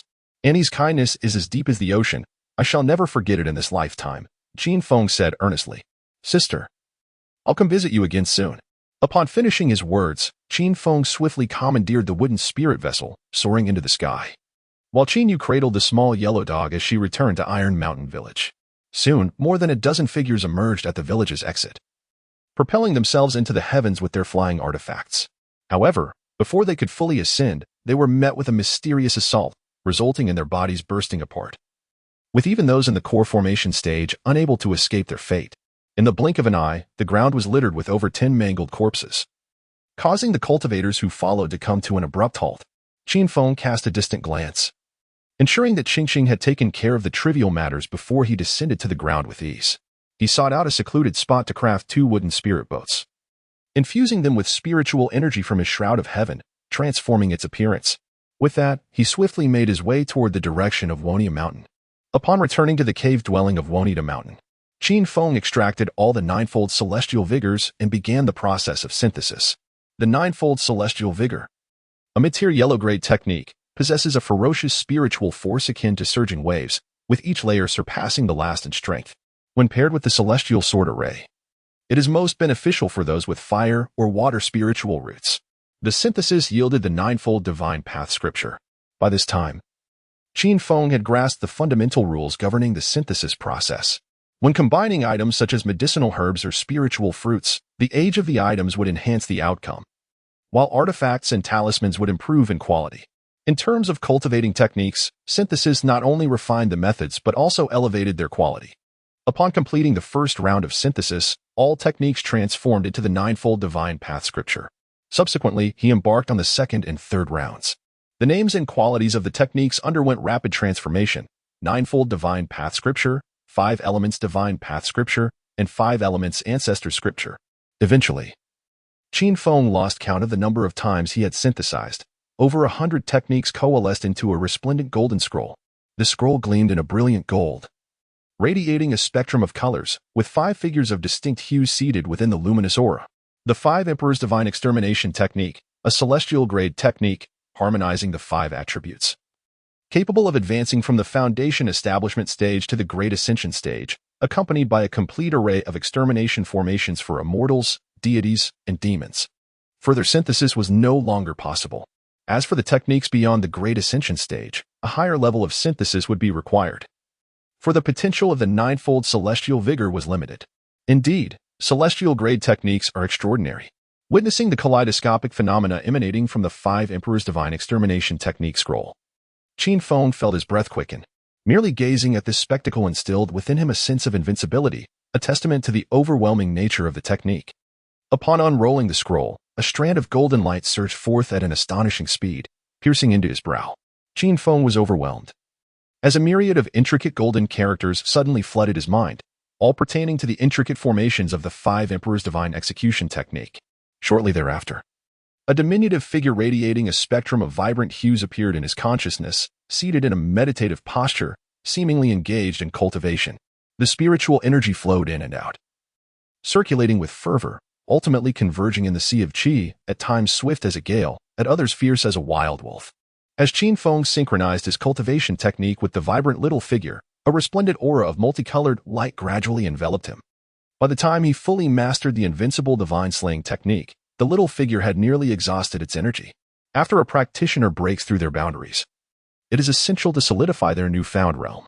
Qin Feng had previously lacked foundational cultivation methods, hence he had not yet consolidated his power. After 3 hours of cultivation, the spiritual energy within him had grown more than 20-fold compared to when he first broke through to the foundational stage. With just a thought, the 5 types of spiritual energy surged forth like tumultuous waves, instantly filling his limbs and bones with a swift yet formidable force. Whether wielding a single type of spiritual energy or a combination, there was no discernible difference in potency. The synthesized quintuple attribute technique seemed tailor-made for Qin Feng. Indeed, it was impressive. Merely sensing his current state ignited a fervor within him. Qin Feng felt that if he were to encounter ordinary cultivators like Zhang Shun and Ling Tian again, he could effortlessly cleave them to death with just his flying sword. Over the next 2 days, Qin Feng devoted himself to synthesizing formations, arranging arrays, and crafting talismans, flying swords, and flying boats. Ultimately, he acquired a top-tier heavenly greatsword, the Moon Piercer, and a 1,000-mile flying shuttle, along with 2 sets of formidable heavenly grade formations capable of resisting Great Ascension cultivators, the 4-symbol Xuanwu Great Formation and the Heaven-Slaying Divine Concealment Formation. These 2 formations, one offensive and one defensive, would render Wonium Mountain as impregnable as a fortress once activated. However, the spiritual energy required to operate these top-tier formations was staggering. Merely activating the 4-symbol Xuanwu Great Formation for half a stick of incense consumed nearly 500 mid-grade spirit stones. If both formations were to be maintained for a day, it would likely require around 40 to 50,000 stones. Consequently, Qin Feng opted to keep them as backup formations. While these life-saving items could be deemed unnecessary, they were indispensable. After completing all of this, Qin Feng tentatively took out 2 identical alchemical furnaces. Moments later, he was left dumbfounded, as for some unknown reason, the furnaces also indicated they could not be fused. Nevertheless, Qin Feng felt quite satisfied. The items he could currently synthesize were more than sufficient for his needs for quite some time. Stepping out of his cave dwelling, he found it was the peak of daylight. The spiritual herbs in the medicinal field had not received moisture for several days and were looking quite withered. Qin Feng retrieved 2 barrels of spiritual plant liquid and 8 half-human tall spiritual tea trees from his storage ring. The myriad arts of cultivation encompass the study of spiritual plants, which, akin to alchemy, requires profound knowledge. However, Qin Feng, lacking the inclination for research, opted to purchase ready-made solutions. The primary spiritual plant liquid, when applied daily, can extend a plant's growth cycle by 5 days. Excessive watering would lead to its demise. This liquid can be synthesized into intermediate spiritual plant liquid. Note: from today onward, this book will maintain a minimum daily update of 10,000 words. Initially, 1 chapter will be released, followed by 2 additional chapters later, each comprising 3,000 words. Updates will commence daily before 9 in the morning. Additionally, gratitude is extended to user 308707030 for the inspiration capsule. Chapter 49. Appointment at Qinghefang. The wooden barrels containing the spiritual plant liquid appear unremarkable. However, they are specially crafted artifacts with remarkable capacity, distinguished only by their compatibility with storage bags. After synthesizing all 100 barrels of spiritual plant liquid, Qin Feng produced intermediate and advanced spiritual plant liquids, as well as low-grade and mid-grade human-level liquids. After 4 rounds of synthesis, only 6 barrels remained. The mid-grade human-level spiritual plant liquid, when applied daily, can augment a plant's growth cycle by 100 days. Any excess application proves ineffective. This liquid can be further synthesized into high-grade human-level spiritual plant liquid. In this world, few possess the ability to concoct such spiritual plant liquids, let alone the mid-grade variety. Utilizing this kind of liquid for 1 year is equivalent to a plant's natural growth over a century. Qin Feng promptly prepared a small quantity of spiritual plant essence and proceeded to experiment beside the medicinal herb field. As the essence was applied to the roots of the herbs, the entire plant began to grow at a visibly astonishing rate. At this pace, it would reach the equivalent of a year's growth within merely 3 days. Indeed, the world of cultivation is truly limitless. Qin Feng felt an overwhelming sense of excitement. However, the medicinal herbs cultivated in the fields were merely common varieties, unworthy of the precious spiritual liquid. Turning back to the open area at the entrance of his cave dwelling, Qin Feng commenced the synthesis of the 8 10-year-old spiritual tea trees. As he successfully combined all 8, he instantaneously acquired a millennia-old spiritual tea tree, which he promptly planted in the vacant space beside his cave. At the very moment the spiritual tree took root, a delicate mist of spiritual energy enveloped the entire Wonium Mountain. In the medicinal herb fields, countless herbs became shrouded in this ethereal fog, thriving vigorously while simultaneously emanating spiritual energy. At that moment, the concentration of spiritual energy on Wonium Mountain had surged to 3 times that of the outside world. With numerous protective formations encircling the mountain's entrance and the inner sanctum featuring fields of spiritual herbs, spiritual trees, and cave dwellings. The flourishing scene instilled in Qin Feng an unprecedented desire to truly settle down in this place. Qin Feng walked to the rear of Oxlying Mountain and opened a passage in the Lost Trace Formation, allowing free passage while preventing the leakage of spiritual energy. The moment the passage opened, a small black bird swiftly flew in. It glanced curiously at the scenery atop Oxlying Mountain before spitting out a letter onto Qin Feng's palm. The letter was from Iron Pillar, inviting him to meet at the back of Qinghefang Workshop in 2 days with a promise of a surprise. Setting the letter aside, A glimmer of anticipation flickered in Qin Feng's eyes. Though Iron Pillar was a demonic cultivator, he was undoubtedly a genius among them, naturally adept at slaughter, arson, and plunder. Ruthless without hesitation. If he called something a surprise, it was bound to be worthwhile. Before departing, however, Qin Feng decided to take precautions. He immediately visited the Serendipity Pavilion and Taizan Workshop to purchase multiple Lost Trace formations, upgrading the Mountain Gate's defenses. Only when the formation reached the pinnacle of Heaven Grade, evolving into the Heaven Concealing Formation, did he feel truly secure. The Heaven Concealing Formation consumed minimal spiritual energy, easily sustained by Ox-Lying Mountain's natural reserves. As for the Heaven-Severing Divine Concealment Formation and the Four Symbols Black Tortoise Formation, Qin Feng embedded 3,000 mid-grade spirit stones at their activation points. Should misfortune strike and a supreme expert detect anomalies, he could still remotely control the formations to retaliate. Before leaving, Qin Feng intended to visit Ding Shuli on the opposite mountain peak. Given her frequent research on various poisons, she might possess knowledge about miasma and baleful energy. Steering his wooden spirit boat out of Ox-Lying Mountain's cave abode, he coincidentally encountered Ding Shuli heading his way. Hovering midair, their paths crossed. A trace of unease flickered across Ding Shuli's expression as she spoke. I have some matters to attend to later and wanted to purchase 2 fire serpent talismans from you. Senior Sister Ding, I was just about to seek you out as well. Qin Feng smiled broadly and soared directly towards the opposite Disheng Mountain. Ding Shuli displayed an expression of resignation on her face, but still chose to follow suit. Let us discuss matters here, she said, exuding an aura of frostiness, her gaze brimming with vigilance. Qin Feng smiled broadly and directly inquired about the collection of malevolent, and Ding Shuli remained silent and simply retrieved 2 small vials from his pocket, tossing them over. Qin Feng stepped back a few paces, simultaneously probing the 2 small vials with his consciousness. Only after confirming their safety did he take them into his possession, stowing them away in his storage bag. Observing his demeanor, akin to facing a formidable adversary, a fleeting glimmer of amusement flickered in Ding Shuli's eyes. In a frosty tone, she remarked, "These 2 vials are worth at least an advanced fire serpent talisman. You dare to sell me?" Her words trailed off abruptly as she noticed him retrieving a pale blue item resembling a hemp rope from his storage ring. The moment she beheld the 9 dragons binding sky rope, she comprehended the imminent events that were about to unfold. Senior Sister, I may need to depart for a while. I shall provide you with the fire serpent talisman later, Qin Feng declared, deftly maneuvering the 9 dragons binding sky rope towards Ding Shuli. She offered no resistance, merely closing her eyes and speaking in an exceedingly indifferent tone. This is the final time. I expect you to honor your promise. Senior Sister, if you wish to avoid lingering in this desolate wilderness, I would appreciate your assistance in activating the formation. With a gentle tone, Qin Feng uttered a few words.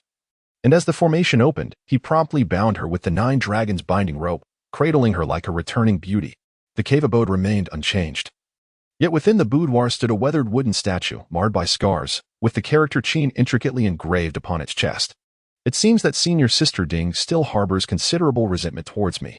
Qin Feng let out a sigh, his gaze fixated upon her luscious crimson lips. At that moment, Ding Shuli resembled a trembling little creature, her eyes betraying a blend of shyness and fury. The instant their lips met, a sharp sting coursed through his tongue. Yet, a true warrior never laments his surroundings. Instead of retreating, Qin Feng released his grasp on the 9 dragons binding thread. Her eyes still shimmered with lethal intent. Yet she no longer bore the ferocity to bite or poison. 3 hours later, Qin Feng retrieved 5 fire snake talismans from his storage pouch and placed them upon the bedside. He then cast his gaze upon her. Ding Shuli, enveloped in her blanket and facing away from Qin Feng, coldly remarked, "You have completed what you needed to do. Why do you not leave? Senior Sister, there is something I wish to convey to you. Spit it out if you must.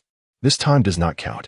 With that, Qin Feng swiftly turned and exited the room, only to feel a sudden surge of murderous intent emanating from behind him, followed by the sound of wood splintering within the room. Qin Feng dared not linger. Swiftly retrieving the wooden spirit boat and hastening towards Qinghefang, Taiju had already sent multiple letters. He absolutely could not afford to disappoint. As for Ding Shuli, Qin Feng found himself in a relationship with her that was difficult to define. Initially, his actions were driven by a desire for revenge. Yet now she appeared to be acting strangely. Furthermore, his sister Qin Yu's attitude left him perplexed. Despite having lived 2 lifetimes, he hesitated to draw any conclusions. What if he misinterpreted the signals and she merely regarded him as a brother? Thus, feigning ignorance seemed to be the most prudent course of action. In the hills behind Qinghe village, the trees stood barren, their leaves fallen, and the flora was withered and lifeless. A wild wolf, its eyes glowing red and white pus oozing from its mouth, emerged from the thicket, its fur matted and tattered, the flesh within it long decayed. Suddenly, a fist-sized stone arced through the air, striking the wolf's head with precision, causing it to collapse. Since you are already suffering a fate worse than death, why not enter my Wanhun banner to aid in my cultivation? At the entrance of a nearby cave, a youth with dark skin clad in gray clothing leapt down. He produced a dark red flag and waved it gently, drawing a wisp of black energy from the wolf's corpse into the banner. This youth was none other than Taizhu. His mastery over the Wanhun banner had grown increasingly proficient, the once dark red flag now tinged with black. Suddenly, from a neighboring cave, several howls of monkeys echoed, followed by a barrage of stones raining down upon Taizhu. A wisp of black mist escaped from the Wanhun banner, forming a barrier to deflect the incoming projectiles. Taizhu shouted in anger towards the cave, "You beasts! If it weren't for your modicum of intelligence, I would have sent you into the Wanhun banner long ago." As his words fell, the stones intensified in their assault. And Taizhu, suppressing his murderous intent, retreated to his own cave, lying idly at the entrance, waiting. Brother Feng usually arrives early. Why hasn't he come this time? Taizhu lamented, his brow furrowed, as he began to count the cultivators passing overhead. Since his arrival the previous day, he had sporadically spotted cultivators traversing the area. Both righteous and demonic practitioners were present, with the least powerful being at the late Qi refinement stage and the strongest at the core formation stage. The most were at the foundation establishment level. As noon approached, the number of passing cultivators increased. Taizhu paid little mind to those at the Qi refinement or mid-foundation establishment levels, only taking heed of those at the peak foundation establishment or core formation stages. Fully aware of the distinction between those who could take life and those whose lives were at risk, by evening, several figures descended beside the cave, 3 men and 2 women, all at the early foundation establishment level. Ignoring Taizhu who lay at the cave's mouth, they proceeded towards another cave. The youngest among them, a girl, exclaimed excitedly, "I can't believe we might encounter spirit monkeys here. What luck!" The most powerful among them, a man clad in black with mid-foundation establishment prowess, smiled and explained, "Junior sister, these are earth spirit monkeys. Do not underestimate their small size, for they possess formidable combat skills when fully grown." Hearing this, the girl's excitement grew. "Unfortunately, my strength is too low. It would be difficult to tame them. They're merely first-tier spirit beasts. Brother, you can help her later. She will surely shine in the upcoming sect competition," she added, thinking to herself that she was the first to discover those monkeys. Upon overhearing their animated discussion about the monkeys in the adjacent cave, Taizhu abruptly sat up, noticing his movement. The black-clad man looked at Taizhu with an air of arrogance and remarked, "Fellow cultivator, we are disciples of the spirit beast sect. If you have no business here, you may as well leave. I discovered these monkeys first. You should take your leave." Imitating his tone, Taizhu responded while discreetly grasping the Wanhun banner from his sleeve. The black-clad man's expression darkened as he patted a dark red pouch at his waist. A small, dark red snake, approximately 3 feet long with metallic scales and golden pupils, emerged from it. The temperature in the vicinity surged upon its appearance. The man boasted, "My Qi fire snake has reached the level of a 3rd-tier spirit beast, capable of contending with early core formation cultivators. If you leave now, I may spare you. Such a powerful 3rd-tier spirit beast, may I witness its prowess?" Just then, a figure cloaked in black emerged from the nearby thicket, wielding a silver sword adorned with thunderous engravings. Taizhu scrutinized the sword with a knowing smile, unfurling the Wanhun banner with resolve, unleashing a torrent of black mist. Mockingly, Taizhu addressed the disciples of the spirit beast sect, "You spend your days chasing after women, neglecting your cultivation. I shall have you serve as brothers within the Wanhun banner." The speed of Taizhu's attack was astonishing. The surroundings were instantly engulfed in black fog, leaving even Qin Feng feeling momentarily blinded. The malevolent aura surged, accompanied by the chilling sounds of wails and howls, enough to unnerve the bravest of hearts before the battle had even commenced. "Senior brother, he is a demonic cultivator." The youngest girl from the spirit beast sect gasped, her face paling in terror. The other 4, however, quickly drew their weapons to prepare for combat. A mere demonic cultivator dares to act brazenly in broad daylight. "Witness the might of my Qi fire snake," the black-clad man shouted, as the snake unleashed a plume of fire to repel the encroaching mist. The remaining 4 swiftly regained their composure, wielding their spirit beasts and artifacts to fend off the black fog's advance. The disciples of the sect proved their mettle. demonstrating a remarkable synergy and depth of expertise, reclaiming the upper hand in an instant. Nevertheless, Qin Feng remained unfazed, recognizing that he had yet to make his move. Taiju's actions were merely a preliminary assessment of their adversary's strength. "What are you waiting for, brother? Hurry up," Taiju urged Qin Feng urgently, gritting his teeth. He activated the One Hun banner once more, releasing a throng of malevolent spirits that encircled them, their wails growing ever more piercing. "Here they come, do not fret." Qin Feng infused the thunderbolt flying sword with spiritual energy and then cast it into the air. For cultivators, spiritual energy is akin to strength, a formidable force capable of manipulating flying swords or magical artifacts from a distance. Previously, Qin Feng refrained from engaging in battle, choosing instead to observe the opposing factions' cultivators, continuously comparing the disparity in spiritual energy between them and himself. Now, he felt assured, despite the small gap in realms. His spiritual energy surpassed that of the strongest mid-stage foundation establishment cultivator on the opposing side by at least tenfold. The air hummed with the powerful infusion of spiritual energy as the thunderbolt flying sword emitted a resonant buzz. Hurtling directly towards a woman in the opposing camp, she was the weakest among them. "Junior sister, be careful." The black-clad man's eyes widened in surprise upon witnessing Qin Feng's attack. He quickly produced a golden bell and hurled it into the sky, simultaneously forming a hand seal and pointing fiercely at Qin Feng. The golden bell expanded rapidly, ceasing its growth when it reached a height of 30 feet and a width of 6 feet, floating languidly in the air before barreling toward the thunderbolt flying sword. With a resounding thud, the golden bell was pierced by the thunderbolt flying sword, producing a deep, muffled sound, yet it continued its unhurried approach towards Qin Feng. At that moment, Qin Feng sensed a disturbance beneath his feet. Glancing down, he realized that the opponent had employed the vine technique. Although this minor spell lacked significant offensive power, it possessed the ability to ensnare and control, rendering ordinary blades ineffective against it. Initially intending to conceal some of his trump cards, he now found himself compelled to reveal them.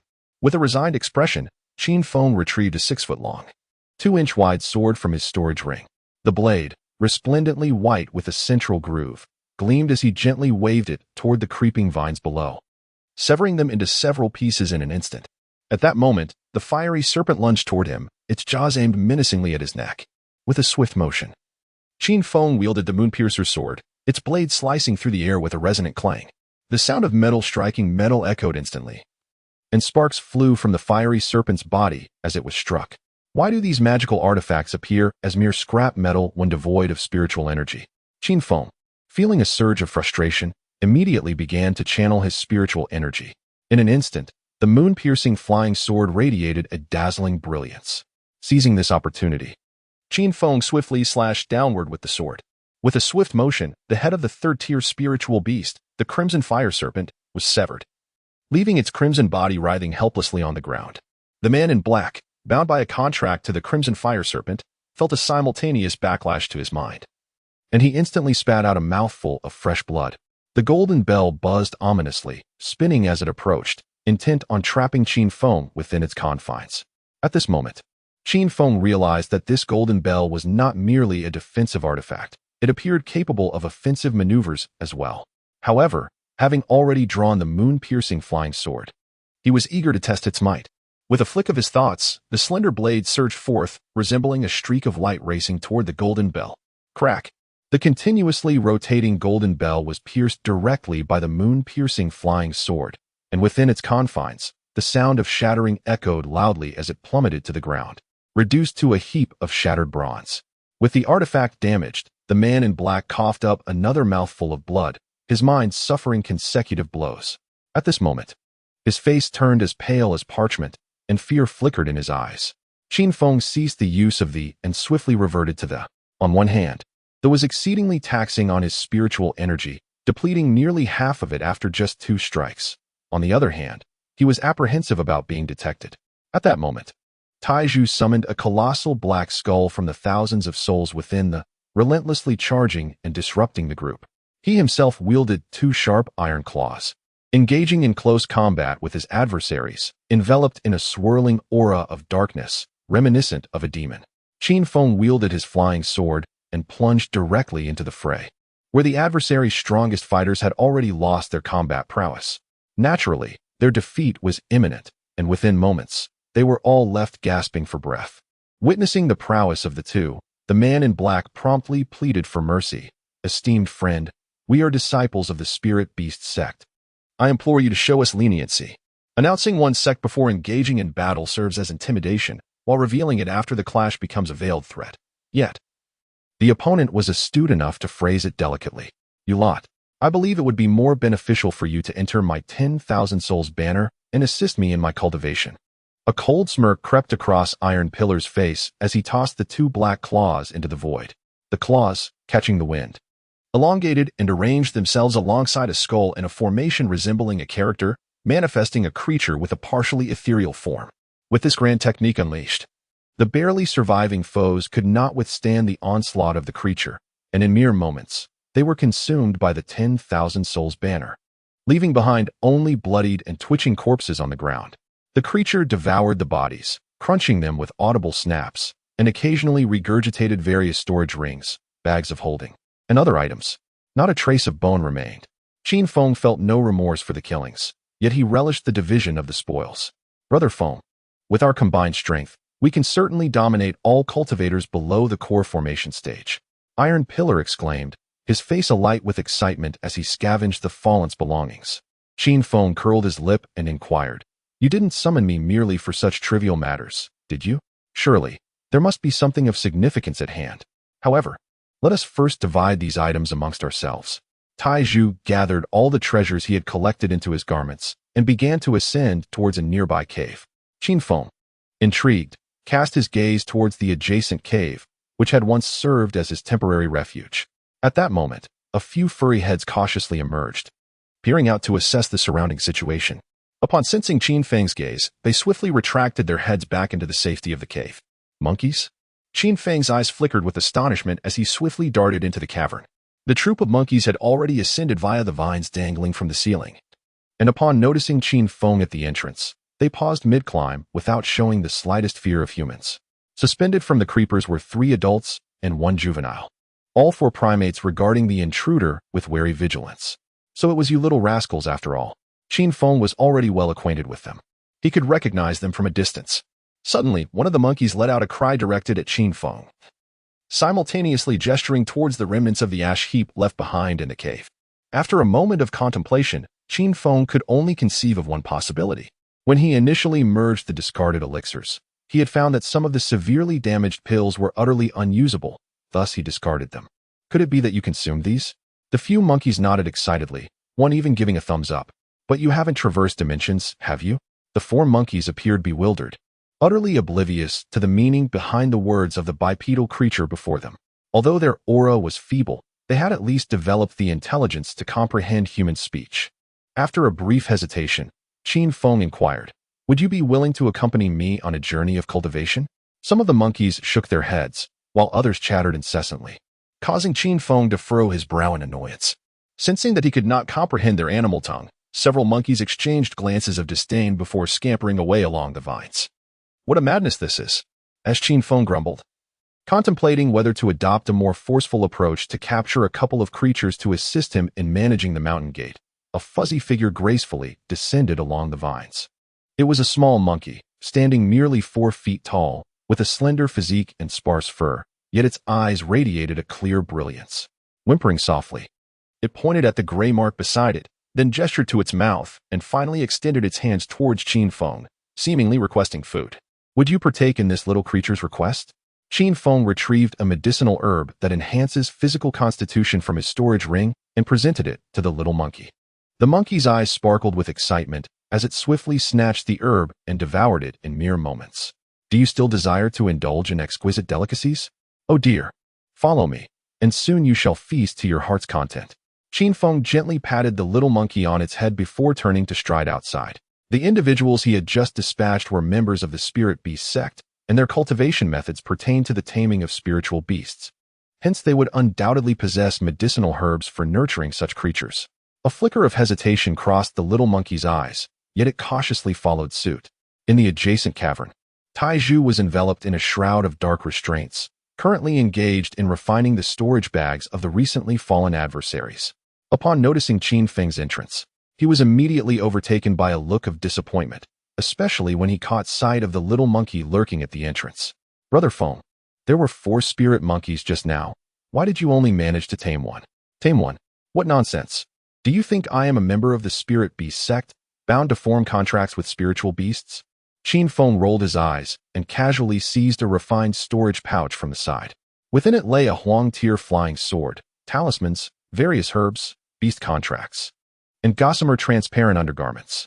After a prolonged search, Qin Feng finally unearthed a golden gourd from the storage ring, containing a pale green pill. Feeding spirit pill, an unranked, non-grade pill that can awaken the intelligence of spirit beasts and enhance their cultivation. It can be synthesized into a low-grade feeding spirit elixir. Upon seeing the pale green pill in Qin Feng's hand, the little monkey's eyes sparkled with excitement as it rushed forward, gazing eagerly. Do you wish to consume it? The little monkey nodded fervently. Qin Feng offered the feeding spirit pill, which the monkey promptly swallowed whole, then continued to stare expectantly. Do not rush. I shall provide it to you once I have mastered the contract. Qin Feng leisurely picked up the recently unearthed beast contract technique, only to realize that it was not a cultivation method, but rather a spell specifically for binding beasts. Fortunately, the difficulty of mastering it was not exceedingly high. In the following half hour, Taizhu remained within the confines of the barrier, diligently refining the contents of the newly acquired storage bag, while Qin Feng practiced the beast contract technique. The technique, though it sounded profound and enigmatic, was essentially a method for manipulating souls. By employing his spiritual awareness to extract a fragment of the soul of the beast he wished to contract, he could merge it with his own, creating a bond wherein their fates would be intertwined, thriving together or perishing together. Though this method was undeniably cruel, its efficacy was beyond doubt. Once Qin Feng had adeptly grasped the art of contracting, he turned his attention to the little monkey and said, I shall now commence the signing of our contract. From this moment forth, we shall be allies. Whatever morsel of meat I enjoy, you shall partake in the broth. What say you? The little monkey, overwhelmed with excitement, nodded fervently, its gaze fixated intently on the golden gourd before Qin Feng. As Qin Feng channeled the beast contracting technique, his formless and intangible consciousness transformed into a colossal hand that reached into the monkey's mind, extracting a fragment of its soul. The monkey immediately screeched in agony, while Qin Feng felt a sense of pressure and discomfort in his own head. Brother Feng, why did you let those other monkeys escape? They were spirit beasts. I heard they were earth spirit apes. Upon witnessing Qin Feng's soul contract with one monkey, the recently occupied Taizhu displayed an expression of profound regret. Qin Feng nonchalantly remarked, they are of no concern to me. Let us divide the spoils. With palpable excitement, Taizhu emptied the contents of all his storage bags. Together, they revealed approximately 60,000 spirit stones, a collection of 8 flying swords and magical instruments, 2 spirit beast bags, over 60 talismans, various medicinal herbs, as well as techniques, spells, and assorted knickknacks. Among these treasures lay a small wooden box, which housed 3 seeds resembling walnuts. This haul is quite prosperous. Taizhu's eyes sparkled with exhilaration at the sight of the amassed items, while Qin Feng remained unfazed. Brother Feng, shall we split it evenly, as per our usual custom? You may choose first. I shall claim the 3 seeds, the spirit beast bags, and all the spirit feeding pills. The rest is yours to take. Very well. I shall not be modest. After a brief hesitation, Taizhu immediately began to stow the items into his storage ring. Meanwhile, Qin Feng opened the wooden box and held the contents in his hand, revealing a line of small text, Beast Tree Crystal Core, grown over millennia in a land abundant with birds and beasts. This crystal core originates from ancient trees rich in spiritual energy. When buried in soil, it may take root and sprout, with a chance of becoming a Beast King tree. Can be synthesized into Beast King tree seed. Qin Feng, with an expression of calm, returned the crystal core to its box and subsequently stored it away in his spatial ring. At that moment, Taizhu had already pushed all the spirit-feeding pills and spirit-feeding elixirs in front of Qin Feng, his face betraying a hint of guilt. He said, Brother Feng, you always allow me to take the lead when it comes to dividing things. How about after we finish this task, you accompany me to the state of Zhou? I shall treat you to a night of revelry. As he spoke, a peculiar smile crept across Taizhu's face, indicating that he was no longer an innocent young lad. Qin Feng lightly tapped his head in silence, producing 2 spirit-feeding pills that he tossed to the little monkey before embarking on the refinement of the spirit beast bag. The spirit beast bag serves a purpose akin to that of a storage bag. However, one is designated for inanimate objects while the other is for living beings. Residual mental constraints from the previous owner lingered on this spirit beast bag, yet the opponent's mental prowess was no match for Qin Feng's formidable strength, allowing him to refine it in mere moments.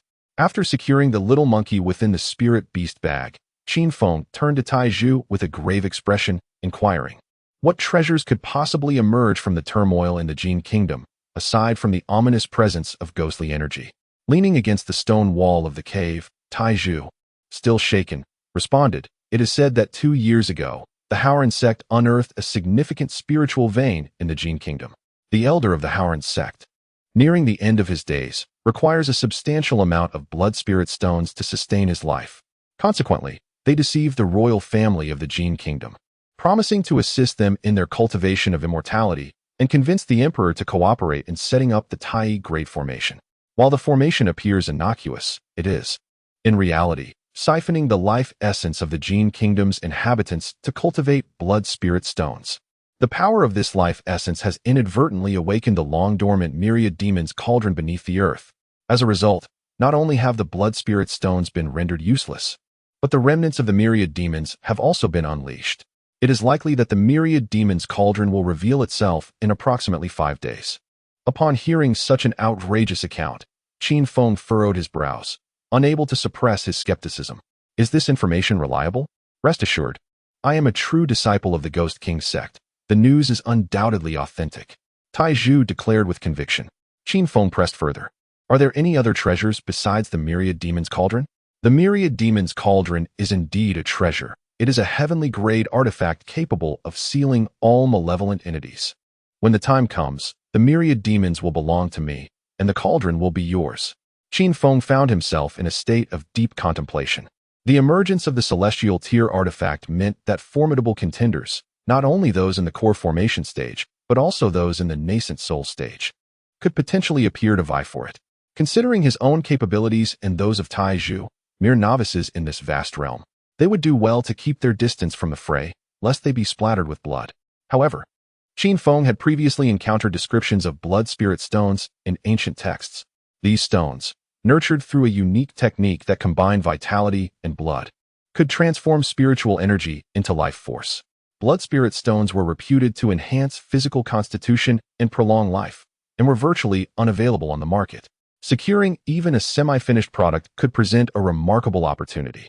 Noticing Qin Feng's silence, Tai Zhu assumed he harbored concerns and began to elucidate. Our location is quite remote, with only the Eternal Life Sword sect, the Ghost King sect, and the Spirit Beast sect in proximity. Currently, the main forces of these 3 sects are engaged in a fierce contest on the opposite side of the Qingyun mountain range for a significant spiritual vein. Those who have ventured here are mere small fry. Qin Feng felt a surge of irritation upon hearing Tai Zhu's intimate knowledge of the 3 sects' movements. Although he was affiliated with the Eternal Life Sword sect, he was effectively a free agent, with no one overseeing his actions. Resolute, he decided to join forces with Tai Zhu. Regardless of the outcome, as long as no cultivators above the core formation stage were present, he could manage to thrive in this environment. Just then, the token of the Eternal Life Sword sect within his storage ring began to vibrate. Urgent matters at the sect. Return immediately. Damn it. Ignoring the tremors of the identity token, Qin Feng rose and, alongside Tai Zhu, made their way toward Qinghefang. The place where the Wanma Ding had manifested was merely 100 miles from Qinghefang, a distance that could be traversed leisurely, and both men intended to visit Qinghe village, their former homeland. The descent from the mountain was desolate, void of any human presence. In the thickets by the roadside, wild beasts occasionally gasped, most of them soulless. Decaying husks wandering aimlessly, numbly gnawing on the putrid corpses scattered along the path. The village was strewn with bodies. Some had already turned to brittle bones, while others remained in a state of incomplete decay. The air was thick with the fetid stench of rotting flesh, as if time itself had stagnated within the village, enveloped in a somber atmosphere. Above the settlement loomed a shroud of black mist, a manifestation of malevolent energy, as well as Qin and ghostly influences. The inhabitants had met untimely fates, their souls incomplete, leaving them with no chance of rebirth even in the underworld. As Qin Feng channeled his spiritual energy to isolate himself from the external world, Tai Zhu's expression reflected profound sorrow. Brother Feng, if we were mere mortals, we would surely have turned to bones by now. Curse that damned Howrent sect, Taizhu exclaimed, swiftly retrieving the wand of souls from his sleeve and waving it in the air. Fellow villagers, should you wish to enter my wand of souls, I, Han Taizhu, promise that on the day of my ascension to divinity, I will personally guide you into reincarnation, granting you a favorable rebirth. As his voice echoed, a chilling wind swept through the surroundings. From the dim light emerged numerous pale souls, ranging from elderly men to 3-year-old children. They wore tattered, patched garments and stood nearby, their expressions vacant and weary, gazing blankly at Qin Feng and Taizhu. Some of these souls appeared almost ethereal, on the brink of fading into nothingness. Witnessing this scene, Qin Feng felt a stir of compassion. These were all remnants of souls unable to reincarnate, condemned to linger as restless spirits. Entering the wand of souls might offer a glimmer of hope for them. Noticing their apparent lack of awareness, Taizhu's eyes reddened, and he called out once more. Fellow villagers, I, Han Taizhu, assure you that on the day of my ascension to divinity, I will personally see to your rebirth. This time, it seemed they responded, transforming into wisps of black smoke that drifted toward the wand of souls. The malevolent energy in the village diminished significantly. Qin Feng retrieved the bottle once more, gathering the malevolent and sinister energies that had coalesced within the confines of Qinghe village. Only then did he proceed alongside Taizhu towards Qinghefang. Along the roadside lay countless skeletal remains, and many resilient commoners appeared as mere shadows of their former selves, reduced to mere skin enveloping bone. Curse that accursed Howrent sect. Qin Feng, emulating Taizhu's tone, uttered a curse before stepping into Qinghefang market. The cobblestone path was cloaked in dust and sand, strewn with countless fresh footprints, indicating that a considerable number of cultivators had visited recently. Among the houses lining the street, one might occasionally encounter malevolent practitioners honing their skills and absorbing malevolent energy, while other scattered cultivators gathered in small groups, biding their time. Not everyone who came here was drawn by the allure of the Wanma Ding. Some sought to strike it rich. The street was devoid of any ordinary mortals, leaving a sense of monotony after a mere stroll. Qin Feng and Taizhu turned away from Qinghefang and proceeded towards the location where the 10,000 demons cauldron was destined to manifest. At that moment, a colossal treasure ship suddenly materialized in the void, gliding over the expanse of Qinghefang. The vessel was filled with at least 100 individuals, led by cultivators in the core formation stage, while the remainder consisted of foundation establishment disciples. Witnessing this spectacle, the scattered cultivators below furrowed their brows, for the involvement of a sect would render their chances virtually non-existent. Qin Feng recognized the emblem of the Chongqing sword sect on the ship, and a sense of astonishment welled up within him. If your sect has sent someone, it is certain that the Ghost King sect has also dispatched individuals. I must conceal my identity. Taizhu, with a gloomy expression, retrieved a black robe from his waist pouch and draped it over himself. Qin Feng's heart wavered. After all, the blood spirit stones were of utmost importance to him. Since members of the Eternal Life Sword sect had already arrived, it would be prudent to seek out the blood spirit stones before the emergence of the 10,000 demons cauldron. With this thought in mind, Qin Feng promptly patted Taizhu and inquired, "Can you locate those blood spirit stones?" Brother Feng, the blood spirit stones have all become useless. They are completely formless. What do you need them for? I sense they will be beneficial to me. Then let us proceed to find the blood spirit stones. Taizhu sighed and immediately led Qin Feng onward, their path aligning perfectly with the direction the Eternal Life Sword sect had just taken. Clearly, the location of the blood spirit stones was not far from where the 10,000 demons cauldron was about to manifest. As they journeyed, apart from Qin Feng and Taizhu, numerous scattered cultivators were also hastening towards that direction. Chapter 52. Unearthing Blood Spirit Stones. Encountering the 10,000 demons cauldron amidst the undulating mountains and towering peaks, there lay a modest hill known as Qianku Mountain, surrounded by natural caves. At this moment, the vicinity of Qianku Mountain was teeming with people, divided into 4 factions.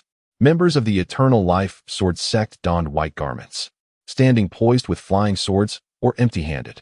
The disciples of the Ghost King sect were clad in black, each carrying varied magical artifacts, exuding a palpable aura of malevolence. The Spirit Beast sect members exhibited a range of attire, their singular commonality being the Spirit Beast bags that hung at their waists. The remaining individuals were mostly scattered cultivators, clustered in small groups around the area or concealed within the dense forest, biding their time to seize the opportunity amid the chaos. On a small hill not far away, Qin Feng gazed in the direction of the 1,000 caves, his mind already formulating a rough plan. Should a conflict arise shortly, even if he could not attain the 10,000 demons cauldron, he could seize the opportunity to gather some malevolent energy and yin qi. It would be a stroke of luck to stumble upon a few storage bags. Though he was not lacking in wealth, certain storage bags invariably held surprises, much like those belonging to the disciples of the spirit beast sect. "Brother Feng, stop looking. I found the place," shouted Tai Zhu, clutching the soul-gathering banner. Standing at the entrance of a ravine below. At that moment, countless ghosts were soaring back from the ravine, evidently having located the blood spirit stone. The blood spirit stone requires a secret method combined with blood energy for nourishment. Only upon successfully converting the spiritual power within does it become a true blood spirit stone. Now that the Howren sect's operation had failed, they not only failed to acquire the blood spirit stone, but also destroyed the spiritual vein, leaving all other cultivators disinterested in the useless stones, with the exception of Qin Feng. The light within the ravine was dim, as Qin Feng and Tai Zhu ventured deeper. The passageway gradually narrowed, enveloped in an oppressive darkness. Yet for cultivators, it felt as bright as day, leaving no impact whatsoever. After traversing approximately 20 zhang, they encountered a sudden opening, a cave no deeper than 3 feet, its base filled with earth. Faintly visible within the soil lay a dark red stone. Unmistakably a semi-finished blood spirit stone. "Brother Feng, this must be what we are seeking," Tai Zhu remarked, taking a seat on a nearby stone, seemingly bored. As he pulled out a piece of raw meat to munch on, Qin Feng crouched at the edge of the cave, carefully prying out a dark red stone for closer examination. The discarded blood spirit stone appeared utterly ordinary and seemingly devoid of value. In truth, it was indeed of little utility. However, it could be synthesized into a substandard blood spirit stone. Upon realizing the potential for synthesis, Qin Feng's heart surged with excitement. The quality of a blood spirit stone is contingent upon the quality of the spirit stone from which it is derived. Even a low-grade spirit stone can yield a blood spirit stone that extends a cultivator's lifespan by 6 months, not to mention the enhancement to their physical constitution. The effects of a medium-grade blood spirit stone could be magnified tenfold or more. This vein of spiritual energy harbored a significant number of medium-grade spirit stones. If fully excavated, whether for personal use or sale, it would represent an immense fortune. Qin Feng was overwhelmed with excitement, no longer inclined to venture out in search of the coveted 10,000 demons cauldron. Instead, he yearned to remain here and excavate the blood spirit stones. Regrettably, the cave was exceedingly small, rendering excavation quite inconvenient. Even utilizing a flying sword proved inefficient and risked damaging the precious blood spirit stones. Sensing the fluctuations in Qin Feng's emotions, Tai Zhu promptly inquired, "Brother Feng, how are things? Is there any utility here? Do you possess a method to extract these discarded blood spirit stones?" After a prolonged silence, Tai Zhu found himself at a loss for a solution. Ultimately, he gestured towards the spirit beast pouch at Qin Feng's waist and suggested, "It seems your spirit beast is a earth spirit ape. Why not let it give it a try?" Qin Feng harbored doubts, yet he decided to release the little monkey from the spirit beast pouch, intending to let it give it a try. The bond between man and monkey had already resulted in a unilateral soul contract, allowing the monkey to instantly perceive Qin Feng's thoughts. As soon as the little monkey emerged from the pouch, it immediately began to whimper, expressing its desire for the spirit-feeding elixir. "Then first, assist me in excavating a few pieces of red stone." Qin Feng tentatively uttered a remark, uncertain whether this little creature could succeed. Upon hearing his words, the little monkey's eyes sparkled with excitement, and it promptly leaped into the pit. The earth within the pit seemed to part like water before it, and in the blink of an eye, the monkey's form vanished from sight. Through his spiritual perception, Qin Feng sensed that it was now navigating through the subterranean layers of soil, akin to a fish gliding effortlessly through water. Truly, it is a spirit beast.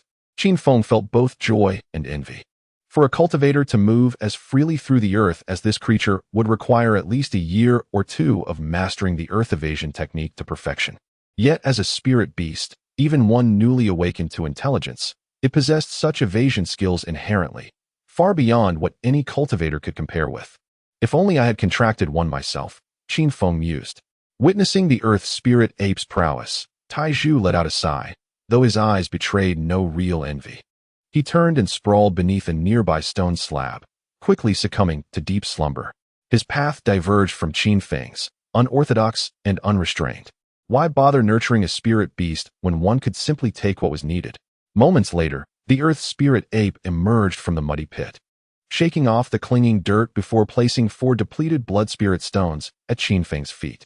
Qin Feng presented a spirit-feeding pill as a reward, encouraging it to persist in the quest for blood spirit stones. Under the allure of the spirit-feeding pill, the earth spirit ape brimmed with enthusiasm. In less than the time it takes for an incense stick to burn, it amassed an impressive collection of blood spirit stones, totaling no fewer than 200. Well done. Keep up the excellent work. Qin Feng presented it with a spirit-feeding pill as a reward, yet this time, the earth spirit ape displayed a troubled expression in its eyes, continually emitting sounds of whimpering, adamantly refusing to comply. What could be the matter? Witnessing this scene, Qin Feng was instantly perplexed, while the nearby iron pillar, who had been soundly asleep, sat up from the stone slab, whimpering. Although a spiritual contract had been established, it was still not even classified as a first-tier spirit beast, rendering it incapable of articulate expression.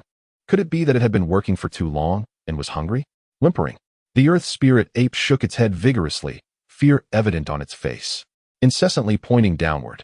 Could there be something terrifying lurking beneath? Qin Feng and Tai Zhu exchanged a glance, excitement shimmering in their eyes. Brother Feng, let this little creature lead the way. Let us delve deeper to assess the situation. The earth spirit ape shook its head vigorously, almost on the verge of articulating human speech. Under the coercive allure of sweet dates and a hefty stick, the earth spirit ape reluctantly leaped into the pit to guide them. Armed with flying swords and bone claws, Qin Feng and Tai Zhu followed closely behind, forcefully excavating the earth. Though their magical instruments were not adept at extracting spirit stones, their burrowing prowess was formidable. After half an hour, a glimmer of light suddenly emerged from beneath the tunnel they had dug. We have arrived, Tai Zhu exclaimed, his voice brimming with exhilaration as he swung his bone claw to shatter the soil beneath their feet. With a thunderous roar, countless clumps of earth cascaded downwards. Had Qin Feng not swiftly employed his sword to grasp Tai Zhu, they would have surely plummeted.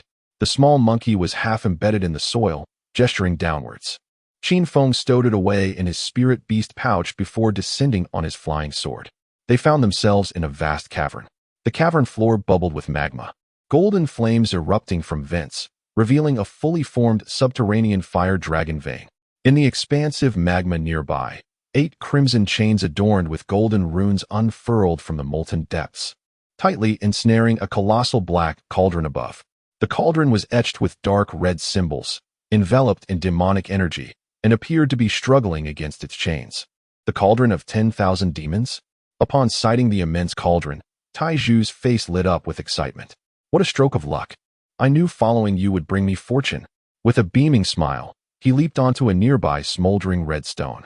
Though smoke billowed from the soles of his shoes, he seemed oblivious to the searing heat, while Qin Feng landed beside him on his flying sword. Even with protective spiritual energy, Qin Feng felt the magma's scorching breath threatening to roast him alive. The cauldron of 10,000 demons, bound by chains, emitted a demonic aura far more potent than mere malevolence, or merely observing it from close range made Qin Feng feel uneasy, while Tai Zhu reveled in the moment, drawing forth 2 bone claws to attack a nearby chain. The cauldron contained numerous malevolent creatures, and these chains were specifically designed to suppress them. It seemed that the creatures within, nourished by the energy of life, had significantly enhanced their power. Soon enough, they would break free, even without severing the chains. Sensing the considerable number of demons inside, Qin Feng felt a pang of concern and inquired of Tai Zhu, "Are you capable of handling these demons if we release them now?" "Rest assured, my soul banner has now evolved into a top-tier yellow-grade artifact. The demons within are merely at the core formation stage. Capturing them will be a cinch." "Very well, prepare to gather the demons swiftly." Qin Feng retrieved them from his storage ring, grasping 20 advanced fire snake talismans in readiness for any eventuality. Iron Pillar cast a glance at the in Qin Feng's hand, and without a moment's hesitation, he activated a soaring talisman to ascend above the. As his spiritual energy surged forth, the expanded dramatically, enveloping the entirely. "Brother Feng, it's your turn. Rest assured, these iron chains possess considerable strength, yet Qin Feng harbored equal confidence in his. Chapter 53. Dividing the Returning with Abundance. As the spiritual energy continuously flowed into a silvery luminescence erupted from its blade. Qin Feng did not cease his efforts, continuing to infuse spiritual energy into the weapon. To unleash the full potential of a heavenly tier supreme artifact, a considerable amount of spiritual energy was required. Although it could be employed immediately, Qin Feng intended to channel additional energy to maximize the prowess of the Moonpiercer. The weapon vibrated incessantly, and Qin Feng felt that within the blink of an eye, 2/3 of the spiritual energy in his core had been expended. That should suffice. With a thought, the Moonpiercer swiftly struck the iron chain that had just been targeted by the iron pillar.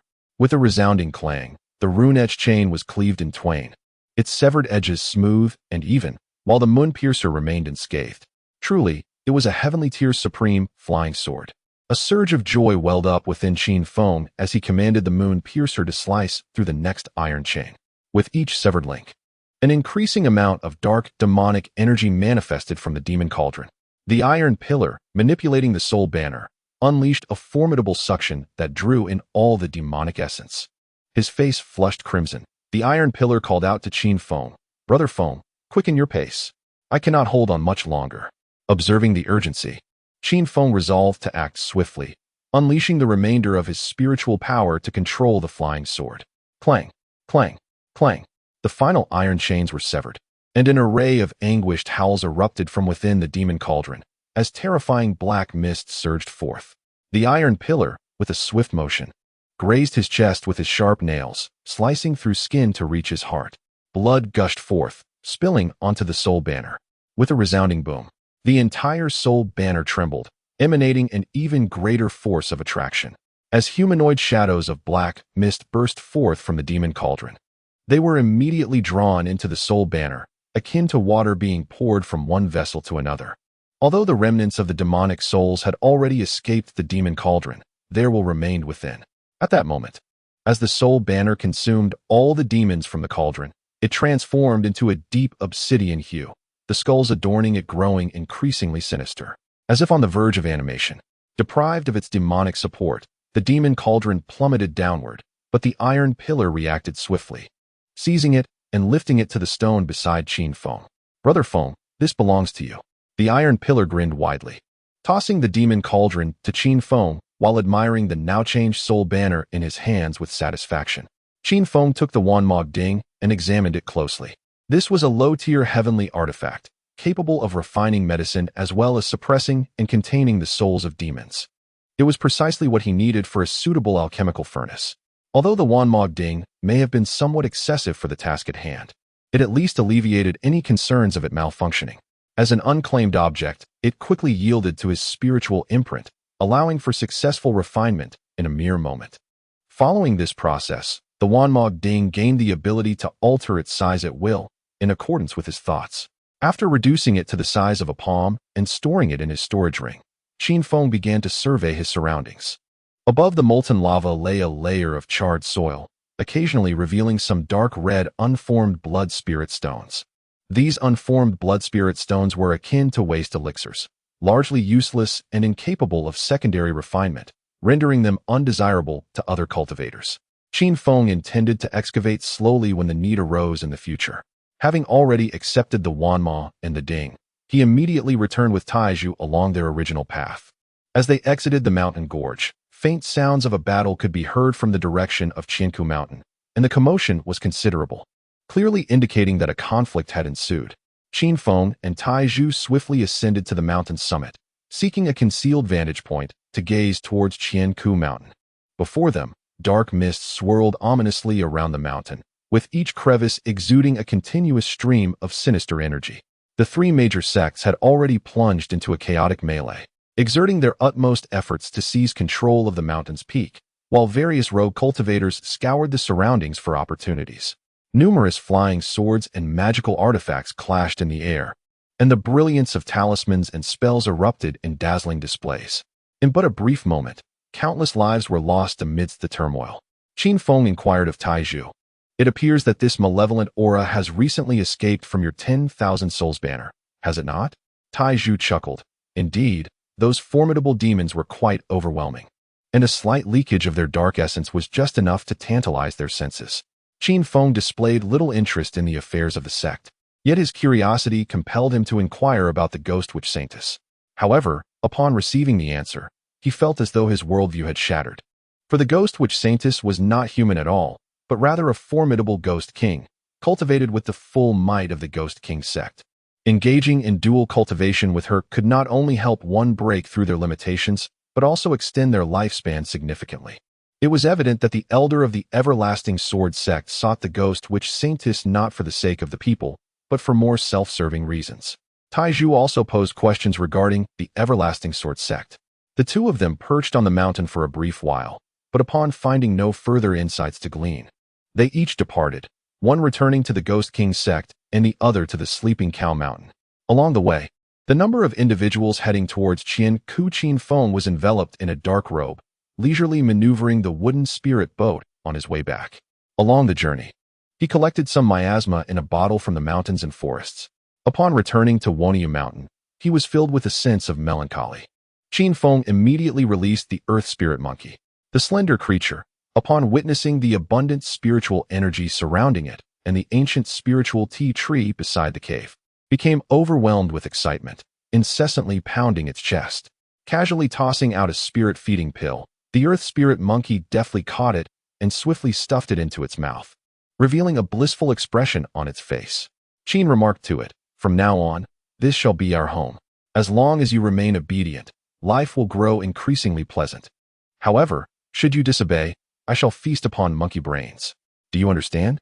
The earth spirit ape, though perplexed by the notion of consuming monkey brains, nodded submissively. "Very well. Now go to the fields and pull the weeds. These medicinal fields belong to us." Qin Feng casually gestured towards the medicinal field before the entrance of the cave dwelling, assigning it its tasks, and then eagerly retreated into the sanctuary. This expedition to Qinghefang proved to be remarkably fruitful, yielding a beginner-level heavenly tier wanmoding, semi-finished blood spirit stones, earth spirit monkeys, and the essence crystals of beasts. Among these, the blood spirit stones and the essence crystals of beasts, akin to flower spirit stones, are exceedingly difficult to procure. Upon extracting these two items, Qin Feng immediately commenced the synthesis process. The discarded blood spirit stones appeared unremarkable, seemingly devoid of utility, and indeed, they were of little worth. However, they could be synthesized into inferior blood spirit stones. The semi-finished blood spirit stones comprised two varieties, formed from medium-grade and low-grade spirit stones, though the synthesis procedure remained consistent. From inferior blood spirit stones to low-grade blood spirit stones, and ultimately to perfect blood spirit stones. The process continued until the display indicated that further synthesis was impossible. The complete blood spirit stone, when utilized, could extend one's lifespan by a year, enhance physical constitution, and bolster vital energy. It had reached its pinnacle and could not be synthesized further. In Qin Feng's grasp lay a blood spirit stone formed from a low-grade spiritual stone. Its entire body was of vivid crimson, resembling crystal, with dark red liquids swirling within. As he held the blood spirit stone and activated his cultivation techniques, he immediately felt a tremendous surge of life force emanating from his palm. Yet, in the blink of an eye, the vitality within was entirely absorbed, leaving the blood spirit stone transformed into an ordinary, dull rock. After consuming the blood spirit stone, Qin Feng sensed a slight increase in his strength, while his physique and vital energy experienced a modest enhancement. However, he felt no discernible change in his lifespan. According to the text displayed in the synthesis panel, a low-grade blood spirit stone could extend one's life by 1 year, while a mid-grade blood spirit stone could prolong it by 5 years. Qin Feng directly placed all the blood spirit stones into his storage ring, intending to share them with his sister and Taizhu during his next visit to the Misty Rain Tower. Earlier, when he witnessed Taizhu infusing the Myriad Souls banner with his heart's blood while retrieving the 10,000 Demons Cauldron, Qin Feng realized that practicing dark cultivation was a perilous endeavor. One could easily be drained of life if one's essence was not fortified. As a cultivator himself, and still in the bloom of youth, he felt no anxiety regarding lifespan or physical vitality. However, Qin Yu and Taizhu were different.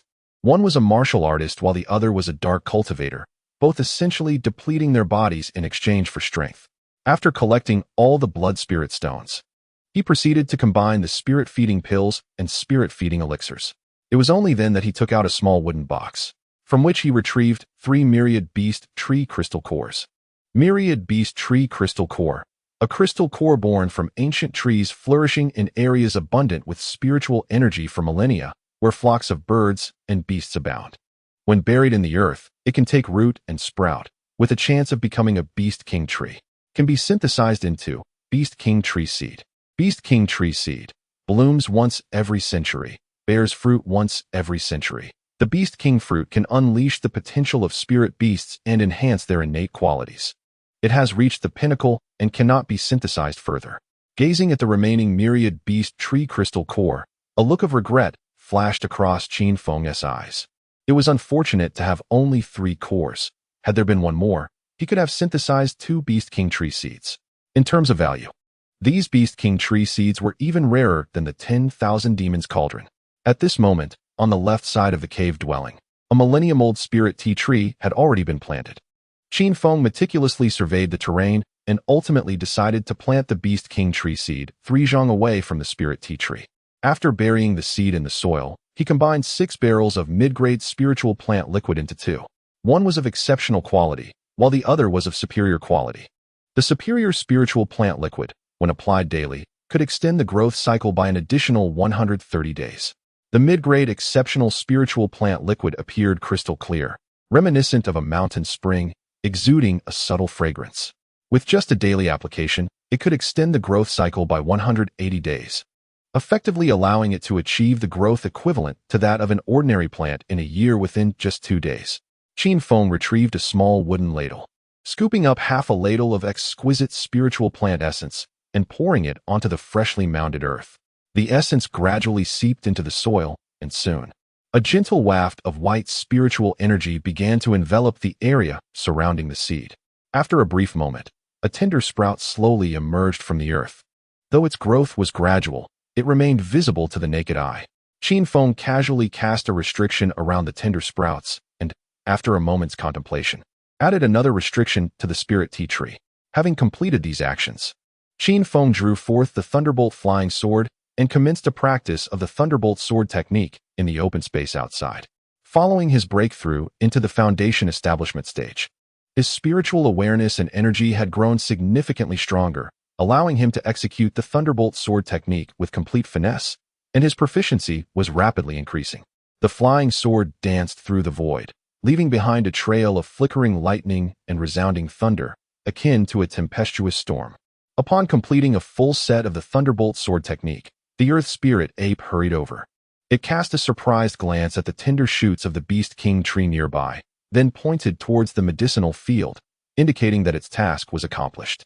As a spiritual beast, it was quite adept at distinguishing between weeds and medicinal herbs.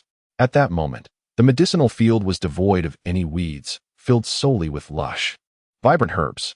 Satisfied, Qin Feng gently patted its head and inquired, "Would you care for some high-grade delicacies?" The Earth Spirit Ape nodded fervently. Qin Feng, unhurried, produced a handful of dark red pills, each adorned with 3 distinct alchemical patterns. Ordinary non-classified spirit-feeding pills could merely enhance the physical form of spiritual beasts, while their intelligence and understanding were reliant on their own insights. Qin Feng directly synthesized the spirit-feeding pill into a top-tier 3-pattern spirit-feeding pill. This remarkable concoction can enhance one's physique, augment spiritual sensitivity, and elevate wisdom. Most importantly, excessive consumption will not lead to bodily explosion, making it an indispensable treasure for nurturing spirit beasts. Upon being summoned by the master, the alchemy process commenced. The moment the 3-pattern spirit-feeding pill came into view, the Earth Spirit Ape's eyes sparkled with excitement, and saliva began to flow uncontrollably. Qin Feng retrieved a wooden basin from his storage ring, filled it with spirit-feeding pills, and placed it before the Earth Spirit Ape. Feast, feast. Upon receiving permission, the Earth Spirit Ape immediately seized the pills and ingested them without a moment's hesitation, swallowing them whole without chewing. In the blink of an eye, it devoured more than a dozen pills. After finishing, the Earth Spirit Ape continued to gaze longingly, displaying an eagerness for more. However, Qin Feng decided against giving additional pills, opting instead to wait a couple of days to assess the effects. After all, The initial potency of the spirit-feeding pills was relatively low, and should the results prove unsatisfactory, he would consider employing more advanced elixirs. After wandering around the mountain, Qin Feng returned to his cave abode and extracted over 100 sets of elementary spirit-gathering arrays to begin their synthesis. Intermediate spirit-gathering array, intermediate spirit-gathering array, advanced spirit-gathering array, the Qian Kuan swallowing heaven array, a supreme array of celestial rank. It generates a formidable suction force during operation, gathering spiritual energy. The concentration of spiritual energy within the array can surpass that of the outside world by tenfold, with the capacity to absorb spiritual power from a radius of 300 miles. It has reached its pinnacle and cannot be synthesized further. Though it may seem modest, the effect is significantly pronounced when placed in an area rich in spiritual energy. Currently, the spiritual energy in Wonia Mountain is already double that of the outside world, further amplified by the array. With this thought, Qin Feng felt a surge of excitement. The Qian Kuan swallowing heaven array requires no array flags. Only 3 circular jade cones etched with the image of the Qian Kuan, adorned with auspicious cloud patterns and resembling pagodas. They need only be arranged in a triangular formation, after which the array can be activated, allowing one to sit within it. Qin Feng replaced the original 5-fold spirit-gathering array with the Qian Kuan swallowing heaven array and then seated himself to experience its essence. The spiritual energy within the array could be adjusted freely according to his needs, and Qin Feng boldly attempted to amplify it tenfold. In an instant, 3 jade cones radiated brilliance, forming a white pagoda that enveloped him within.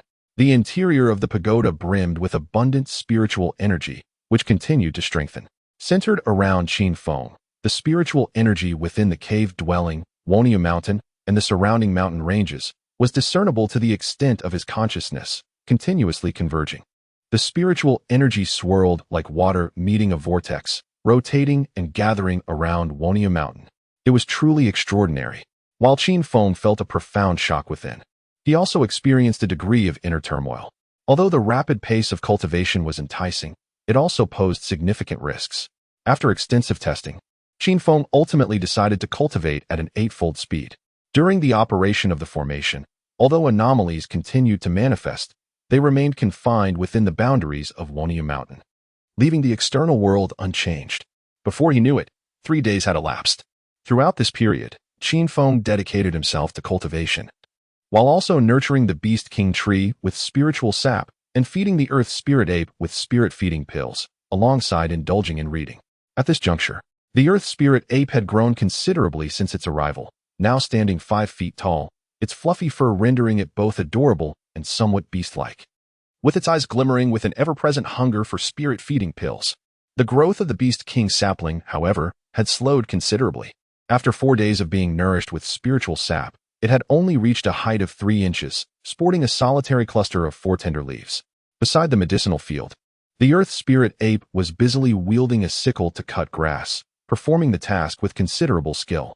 Qin Feng contemplated teaching it to plow, water, and plant spiritual herbs in due time, for the medicinal field could not remain unattended in his absence.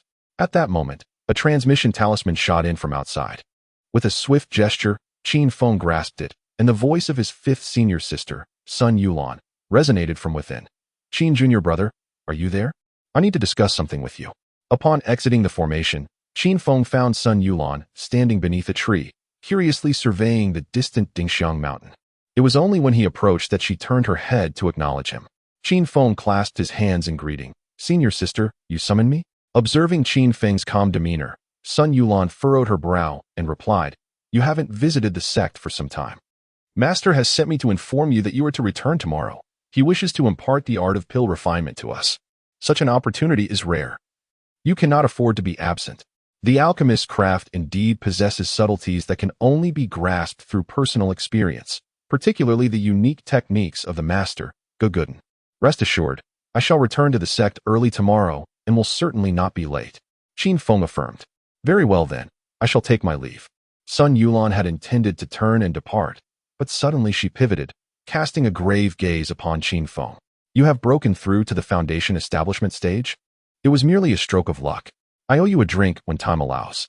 With that, she swiftly produced her flying artifact and departed, leaving Qin Feng standing in place, a flicker of confusion on his face. Wasn't Gugudin the one who advised him to take it easy and disregard everything? What could be the meaning of this message relayed by fifth senior sister? Though displeased, Qin Feng resolved to return to the sect the following day. During his recent studies, he had come across descriptions of the Eternal Life Sword sect in an ancient text.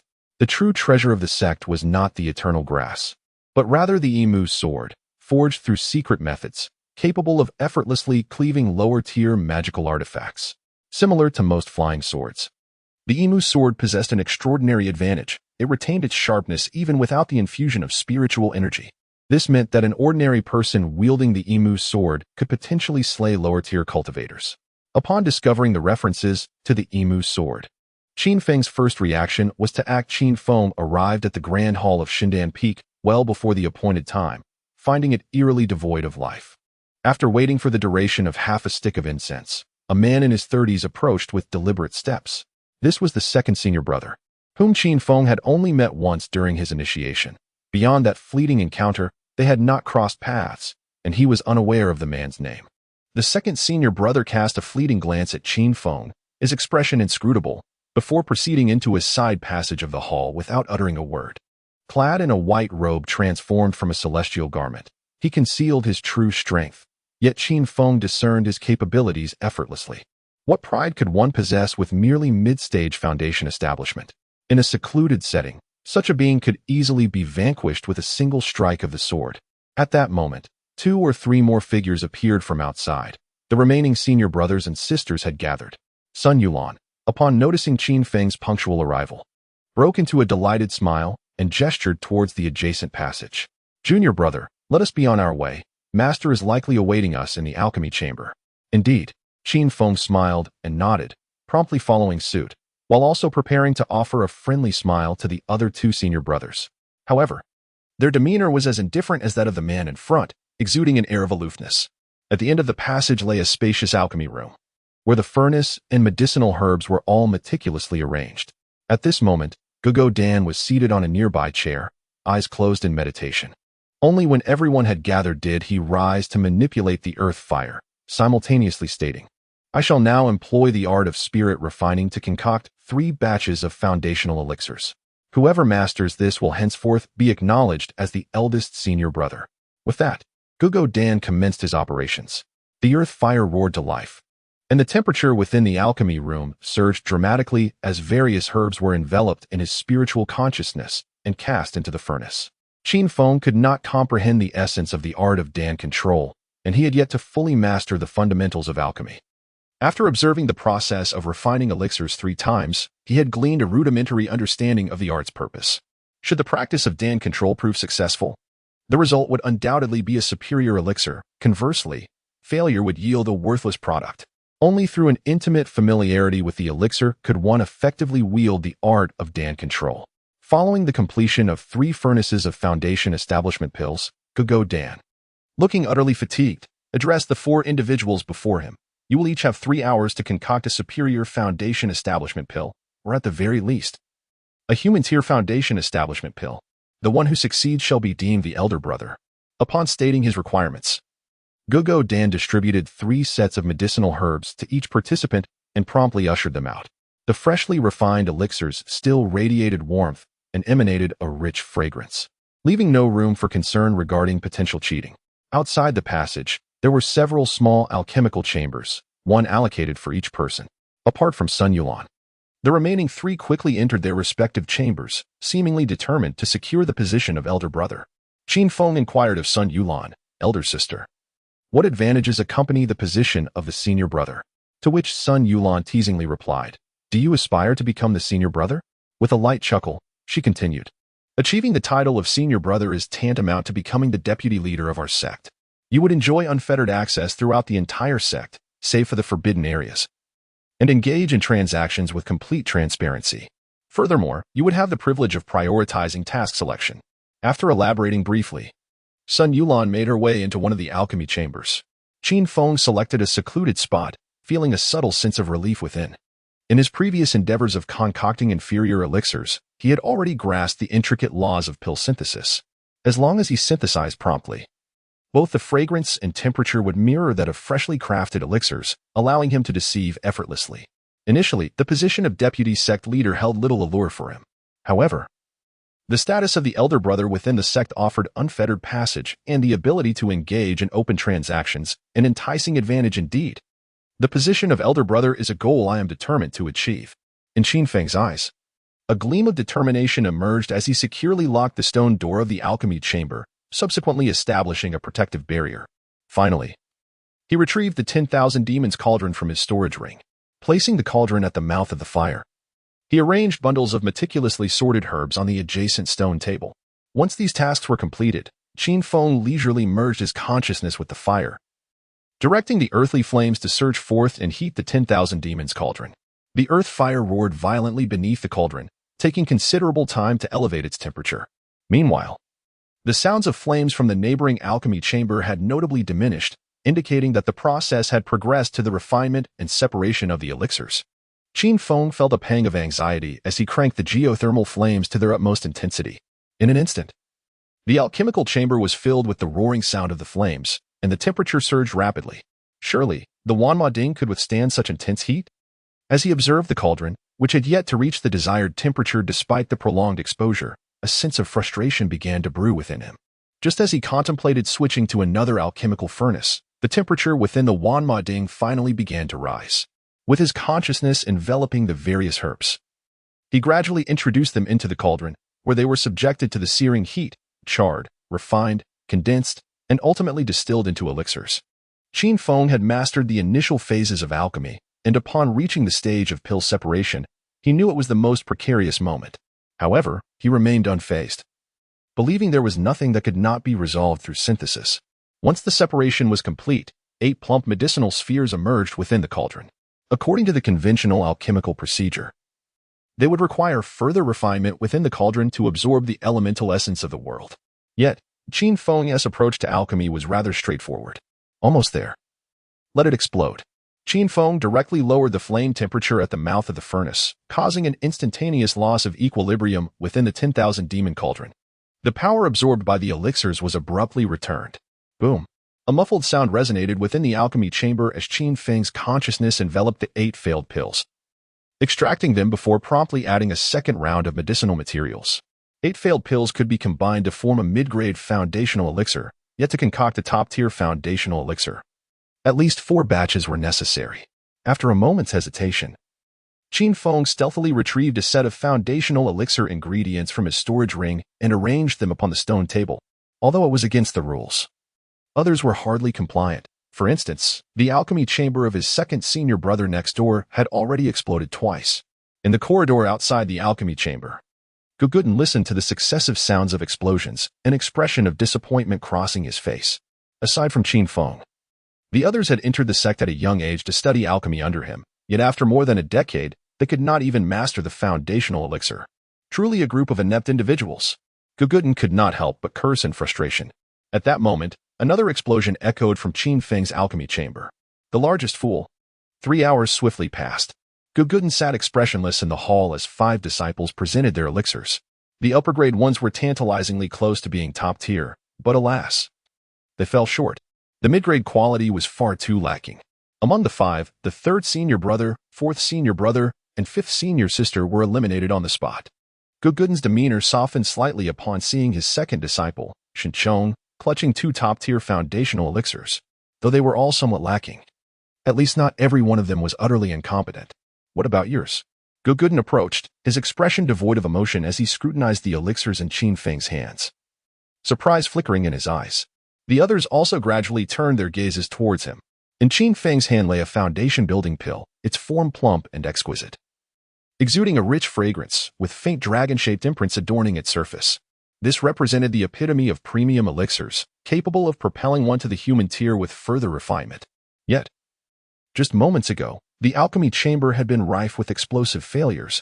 How could such a remarkable pill have been produced? Gugudin furrowed his brow, scrutinizing the pill in his grasp before comparing it with the foundation-building pill crafted by Shinchong. The atmosphere in the grand hall was tranquil, lingering in silence for what felt like an eternity. Eventually, Gugudin returned to his seat and addressed Qin Feng and Shinchong, stating, As Qin Feng has recently joined our sect and remains unfamiliar with its regulations and layout, the position of elder brother shall be temporarily assumed by Qin.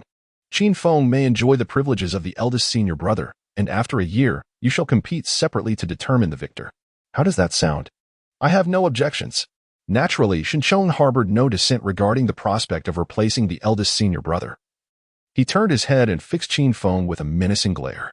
Should there be any disagreement, he would ensure it would not end well. I too have no objections. Qin Feng turned his head and regarded Qin with an expression reminiscent of one gazing upon the deceased, only to subsequently break into a gentle smile.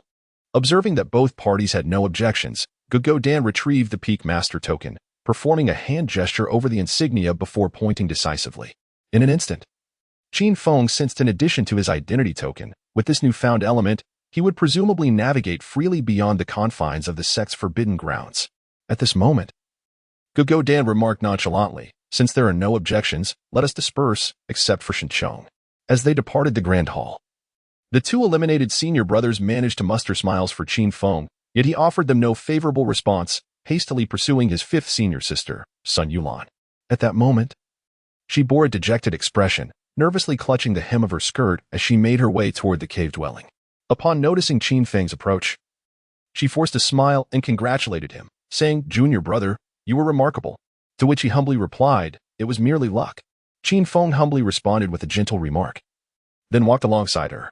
As they strolled leisurely towards the cave-dwelling area, it was only when they neared their destination that Qin Feng broached the subject of importance. "Senior sister, I have heard that there exists an exceptionally powerful flying sword."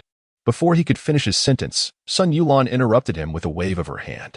Swallowing the spirit fruit in her mouth, she expressed her frustration, saying, "You mentioning this reminds me. The contribution for the 300 pills you refined last time has already been distributed.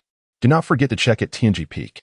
You must be referring to the Emu sword, a unique treasure of our sect. The requirements for obtaining the Emu sword seem to be quite stringent. Our second senior brother has labored diligently for the sect over the years just to exchange for one." In Qin Feng's mind, he had begun to grasp the concept of the Emu sword. This artifact was undoubtedly the lifeblood of the Chongqing sword sect, so rare that it had not even circulated within the sect, let alone beyond its confines. However, the more elusive and costly an item is to obtain, the more precious it becomes. After bidding farewell to his fifth senior sister, Qin Feng promptly descended the mountain. The point allocation system at Tianji Peak was quite unique, distributing points categorized as A, B, C, and D according to the difficulty of tasks. Among these, A was the most challenging to acquire, and the items redeemable with A-grade points were exceedingly rare. For instance, one could exchange points for the title of sect leader of a mountain peak, or for human-grade elixirs. The Emu sword was also among the items for exchange. This clearly illustrated the sword's rarity. After wandering around the sect for a while, Qin Feng sought out Wang Fatty once more, delivering the accumulated waste elixirs and asking him to keep an ear out for any news regarding the Emu sword. After leaving a low-grade Foundation establishment pill, Qin Feng turned and departed from the sect. Upon returning to Wonia Mountain, he found Ding Shuli on the adjacent peak, enhancing formations, evidently working on a sophisticated concealment array. At that moment, her aura appeared frail, as if she had sustained severe injuries. Qin Feng steered the wooden spirit vessel to hover beside Ding Shuli, inquiring, "Sister Ding, are you all right? Have you returned to the sect?" Ding Shuli cast a sidelong glance in the direction from which Qin Feng had come, her eyes reflecting a peculiar expression. "What is it?" Qin Feng gazed at her in confusion, increasingly sensing that Ding Shuli had been behaving strangely of late. Furthermore, ever since that incident involving the cannon fodder, it seemed she rarely returned to the sect. Noticing Qin Feng's dazed expression, she sighed deeply and began to speak. "In truth, my entry into the Chongqing sword sect was solely to steal the Chongqing herb. By a twist of fate, I became a guest elder. That night when you gave me the fire serpent talisman, I will recount the events that transpired. After the assembly of our group, we indeed encountered individuals from the Ghost King sect. However, rather than engaging in combat, both parties, led by their respective elders, entered a gorge. Upon entering, a multitude of figures clad in black wielding longswords surged forth, indiscriminately slaughtering members from both sects, while the most powerful elders merely stood by, observing the chaos. Ding Shuli, possessing considerable strength and aided by the formidable fire serpent talisman, barely managed to seize an opportunity to escape. At this juncture, an intense killing intent flashed across her face as she indignantly declared, To outsiders, the Chongqing Sword sect appears to be a righteous sect, yet that night, I saw clearly. The Ghost King sect devours souls and malevolent energy, while the members of the Chongqing Sword sect collected the warm blood of the freshly deceased. Qin Feng asked with confusion. Senior sister, how can you be certain it's someone from our everlasting sword sect? They were all wielding Imu swords. I saw it clearly with my own eyes. After speaking, Ding Shuli ignored Qin Feng's reaction and resumed reinforcing the formation. Qin Feng felt somewhat bewildered. He initially believed that the Eternal Life Sword sect, though perhaps not entirely righteous, was not malevolent either. To his surprise, it turned out that they were hypocritically virtuous while being sinister at heart. Ding Shuli had uncovered the secrets of the two sects, which explained his absence from the sect during this period. For now, it would be wise to devise a means of procuring a few Imu swords. Qin Feng sighed and turned to fly towards the cave abode, simultaneously feeling a slight diminishment in his sense of belonging to the sect. He returned to Mount Wonyu. As Qin Feng just stowed away the wooden spirit boat, the earth spirit ape leaped out. With a pitiful whimper, it squatted on the ground, gazing eagerly at the storage ring in Qin Feng's hand. At that moment, every flat surface on Wonyu Mountain had been transformed into cultivated land by the earth spirit ape. Though it had yet to delineate the plots or dig the ridges, as Qin Feng had not instructed it in those tasks, it performed admirably. Later, I shall procure some more advanced items for you at Taizan Workshop. Qin Feng retrieved a human-grade spirit feeding pill from his storage ring and placed it in the palm of the earth spirit ape. After consuming the spirit feeding pill, the earth spirit ape promptly began to dutifully smooth out the creases of Qin Feng's clothing, then extended its hand to point toward the adjacent field that had yet to be tidied. Qin Feng gently patted its head and began instructing it on how to delineate the fields and construct the embankments. In just a short while, it had mastered the task. Standing firmly on the ground with its legs apart, it wielded the hoe high above its head, vigorously turning the soil to shape the embankments. Performing the task with impressive skill, Qin Feng stood in place, overseeing the task at hand. After a while, he turned and returned to the open space at the entrance of the cave dwelling, retrieving a human-grade spirit plant liquid to nourish the Beast King tree. At this moment, the Beast King tree had grown to 6 inches tall, adorned with 9 tender green leaves. Though still a sapling, it had begun to emanate spiritual energy, enriching the aura surrounding Wonyu Mountain. After storing the wooden ladle, Qin Feng infused his garments with spiritual power. The sky-blocking robe, stimulated by this energy, instantly transformed, enveloping him in a vast black cloak. The journey to the Iron Mountain Workshop spanned approximately 800 miles, and Qin Feng intended to seize this opportunity to test the 1,000-mile flying shuttle, another exquisite artifact of the heavenly grade. The unactivated shuttle measured only 3 inches in length. Slender and reminiscent of bamboo leaves, its entire body exhibiting a faint azure hue. The shuttle resonated with Qin Feng's thoughts with a mere notion. It swiftly morphed into the shape of a long wooden boat, measuring 20 feet in length and 3 feet in width. As Qin Feng stepped onto it, he infused it with spiritual energy, attempting to manipulate the flying shuttle. A faint humming sound resonated. Feeling the rapid depletion of his spiritual energy, Qin Feng soon found his surroundings becoming increasingly indistinct. Chapter 56, Dividing the Blood Spirit Stone. The resounding hum of the 1,000 miles flying shuttle echoed vibrantly, carving a long white streak through the void. In the blink of an eye, Qin Feng seemed to catch a glimpse of the silhouette of Tai Shan Feng amidst the mountains. Goodness! So swift! Qin Feng's pupils dilated as he immediately halted the soaring shuttle. Continuing at such speed would undoubtedly attract undue attention.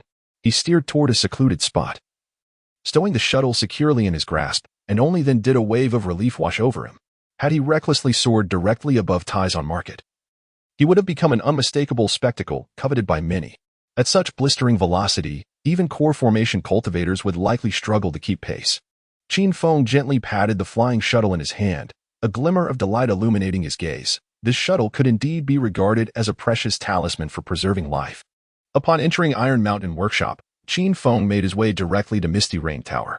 The top floor of Misty Rain Tower was devoid of any presence, and within the adjacent training room, Qin Yu was relentlessly striking at the wooden dummy with her sword. Qin Feng stood quietly at the doorway, observing her. After a period of absence, he noted that Qin Yu's aura had grown considerably stronger. He surmised that, without the Fire Serpent Talisman and the Celestial Grade artifact, he might no longer be a match for his sister. However, the path to strength often demands a price. With a mere glance through the art of Qi observation, Qin Feng discerned that her vitality had significantly waned, and it was likely that her lifespan would be profoundly affected. As Qin Feng was lost in thought, Qin Yu had already approached him. With a beaming smile, she playfully pinched Qin Feng's cheek while wiping away the sweat and remarked, "Here again, are you?" Qin Feng broke into a smile, returned to the hall, enacted a barrier, and then took a seat in a nearby chair, quietly observing her as she drank water. Qin Yu set down her cup, her face etched with discontent as she addressed Qin Feng, saying, "During this period, you must refrain from wandering about aimlessly.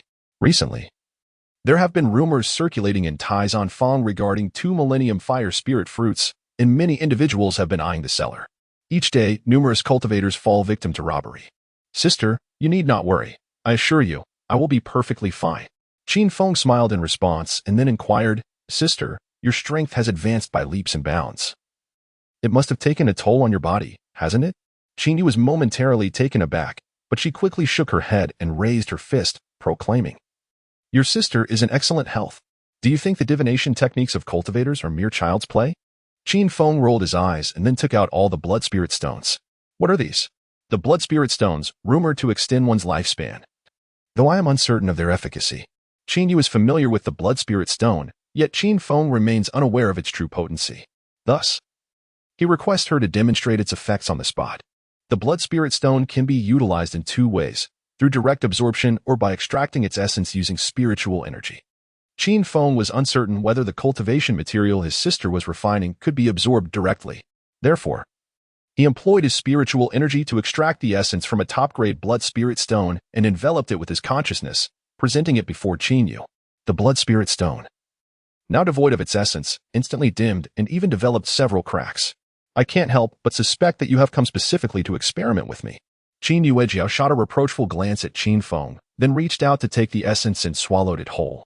A radiant white light ignited in Qin Feng's eyes as he intently observed the transformation of his sister's body. Upon utilizing the blood spirit stone, the vitality within her surged violently, hinting at an underlying enhancement amidst the chaos. As for whether her lifespan had increased, Qin Feng could not discern that, so he inquired, "Sister, how do you feel?"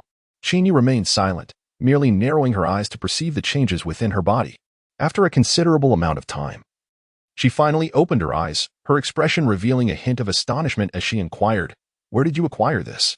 "That is a secret, but in the future, I can provide you with as much as you desire." Qin Feng smiled broadly, feeling an overwhelming sense of joy within. The blood spirit stone from Qinghefang was a medium-grade spiritual vein, abundant in quantity. However, even with the combined efforts of Qin Yu and Taishu, it would take a lifetime to exhaust its resources. "Do you still harbor secrets from me?" Qin Yu rolled her eyes and softly remarked, "You quote a price, and I'll have Yin Yu Tower provide you with spirit stones. After all, it's my mother's money. Why not spend it?" Before her words had fully settled, a figure clad in a flowing blue gown materialized in the hall. The newcomer was none other than Li Qingqing. The moment she appeared, the barriers set by Qin Feng shattered into disarray and lost their efficacy. "So you're already eyeing your mother's funds?" Li Qingqing gazed at Qin Yu with a look of affectionate reproach before directing her attention to Qin Feng, ultimately resting her gaze on the crimson stone upon the table. A mere glance was enough to render her utterly astonished, and silence enveloped the hall. Qin Feng felt a sense of embarrassment, while Qin Yu was eager to ascertain the value of these blood spirit stones. For a moment, no one dared to speak.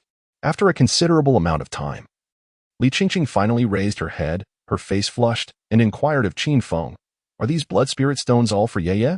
Qin Feng nodded, and Qin Yu realized that these blood spirit stones appeared to be exceedingly valuable. She immediately stood up, grasping a particularly luminous top-grade blood spirit stone, and inquired, "Mother, are these blood spirit stones truly precious?" "Indeed, they are priceless. Within our southern domain's cultivation realm, blood spirit stones have not surfaced for decades. The method for refining them is known solely to the Howren sect, and they recently faced failure in their attempts," Li Qingqing elucidated. "If one were to assign a value, it could only be described as priceless yet unavailable." After explaining for a moment, she fixed her gaze on Qin Feng, her excitement palpable as she exclaimed, "Xiao Feng, from where did you acquire these blood spirit stones? Your aunt is willing to pay a handsome price for them." Now it was Qin Feng's turn to feel perplexed. Observing Li Qingqing's demeanor, it was evident that she too had a pressing need for the blood spirit stones. If she sought them for herself, the matter would be simple.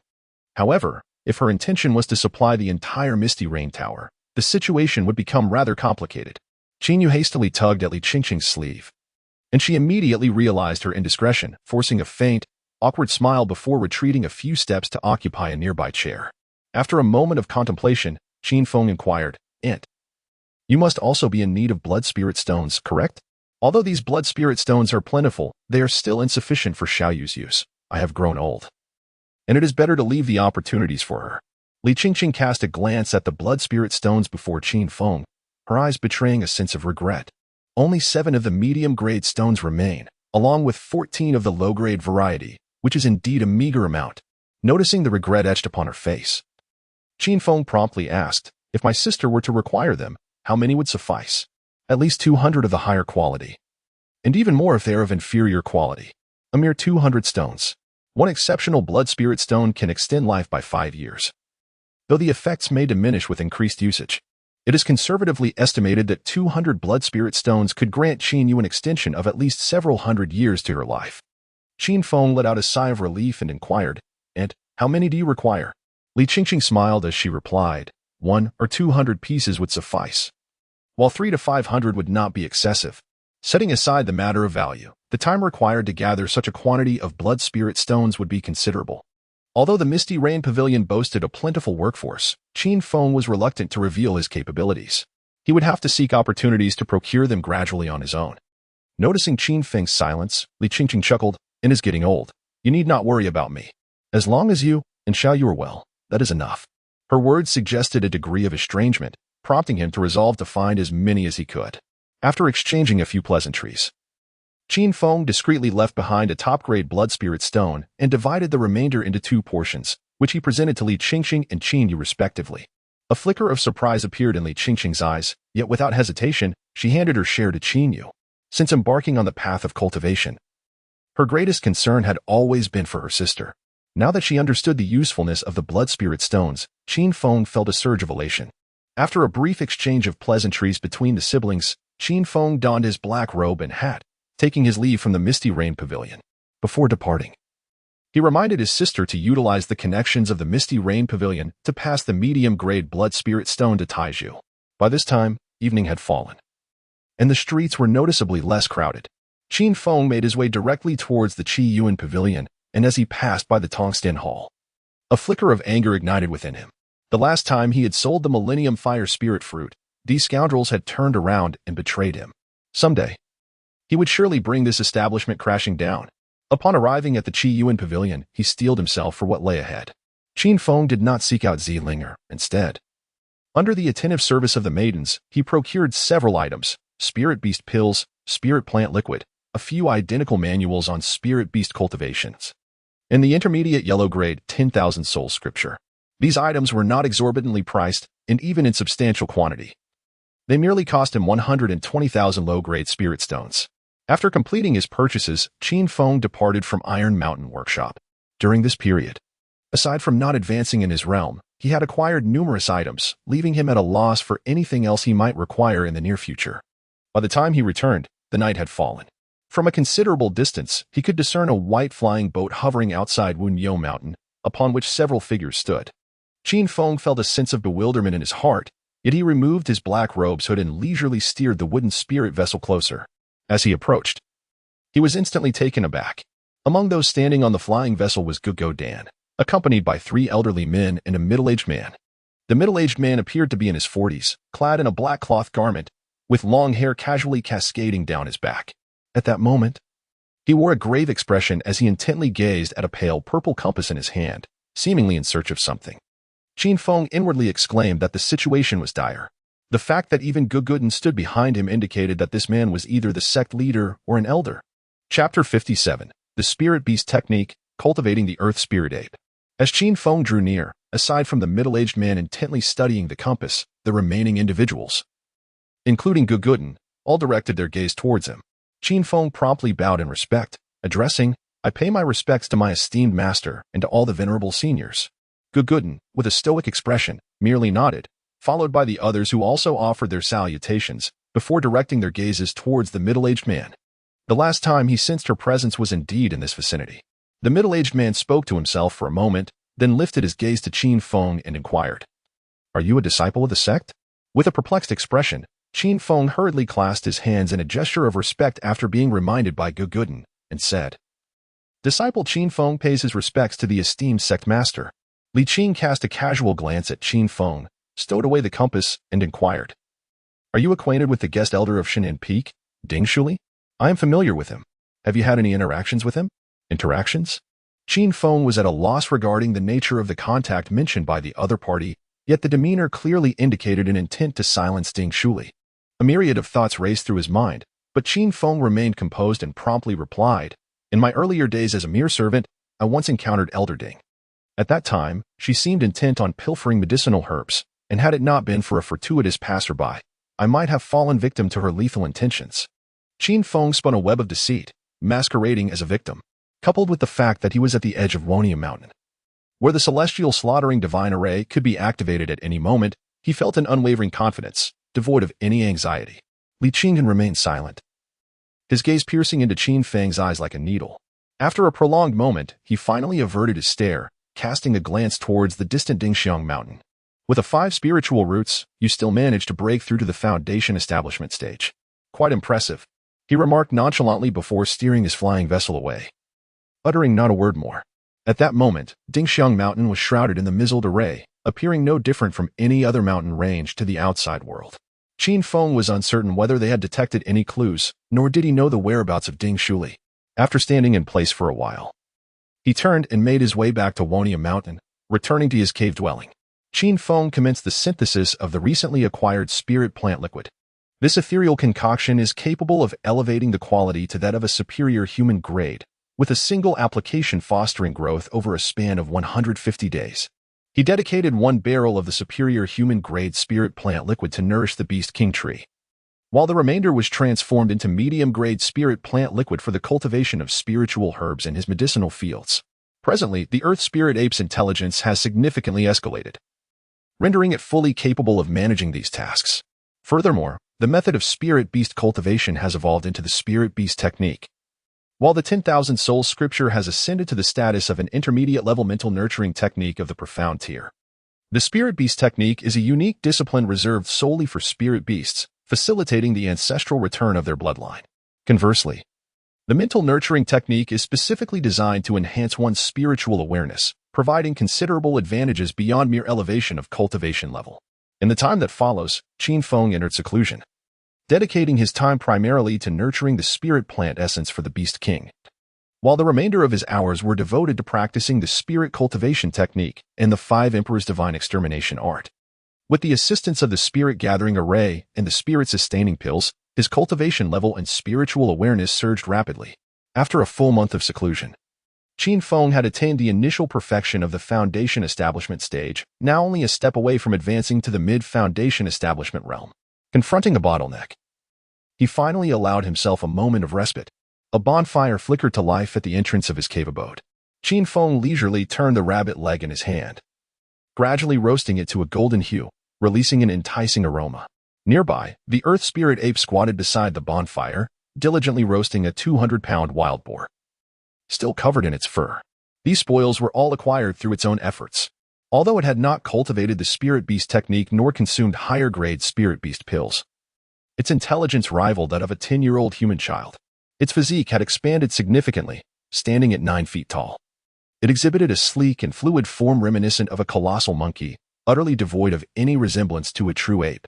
At this moment, the Earth Spirit Ape gazed at the food in the fire with sheer excitement, despite its dark, pungent, and foul-smelling appearance, saliva pooling at its mouth.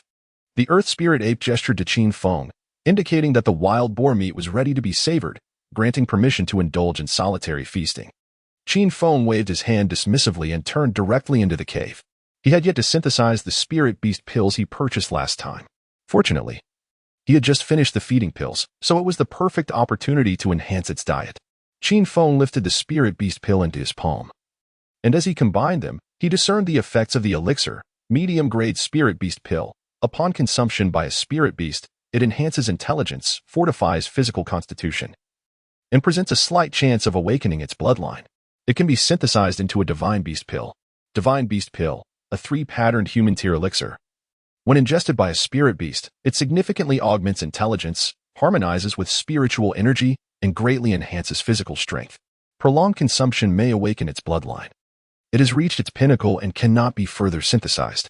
While beast mastery is indeed a common method employed by cultivators, it pales in comparison to the four arts of cultivation in terms of breadth. The elixirs pertaining to beast mastery are exceedingly scarce. The spirit beast pill available in the market stands as the pinnacle for spirit companions. And Qin Feng considered it no injustice to provide the divine beast pill to the earth spirit ape. In due course, when the beast king tree bears its fruits, it will undoubtedly afford him further opportunities.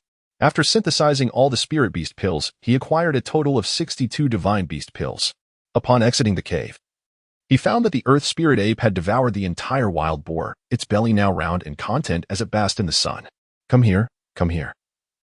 Let me treat you to something exquisite. Qin Feng waved his hand at the earth spirit ape, which promptly leaped up from the ground and dashed a few steps to stand before him.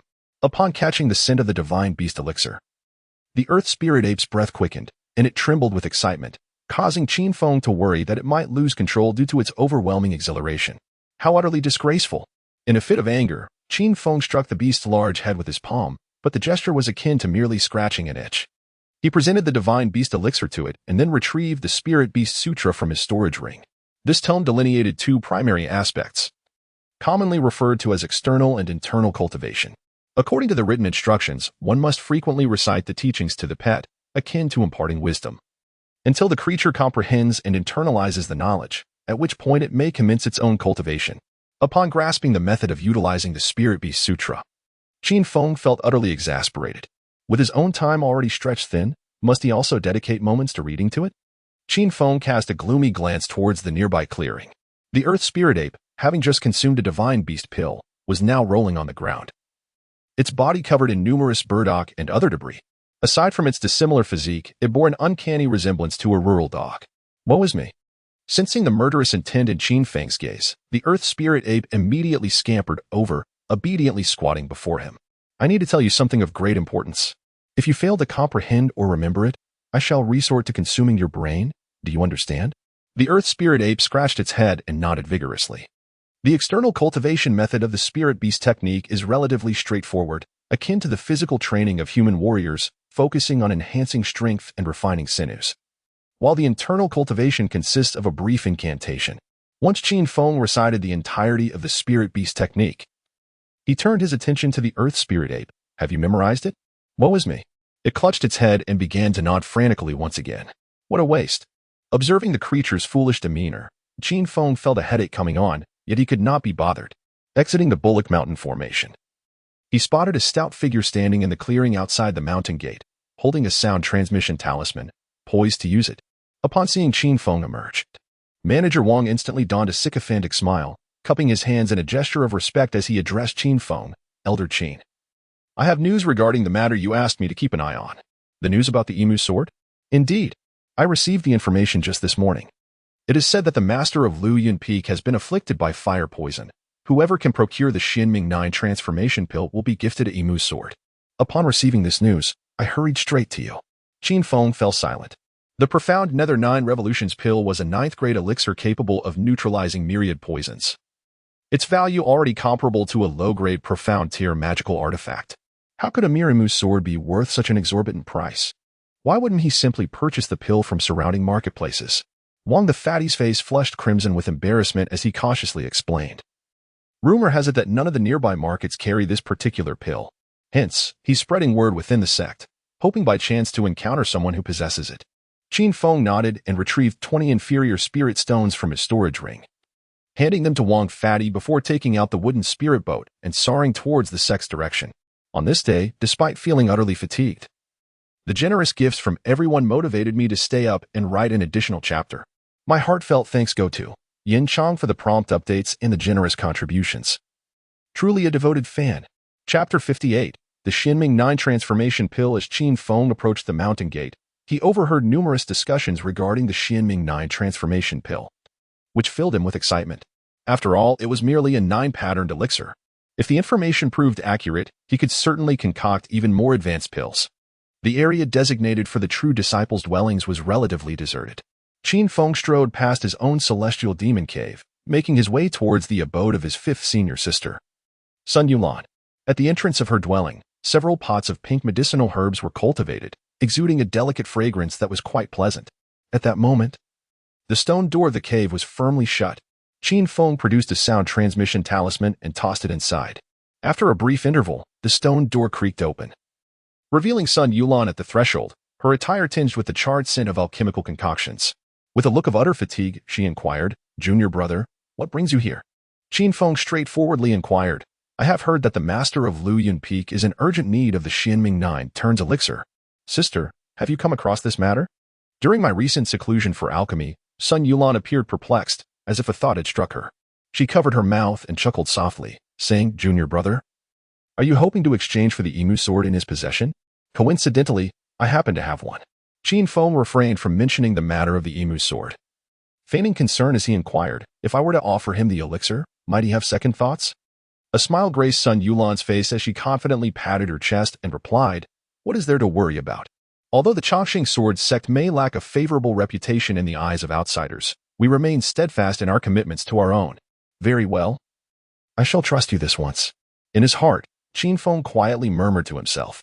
After bidding farewell to Sun Yulan, he proceeded directly towards the medicinal herb repository of Xianming Peak.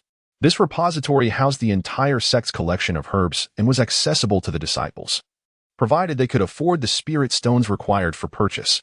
By the time he arrived at the repository, evening had already set in.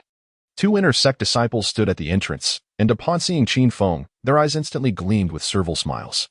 "Elder Qin, how may we assist you?" "I wish to enter the Wan'an Pavilion to browse, and I shall procure some herbs shortly." "Elder Qin, please follow me," one of the inner disciples promptly replied, leading Qin Feng towards the direction of the Wan'an Pavilion. Although there were restrictions upon entering the pavilion, they possessed the tokens necessary to bypass these barriers. Qin Feng ventured through the Wan'an Pavilion, diligently searching until he discovered the recipe for the Xianming 9 transformation elixir, which he transcribed. As he exited, he passed by the spot where the longevity pill had previously been displayed. To his dismay, the books on the longevity pill had vanished. He then departed from the Wan'an Pavilion. Qin Feng handed the recently copied alchemical formula to the disciple waiting at the door and instructed, "Please gather 10 sets of the required medicinal ingredients according to this formula." The disciple glanced at the formula, and a look of difficulty immediately clouded his expression upon seeing the mention of the Xianming 9 Revolutions pill. Qin Feng furrowed his brow and inquired, "What is the matter?" Elder Shin had already issued a warning earlier in the morning. Disciples of the Divine Elixir Peak are forbidden from utilizing these herbs. The gatekeeper's face betrayed a hint of embarrassment, and Qin Feng's expression immediately darkened. The Elder Shin in question was none other than his second senior brother, Shin Chong. However, what did my master imply? The sect leader, Qin had not mentioned anything, yet Elder Shin insisted on using these herbs. Qin Feng fell into silence. The Xianming 9 transformation pill was a pinnacle elixir of the human tier. Could he truly possess the confidence to concoct it? Nevertheless, he was resolute in acquiring the necessary medicinal herbs. With the sect's identity token in hand, he addressed the two individuals with an indifferent tone. "My master has stated that my status is equal to Shinchong's. I will not make it difficult for you. Swiftly gather 10 sets of herbs." The expressions of the two guardians of the medicinal herb repository became strained as they exchanged glances. Yet they ultimately resolved to assist Qin Feng in collecting the herbs. Moments later, 10 bundles of medicinal herbs appeared at the entrance of the repository, each containing over 100 plants. In addition, there were numerous other materials, such as ice spirit stones and shimming stone dust.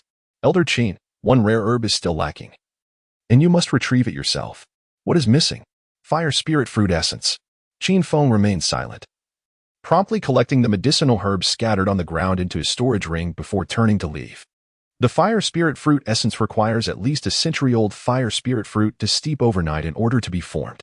Although this item is exceedingly rare, he just so happens to possess one.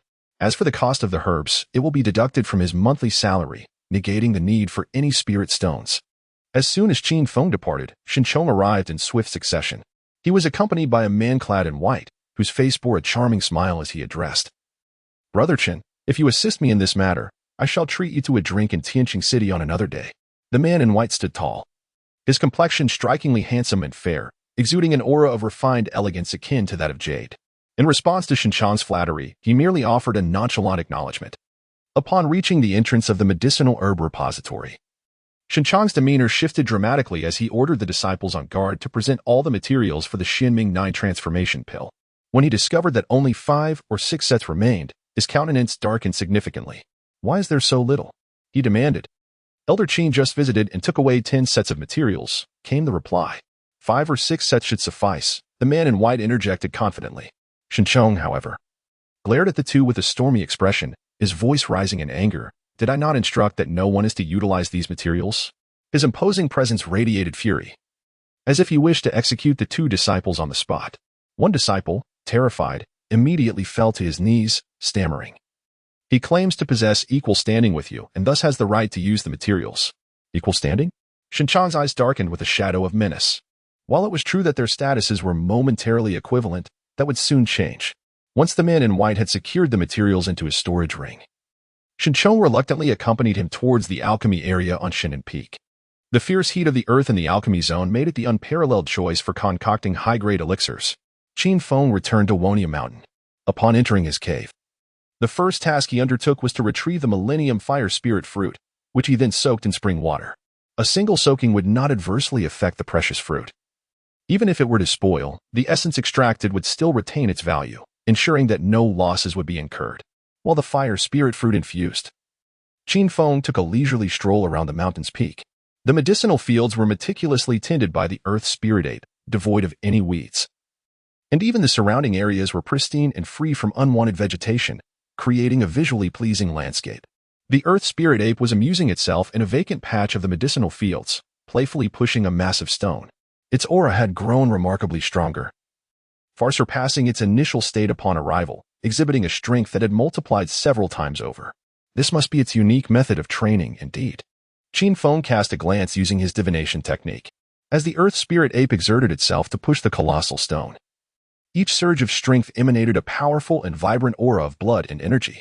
Although the creature possessed spiritual power, it appeared that the earth spirit ape had yet to discover the means of harnessing this power, relying solely on brute force to move the immense boulder. After a moment of hesitation, Qin Feng waved his hand directly at the earth spirit ape. Upon noticing his master's call, the earth spirit ape immediately rushed over, and upon arriving before him, it obediently crouched down, awaiting Qin Feng's command. Qin Feng pointed at the sapling of the Beast King tree beside him and said, "This is quite precious, do you know?" The earth spirit ape immediately nodded, its eyes gleaming with excitement. Qin Feng retrieved the high-grade spirit plant liquid from his storage ring, instructing it, "From now on, you must water this sapling with the spirit plant liquid daily, without fail. Do you understand?" The earth spirit ape turned around, cautiously lying down to glance at the Beast King sapling. A solemn expression reflected in its eyes as it nodded in acknowledgement. It had previously observed the Beast King sapling countless times, yet was thwarted by Qin Feng's restrictions. "Starting tomorrow, you shall water it once each day, without touching it. Otherwise, I shall feast upon your monkey brain." The earth spirit ape nodded fervently, clutching its head and scampering away. It had now come to fully comprehend what a monkey brain entailed. Was it not the very essence of its own mind? Witnessing the earth spirit ape's exaggerated reaction, Qin Feng could not help but roll his eyes before turning to enter his cave abode to commence his cultivation. After a night had passed, the fire spirit fruit essence had steeped perfectly. The fruit in the basin remained unchanged, yet the spring water had transformed into a dark red, somewhat viscous liquid, exuding a delicate fragrance. Qin Feng retrieved the dwindling supply of true fire charcoal from his storage ring and set it aside, then proceeded to extract all the herbs required for the Xianming 9 transformation pill. Although it was his inaugural attempt at concocting such a sophisticated elixir, he felt no hint of anxiety. For him, merely producing a failed pill would suffice as a success. Chapter 59, The Transaction with a Resounding Roar. The true fire charcoal ignited, unleashing a torrent of searing flames that voraciously scorched the base of the 10,000 Demons Cauldron. Although the temperature did not rival that of the earth fire found at the Divine Pill Peak, Qin Feng believed it would be adequate for the creation of a failed pill. As the heat gradually intensified, he began to add the herbs into the cauldron in succession. Within less than half a stick of incense, all the herbs had amalgamated into a pale green medicinal paste within the cauldron. Only then did Qin Feng introduce the essence of the fire spirit fruit. Moments later, the paste had fully formed, exuding a series of enchanting aromas, signaling that it was time for pill separation. To ensure that the subsequent synthesis would flawlessly yield a top-tier human-grade pill, Qin Feng opted for the maximum division of 12 pills. A single batch yielding 12 pills was already the pinnacle of alchemical practice in this realm. Yet it was not Qin Feng's limit. Shortly thereafter, the medicinal paste within the cauldron was divided into 12 portions, and the 10,000 demons cauldron began to tremble slightly. Boom! Before he could proceed to the next step, the cauldron erupted. Truly, human-grade pills possessed remarkable potency. With a sigh of contemplation, Qin Feng promptly retrieved the discarded pills from the Wanma cauldron, cradling them in his palm for inspection. These medicinal materials had been separated but had not yet undergone the process of refinement into pills before the furnace exploded, leaving them in a state far from perfection. They now appeared as neatly formed black charred crystals. Qin Feng was somewhat concerned that it might not meet the criteria for a defective pill. Yet before his eyes appeared a line of delicate script, unformed profound nether revolving pill. Upon consumption, the body turns cold as frost, blood congeals, with the potential risk of freezing to death. Can be synthesized into inferior profound nether revolving pill. Could this truly be viable? A look of astonishment flickered in Qin Feng's eyes as he promptly commenced the refinement of the next batch of elixirs. The cycle continued, and soon 5 furnaces of potions were successfully concocted. Before Qin Feng lay more than 50 black crystals exuding a burnt aroma. These crystals shimmered with a brilliance unlike ordinary carbonized elixirs. Indeed, human-grade elixirs are truly extraordinary. With a sigh of contemplation, Qin Feng commenced the synthesis. During the process, one furnace experienced a catastrophic explosion, resulting in the destruction of 3 inferior elixirs, leaving him with 57 remnants of the Xianming 9-turn waste elixir. After 2 rounds of synthesis, Qin Feng successfully obtained 14 elixirs. The Xianming 9-turn elixir, a top-tier human-grade potion, possesses the remarkable ability to neutralize all poisons in the world, counteract any fire-related toxins, cleanse the body, enhance physical constitution, and facilitate the smooth absorption of spiritual energy. It can be further synthesized into the Xianming Ghost Elixir. Was it due to the elevated initial quality of the Xianming 9-turn elixir that only 2 syntheses were required to attain its rightful standard? Gazing at the 14 Xianming 9-turn elixirs before him, Qin Feng felt as though he were caught in a dream. Reflecting on his previous experiences in alchemy, he had never encountered such an occurrence. Indeed, the difficulty of crafting other elixirs paled in comparison to that of the Xianming 9-turn elixir. After collecting all the elixirs, Qin Feng took out a small vial to contain one of the Xianming 9-turn elixirs. Once he tidied up the remnants of the alchemical process, he swiftly departed from the cave, intending to exchange for a emu sword at the sect. It was midday, and as he stepped outside, he was greeted by the sight of snowflakes gently cascading, initially delicate as fragments of grass. Moments later, the snowflakes grew larger, transforming into a flurry of thick, goose-feather-like snow. Had winter arrived so swiftly? Qin Feng gazed blankly at the falling snowflakes outside. Since his breakthrough in foundational cultivation, he had long ceased to pay attention to the fluctuations in temperature, only now realizing the change of seasons upon witnessing the snowfall. Time indeed flies. The Eternal Life Sword sect boasts dozens of peaks, among which 7 stand closest to the Eternal Life Peak, collectively known as the 7 Sons of Eternal Life, with Flowing Cloud Peak being one of them. Upon reaching the foot of Flowing Cloud Peak, the surroundings were already enveloped in a vast expanse of white. As the heavy snow continued to descend, transforming the world into a canvas of purity, Qin Feng sought the guidance of a companion and made his way directly towards the Grand Hall of Luyan Peak. The individual leading him was a disciple from Luyan Peak, at the 8th level of Qi refinement, appearing to be merely 17 or 18 years of age, with a silver-white spear adorned with red tassels slung across his back. The aura emanating from this disciple surpassed that of most individuals from Shindan Peak, as the latter primarily focused on alchemy, while the disciples from the 7 peaks were predominantly warriors. During their journey, the young man, with a troubled expression, turned to Qin Feng and inquired, "Esteemed elder, do you truly possess the Xianming 9 transformations pill?" Qin Feng glanced at him with a hint of confusion and inquired, "Why do you ask?" Sighing, he continued, "Recently, many have spoken of miraculous elixirs, only to discover upon arrival that they were merely similar in effect. The sect leader has been incensed on several occasions. Is the Xianming 9 transformation pill truly indispensable?" His expression revealed a sense of frustration, and he halted his steps, awkwardly stating, "Elder Qin, if you do not possess the Xianming 9 transformation pill, perhaps we should refrain from going. I do possess it. Let us proceed." With a smile, Qin Feng waved his hand at him and then proceeded directly towards the mountain. At the summit of Luyan Peak, numerous edifices had been erected, along with several training grounds paved with dark stone slabs. Many individuals were practicing their techniques there, honing their physical prowess. The aura emanating from these practitioners was formidable. Upon noticing Qin Feng clad in the white robe of Shindan Peak, even without exchanging greetings, they displayed obsequious smiles. The two traversed the training grounds and arrived at the entrance of a spacious courtyard. The young man respectfully stated, "Elder Qin, this is the residence of our peak master. I shall convey your message." Qin Feng stood in place, observing as he approached the entrance and engaged in a lengthy discussion with the gatekeeping disciples. After what seemed like an eternity, he handed over 2 spirit stones before returning. "Elder Qin, everything has been arranged," the young man exclaimed, his face alight with excitement as he gestured towards the courtyard entrance. Qin Feng, however, felt a twinge of frustration. Here he was, delivering life-saving elixirs to their peak master. Yet he had to offer some form of inducement to gain entry? "Let us in, our master awaits inside."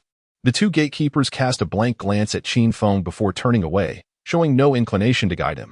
Qin Feng cast a fleeting glance at the 2 individuals, his heart sinking further into gloom. When did cultivators in the foundation establishment stage become so audacious? However, their reckless demeanor typically foreshadowed a short-lived existence. As he entered the courtyard, he beheld a residence constructed from exquisite boxwood, with an array of blades, spears, swords, and various magical artifacts adorning the grand hall. Upon stepping into the hall, he was immediately struck by the unusual atmosphere emanating from the adjacent side room.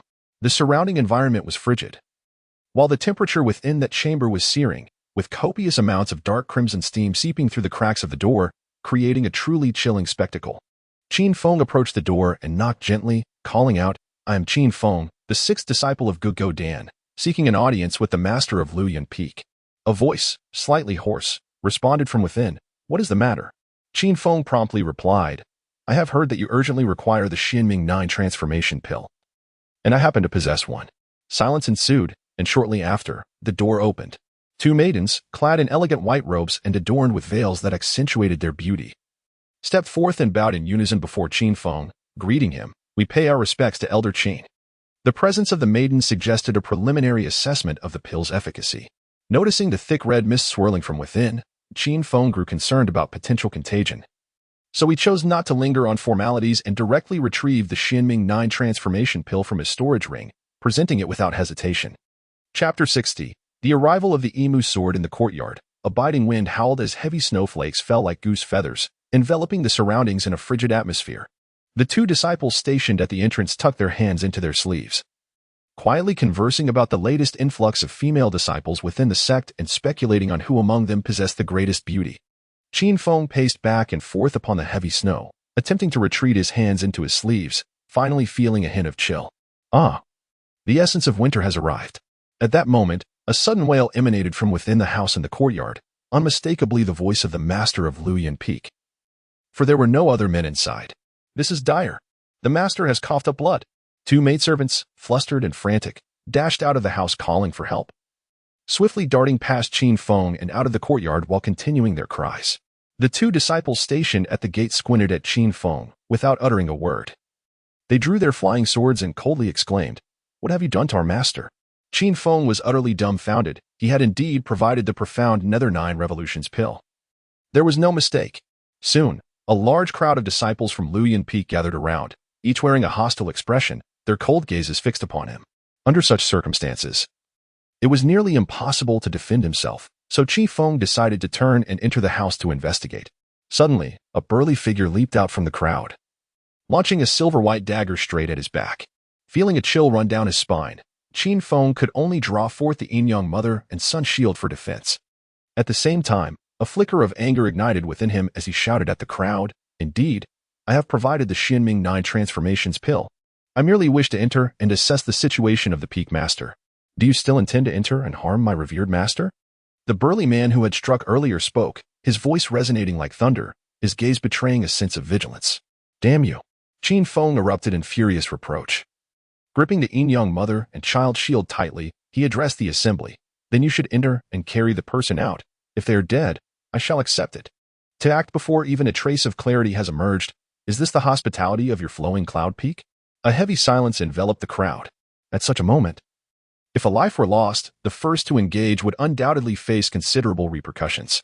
As the assembly hesitated, a burly man, maintaining his composure, declared, "I shall go and see." With that, he strode past Qin Feng and made his way towards the door, only to halt abruptly at its threshold. "What is happening?" Qin Feng furrowed his brow and inquired, simultaneously preparing to summon the swift flying shuttle. Should the worst come to pass, he would make his swift exit, forsaking the troublesome emu sword. "Master, are you all right?" A man asked respectfully at the side door, the situation obscured from outsiders. The onlookers held their breath, awaiting the response. When the master of Luoyuan Peak weakly replied, "I am fine. Please invite Master Qin in." Understood. The burly man, his complexion flushed, immediately turned and exited the courtyard.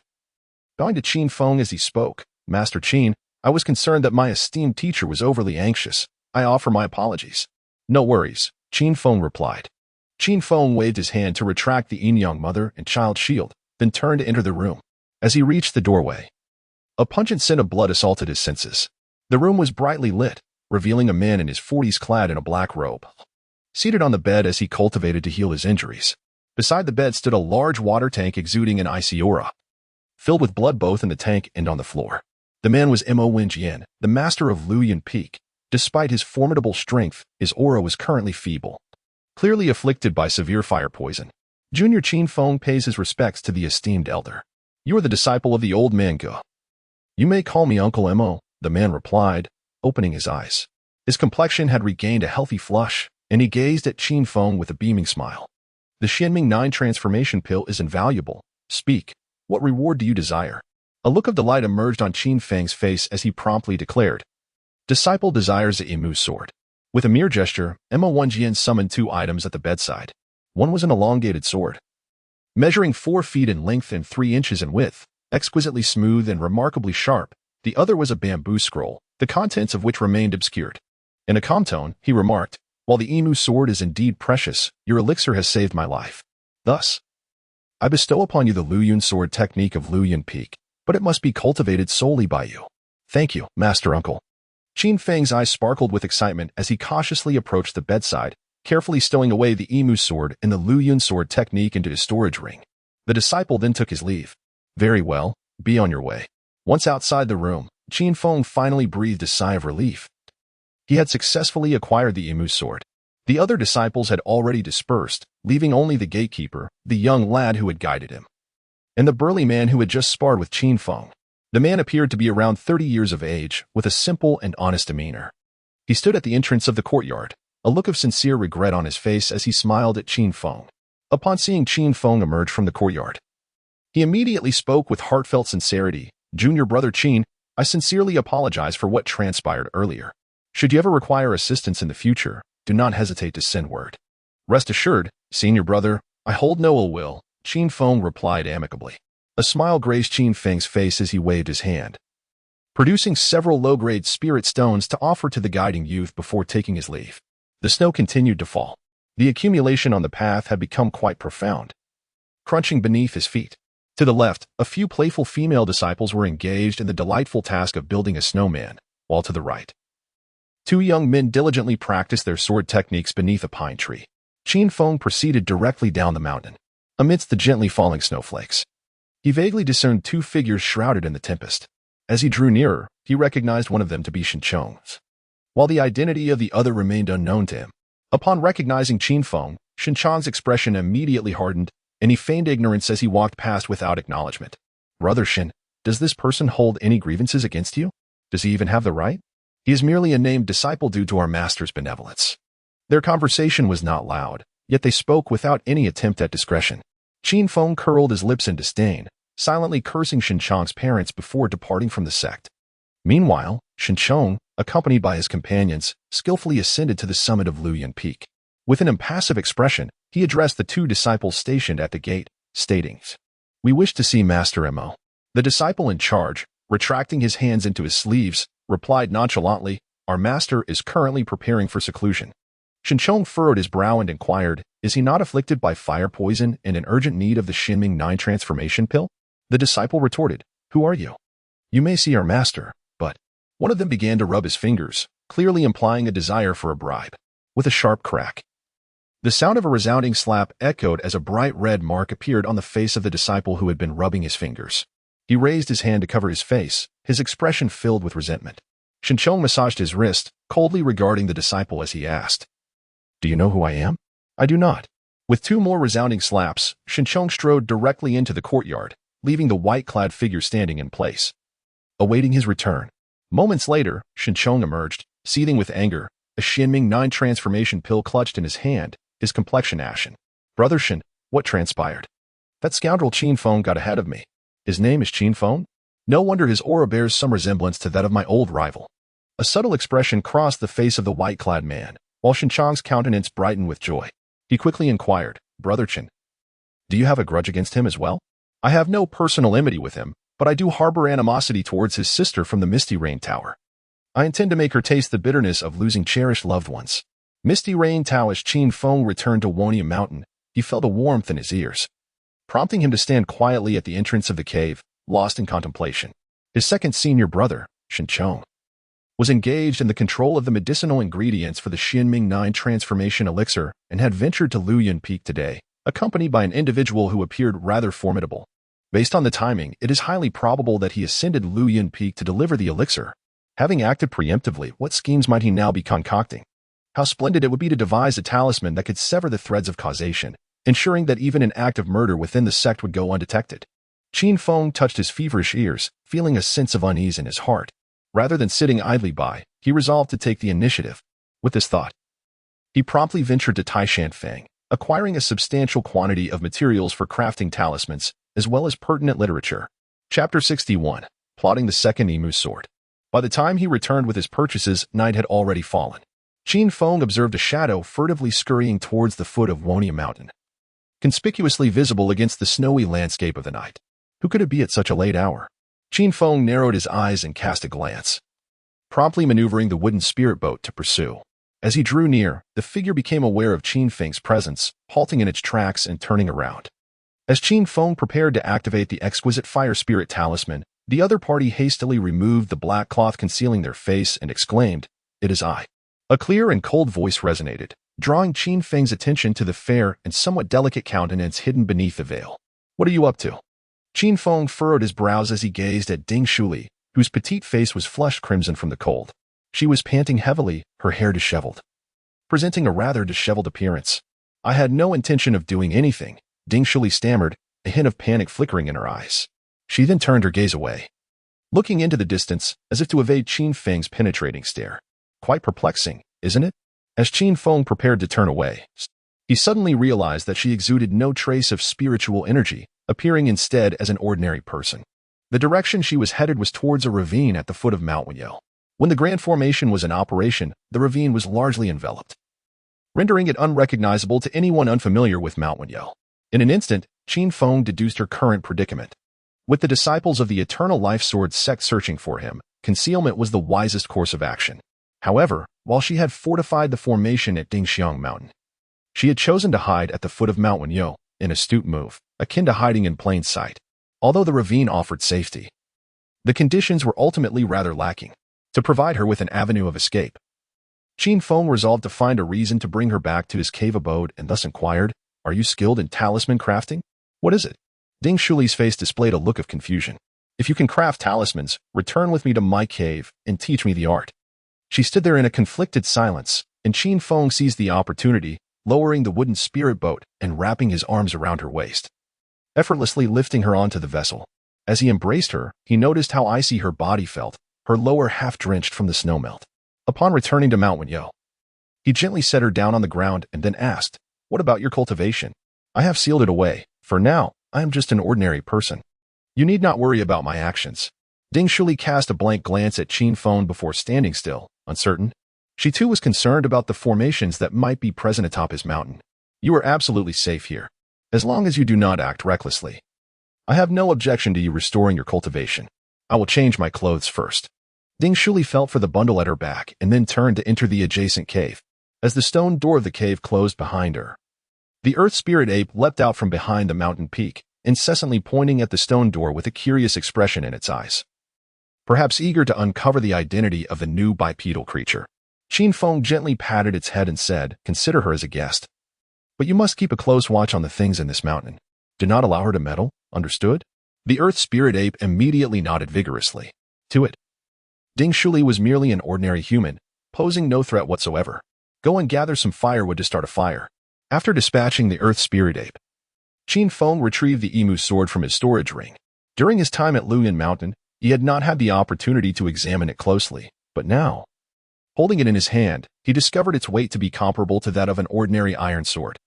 The emu sword possesses a sharpness that rivals that of a top-tier yellow-grade flying sword. It is exceedingly rigid, capable of both cleaving and hacking, yet prone to breaking when faced with a thrust. It can be synthesized into a divine wood sword. Indeed, synthesis is possible. As he focused on the emu sword, a line of text immediately materialized before him, filling Qin Feng with immense excitement. At that moment, the earth spirit ape returned, carrying a bundle of firewood as thick as his waist. Qin Feng stepped forward, raising his hand to cleave through the firewood with his wooden sword. The blade glided effortlessly, slicing through the entire bundle of logs as if cutting through flowing water. The severed pieces of wood, deprived of their support, began to slide and crackle with each movement. How remarkably sharp it was! Staring at the neatly severed ends of the firewood, Qin Feng was left dumbfounded, wishing he could immediately rush back to the Eternal Life Sword sect to acquire more. If the wooden sword was this formidable, how powerful would the divine wood sword be? As he stored the items in his spatial ring, Qin Feng found his mind consumed with fantasies about acquiring a second wooden sword. His senior brother also possessed a wooden sword. Perhaps it was time to have a heart-to-heart with him? Reflecting on Xinchang's demeanor towards him, the thought of seeking him out for a discussion emerged in Qin Feng's mind. In the ruthless world of cultivation, one must often adopt a proactive approach. With this realization, Qin Feng's resolve to learn talisman crafting grew stronger. He retrieved a book on talisman creation from his spatial ring. The 4 arts of cultivation encompass alchemy, formations, weapon forging, and talisman crafting, which are the most commonly employed methods among cultivators. Talisman crafting, like alchemy, is divided into 3 grades: heaven, earth, and man, with those below the man grade referred to as inferior talismans. For instance, the fire serpent talisman is the most basic among the inferior talismans. Talismans essentially encapsulate spells within their form, requiring the activation of spiritual energy when needed to release their power. In the darkness, the campfire crackled softly, casting a warm glow. Qin Feng held a tome filled with numerous spells, engrossed in its contents. At that moment, Ding Shuli had already changed into her attire within the cave dwelling. Clad in a white, waist-cinching gown that accentuated her graceful curves, she possessed an exquisite charm even without the application of makeup. Her cascading locks, resembling a waterfall, were adorned with a blue hairpin, which further enhanced her elegance. After completing her preparations, Ding Shuli turned her attention to the layout of the cave. The stone bed, stone table, practice room, and alchemy chamber were all devoid of furnishings, save for 3 jade structures resembling pagodas in the practice room. Is he truly this frugal? Ding Shuli pondered for a moment before she opened the cave door and stepped outside. Upon exiting, her gaze fell upon the verdant medicinal fields, accompanied by a tree of modest height beside the dwelling. As she reached out to touch the tender green leaves, a refreshing coolness enveloped her fingertips, and she inhaled a subtle scent of tea. Is this a spirit tea tree? Ding Shuli cast a puzzled glance at Qin Feng, having concealed her internal spiritual energy, rendering her unable to employ her divination skills to ascertain the true value of the spirit tea tree before her. Qin Feng nodded in acknowledgement, then inquired, "Senior sister, are you aware of any spells capable of obscuring causality? What I mean is, for instance, if I were to kill Zhang Shun, the sect would have means to trace my actions. I wish to learn a technique that would render me undetectable by the sect. Do you understand my intent?" Ding Shuli appeared perplexed, casting a wary glance at Qin Feng. She replied with a smirk, "To sever causality, one must at least reach the divine transformation stage. What about malevolent cultivators? Do they possess any methods?" Qin Feng truly felt an urgent need for a spell capable of impeccably handling a scene post-murder, his eyes glinting with an intense thirst for knowledge. Ding Shuli stared blankly at Qin Feng for a considerable time, seemingly lost in thought. After a brief moment, she sighed and said, "I possess a technique known as the 1,000 venomous insects, which can gnaw at the enemy's artifacts, corpses, and even cleanse the surrounding spiritual energy and any lingering essence. This is likely what you wish to learn at present." Chapter 62. No such talisman? Then I shall create one myself. The 1,000 venomous insects technique requires one to absorb toxic gas into the body to be utilized as spiritual energy, allowing for a more formidable eruption at any moment. Merely employing spiritual energy to perform the 1,000 venomous insects technique yields minimal power, sufficient only to devour corpses. For Qin Feng, it sufficed that the 1,000 insects possess the ability to consume both corpses and essences. The magnitude of power could be entrusted to synthesis. However, upon hearing that maximizing the technique's power necessitated the retention of toxic gas within the body, Qin Feng's expression abruptly stiffened, a chill running down his spine. If she indeed harbored toxic gas within her body, did that not mean he had been teetering on the brink of the underworld with his previous actions? What troubles you? Ding Shuli inquired, puzzled by Qin Feng's demeanor, assuming he had little interest in the 1,000 venomous insects technique. After a prolonged silence, Qin Feng finally ventured to ask, "Do you harbor toxic gas within your body?" Upon noticing the peculiar pallor on Qin Feng's face, Ding Shuli instantly grasped his inner turmoil, a strange smile gracing her lips. Though she chose to remain silent, Qin Feng increasingly felt a tingling sensation at the scalp.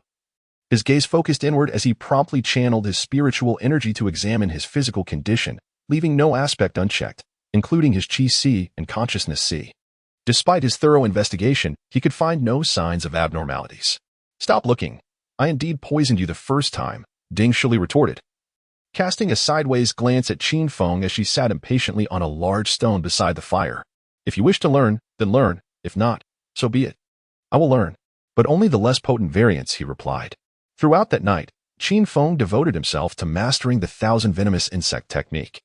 Although Ding Shuli had sealed her cultivation, she was still able to impart the essential techniques verbally. The 1,000 venomous insect technique is a relatively advanced spell, when mastered. It conjures a dense cloud of venomous insects that obliterates all in its path, leaving nothing but desolation. Ancient venomous ancestor, with boundless Tao, insect lord and lady, assist me in ascending to immortality. As Qin Feng silently recited the incantation, his fingers danced with precision, causing the wood attribute's spiritual energy within him to surge throughout his body. Gradually, it manifested as a layer of black mist enveloping him. With a decisive flick of his finger, he directed the mist towards a stone the size of a grinding wheel. Release. The black mist, seemingly imbued with a will of its own, lunged at the stone with fervor. A sizzling sound resonated, akin to a corrosive dissolution, as the smooth surface of the stone was swiftly gnawed upon by the poisonous apparitions formed by the mist, leaving behind a multitude of pockmarks.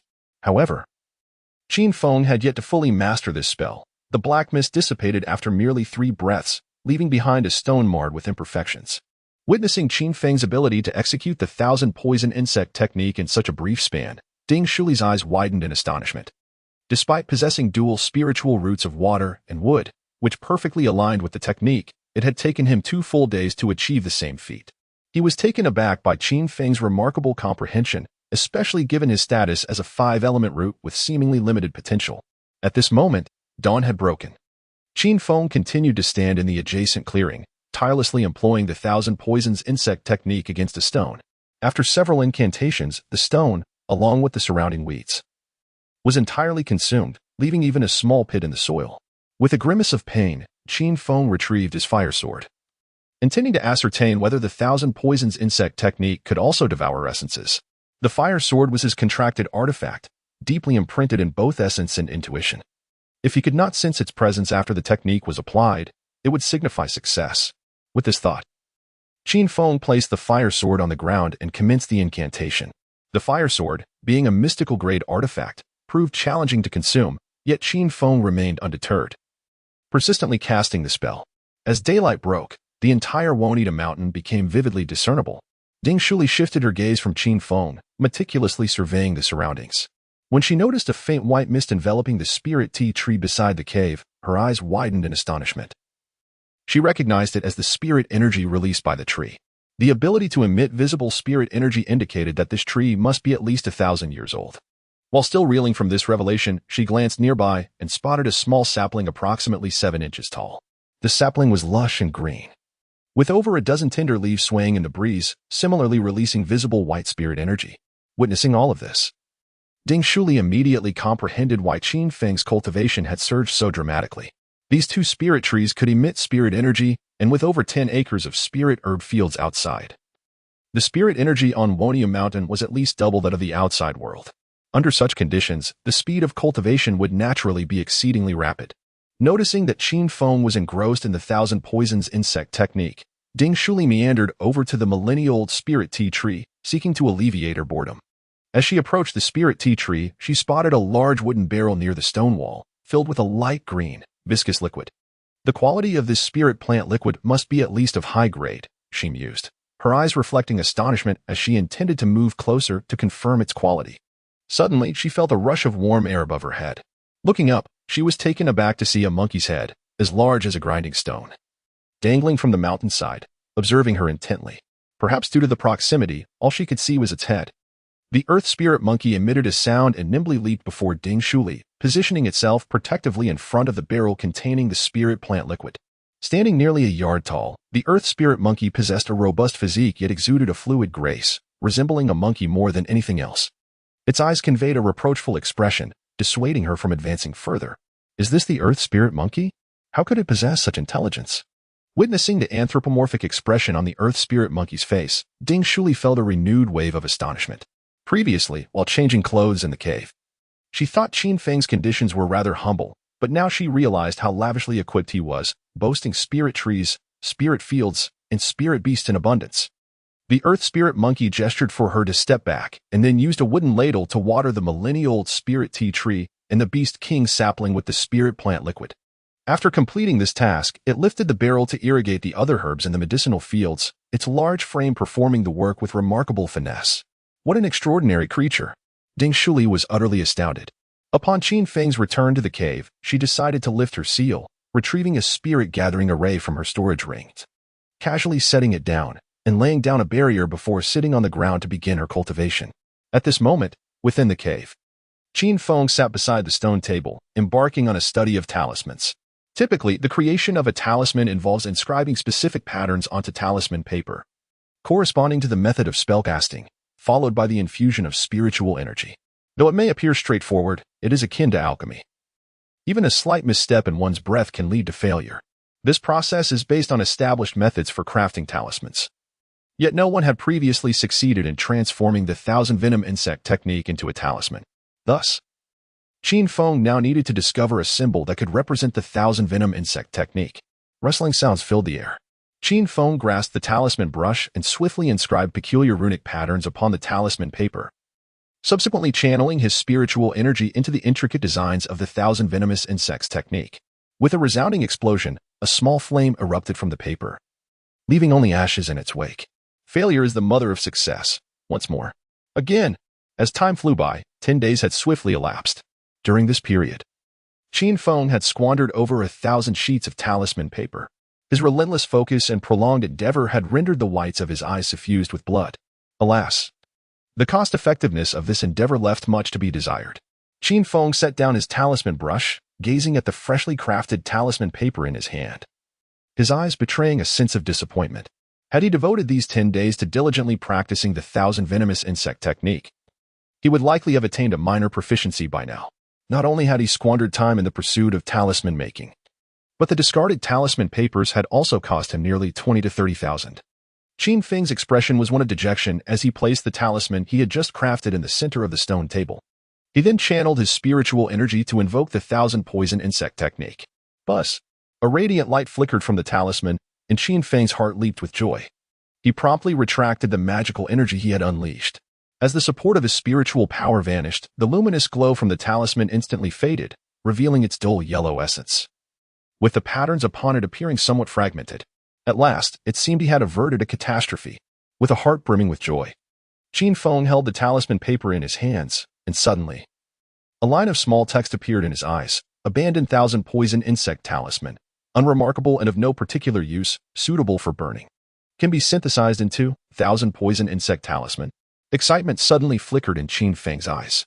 At last, it has been accomplished. Chapter 63. Advanced Human-Level Talismans, Demon-Eating Talisman. While other cultivators must meticulously execute each step in talisman crafting, Qin Feng's approach was remarkably different. He merely needed to create a rough draft and leave the rest to synthesis. The success rate of crafting a complete talisman was not particularly high, and furthermore, it consumed valuable time. Observing the discarded talismans before him, Qin Feng felt an overwhelming sense of elation.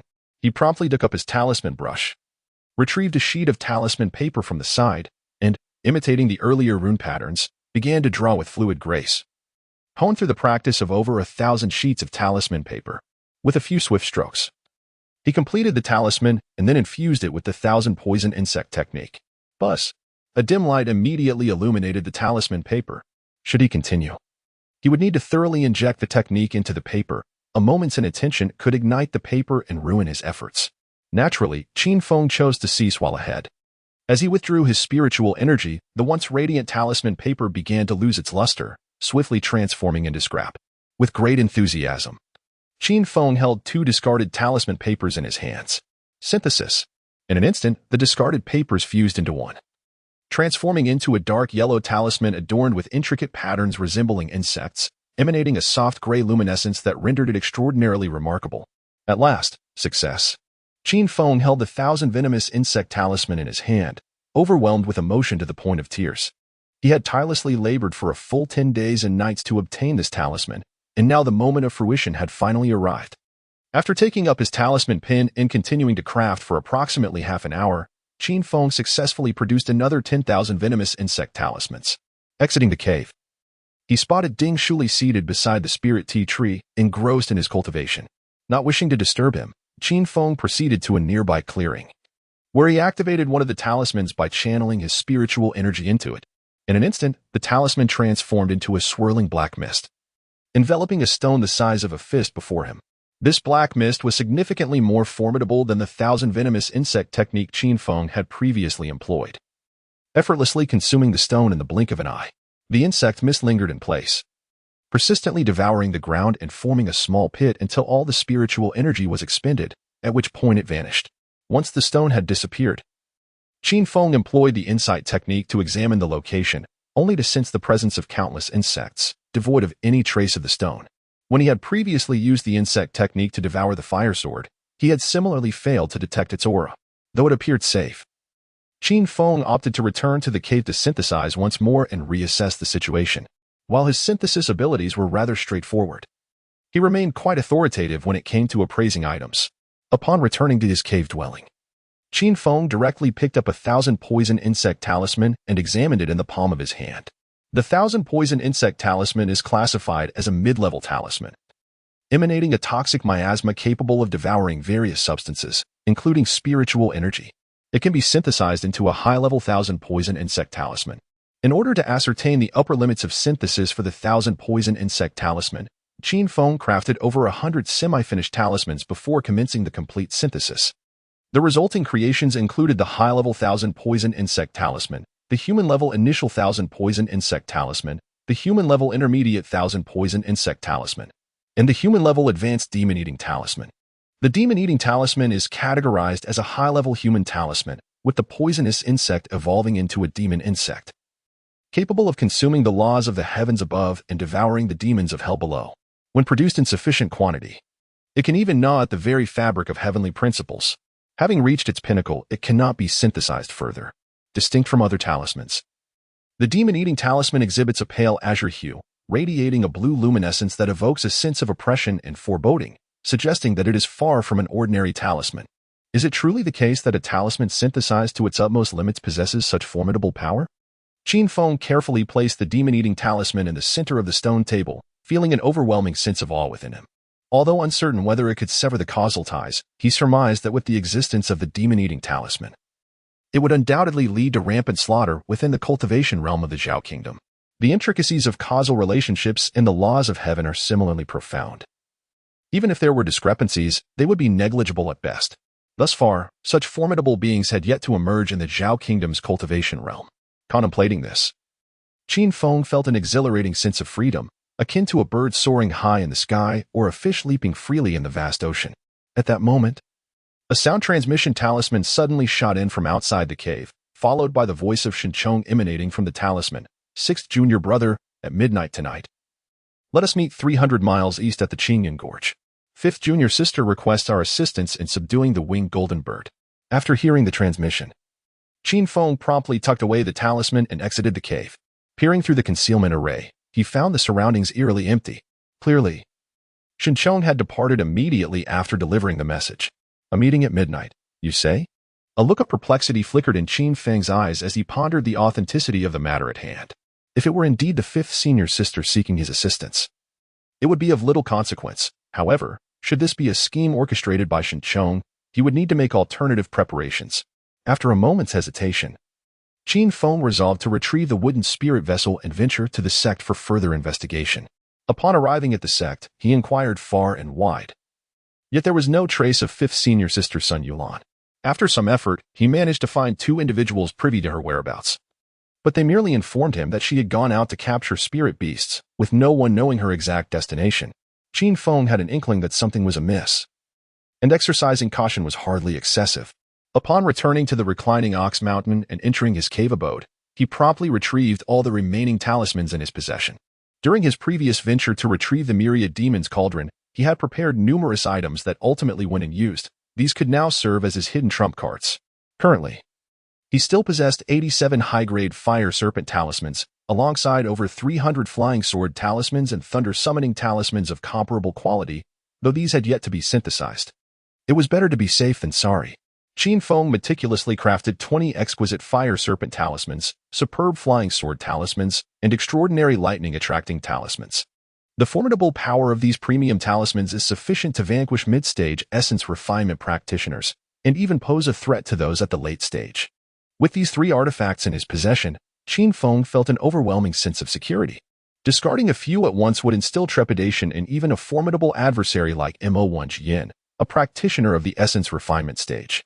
In addition to these, he also possessed the 9 Dragons Binding Sky Rope, the Yin-Yang Mother and Son Shield, the Moon-Piercing Flying Sword, the 1,000-Mile Flying Shuttle, the Spirit-Restoring Qi Pills, the Detoxifying Xianming 9-Turn Pills, and the Demon-Devouring Talismans.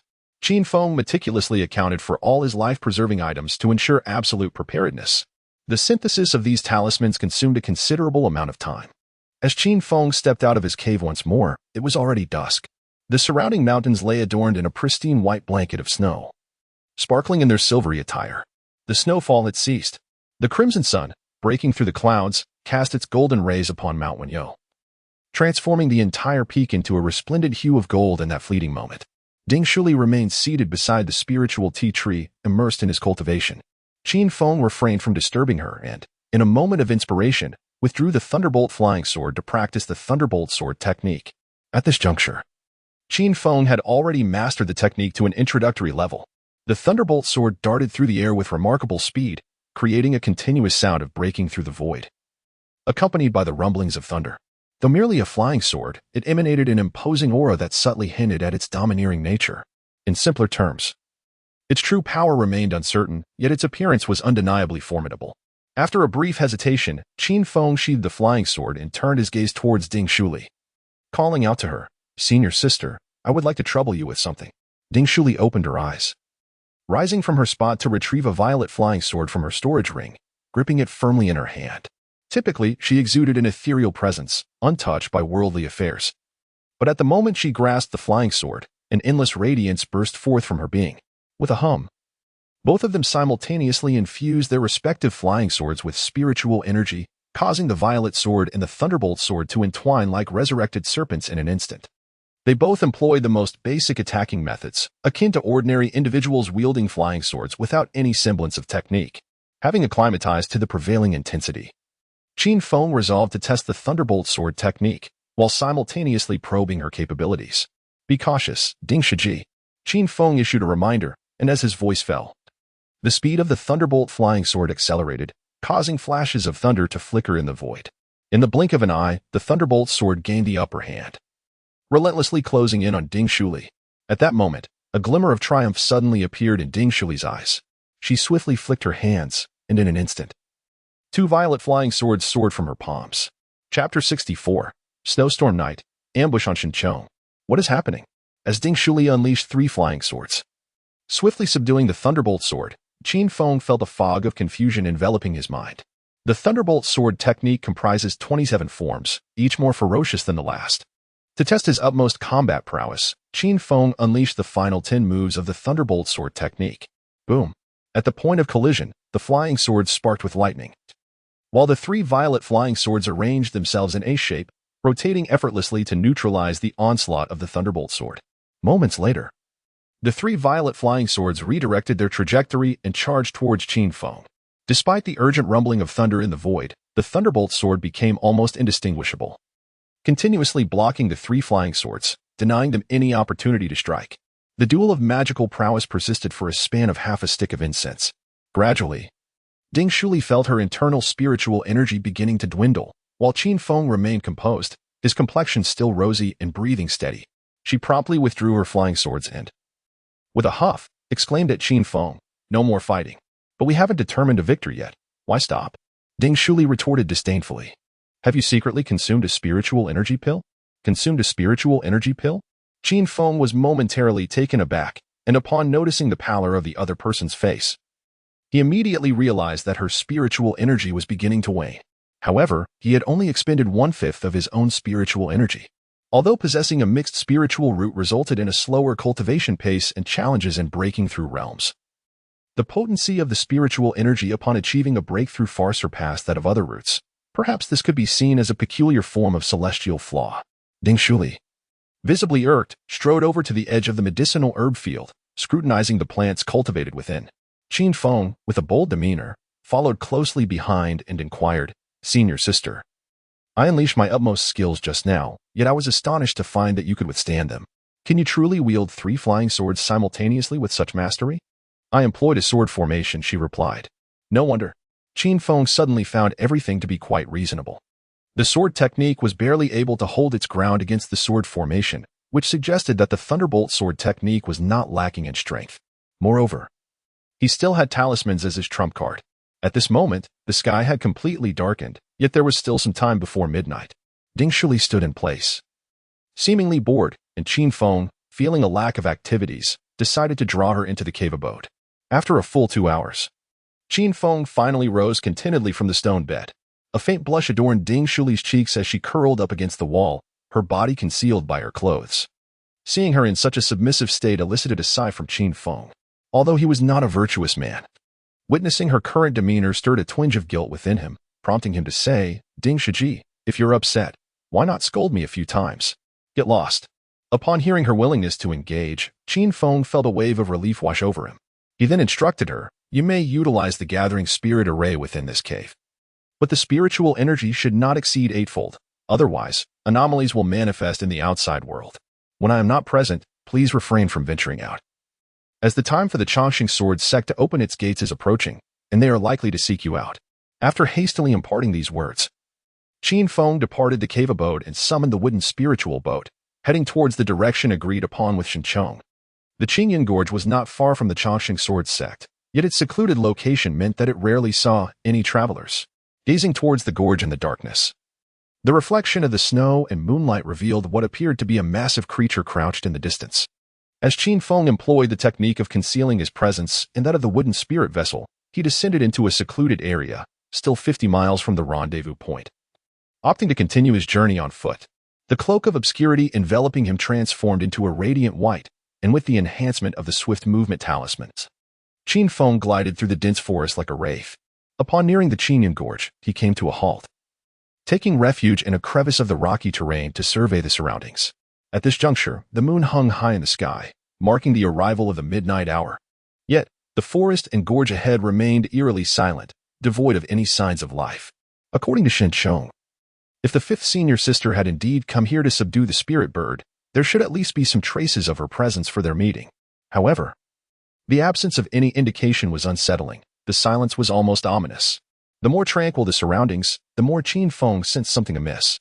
Should he rashly charge forward, he would undoubtedly fall into a trap. Although Shenchong was of little consequence, the white-clad man who had accompanied him that day seemed to possess considerable skill. To circumvent any potential ambush, Qin Feng resolved to remain hidden. As night enveloped the landscape, delicate snowflakes began to descend, blanketing Qin Feng's form in a soft layer. Unbeknownst to him, an hour slipped by, yet the stillness around him persisted, unbroken by any sign of movement. In Qin Feng's mind, doubts began to surface, pondering whether Shenchong was intentionally orchestrating his predicament. At that moment, a sudden creaking noise emanated from the dense forest ahead, a sound produced by snow compacted under a heavy weight. Upon hearing the disturbance, Qin Feng immediately held his breath and focused intently, channeling the Dao One technique to its utmost limit. The footsteps grew increasingly closer, and he discerned that there were 2 individuals approaching. Moments later, Shenchong's furious voice erupted from the thicket. "Damn it. Just a moment ago, I distinctly sensed his presence. Perhaps our ambush was too close." He felt the canyon was deserted and decided to retreat. As they navigated the snowy forest, conversing as they walked, Shenchong clutched a flying sword, his anger manifesting as he cleared a path, the surrounding foliage rustling in response. Just as they neared Qin Feng's hiding spot, Shenchong voiced, "What shall we do now? In my view, we might as well head to Wonia Mountain and lure him out to eliminate him." This proposition suited Qin Feng perfectly. Upon reaching a consensus, Qin promptly retrieved a spiritual vessel from his storage ring, preparing to depart from the location. At that instant, however, a faint glow unexpectedly illuminated the thicket. "Brother Qin, what are you doing?" Qin, who was activating the flying artifact, raised his head, bewildered, and gazed toward the source of the light. To his astonishment, 2 crimson, 3-inch-long serpents darted swiftly in their direction. "What the heck?" Qin's expression shifted dramatically upon spotting the red serpents, and he quickly drew a protective artifact from his storage ring.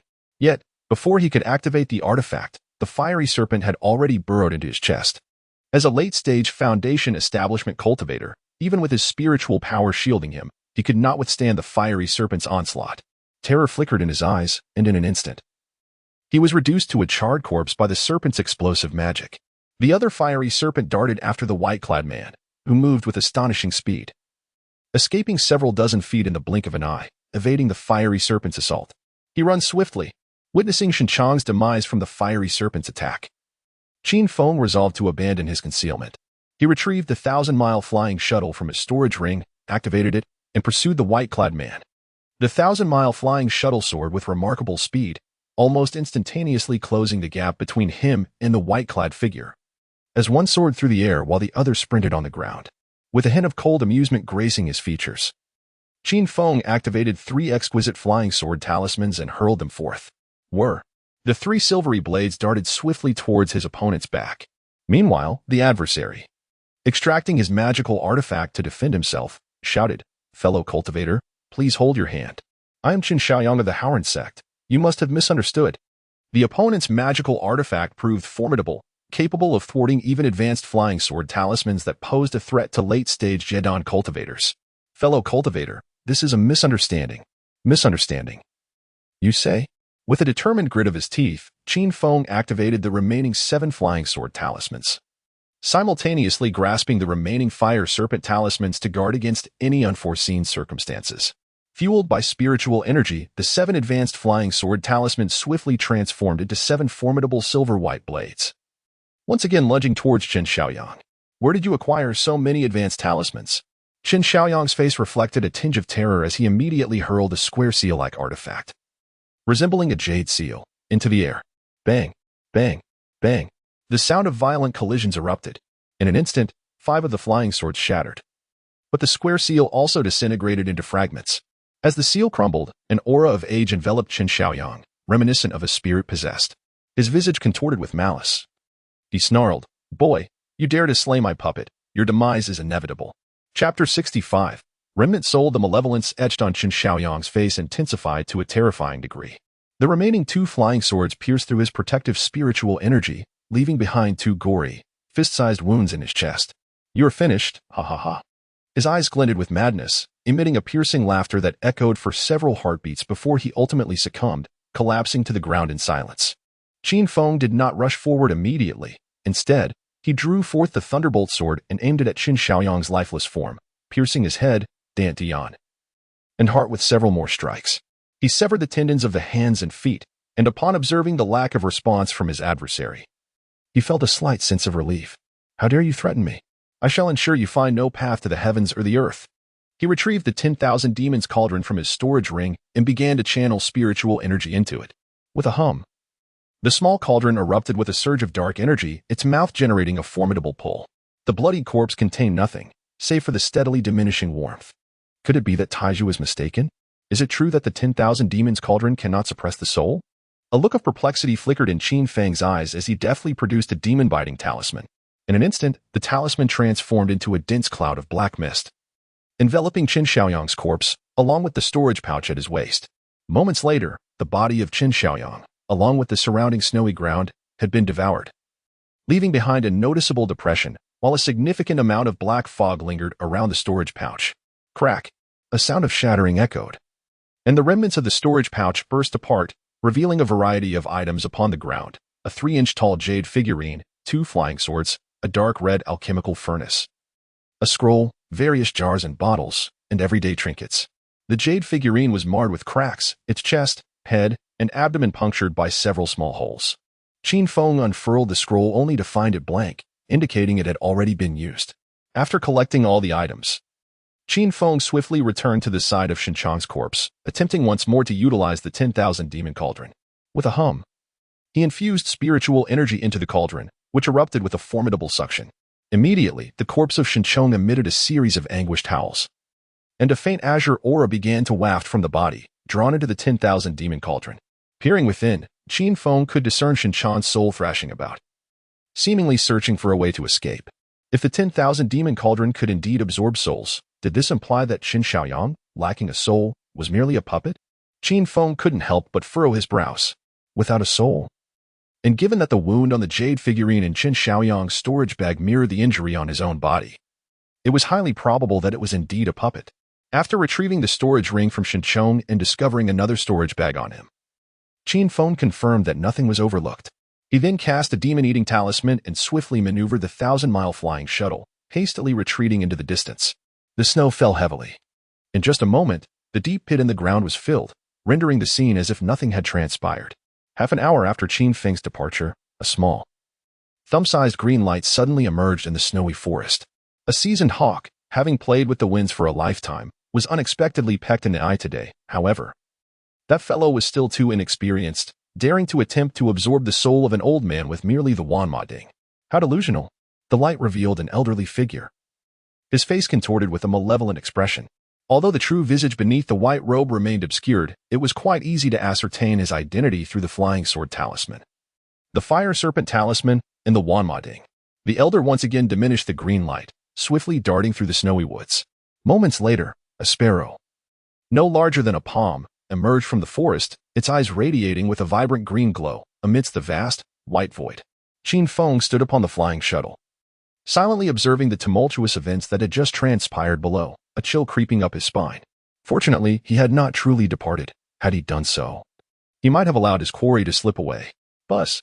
The shuttle emitted a subtle tremor, swiftly pursuing the lark. The lark, possessing remarkable speed, had darted several dozen miles in the blink of an eye. Something felt amiss.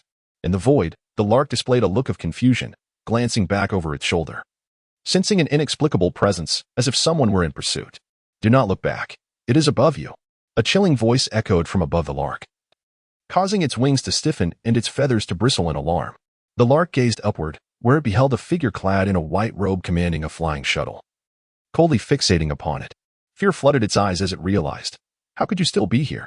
Qin Feng remained silent, his only response being a sword imbued with the fury of lightning, though he was unaware of the true strength of this flickering soul. His current avatar was merely an ordinary lark, easily extinguishable with a mere gesture. With a swift strike, the lark's form was instantaneously rent asunder by the thunderous blade, leaving the old man's spirit once more exposed to the void. The small green light darted away with astonishing speed, vanishing over 10 paces in the blink of an eye as it hastily fled into the distance. There was no way he would allow such an escape. A cold smile flickered in Qin Feng's eyes as he sheathed his flying sword and deftly maneuvered his flying shuttle, swiftly catching up to the small green light. Once more, he retrieved the Wanma Ding from his storage pouch and activated it. This time, however, Qin Feng was cautious. He grasped the Wanma Ding firmly and directed it towards the remnants of the old man's soul.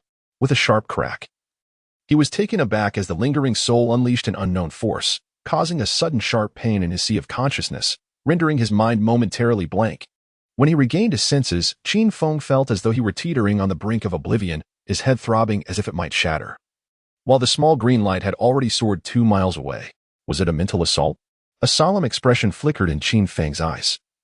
Had it not been for his cultivation of the spirit-nourishing technique to enhance his divine perception, he might have indeed fallen into their trap. Qin Feng endured the piercing pain in his head as he deftly maneuvered the 1,000-mile swift vessel to catch up once more. With the Wanma Ding in hand, he forcefully sealed the green light into the cauldron. The interior of the Wanma Ding was capable of imprisoning demons, and a mere wisp of residual soul was insignificant. At that moment, the green light had transformed into an elderly man, frantically searching for an escape within the cauldron while shouting, "Qin Feng, how dare you capture this old man's residual soul? Do you have any idea who I am? You are doomed. When my true form descends, I will make you wish for death, and your sister from the misty rain tower shall meet the same fate." The elder raged and howled within the cauldron. But Qin Feng remained silent, only responding when he was assured that the other could not break free from the sealing power of the Wanma Ding. He then stored it within his storage ring. After completing this, a grave expression emerged in Qin Feng's eyes. How could he know that I have a sister in the Misty Rain Tower? Aside from Taiju, no one in this realm of cultivation is aware of my sister's existence, unless someone has gone to great lengths to investigate my background. Moments later, Qin Feng piloted the 1,000-mile swift vessel towards the kingdom of Jin, seeking refuge in a secluded cave. Qin Feng intended to first refine Xinchang's storage bag, and then inquire with Sister Zhao at the Misty Rain Tower to ascertain whether she had offended someone. Among cultivators, alchemists possess particularly powerful spiritual awareness. It was evident that Xinchang had cultivated a certain technique to enhance his spiritual perception, rendering the refinement of his belongings quite troublesome. Taking a full hour before he successfully completed the process. Refining another storage bag is akin to opening a mystery box. Within it lay an array of magical tools, techniques, various herbs, and elixirs, a dazzling assortment that illuminated the reason why many in the cultivation world are drawn to killing for treasure. However, these possessions held little allure for Qin Feng. What captivated him the most was the emu sword nestled within the storage ring. Measuring 4 feet in length and 3 inches in width, it was entirely black, emanating a metallic sheen despite not being made of metal. And merely holding it in his hand allowed him to feel the blade's sharpness. Qin Feng once again retrieved the Mo and sword from his storage ring, merging it with his emu sword. The resulting divine wood sword possesses a strength comparable to a mid-level Xian-grade artifact. With a blade that is remarkably resilient and resistant to breakage, recognizing only one master, it can be further synthesized into the demon-subduing sword. The divine wood sword measures 3 feet 3 inches in length and 1 inch in width, significantly smaller than the emu sword, its hue darker and reminiscent of charcoal, lacking any sheen across its entirety. Holding the sword in his hand, Qin Feng felt the sharpness emanating from the blade even before his thumb approached its edge. Had it not been for the protective barrier of spiritual energy surrounding him, he would likely have been wounded by its keen aura. Indeed, it is a remarkable sword. He stored the divine wooden sword in his spatial ring and gathered Xinchang's belongings. Outside, dawn had already broken. Qin Feng transformed the color of his celestial cloak to a deep black, then leisurely retrieved the wooden spirit vessel, setting forth towards the direction of Iron Mountain Workshop. The swift-flying shuttle was reserved for moments of urgency. On ordinary days, the wooden spirit vessel was the most discreet choice. Upon arriving at the entrance of Misty Rain Tower, he encountered a group of individuals clad in black garments entering. Among them were some with disheveled breaths and others bearing injuries, evidently members dispatched by Misty Rain Tower on a mission. Currently, the tower was devoid of patrons, with the internal personnel reduced by more than half compared to before. Within the premises of Misty Rain Tower, every individual donned silver-white masks and wore uniform black attire. Qin Feng approached the counter at the entrance and placed a crimson token upon its surface. The attendant behind the counter, also masked, glimpsed the character Qin inscribed upon the token and without uttering a word, immediately assumed a deferential posture, guiding Qin Feng to the threshold of the 3rd floor before halting, leaving him to ascend alone. Meanwhile, within the grand hall, a masked woman sat upon a chair, meticulously wiping blood from her hands and blade. As the silhouette of a figure clad in black robes drew near, she promptly removed her mask, revealing a warm and affectionate smile. "Brother, you've arrived?" As Qin Feng walked, he lifted the hood of his dark robe and inquired, "Sister, have we perhaps offended someone?" Qin Yu's movements came to a halt, and a look of confusion immediately appeared on her face as she inquired, "What is it? Does someone know that I have a sister at the Misty Rain Pavilion?" Qin Feng spoke with hesitation, while Qin Yu wore a grave expression as she began to recount the events that had transpired at the Misty Rain Tower during this period. Previously, the personnel within the Misty Rain Tower had presented themselves with their true identities, from the esteemed Lian Qingqing to the assassins carrying out missions. All were familiar with one another. However, a month ago, a cultivator ventured to a brothel in Tianqing City seeking pleasure, reportedly spending 1,800 spirit stones for a night with a female cultivator. To his dismay, the woman promptly reported him to the city lord's manor, asserting that she was not affiliated with the brothel. Naturally, the wronged cultivator was indignant, yet the woman was the beloved of a true disciple from the Howren sect, making direct retaliation impractical. Thus, he enlisted the aid of the Misty Rain Tower. It was not long before the Misty Rain Tower undertook the task, and shortly thereafter, the male cultivator vanished, while the Howren sect set its sights on the Misty Rain Tower. Upon hearing her sister's account, Qin Feng had already surmised the general outline of events. It seemed that individuals from the Howren sect had captured someone from the Misty Rain Tower, thereby uncovering the identities of its key figures. Despite Lian Qingqing's presence, which deterred reckless actions, they had turned their attention towards him. Qin Yu poured a steaming cup of tea and handed it to Qin Feng with a smile, saying, My mother has already gone to negotiate with the people from the Howren sect, and the internal personnel of the Misty Rain Tower have been thoroughly purged. From now on, no one should be aware of our sibling relationship, nor will anyone dare to trouble us. Rest assured. Upon hearing this, Qin Feng's eyes widened in astonishment. The Howren sect was far more formidable than the Eternal Life Sword sect.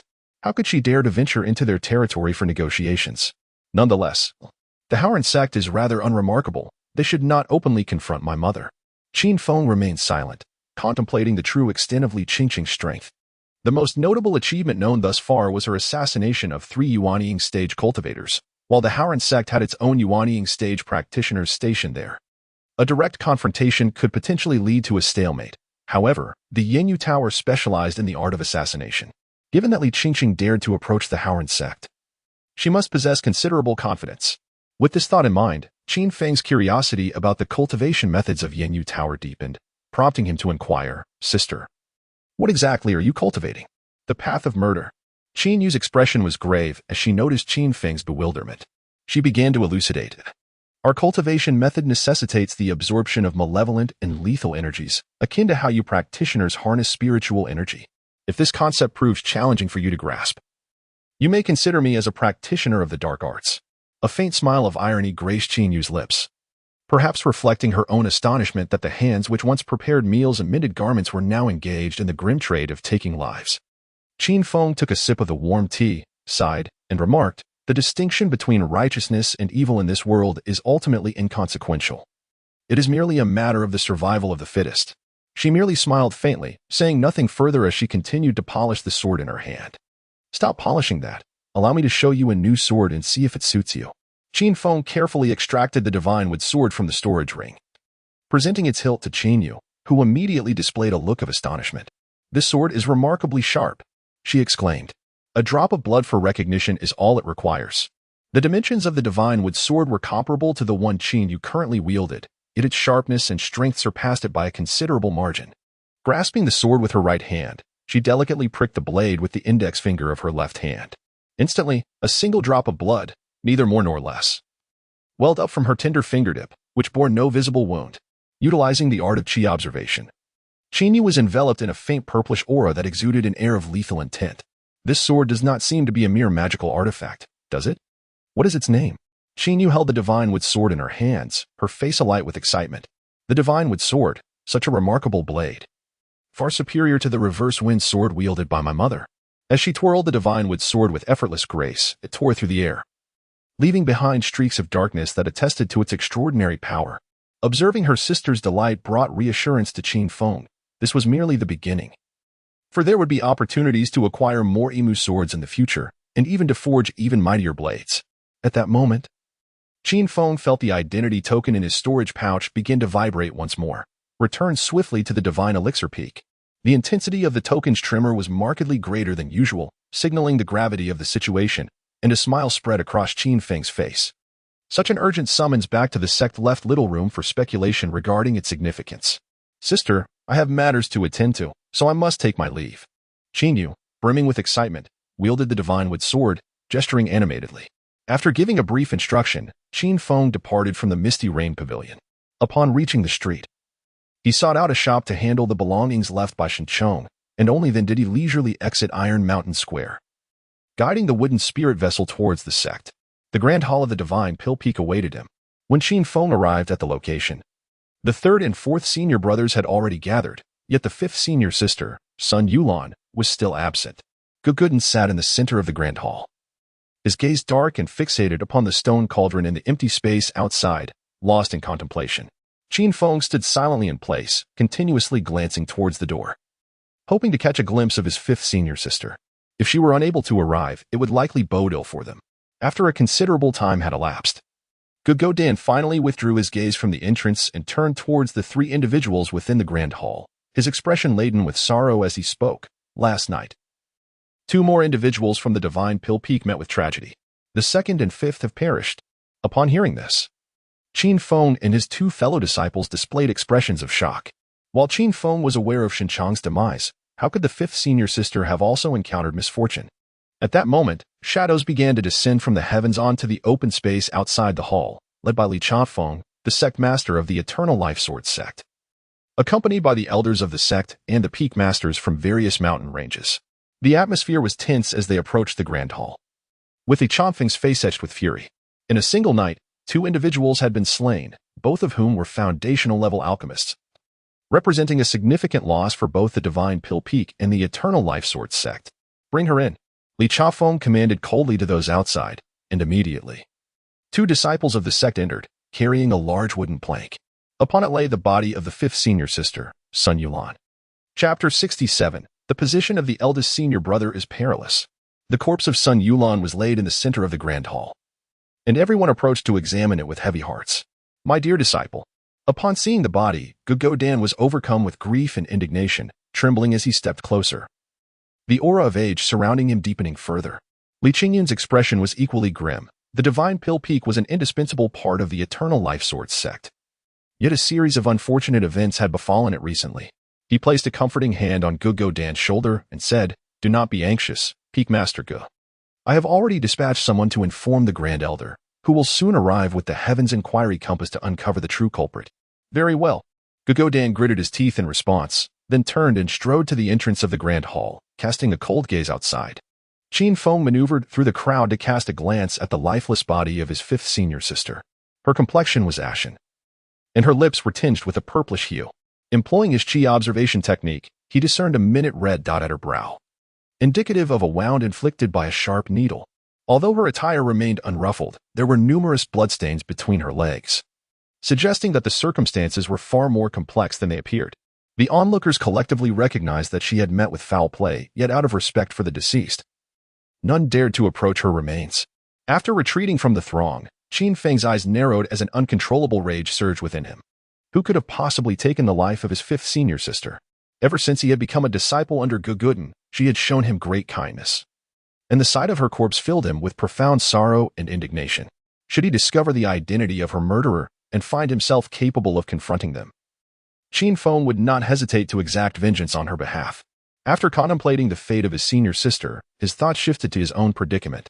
The next to arrive would be the supreme elder of the sect, the most formidable practitioner of the Chongqing Sword sect, accompanied by the Wenyang compass to seek out the culprit. Would they, perchance, uncover his involvement? Although he had employed the demon-devouring talisman during the slaying of Shinchong, its efficacy remained untested, leaving Qin Feng uncertain whether the Wenyang compass could trace his actions. The Supreme Elder is coming. He must prepare to face the Supreme Elder. Before Qin Feng could discern the appearance of the person before him, the crowd had already begun to pay their respects, compelling him to bow his head in acquiescence. He heard the Grand Elder utter a calm acknowledgement, then approached the lifeless body of Sun Yulan to assess the situation. Through the throng, Qin Feng finally beheld the visage of the Grand Elder, who appeared to be in his 40s, with a tall and robust stature, exuding a vitality surpassing that of Li Qingyun. It was rumored that the Grand Elder had achieved the late stage of the Golden Core realm a decade prior. Yet whether he had transcended to the nascent soul realm remained a mystery to all. Standing beside the corpse for a moment, he extended his hand to gently touch the area over the chest cavity. The moment he made contact, the fabric of the clothing at the chest caved in, instantly drenched by blood, evoking the unsettling impression that the chest had been hollowed out. This was the work of a malevolent practitioner.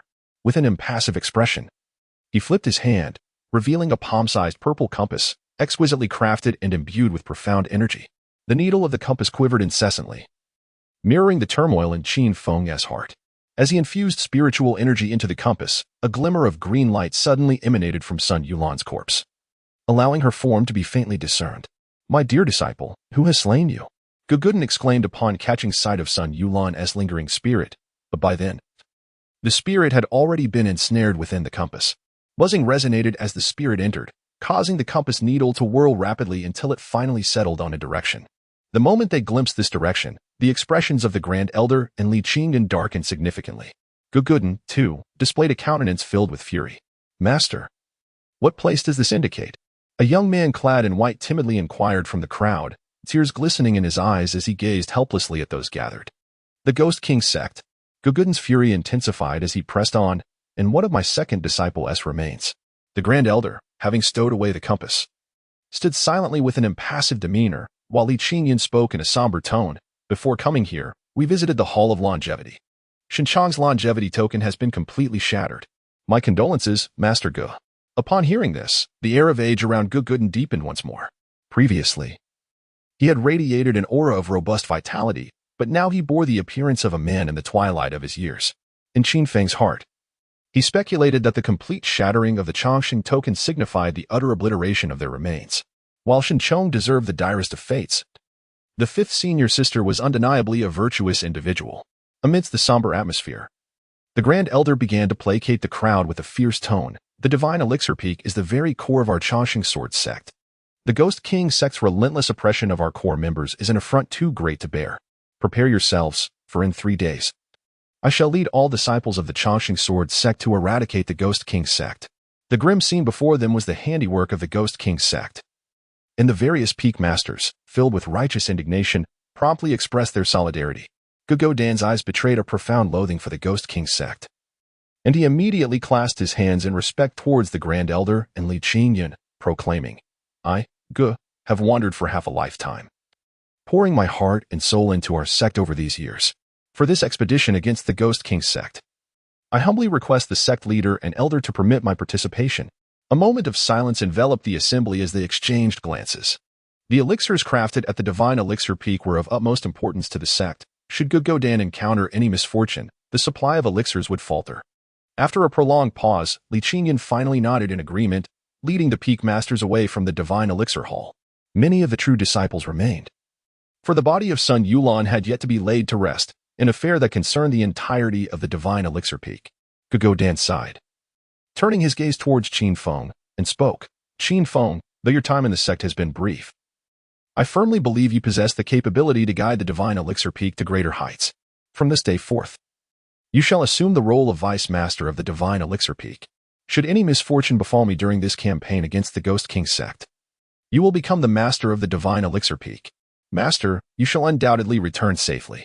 However, my experience is still lacking.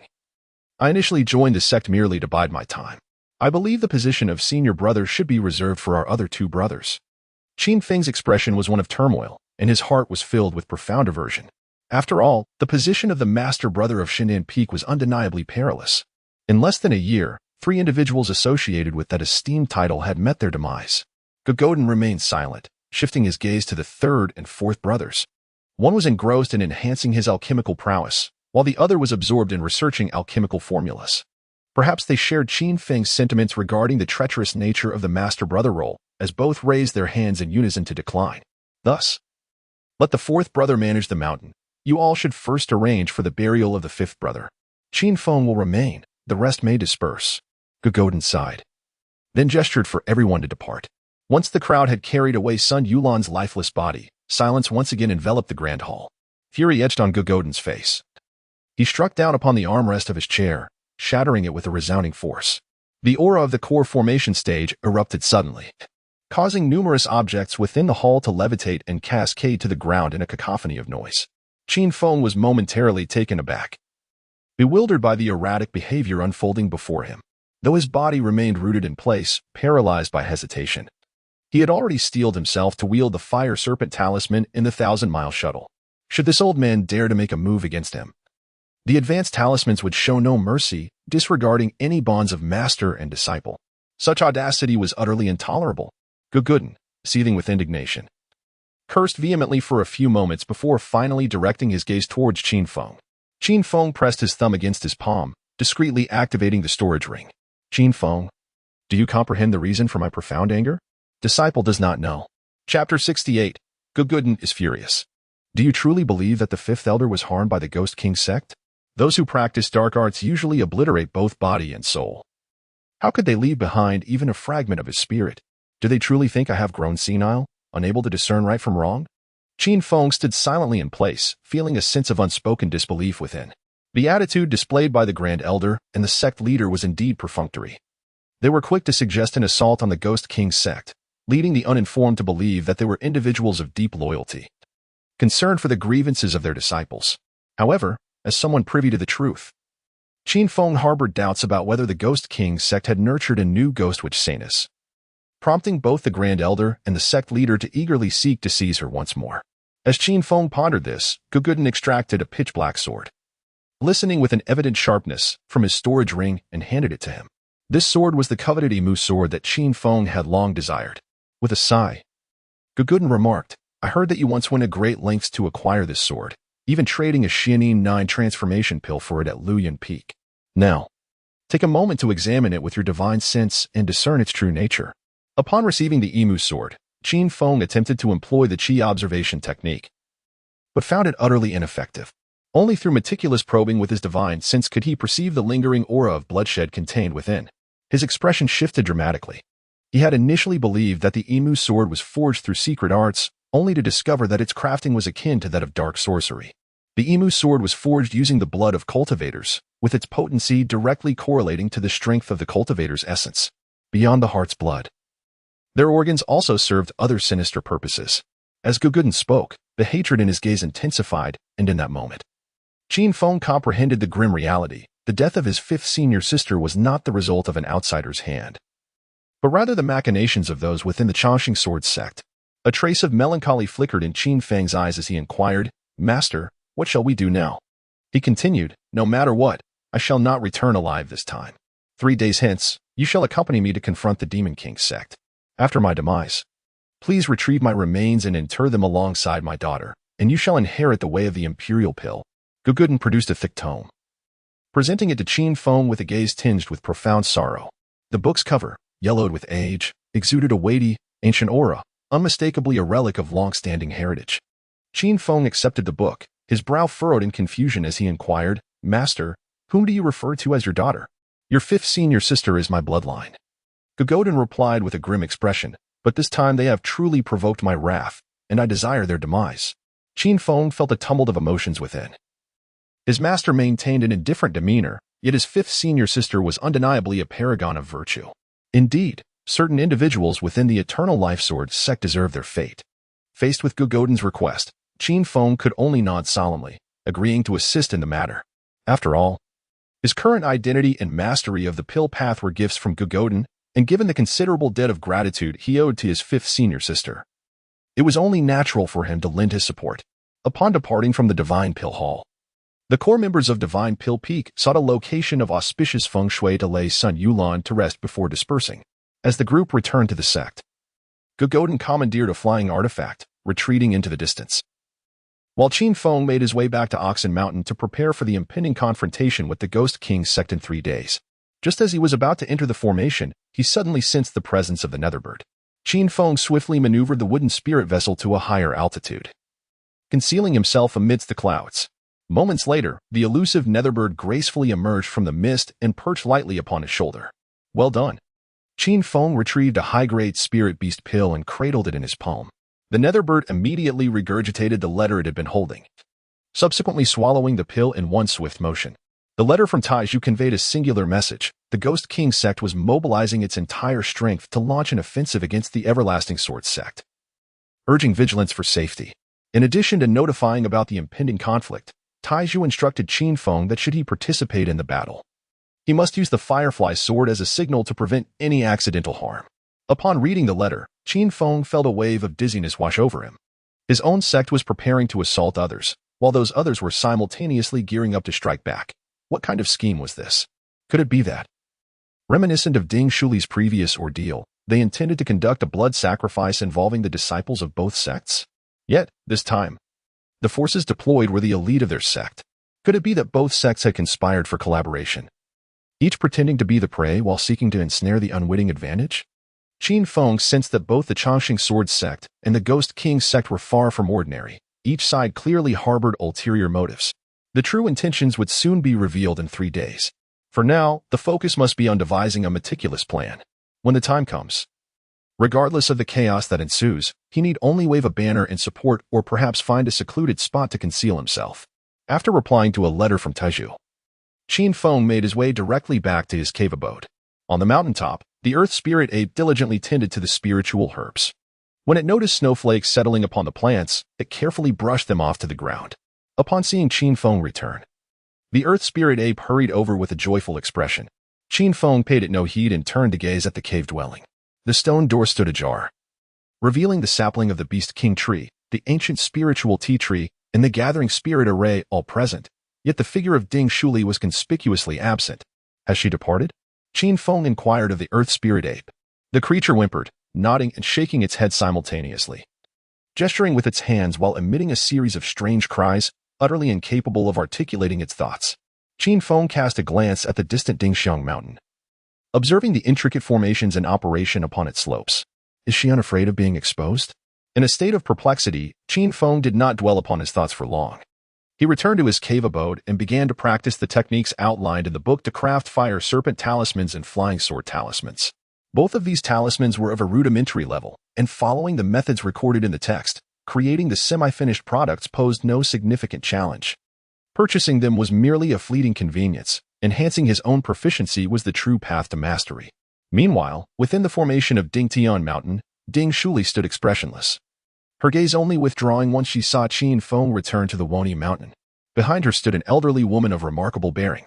All the medicinal herbs and flowers cultivated on the mountain had been uprooted, yet the formation continued to operate normally. The elderly woman scrutinized Ding Shuli with an intensity that suggested she wished to pierce through her very essence. However, the ethereal garment worn by Ding Shuli functioned as a magical artifact, effectively shielding her from any probing of consciousness, leaving no clues to unveil. Eventually, the woman sighed heavily and spoke. Miss, though he possesses merit, he remains a man from a small place. In terms of foundation and talent, he cannot compare to the holy son of the sword sect, not even by a fraction. It is time for you to return. I have already committed myself. In this lifetime, I belong to him. Ding Shuli retorted defiantly. Upon hearing this, the elderly woman's brows furrowed, her displeasure evident as she replied, Do not forget your heritage. The Ding family raised you, and this is how you repay them? What of the Ding family as standing? What of the holy sons? I have already delivered the formula for the longevity pill back to the Ding family. From this moment forth, I owe you nothing. Miss, you must provide us with an explanation upon your return to the Ding family. Otherwise, we cannot withstand the wrath of the sword sect. As she spoke, the elderly woman's expression darkened, and an aura of spiritual energy surged around her. With hands as gnarled as tree bark, she lunged toward Ding Shuli's shoulder, only to have her evade the grasp with a nimble sidestep. Do you truly believe you can take me back? Ding Shuli said coldly. Miss, I have now attained the golden core stage. It is not just you. Your wild man must also be brought back to fulfill my duty. As her words fell, a colossal hand formed from spiritual energy materialized before the elderly woman, reaching out forcefully towards Ding Shuli. Boom! A dark red serpent appeared in an instant, shattering the spiritual hand into fragments. Ding Shuli swiftly shifted her form, reappearing beyond the mountain's protective formation. Miss, do not waste your efforts, the elderly woman scoffed, unhurriedly removing a silver bracelet from her wrist and tossing it into the air. The bracelet expanded with the wind, transforming into a 7-foot ring, which then fractured into 9 segments with a gentle shake. Ding Shuli's expression shifted as she hurled her final fire serpent talisman at the elderly woman, propelling herself rapidly towards Wonia Mountain. Concerned that Qin Feng might be unaware of the unfolding situation, she directed her flying sword vehemently towards the mountain's protective formation. Stop striking. I have already sensed something amiss.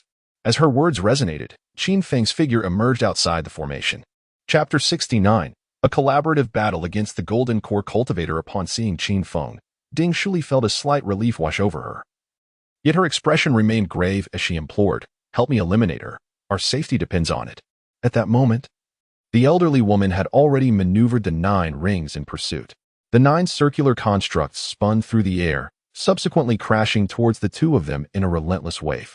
A golden core cultivator? The elderly woman did not conceal her power, and Qin Feng discerned her strength with a mere glance. The 9 rings did not appear to be mere offensive artifacts. They seemed to possess capabilities akin to the 9 dragons' binding rope, capable of subduing foes. Qin Feng could not afford to be careless. He promptly retrieved a handful of talismans from his storage ring. Fire Serpent, Flying Sword, Thunderbolt. He scattered the 3 types of talismans towards the 9 rings as if they were of no consequence, simultaneously hurling several towards the elderly woman. Young man, I did not perceive you had such resources. However, what you have at your disposal as a foundation establishment cultivator holds little significance against me. The elderly woman remarked derisively upon seeing the talismans in Qin Feng's hands. Boom, boom, boom. Several talismans collided with the 9 rings, forcing them to retreat.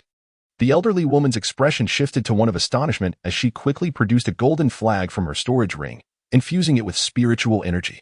The golden flag surged, expanding into a vast canvas of golden fabric, which soon met the advanced talismans Qin Feng had cast. A cacophony of explosive sounds resonated, though the flag remained unscathed. Its luster had noticeably dimmed. This marked Qin Feng's first encounter in battle with a golden core cultivator. The disparity in spiritual energy and artifact manipulation was beyond the capabilities of a Foundation establishment practitioner. The mere ability of the opponent to withstand advanced talismans underscored the difference in their standings. Truly, a golden core cultivator. Qin Feng was profoundly shaken, and beside him, Ding Shuli wore a grim expression as he swiftly drew 2 additional flying swords to execute a sword formation. The 3 swords moved in perfect harmony, launching directly at the old woman, who wore a cold smile, while she manipulated the 9 Suns ring to continue her assault on the 2. She also commanded the golden banner to fend off Ding Shuli's sword formation.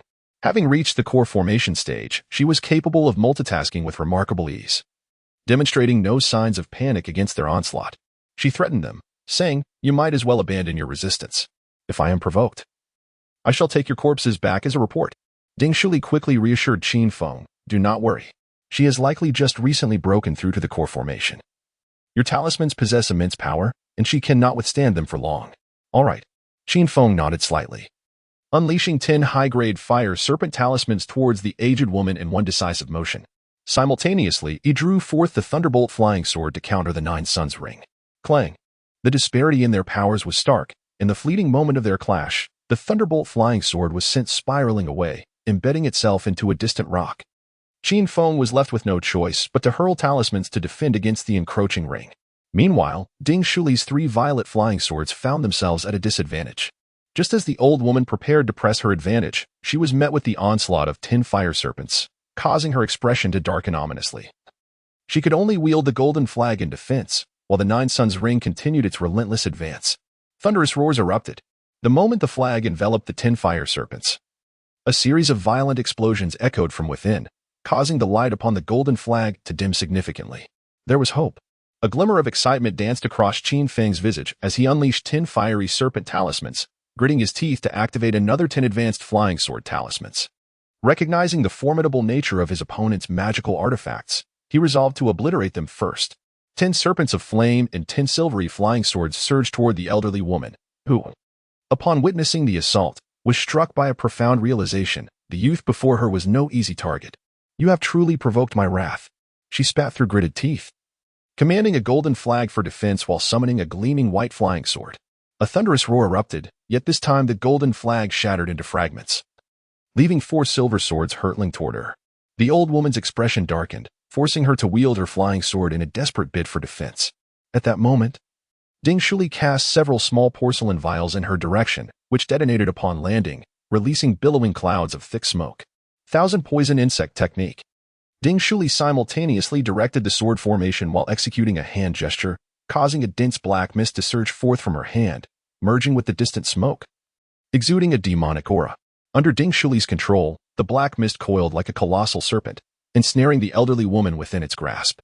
As the talismans consumed vast amounts of energy, the old woman found herself at a disadvantage, and the ferocity of the 9 Suns Rings attacks waned. To avert any unforeseen changes, Qin Feng hurled 3 demon-biting talismans into the fray and retrieved the last 8 flying sword talismans from his storage ring. Seizing the moment, he unleashed all 8 talismans in one breath, the swords transforming into mere phantoms as they lunged at the old woman ensconced in black mist. Following this, Qin Feng adeptly wielded the Thunder Sword, executing its most potent technique, while simultaneously summoning the 9 dragon binding rope, unleashing every offensive spell at his disposal in a single fervent surge. Meanwhile, Ding Shuli capitalized on the opportunity, relentlessly casting spells while maneuvering the sword formation to ensnare their adversary. Within the black mist, the elderly woman felt her spiritual energy being voraciously devoured. Before she could react, tendrils of black mist assailed her once more. "This is intolerable," she roared in fury, directing her flying sword to eliminate the 2 attackers, only to find herself confronted by additional silvery swords and a myriad of offensive techniques. Cursed be this day. Her countenance paled as she realized she could not withstand the deluge of assaults and prepared to flee. Just then, a dark golden rope ensnared her. "What sort of artifact is this?" The old woman's eyes widened in shock as she summoned her flying sword, intent on severing the binding. The sound of clashing metal rang out, yet the rope merely bore a small incision, remaining intact. In an instant, several more ropes materialized.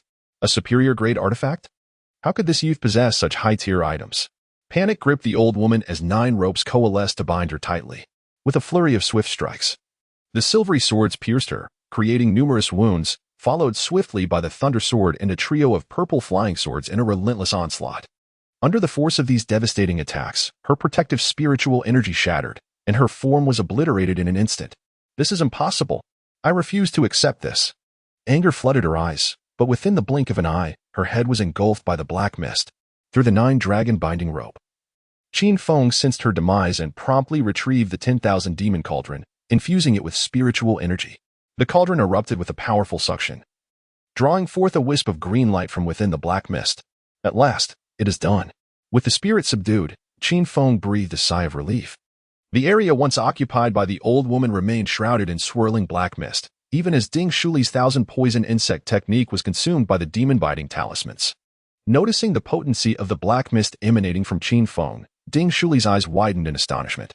What talisman have you invoked? A secret. Qin Feng grinned, then began surveying the battlefield around him. After the old woman's demise, only her storage pouch and the scattered 9 rings remained. Apart from these, her physical remains and the shattered golden banner were being devoured by the dark mist. To eliminate any potential future troubles, Qin Feng deployed 2 more demon-devouring talismans at the site of the battle. After all, once consumed by these talismans, not even the sect leader or the grand elders could trace any clues, let alone others. Having thoroughly cleansed the scene and collected the old woman's storage pouch and the 9 rings, he then escorted Ding Shuli back to Woniashan. Upon reaching the entrance of the cave abode, a conflicted expression flickered across Ding Shuli's face. In a subdued tone, she murmured, I intend to journey to Lingzhou. Chapter 70, The First Great Immortal War. Hearing Ding Shuli's declaration of departure, Qin Feng was momentarily stunned before pulling her back into the cave abode once more. This time, he didn't resort to the 9 dragons binding rope, and to his surprise, a rare blush tinged her cheeks. Just as matters were about to escalate, Ding Shuli suddenly wrapped her arms around Qin Feng's neck and whispered, Qin Feng. Actually, I possess the twin wood spirit physique. If we cultivate together, you two can attain the wood spirit physique. Why didn't I gain it before? Because, in the past, I didn't wish to grant it to you. At these words, an awkward expression crossed Qin Feng's face. During their previous encounters, far from bestowing the wood spirit physique, she had likely harbored thoughts of ending his life. Yet now, he had not only claimed her body but also won her heart. Moments later, Qin Feng felt a refreshing energy surge from his lower abdomen, swiftly permeating his entire being with a subtle coolness. This essence continually cleansed the meridians and acupoints within him. Within the Qi Si, the originally verdant wood attribute spiritual power underwent a remarkable transformation, becoming denser and more potent. Were it not for the fact that Qin Feng possessed a 5-element spiritual root, the wood attribute energy alone could elevate him directly to the later stages of foundation establishment. Nevertheless, despite the substantial increase in wood attribute energy, the other elemental powers remained stagnant, leaving his cultivation level still at the initial stage of foundation establishment. Yet, even in this state, the overall strength of his spiritual power had notably intensified. When the time came to form a Dan, even if he could not achieve the 9-orifice golden Dan, he would still be capable of producing a substantial golden Dan. After a night had passed, Ding Shuli, fully attired, stood at the edge of the stone bed, gazing at Qin Feng with a complex expression, ready to depart. The farewells among cultivators could last from 3 to 5 months, or extend to decades, rendering their emotions particularly intricate at this moment. Wait for me a moment. I shall gift you something. You must ensure you wait for my return. It will be swift. With that, Qin Feng hastily exited the cave, retrieving the 1,000-leaf flying shuttle and swiftly making his way towards Iron Mountain Square. Given the urgency of the situation, he could not afford to be concerned about exposure. Upon arriving at Iron Mountain Square, Qin Feng cleared out all the wood vine fruits available at the stalls, subsequently purchasing dozens of bamboo leaf shuttles, over 100 identical wood attribute flying swords, and a significant quantity of low-tier talismans. As he passed by a place called the Beast Taming Pavilion, he decided to enter and browse. This establishment was operated by the Spirit Beast sect, offering various cultivation techniques for spirit beasts. With a wave of his hand, he procured some methods for the Earth Spirit Ape before finally locating and to synthesize his items. 1 hour later, Qin Feng, navigating the swift currents of fate, returned once more to Wonia Mountain. Upon seeing that Ding Shuli had yet to depart, a wave of relief washed over him. With utmost sincerity etched upon his face, he spoke to her, Now you may consider yourself my woman. Each individual has their own path to tread, and I shall not hinder you. However, I earnestly hope you will accept the gifts I have prepared for you. With that, Qin Feng drew her into the cave dwelling and laid before her the carefully selected items upon the stone table. A celestial-grade flying artifact, the Tianai boat. An exquisite celestial-grade Tai demon-slaying sword, 5 millennia old with spirit fruits, and 2 stacks of various high-grade offensive talismans. He placed upon the table the storage bag left by the old crone and the 9 suns ring as well. As she beheld the array of treasures meticulously arranged before her, Ding Shuli's gaze transformed into one of bewilderment. Each item, spiritual fruits, flying boats, swords, and talismans, was a rarity for most cultivators, with celestial-grade artifacts being particularly scarce, seldom graced by the hands of many. Qin Feng's ability to produce these items in such a short time suggests his identity is far more complex than it appears on the surface. After a moment of hesitation, Ding Shuli gathered all the items and departed upon her flying sword. Neither party probed into the other's background, as if by unspoken mutual agreement. They chose to trust one another. Qin Feng turned and returned to his cave dwelling, retrieving a wooden spirit fruit to examine. Recently, he had acquired a considerable quantity of wood-vine fruits at the Iron Mountain Workshop, which had only yielded 6 wooden spirit fruits. After giving away 5, he was left with just 1. The wooden spirit fruit, measuring nearly 2 inches, boasted a pale green hue with a hint of transparency, emanating a subtle, enchanting fragrance. A single inhalation imparted an invigorating sensation to his spirit. Upon consuming it, his mouth was instantly flooded with a rich taste, the fragrance intensifying by several folds, accompanied by a refreshing coolness coursing through his limbs and meridians. Is this the essence of a spirit fruit? As he realized that its effect seemed limited to cleansing the meridians and enhancing spiritual power, a tinge of disappointment washed over him. The ancient texts had glorified the virtues of various spirit fruits, suggesting that a mere taste could elevate one to celestial heights. Was this truly the reality? The sensation of comprehending the Tao was far more profound than what Ding Shuli had previously imparted. After finishing the wooden spirit fruit in a few bites, Qin Feng felt unsatisfied and proceeded to take a fiery spirit fruit to gnaw upon. Yet again, the experience was reminiscent of merely cleansing the meridians and augmenting spiritual power, offering nothing beyond a fleeting warmth. Something felt amiss. Just as Qin Feng prepared to synthesize talismans in anticipation of battle, he suddenly sensed a throbbing pain within his energy sea. Upon introspection, he discovered that his energy sea was now brimming with an abundance of spiritual energy, surging like waves, while spiritual energy proliferated throughout his entire being. Goodness, I've overindulged. Qin Feng immediately realized that this was the effect of the spiritual fruit, and promptly sat on the bed to practice the 5 Emperors' Divine Extermination technique. 2 days later, Qin Feng received a timely message from the sect, summoning all disciples to gather at the Heavenly Sword Peak without delay. At this juncture, Qin Feng's cultivation had advanced to the mid-stage of foundation establishment, and his storage ring was replete with various high-grade talismans and exceptional artifacts. Additionally, he had equipped himself with the stabbing moon sword, the 1,000-mile shuttle, the 10,000 demons cauldron, and the Emu sword, ensuring he was well prepared. The notion of committing violence for the sect had never crossed Qin Feng's mind. Rather, he meticulously prepared these items to navigate the tumultuous waters with greater safety. Heavenly Sword Peak stood as the principal mountain of the Everlasting Sword sect, its majestic structure sprawling over a vast expanse. Countless disciples, adorned in garments of various hues, were now making their way towards the peak. Despite the differing colors, all attire was monochromatic, emblazoned with the sect's emblem upon the chest. When Qin Feng arrived at the foot of Tianjin Peak, he unexpectedly encountered Guguden, who seemed to have been waiting for him. Only when Qin Feng approached did he lead him up the mountain. Master, are we the only 2 at Shinin Peak? Qin Feng inquired. Alchemists are highly sought after everywhere. Not only are they shielded from battle, but in times of crisis, they are also considered protected individuals. Guguden replied with profound significance, subtly hinting at the advantages of being an alchemist. Qin Feng nodded and closely followed behind, choosing to remain silent. Upon reaching the summit of Tianjin Peak, he found a vast gathering of disciples from the Chongqing Sword sect. A rough estimate revealed no less than 20,000 individuals. The sheer number of people made Qin Feng's heart race with apprehension. In such a chaotic melee, it was unlikely that distinguishing friend from foe would be possible. The risk of bloodshed was alarmingly high. The challenge of stealth was daunting.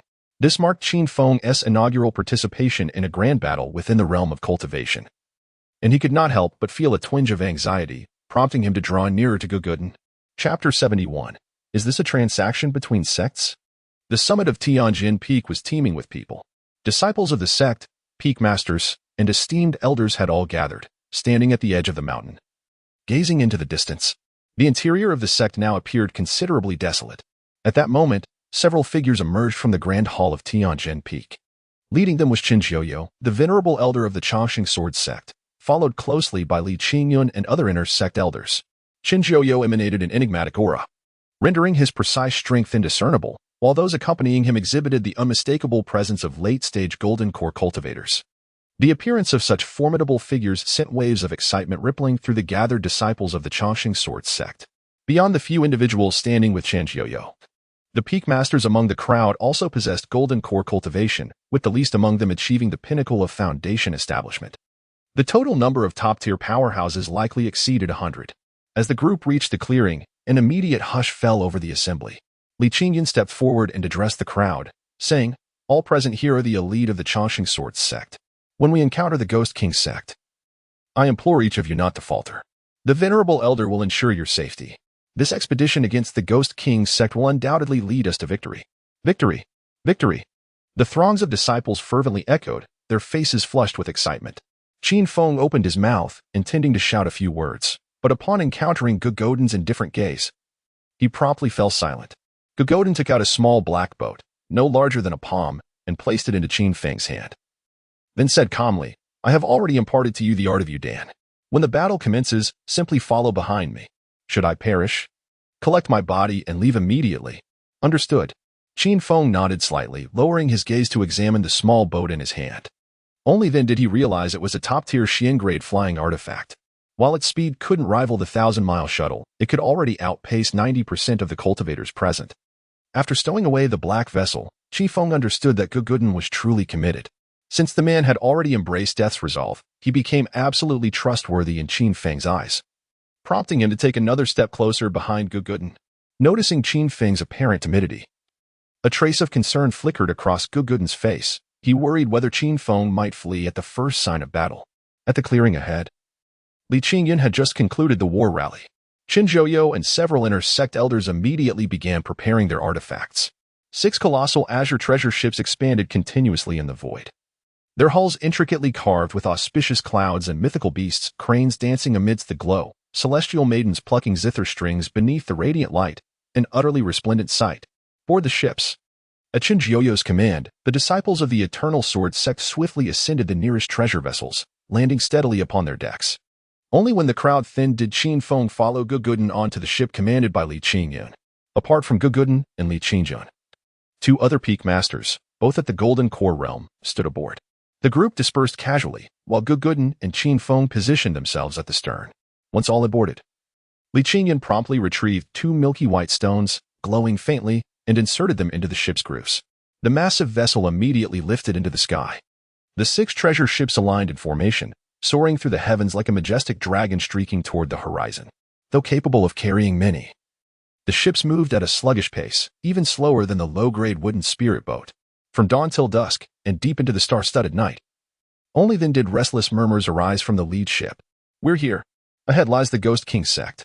Tonight, I shall fight for the sect's rise, bathing in blood if I must.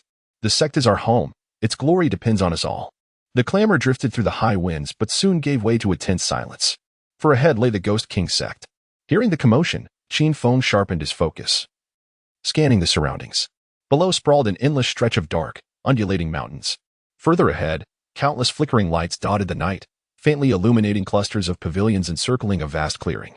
At its center loomed a towering statue of a malevolent ghost, its grotesque visage glaring from the darkness, an eerie sight.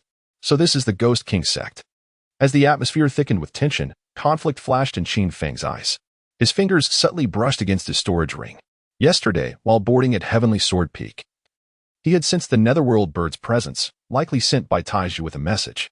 Yet, surrounded by the sect's strongest, Qin Feng dared not let the creature approach and sent it back immediately.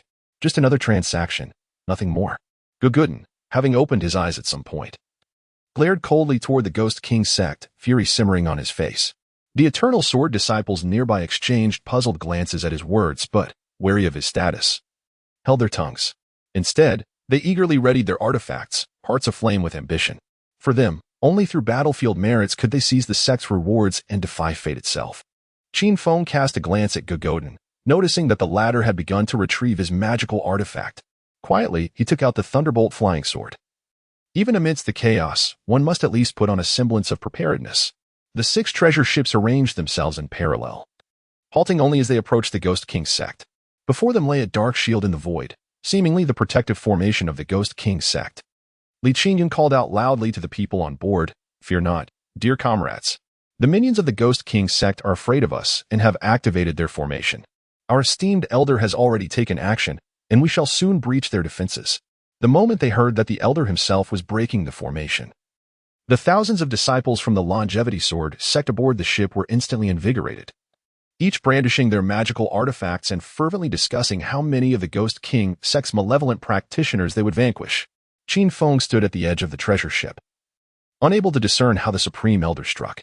He could only witness over 100 black swords coalesce in the void, forming a long dragon of flying swords, which forcefully collided with the obsidian shield. This powerful blow caused the formation of the Ghost King sect to tremble violently, nearly shattering it. Gazing through the formation, one could observe the central clearing of the Ghost King sect, where several crimson lines illuminated beneath the feet of the malevolent statue.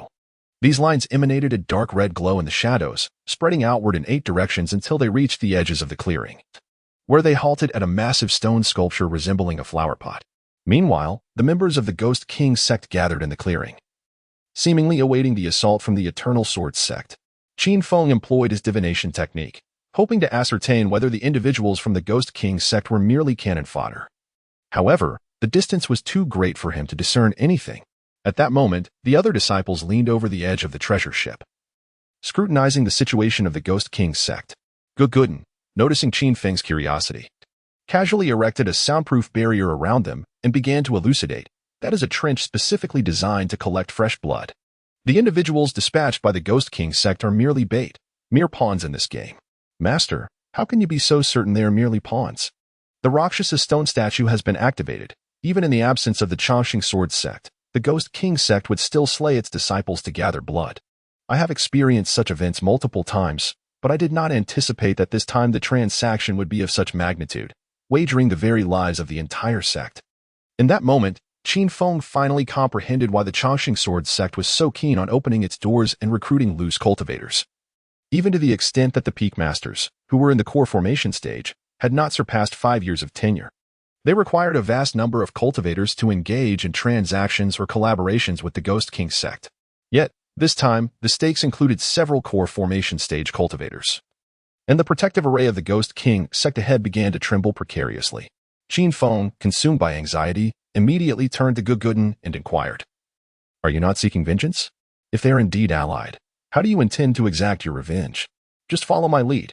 Chapter 72. The disruption at the forefront of the deck. Li Qingyun and 2 other peak masters drew forth their magical artifacts, poised for battle at a moment's notice. The disciples of the Changxing Sword sect wore solemn expressions, their gazes fixed intently on the direction of the Ghost King sect. In the void above, Qin Jiuyo commanded a colossal dragon formed from black flying swords, which once more collided with the formation of the Ghost King sect. A crack echoed from the dark shield, which swiftly shattered into countless tendrils of black smoke, dissipating into the ether. "Their formation has crumbled." Qin Jiuyo bellowed, "All disciples of the Changxing Sword sect, heed my command. Let us slay our foes. Charge." They had awaited this moment with bated breath.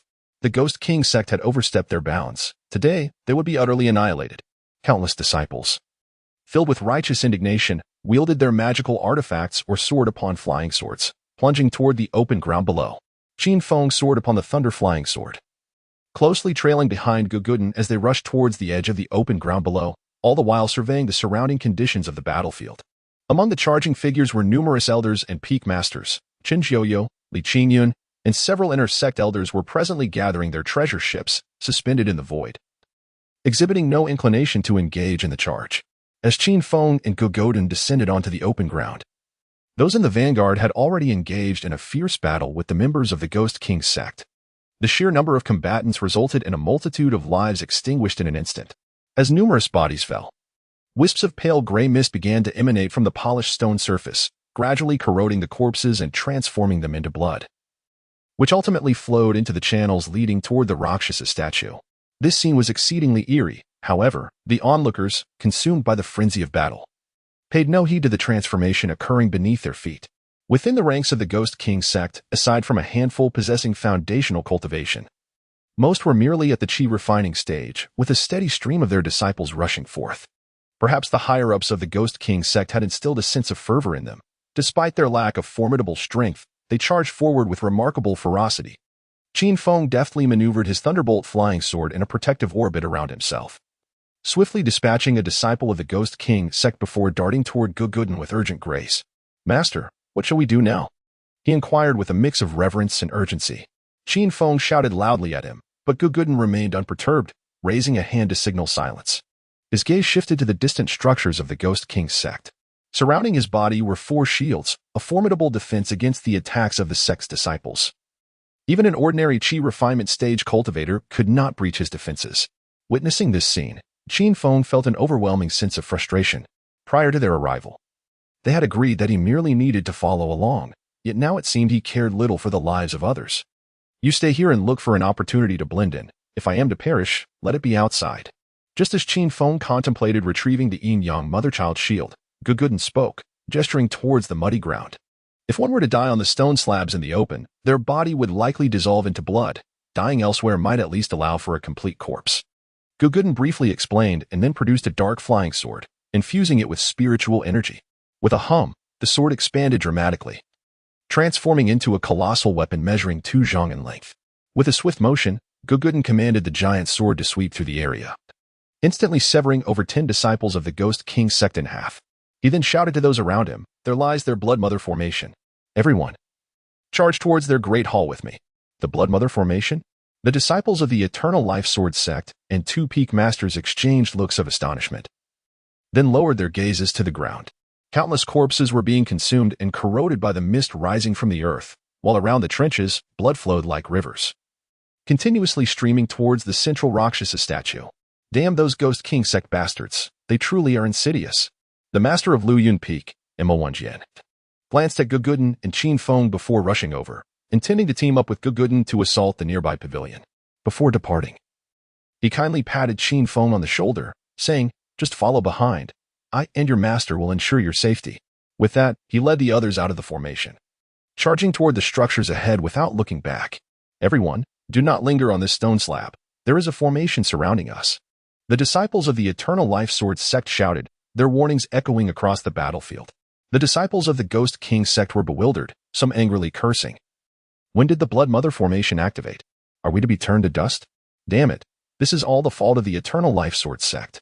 They secretly employed such a vile formation. Indeed, evil cultivators cannot change their ways. Though they realized the formation's presence, everyone shifted the blame to their adversaries, retreating while intensifying their attacks. In the void above, Qin Jiuyo, Li Qingyun, and several elders of the sect were observing the battle. Noticing the crowd beginning to shift away from the Blood Mother formation, they all furrowed their brows. "What is happening?" Qin Jiuyo's expression darkened. Narrowing his eyes at Li Qingyun and the others, his demeanor chillingly sinister. Li Qingyun immediately explained, "The information must not have leaked. Someone has sensed the anomaly." Useless. Anger flashed across Qin Jiuyo's face as he dove into the thickest part of the crowd. With a gentle flick of his hands, 2 beams of silvery sword energy shot towards the throng, indiscriminately slashing through both friend and foe alike. Seeing a powerful figure intervene, both the Eternal Life Sword sect and Ghost King sect disciples froze in confusion. Who was this attacking indiscriminately? Standing at the edge of the clearing, Qin Jiuyo coldly proclaimed, "Cowards fleeing the battle shall perish."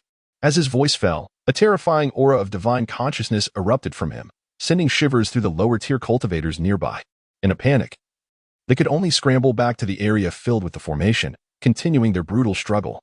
Meanwhile, Gugudun had led 2 core formation stage experts and hundreds of Eternal Life Sword sect disciples to the foot of the Ghost King sect's buildings. "Kill. Eliminate these scoundrels," he bellowed, swiftly launching 2 talismans towards the adjacent pavilion and hurling numerous others at the surrounding structures. Upon striking their targets, the talismans detonated, unleashing flames that ignited the buildings in an instant, engulfing the entire Ghost King sect in a conflagration that illuminated the sky. While others engaged in combat with the Ghost King sect disciples, Gugudun moved about, focused solely on creating chaos. "Master Gu, what are you doing?" Just as he was about to unleash the last of his talismans, Qin Jiuyo appeared before him, his expression dark as night. "I am slaying the disciples of the Ghost King sect." Gugudun's face contorted with fury, his eyes bloodshot with rage as he declared, "They killed 2 of my disciples." This matter cannot simply go unpunished. Hearing this, the two peak masters and the disciples of the Eternal Life Sword sect fought even more fiercely. Qin feeling discontent yet powerless, recognized that Gugudin was the master of the Divine Pill Peak, with considerable alchemical skills. If he were to perish now, finding a suitable high-level alchemist would prove exceedingly difficult for the sect, resulting in a significant loss. Master Gu, take a moment to rest. I shall avenge you, Qin said, feigning sorrow as he patted Gugudin's shoulder. The latter stiffened, his body frozen in place, his spiritual energy and form still sealed. At the edge of the Blood Mother formation, Qin Feng was simultaneously fending off the Ghost King sect disciples while observing the situation ahead. Upon seeing Qin immobilize Gugudin, a thought of escape immediately took root in his mind. This old man seems intent on seeking revenge for his daughter today. He will likely not succeed. Taste my claw. At that moment, a figure clad in black robes surged forth from the Ghost King sect's ranks. Clenching two dark claws that gleamed with metallic luster, they lunged fiercely at Qin Feng, casting a glance at the Thunder Sword, which coiled like a spirit serpent beside him. You little evil cultivator dare to be so arrogant. I shall use the Thunder Sword technique to redeem you. With a resounding shout, Qin Feng commanded the Thunderbolt flying sword to charge forth. Upon colliding with the bony claws, the sword was immediately repelled. To avoid drawing attention, Qin Feng refrained from employing the Thunderbolt sword technique, instead wielding his spiritual energy to execute simple slashing maneuvers. The figure cloaked in black once again intercepted the Thunderbolt sword, momentarily flickering before reappearing 10 yards away. An unmistakable challenge glimmered in his crimson-black pupils as he beckoned Qin Feng with a taunting gesture. Did he truly believe that he intimidated me? A smile flickered across Qin Feng's face as he swiftly maneuvered his flying sword to pursue. The interplay of chase and evasion between the two appeared entirely ordinary amidst the chaos of the battlefield, remaining unnoticed until they vanished within the confines of the Blood Mother array. After a brief moment, chasing after Taizhu, Qin Feng arrived at his cave abode, sealing the stone door behind him. After casting several layers of spiritual consciousness barriers, Taizhu's face revealed a look of resentment. Brother Feng, were you doing that on purpose? The force of the flying sword left my hand numb. He tossed the bony claw onto the stone table and began to knead the area between his hands. Qin Feng rolled his eyes and, after casting another layer of spiritual consciousness barrier, finally inquired, what on earth is happening? Has your Ghost King sect cultivated another Ghost Witch Saintess? Indeed, Taizhu replied with a wry smile, before continuing, however. The efficacy of the Ghost Witch Saintess pales in comparison to that of the Blood Mother formation. The Saintess can merely assist in breaking through bottlenecks, while the Blood Mother formation can genuinely transcend realms. I suspect this conflict between the two sects is aimed at fully activating the Blood Mother formation. Otherwise, why would they engage in such fierce combat for no reason? Qin Feng nodded slightly, and Taizhu fell silent. With events having unfolded to this point, both men had surmised the ulterior motives of their respective sections. The activation of the Blood Mother array necessitated an immense quantity of the practitioner's vital essence. Even if the Ghost King sect were to eradicate every living soul, it would still fall short. Fortuitously, the Ghost King sect possessed the Ghost Witch Saintess, an equally invaluable asset. This conflict was essentially a clandestine transaction between the upper echelons of the two sects. The Eternal Life Sword sect traded the lives of its disciples for the Ghost Witch Saintess, while the Ghost King sect seized the opportunity to activate the Blood Mother array. What now? Taizhu's expression was fraught with turmoil, his eyes betraying a sense of helplessness. For Taizhu, the Ghost King sect was a hard-won refuge, yet he found himself at the mercy of a sect that sought to utilize him for their blood sacrifice. What could he do but flee? Qin Feng rolled his eyes, deftly retrieving a 1,000-mile flying shuttle from his storage ring, and then exited the cave with Taizhu, who was similarly clad in a black robe. At that moment, a white figure suddenly darted through the dense forest beside Taizhu's cave, heading straight towards the rear mountain of the Ghost King sect. Master? Wasn't he sealed? Upon recognizing that it was Gugudin, a look of confusion immediately crossed Qin Feng's face. Taizhu, brimming with excitement, exclaimed to Qin Feng, Brother Feng, he must be planning to seize the Ghost Witch Saintess. Our sect leader and the esteemed elders are all outside overseeing the battle. Should we follow and take a look? Are you certain? What is there to be uncertain about? I have brought the Ghost King map with me. Taizhu proudly produced a scroll from his storage ring, depicting the outline of the Ghost King sect. In addition, numerous densely packed light points represented the locations of practitioners of varying strengths within the sect. At that moment, there was only one light point at the rear mountain signifying a core formation level practitioner. Since Gugudin was also at the core formation level, even if he couldn't be defeated instantly, a stalemate could be achieved.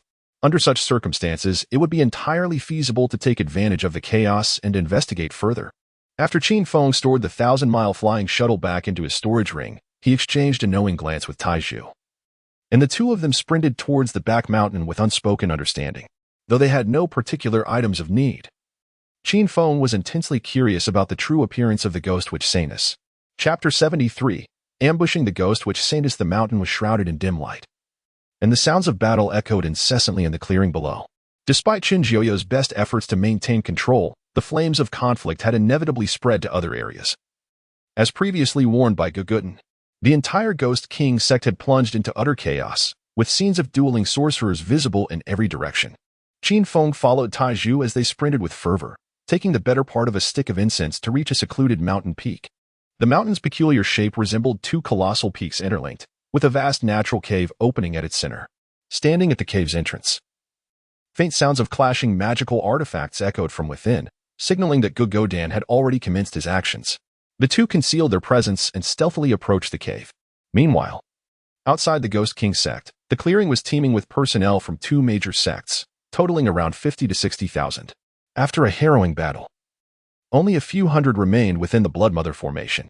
Upon witnessing the countless crimson torrents swirling in the trenches, rushing frantically towards the central Rakshasa statue, terror etched itself on their faces. What was happening? Demons. All of you from the Ghost King sect are demons. The disciples of the Chongqing Sword sect, realizing the situation, began to retreat, eager to escape, but a layer of dark red shield had already enveloped the perimeter, sealing the clearing completely. Was this the Bloodmother formation? Why had it activated so soon? We are still trapped inside. Master, elders, we are still within the formation. The remaining disciples of the Ghost King sect, barely over 100, desperately called for help, yet no one responded. A low hum resonated as countless gray mists oozed from the stone slabs, corroding their bodies. At that moment, all their defenses, spiritual shields, protective artifacts, and spells crumbled as if made of paper. In an instant, the gray mist reduced them to pools of blood, flowing into the trenches and surging towards the Rakshasa statue. Seeing the opportune moment, Qin Jiuyo led Li Qingyun and others to the entrance of the only unscathed hall of the Ghost King sect. Inside the hall, two figures emerged, one after the other. The figure in front donned a gray robe, his pallid face revealing hollow eye sockets devoid of eyeballs, his skin riddled with grotesque tumors, crawling with maggots, resembling anything but a living being. The shadowy figure trailing behind was shrouded in darkness, making it impossible to discern its features or gender. The gray-robed man halted at the hall's entrance, remaining in front of the shadow as if it were his own. He turned his empty eye sockets towards Qin Jiuyo and let out a cackling laugh, rasping, "Truly remarkable, Qin Jiuyo. Willing to trade the lives of thousands of disciples for a deal with me? Ghost sorcerer, you are not in a much better position. Hand over my belongings." Qin Jiuyo's expression hardened as he directed a threatening gaze towards the shadow behind the gray-robed man. Li Qingyun and the others bowed their heads, afraid to meet the ghost sorcerer's gaze, fearing his attention. The ghost sorcerer rasped, "It is rare to encounter trustworthy individuals like you. Two ghost sorcerers can activate the Bloodmother formation. I shall seek you out again next time. Come now, little one, I shall send you off." He erupted into a shrill laugh, raising his arm in a beckoning gesture towards the back mountain of the Ghost King sect. Qin Jiuyo's demeanor softened slightly as he fixed his gaze intently on the direction of the back mountain, prompting Li Qingyun and the others to lift their heads as well. They could faintly see sect disciples still engaged in combat on the mountain. Yet the back mountain was eerily quiet. The ghost sorcerer waved his hand several times, but the back mountain remained unresponsive, although his expression revealed nothing. Qin Jiuyo's countenance darkened as he coldly inquired, "Are you toying with me? It seems a minor inconvenience has arisen. I must investigate." The ghost sorcerer cackled, vanishing from sight. Qin Jiuyo gritted his teeth and followed suit, leaving Li Qingyun and the others exchanging glances, uncertain. Elder Qin Kuan awkwardly turned to Li Qingyun, asking, "Shall we go?" "Perhaps we shouldn't. Our strength is far too lacking." Li Qingyun replied with a wry smile, while the other elders shared his apprehension. After all, the ghost sorcerer's ruthless and sinister techniques left one feeling profoundly unsettled. Suddenly, a violent tremor erupted from the back mountain of the Ghost King sect. Qin Jiuyo's furious shout pierced the air. "Ghost sorcerer, how dare you deceive me? I am a paragon of integrity, yet it seems the ghost sorceress has been stolen." In the back mountain's cave of the Ghost King sect, dim light pervaded the space. Near the interior lay a massive blood pool, at the center of which rested a black lotus platform, currently devoid of any occupants, save for a corpse of a core formation cultivator at the pool's edge. After receiving Qin Jiuyu's strike, the ghost sorcerer reached down, extracting a few drops of blood from the soil.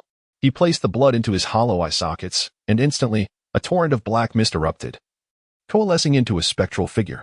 "This must be one of your Changsheng Sword sect members, attempting to slander my trustworthiness," he scoffed, vanishing from sight. Leaving Qin Jiuyu to glare ominously at the figure formed from the black mist, he reached into his waist pouch, producing a wooden effigy crafted in the likeness of Gugodan. "Qinghefang Master, how audacious of you to dare seize my possessions." A cold glint of murderous intent flickered in Qin Jiuyu's eyes as he exited the cave. Qin Feng and Taizhu had already traversed an immense distance aboard their swift vessel. In Taizhu's grasp was a black bag, perpetually contorting, which he clutched tightly at the opening with both hands. Qin Feng, brimming with excitement, steered the vessel with all his might. "Brother Feng, could we possibly go a bit faster? I feel as though I am losing control," Taidan exclaimed anxiously, his hands gripping the bag's opening as if summoning every ounce of strength he possessed. "Do not fret, we should be arriving shortly."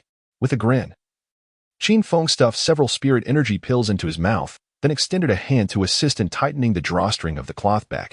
Earlier, while at the Ghost King sect, he and Taizhu had ventured into the cavern, fortuitously encountering Gugodan engaged in a fierce struggle with the guardian of the Ghost Witch Saintess, who had already packed her belongings. Ultimately, Gugodan and the guardian perished together, while Qin Feng and Taizhu each took on the task of collecting the bodies and retrieving the Ghost Witch Saintess before making their escape.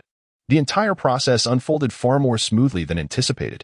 Qin Feng expertly maneuvered the flying shuttle into the depths of Wonia Mountain, immediately activating the Grand Illusion to its fullest capacity. He grasped the bag and entered the cavern. Both Taizhu and Qin Feng felt a tinge of anxiety as they consecutively cast dozens of restrictive spells within the cave before finally unveiling the writhing black bag. Chapter 74. The transformation of the earth spirit ape. Inside the bag lay not a living creature, but rather a mass of darkness that had taken on a humanoid form. Standing at no more than 6 inches, its exaggerated shapes were numerous and diverse, devoid of any semblance of modesty.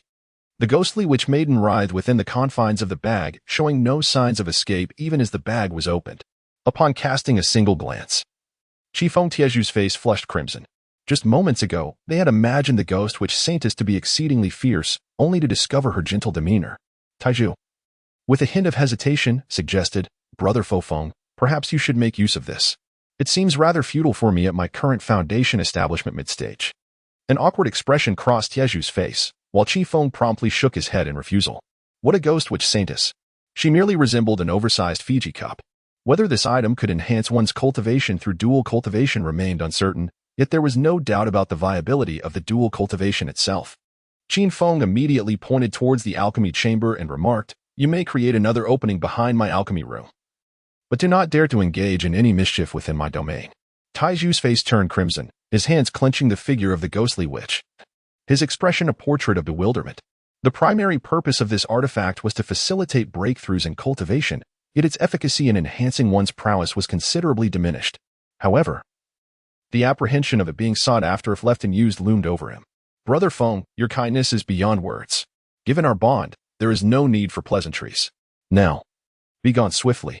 Qin Feng shot him a glance, while Taizhu, his face flushed, clutched the Ghost Witch Saint Maiden in one hand and extracted a bone claw with the other, swiftly beginning to dig a hole behind the alchemy chamber. In mere moments, he unearthed a new space and inscribed a protective barrier. Observing that Taizhu had commenced utilizing the Ghost Witch Saint Maiden, Qin Feng stepped out of the cave, retrieving a pristine storage pouch from his waist. This pouch had been passed to him by Gugodan shortly before his demise for the purpose of storing a corpse. Although the pouch could not accommodate living beings, it was perfectly suited for remains. Presently, the corpse of Gugodan resided within the storage pouch. "Master, the Ghost Witch Daoist and Chanjiu, you are most likely cultivators of the nascent soul stage, and I am currently ill-equipped to confront them. Once the situation stabilizes, I shall devise a plan to ensure that you and sister son are laid to rest together." Qin Feng reached out to pat the storage bag, indifferent to whether the other party could hear, and then hung the bag back at his waist. With no sign of life or death, Qin Jiuyu and the Ghost Witch Daoist were undoubtedly scouring the world for Gugodan. Qin Feng dared not approach the grave of his 5th senior sister. Should he be captured, he would undoubtedly meet his demise, as anyone associated with Gugodan would likely face rigorous scrutiny. Thus, Hiding on Wonita Mountain was the safest course of action. After adjusting his state, Qin Feng returned to his cave and sat down within the Qin Feng swallowing heaven array, beginning his cultivation of the Five Emperors' divine punishment technique. As the ice and snow melted, winter gave way to spring, and all things revived. In the blink of an eye, 3 months had elapsed. On this day, a series of black smoke emanated from the cave where Taiju was in seclusion, soaring into the heavens. Had it not been for the concealment array, this phenomenon would have surely attracted considerable attention. I, Taiju Shinzuan, have now reached the late stage of foundation establishment. Soon, I shall attain perfection, with the prospect of forming my golden core and achieving immortality. Taiju shattered the makeshift stone door of the cave with a single stomp and, upon seeing Qin Feng still engaged in his cultivation, immediately cast a soundproof shield to muffle any noise. At that moment, Taiju was enveloped in an aura of demonic energy, his skin pale to an alarming degree, giving him an appearance that was both refined yet exuded an indescribable malevolence. Qin Feng opened his eyes and merely glanced at him, prompting an immediate glimmer of excitement to illuminate the latter's countenance. The once indomitable aura of Iron Pillar, the celestial master, dissipated entirely. Brother Feng, my strength has significantly increased. I just need to venture out to procure some nourishing items and gather a few vengeful souls into the 10,000 souls banner, and I shall have the opportunity to attain the consummation of the foundation establishment stage, thereby forming my golden core. Iron Pillar exclaimed with enthusiasm as he approached Qin Feng and plopped down beside the Qin Feng swallowing heaven formation. With a face full of curiosity, Qin Feng inquired, "What is it like to be the Ghost Witch Saintess?" Iron Pillar's face flushed crimson, and he promptly dashed out of the cave dwelling. Qin Feng, feeling a twinge of embarrassment, scratched the back of his head, still convinced that the Ghost Witch Saintess paled in comparison to a real person. Goodness! How long have we been in seclusion? What has happened outside? A voice filled with astonishment echoed from beyond the cave. Upon hearing the commotion, Qin Feng rushed outside. Standing at the entrance, he gazed upon the scene before him. The weeds had grown to waist height, rendering the surroundings desolate and forlorn. The medicinal herbs in the field had vanished entirely, leaving only a chaotic tangle of weeds as if trampled by countless beasts, lying haphazardly across the medicinal plot. Not far off, nestled within the thicket, was a frail monkey that appeared to be a soil spirit ape, though its form looked significantly weakened. Witnessing this sight, Qin Feng felt as though his mind was on the verge of exploding. His immediate instinct was to check on the ancient spiritual tea tree and the sapling of the Beast King tree. Though all other spiritual herbs had disappeared, these two sacred trees remained unscathed. Only then did Qin Feng breathe a sigh of relief and called out to the distant soil spirit ape. Upon hearing his voice, the creature lifted its head, pained, and struggled to rise from the ground. It was at this moment that Qin Feng could clearly discern its features. Its fur was a sickly yellow, and its eyes glowed a crimson red, resembling a demonic beast. "Master," the soil spirit ape uttered, its voice awkward and grating, betraying its inhuman origins. Both Qin Feng and Taiju were momentarily taken aback. Typically, a spirit beast must reach at least the 5th rank and refine its vocal cords before it can articulate speech. How could the earth spirit ape speak so swiftly? With the contract of the earth spirit ape still residing in his sea of consciousness, Qin Feng felt reassured enough to approach and inquire, "What has caused you to end up in such a state?" In response to Qin Feng's scrutinizing gaze, the earth spirit ape lowered its head, a look of trepidation flickering in its eyes as it cautiously replied, I wanted to find you to consume some sweet elixirs, but you were not present. So I resorted to drinking some spirit plant essence." The earth spirit ape gestured towards a wooden barrel beside the cave, which contained the spirit plant essence. When Qin Feng scanned it with his divine sense, he discovered that the barrel was completely empty, likely having been emptied by this creature, which explained its current condition. Qin Feng retrieved 2 spirit beast pills from his storage pouch and offered them to the earth spirit ape. However, the ape shook its head, a look of melancholy crossing its features as it spoke. "Master, I no longer wish to consume these substances. I aspire to cultivate like you, to strengthen myself and become a formidable beast king." Upon hearing these words, both Qin Feng and Taiju fell into a contemplative silence. The spirit plant liquid was intended for the nourishment of flora. If ingested by living beings, it could lead to mild ailments like diarrhea or, in severe cases, a fatal demise. The earth spirit ape was fortunate to have survived. Nevertheless, it was no longer merely an earth spirit ape. It had transformed into a mutated beast, one with noble ambitions. Qin Feng retrieved a tome entitled The Supreme Formula of the Demon God from his storage ring and presented it before the earth spirit ape. This text was a fundamental spirit beast cultivation method that he had casually purchased at Iron Mountain Town while accompanying Ding Shuli. Initially, he believed the earth spirit ape was not capable of cultivation, yet to his surprise, it had undergone a mutation. Do you wish to cultivate this technique? Are you capable of such? The supreme formula of the demon god was inscribed entirely in human script. Yet it emanated a soul essence that allowed for a clear resonance with the cultivation method. Upon receiving the tome, a golden light immediately penetrated the ape's brow, revealing an expression of elation upon its face. Master, I will cultivate. I shall devote myself to this endeavor. It exclaimed fervently. I beseech you. Allow me to descend the mountain. Should I one day ascend to the rank of a demon king after reveling in my newfound power, I shall assuredly return to your side, sacrificing all for you. After uttering these words, the earth spirit ape knelt before Qin Feng, bowing earnestly in a gesture of deep respect. At that moment, it was no longer the creature that merely watered spirit herbs and weeded the medicinal fields. It now moved with a grace and precision akin to that of a human, save for its sharp features and golden fur, accompanied by a burgeoning ambition within. Witnessing the ape's newfound sentience, Iron Pillar discreetly communicated a warning, suggesting that Qin Feng should refrain from allowing it to descend the mountain too readily. Should it be released now, the chances of it returning would indeed be slim. In Qin Feng's mind, he continuously pondered the intricate relationship of cause and effect. When he first embarked on his immortal journey in Qinghefang, he encountered this little monkey. Subsequently, the leftover waste elixirs granted it the intelligence of a spiritual beast. After bringing it to Wonia Mountain, aside from daily weeding and watering the medicinal herbs, it had been nourished with high-grade spirit beast elixirs without ever being deprived. At this moment, if he were to impart his martial arts to it and allow it to descend the mountain, it might not be an unkind act, especially since a master-servant contract bound them. After a moment of contemplation, Qin Feng resolved to grant its request and spoke. You may take the martial arts down the mountain, but you must agree to one condition. The earth spirit ape's eyes sparkled with excitement. Its hands clasped together in a gesture of profound respect as it replied, Master, please proceed. In the future, should you find yourself in trouble, do not reveal my identity. Rest assured, I will not cause you any trouble. At these words, the earth spirit ape trembled with exhilaration, kneeling before Qin Feng and repeatedly bowing in reverence before rising and making its way down Wonia Mountain. Qin Feng stood silently, watching it depart, feeling an inexplicable thrill within. At that moment, Taizhu approached with a face full of sorrow. Brother Feng, this monkey possesses more spirit than many third-tier spiritual beasts. Are you truly willing to let it go? He inquired. Taizhu rolled his eyes and fell silent. The phrase meeting at the peak merely implies a reunion at the pinnacle of one's journey, and allowing it to navigate the world on its own is undoubtedly preferable to the arduous task of nurturing it oneself. The mountaintop was lush with verdant flora. Qin Feng deftly maneuvered the flying sword, severing all the weeds at their roots, and subsequently unleashed a series of fiery incantations to incinerate the gathered underbrush, bringing the task to completion. The veil of obscurity surrounding the grand formation dissipated, revealing the external environment in all its clarity.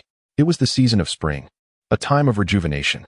The flora on the surrounding hills had burst forth with tender shoots, and the mist had lifted from the lilac mountain, unveiling its true visage. The small courtyard atop the mountain lay in ruins, the dwelling long since ravaged, now overgrown with wild grass, a stark testament to desolation. Uncertain of the state of affairs beyond, Taizhu gazed at the scene outside with a heavy heart, uttering his lament, while Qin Feng felt a twinge of helplessness. During this period, the sect token of the Chongqing Sword sect had vibrated thrice, each time summoning him back to the sect, yet since then, there had been no further developments. The promise made to Guguden to inter his father and daughter together remained unfulfilled, and now, venturing out raised concerns for Qin Jiuyou, Li Qingyun, and others, leaving him in a quandary. The two sat upon the stone slab at the entrance of the cave, aimlessly observing their surroundings. As night fell, Taizhu finally spoke. Brother Feng, I intend to return to the state of Zhou to visit my parents. It has been far too long since I last saw them. They must be anxious. Please take care, for I too wish to venture out for a while. Qin Feng patted Taizhu's shoulder, and they exchanged a glance, both revealing a bittersweet expression in their eyes. Although retreating here for cultivation was undeniably prudent, there were times when they had to venture out to attend to certain matters. Upon reaching a mutual understanding, they both instinctively retrieved black cloaks from their storage rings, draping them over their shoulders before each taking to the skies on their respective flying artifacts, departing from Wonia Mountain. Clad in a black robe, Qin Feng deftly maneuvered the wooden spirit vessel towards the direction of the Eternal Sword sect, employing a technique of Dao. The distance from Woniu Mountain to the Eternal Sword sect was approximately 500 miles, and it wasn't long before Qin Feng arrived in the vicinity of the sect. Under the cover of night, the buildings within the Eternal Sword sect remained brilliantly illuminated, with numerous disciples dressed in white hurrying along within the sect's confines. It appeared that during this period, the Eternal Sword sect had accepted a considerable number of new disciples. However, one could only wonder if past events would repeat themselves. Qin Feng hastily cast a glance before stowing away the wooden spirit boat and swiftly navigating through the dense forest, making his way towards the grave of his fifth senior sister. After breaking through to the Foundation establishment stage, he could traverse 1,000 miles in a single day even without the use of a movement talisman. As he swiftly maneuvered along the mountain path, nearing the grave of his fifth senior sister, he suddenly heard the sounds of a duel ahead. Advancing further, he beheld an open clearing where 3 individuals were engaged in combat. Among them, a young man donned the attire of an outer disciple of the Chongqing Sword sect. His cultivation level approximately at the 6th layer of Qi refinement. The 2 rogue cultivators surrounding him were formidable as well, one at the 6th layer and the other at the 5th layer of Qi refinement. Qin Feng withdrew the Thunderbolt flying sword and cast it into the air, subsequently manipulating it with his spirit to join the fray, targeting one of the scattered cultivators. With formidable spiritual energy and the element of surprise, the Thunderbolt flying sword swiftly pierced through the golden shield enveloping one of the scattered cultivators, creating a gaping wound in his chest. Witnessing this scene, the remaining scattered cultivator's expression darkened, his composure shattered, rendering him incapable of steadying his control over the flying sword. In a state of panic, he hastily produced a talisman and hurled it towards Qin Feng before turning to flee. Lacking powerful magical treasures and talismans, how could a 5th-layer Qi refinement cultivator hope to contend with a Foundation establishment cultivator, particularly when facing a formidable opponent like Qin Feng, who, in the instant the foe turned to escape, was pierced through by the Thunderbolt flying sword with chilling precision? Within mere moments of engagement, the battle concluded entirely. The surviving young cultivator from the Chongqing Sword sect, his face alight with joy, immediately bowed in gratitude to Qin Feng, exclaiming, "Thank you, esteemed senior, for your assistance." Qin Feng altered his voice to mimic Wang Teng's and inquired, "To which peak do you belong?" The young cultivator replied, "Respectful senior, I hail from the divine elixir peak of the Eternal Life Sword sect. I ventured out today to gather medicinal herbs and did not anticipate being targeted by nefarious individuals. I am immensely grateful for your assistance." "Who is the current leader of the peak?" Qin Feng asked. "The leader is my master, Chen Kuan. Besides him, are there any other elders?" The young man continued, "The divine elixir peak has recently been established and lacks suitable candidates for elder positions." Recently established? No suitable candidates? Upon hearing this, Qin Feng felt a surge of trepidation. Although the battle against the Ghost King sect had claimed the sacrifice of the entire sect, the divine elixir peak remained unscathed. His 3rd and 4th brothers had stayed behind in the sect, yet there was no word from them. Evidently dealt with by Chen Jiuyo and Li Qingyun, leaving the divine elixir peak reliant on the Grand Elder Chen Kuan to take matters into his own hands. Noticing the black-robed figure's silence, the young cultivator spoke again. "Do you know my master, senior? I am truly overjoyed. If you do not mind, I would be honored to take you to the divine elixir peak.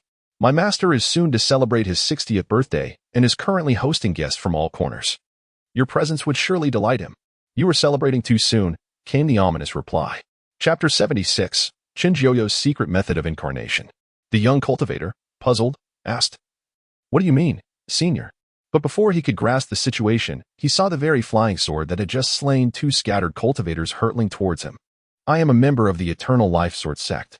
If you kill me, the sect will not let this go unpunished." Before he could finish his threat, a torrent of blood erupted from his mouth as the Thunderbolt flying sword pierced through his forehead, creating a gaping wound. Qin Feng wielded his flying sword with a vigorous flick, casting aside all the congealed blood. Such superfluous chatter. After retracting the Thunderbolt sword, he retrieved a demon-banishing talisman from his storage bag and tossed it aside, then leisurely made his way towards the grave of his 5th senior sister. Qin Feng had never truly desired to take a life, yet this individual audaciously dared to wield the power of their sect against him, thus sealing their own fate. As he traversed the narrow path through the dense forest, a modest hill came into view. At its base lay a small mound overgrown with weeds. Erected before it was a gravestone, inscribed with the words, Grave of Sun Yulon. Approaching the tomb, Qin Feng clasped his hands in a respectful gesture before the stone, paying homage with reverence before retrieving a spade to commence his task of excavation.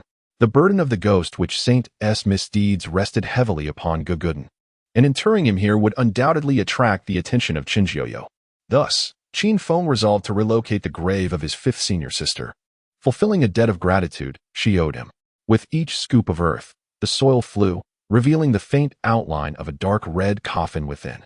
When she was laid to rest, the disciples of Xindan Peak had excavated the burial site to great depths, making the task somewhat laborious for Qin Feng. Were it not for the augmentation of his spiritual energy, he would likely have labored for an entire day and night. After a full incense stick restoration, he finally unearthed the entire dark red coffin. As he pushed open the lid, a pale green mist erupted forth, rushing toward him. In that instant, Qin Feng recoiled as if struck, retreating over 10 paces. The mist twisted in the void, gradually morphing into the visage of a middle-aged man, unmistakably the form of Qinjiao. Although merely a specter of smoke, he emanated an overwhelming presence of formidable authority. Qin Feng furrowed his brows and cast a glance, his mind racing to deduce that this was the spirit left behind by Qinjiao, or perhaps some peculiar method. It could not possibly be his true self. At that moment, a sinister expression adorned Qinjiao's face as he spoke menacingly. I knew that someone would still covet this girl's grave. Having stolen my ghost, which holy maiden, you now wish to claim my daughter as well. Regardless of who you are, you shall obediently become my blood slave to atone for your sins. As his words echoed, Qinjiao extended his arms, and countless tendrils of green mist erupted from behind him, resembling a colossal black serpent in the night, lunging towards Qin Feng with its gaping maw. Bang, bang, bang. Qin Feng continuously unleashed 3 advanced fire serpent talismans into the void, igniting an explosion from which countless flames erupted, enveloping the dense green mist. However, in mere moments, the flames were devoured by the encroaching green smoke.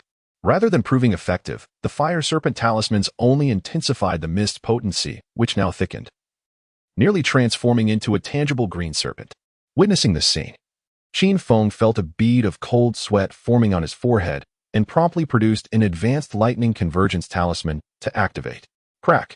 As the lightning convergence talisman detonated, a bolt of lightning manifested in the void, striking down upon the green mist with a resounding crackle.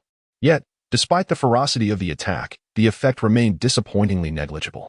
Was there truly no way to contend with it? Qin Feng felt a surge of anxiety and hurriedly produced a demon-biting talisman, casting it forth. This talisman, a high-level human-grade charm, could devour the celestial pathways of the 9 heavens above and consume the demons of the underworld below. I refuse to believe that I cannot find a way to overcome you. A glint of ruthlessness flickered in Qin Feng's eyes as he activated the demon-devouring talisman, unleashing a torrent of dense black smoke.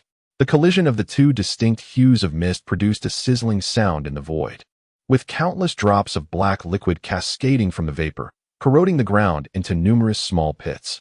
In just a fleeting moment, the azure mist dissipated significantly, while the fog from the demon-devouring talisman only grew more intense, showing no signs of abating. You can actually counter my demon god curse. Apart from the Howran sect, no one can withstand my spell. This is absolutely impossible. Upon witnessing this scene, the ethereal figure of Qinjiao, standing in the rear, was overtaken by sheer terror, prompting an immediate retreat. His green form transformed into a streak of emerald light, darting away at an astonishing speed. Although it was not his true self, his velocity surpassed that of most golden core stage cultivators. Seeing the flash of green light, a cold smirk crept across Qin Feng's face. Just moments ago, he had found it somewhat difficult to discern Qinjiao's method, but now he was certain that the opponent was employing a fragment of his soul as a doppelganger. While nascent soul stage cultivators cannot manifest an external incarnation, they can disperse their consciousness and cultivate techniques to create a semblance of a clone. It was evident that Qinjiao had employed such a tactic to lie in wait, aiming to capture Gugudun or someone associated with him. Now that the demon-devouring talisman was perfectly poised to counter his soul, how could Qin Feng let this opportunity slip away? Seizing the moment, he resolved to strike while his adversary was vulnerable. A ruthless determination surged within Qin Feng's heart as he retrieved the 1,000-mile shuttle from his storage ring, channeling his spiritual energy into it with frenzied intensity. The more spiritual power the artifact absorbed, the more formidable its unleashed might would become. Chen Jiuyo's fleeing soul was not particularly swift, and with the aid of the myriad demon cauldron at his disposal, Qin Feng harbored immense confidence in capturing this wisp of escaping essence.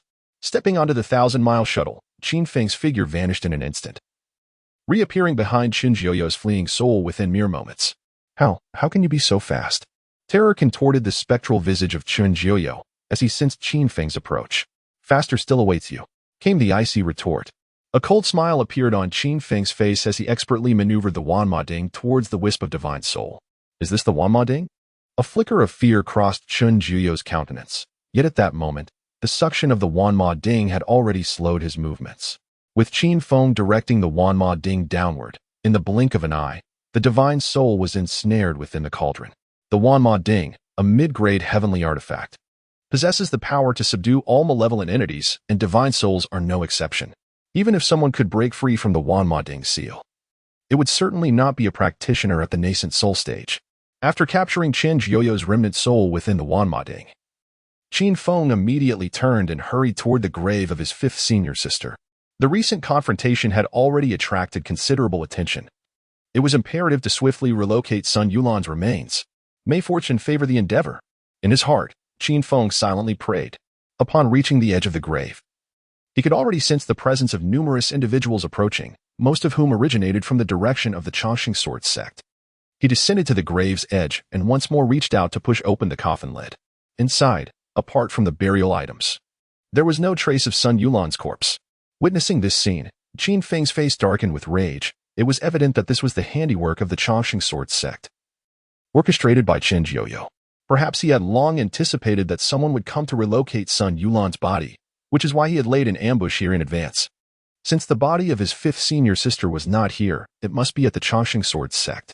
Qin Feng squinted as he gazed towards the direction of the Chongqing sword sect. Coincidentally, at that moment, a group of over 10 figures soared towards him. These individuals traveled upon their swords, all possessing the foundational cultivation stage. Chapter 77. Interrogation in the Void. A disciple clad in white from the Chongqing sword sect bellowed. Who dares to wreak havoc on the territory of my Chongqing sword sect? As the figures drew ever closer, Qin Feng remained utterly unresponsive, harboring no intention of retreat. It had been quite some time since Chen Jiuyo's spirit was ensnared within the 10,000 demons cauldron. Had he been present at the Chongqing sword sect, he would undoubtedly have arrived by now. The mere presence of disciples indicated his absence, thus presenting Qin Feng with an opportunity to capture a few live ones for interrogation. With artifacts, talismans, and an energy level surpassing that of ordinary cultivators by 20-fold, Qin Feng felt emboldened. He feared nothing beneath the nascent soul stage. Confronted by a dozen foundational cultivators, he stood his ground, showing no sign of retreat. In total, 16 foundational cultivators arrived, adorned in various attires representing different peaks of the Chongqing sword sect. Upon reaching the site and witnessing the grave of Sun Yulan disturbed, they immediately encircled Qin Feng. This is the grave of an important figure of our Chongqing sword sect. To dare excavate such a grave, I advise you to surrender willingly. Perhaps your 9 clans might be spared, one of them declared, while the others descended to the ground, brandishing their flying swords in preparation for combat. More than a dozen flying swords shimmered ominously in the night, their sharp intent saturating the atmosphere, teetering on the brink of eruption. Qin Feng stood quietly in place, an air of disdain evident in his eyes concealed beneath his black robe. With a cold laugh, he declared, "Feel free to make your move." In an instant, more than 10 flying swords surged forth, their rhythmic hum resonating through the air. Unperturbed, Qin Feng retrieved the Yin-Yang Mother Shield and a yellowed talisman from his storage ring. Infusing his spiritual energy into the shield, the two sides, a large and a small shield, expanded instantaneously. The larger shield was robust and formidable, while the smaller one was agile and resilient, both revolving around Qin Feng as they defended against the barrage of flying swords. As the swords collided with the shields, sparks erupted in every direction, yet Qin Feng remained still, merely gripping the talisman in his hand, devoid of further action. Let us see how long you can endure. Observing Qin Feng's audacity and lack of counterattack, several disciples of the Chongqing sword sect felt a surge of dissatisfaction, secretly intensifying their assault. Others drew forth additional magical artifacts or cast spells. Countless flying swords and spells struck the Yin-Yang Mother Shield like a relentless downpour. The air filled with a cacophony of clashing sounds. After 10 breaths, the larger shield, bearing the brunt of the assault, began to emit a crackling noise. "Everyone, exert yourselves." Capture him and return him to the divine elixir peak. Elder Qin will reward us handsomely. Witnessing the imminent shattering of the shield, the disciples of the Chongqing sword sect erupted with joy, redoubling their efforts. With a resounding crack, under the relentless onslaught, the two shields shattered into fragments. The destruction of the artifact sent a sharp pain coursing through Qin Feng's sea of consciousness, his blood surging wildly. As several more flying swords and magical artifacts descended upon him, Qin Feng promptly pressed the talisman against his body. A golden radiance swiftly enveloped him, forming a protective golden humanoid shield 3 feet away. This was the intermediate-grade talisman of golden light he had previously synthesized, capable of withstanding attacks from mid-stage core formation cultivators. Thus, it effortlessly defended against the strikes from the surrounding Foundation establishment practitioners. Countless assaults pelted the golden shield like a torrential downpour, failing to breach its defenses and instead rebounding, with some flying swords embedding themselves into the mountainside, others into boulders, and some nearly injuring their own comrades. Observing the formidable strength of this golden defense, the expressions of the 10 or more individuals present turned exceedingly grim. I was merely testing the strength of an intermediate-grade artifact of the Xian rank. Did you truly believe this was all I had? A cold smirk appeared in Qin Feng's eyes as he withdrew the celestial-grade artifact, the moon-piercing flying sword, from his storage ring, channeling his spiritual power into it. At this moment, Qin Feng had mastered the moon-piercing flying sword, and by infusing half of his internal spiritual energy, he could unleash 60% of the sword's formidable might. Buzzing, the silver-white moon-piercing flying sword quivered in the void, tracing a white arc through the air like a meteor aiming for the moon, darting straight toward a nearby disciple of the Eternal Sword sect. Be careful. Sensing the extraordinary nature of the flying sword, the onlooker's expression shifted dramatically. The targeted individual turned pale, swiftly summoning his artifact to defend himself while simultaneously slapping a golden bell talisman onto his body. His artifact was a two-directional curved spinning blade, seemingly of at least initial Xian-grade quality. At that moment, the spinning blade whirled, emitting a whooshing sound as it crashed forcefully against the moon-piercing flying sword. Crack! In an instant of collision, the spinning blade shattered into countless fragments that scattered in all directions. Yet the moon-piercing flying sword maintained its momentum, relentlessly advancing toward the man. Upon witnessing his artifact being effortlessly destroyed, the man's face darkened, and he quickly conjured an iron wall spell before him. Puff! Puff! The moon-piercing flying sword, like a rampaging force, pierced through the iron wall and the golden bell talisman, creating a gaping wound in his neck, blood gushing forth. In the wake of this scene, the surrounding disciples of the Eternal Sword sect turned ashen, retreating in alarm. However, the moon-piercing flying sword had transformed into a meteor, weaving through the crowd, while thunder roared in the air, and lightning crackled incessantly. Everyone, be cautious. The leader, clad in white, wore a grim expression as he frantically maneuvered his artifact to fend off the attacks, desperately retrieving talismans for protection. In battles among cultivators of similar strength, the decisive factor often lay in the quality of their artifacts.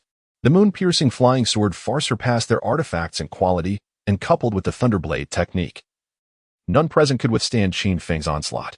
In mere moments, 7 had perished on the spot, and the remaining individuals struggled to hold their ground. Do you truly wish to oppose the Eternal Sword sect? The white-clad leader, now adorned with numerous injuries, threatened Qin Feng while simultaneously defending against the relentless assault. At such a critical juncture, he still dared to issue threats? Qin Feng remained silent, enveloped in a golden radiance. After dispatching the disciple with a single stroke of his sword, he deftly commanded the Shuriwe flying sword to reap the lives of those around him, prioritizing those who dared to flee. While the act of killing was not particularly arduous, the true peril lay in the possibility of being recognized and having his treasured weapon escape. At that moment, Qin Feng wielded absolute control over the battlefield, akin to a harbinger of death. In less than 10 breaths, he had reduced the number of disciples from the Chongqing sword sect to a mere 2. As they hastily retrieved their flying artifacts in a desperate bid for escape, the Shuriwe flying sword mercilessly shattered their hopes. With no path to ascend to the heavens or descend into the earth, they could only remain rooted in place, pleading for mercy. Senior, spare us. With a moment's hesitation, Qin Feng drove his sword through one of them, then sheathed the flying sword within his sleeve. He turned to the remaining survivor and inquired, "Do you wish to live?" "Indeed." He trembled, kneeling on the ground, his head bowing repeatedly like a pestle pounding garlic. "I implore you, Senior, grant me my life. I shall comply with any request you have, as long as you spare me." Qin Feng inquired softly, "Do you know the whereabouts of the bones within this grave?"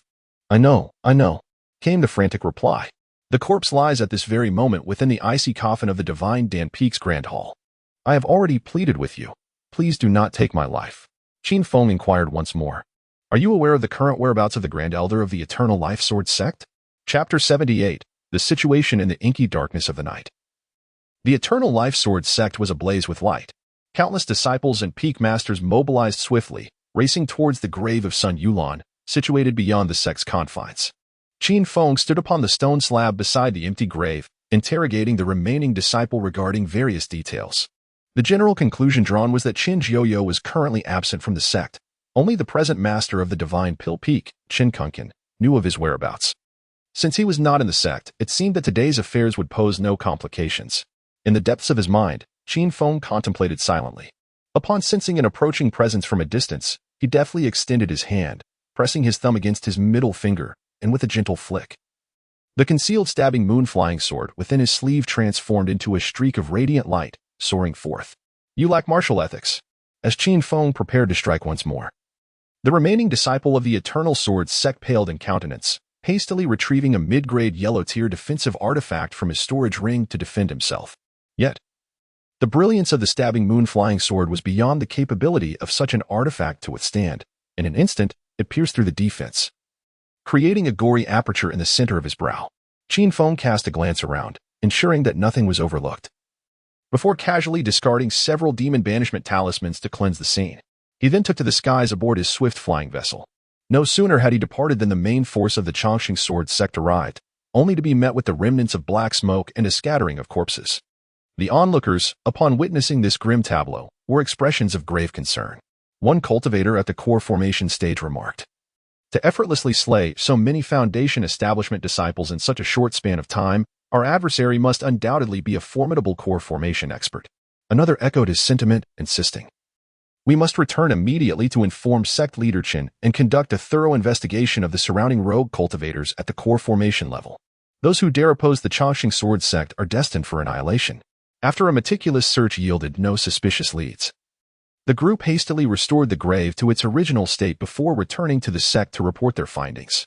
The area fell into a tranquil silence, which was soon shattered by an overwhelming surge of spiritual energy erupting from the void not far away, akin to a meteor streaking across the heavens.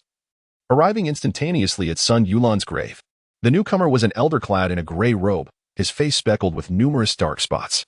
With a shadowy gaze, he surveyed his surroundings, a glimmer of excitement flickering in his eyes. After a moment's contemplation, he soared toward a nearby mountain. With a flick of his hand, a terrifying wave of spiritual energy emanated from his gesture, carving out a cavern of considerable depth within the mountainside. Upon entering the cave, he employed an unknown technique, and in an instant, the mountain returned to its original state. Perched upon the branches outside, a nest of birds now sheltered newly hatched chicks, which, upon feeling the wind, quickly grew to the size of a palm and took flight in all directions. Qin Feng skillfully maneuvered the celestial shuttle, making a substantial detour before donning a new style of his black robe. He then transformed into the wooden spirit boat and leisurely made his way back towards the sleeping cow mountain. Upon returning to his cave abode, Qin Feng promptly activated all the functions of the concealment grand array before retrieving the 10,000 demon cauldron from his storage ring. Peering into the cauldron, he observed two lingering green glimmers. One belonged to Qin Jiuyo's soul, while the other was the soul of the elderly man he had previously vanquished. At that moment, the souls of the two individuals occupied separate corners within the cauldron, neither able to overpower the other, indicating that the gray-clad elder was also at the nascent soul stage. As for the remnants of Shen Chong and his companions, they had long been eradicated by the gray-robed elder. Gazing at the two souls within the cauldron, Qin Feng felt an overwhelming sense of emotion. After all, he was merely a foundation establishment cultivator. Yet he had managed to subdue the souls of two nascent soul practitioners consecutively. Such an achievement could be deemed the pinnacle of foundation establishment cultivation. Henceforth, he must exercise greater caution. Qin Feng placed the 10,000 demon cauldron into the recess beneath the stone bed, subsequently retrieving the storage bag containing the corpse of the Gogodan and placing it alongside.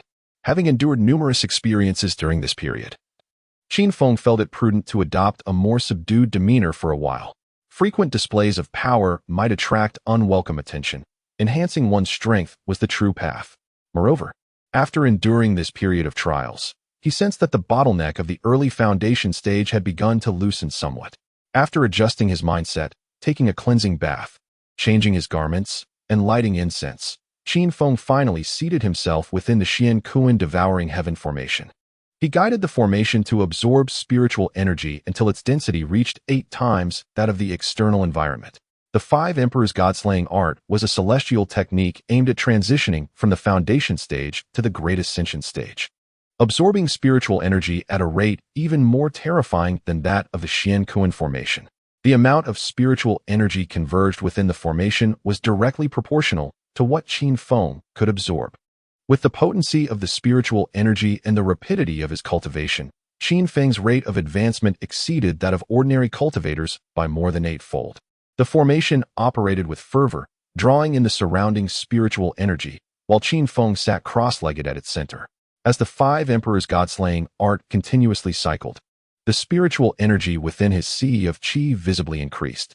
Secluding oneself in cultivation allows one to lose track of the passage of time, becoming enraptured by the absorption of spiritual energy.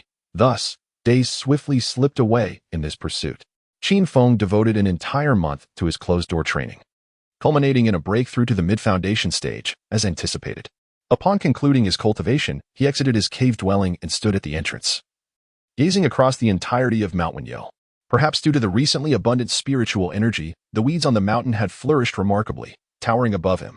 The ancient spiritual tea tree showed little change, merely sprouting a few tender shoots, while the sapling of the Beast King tree had grown taller. But without the daily irrigation from the Earth Spirit Ape, Qin Feng could only reminisce.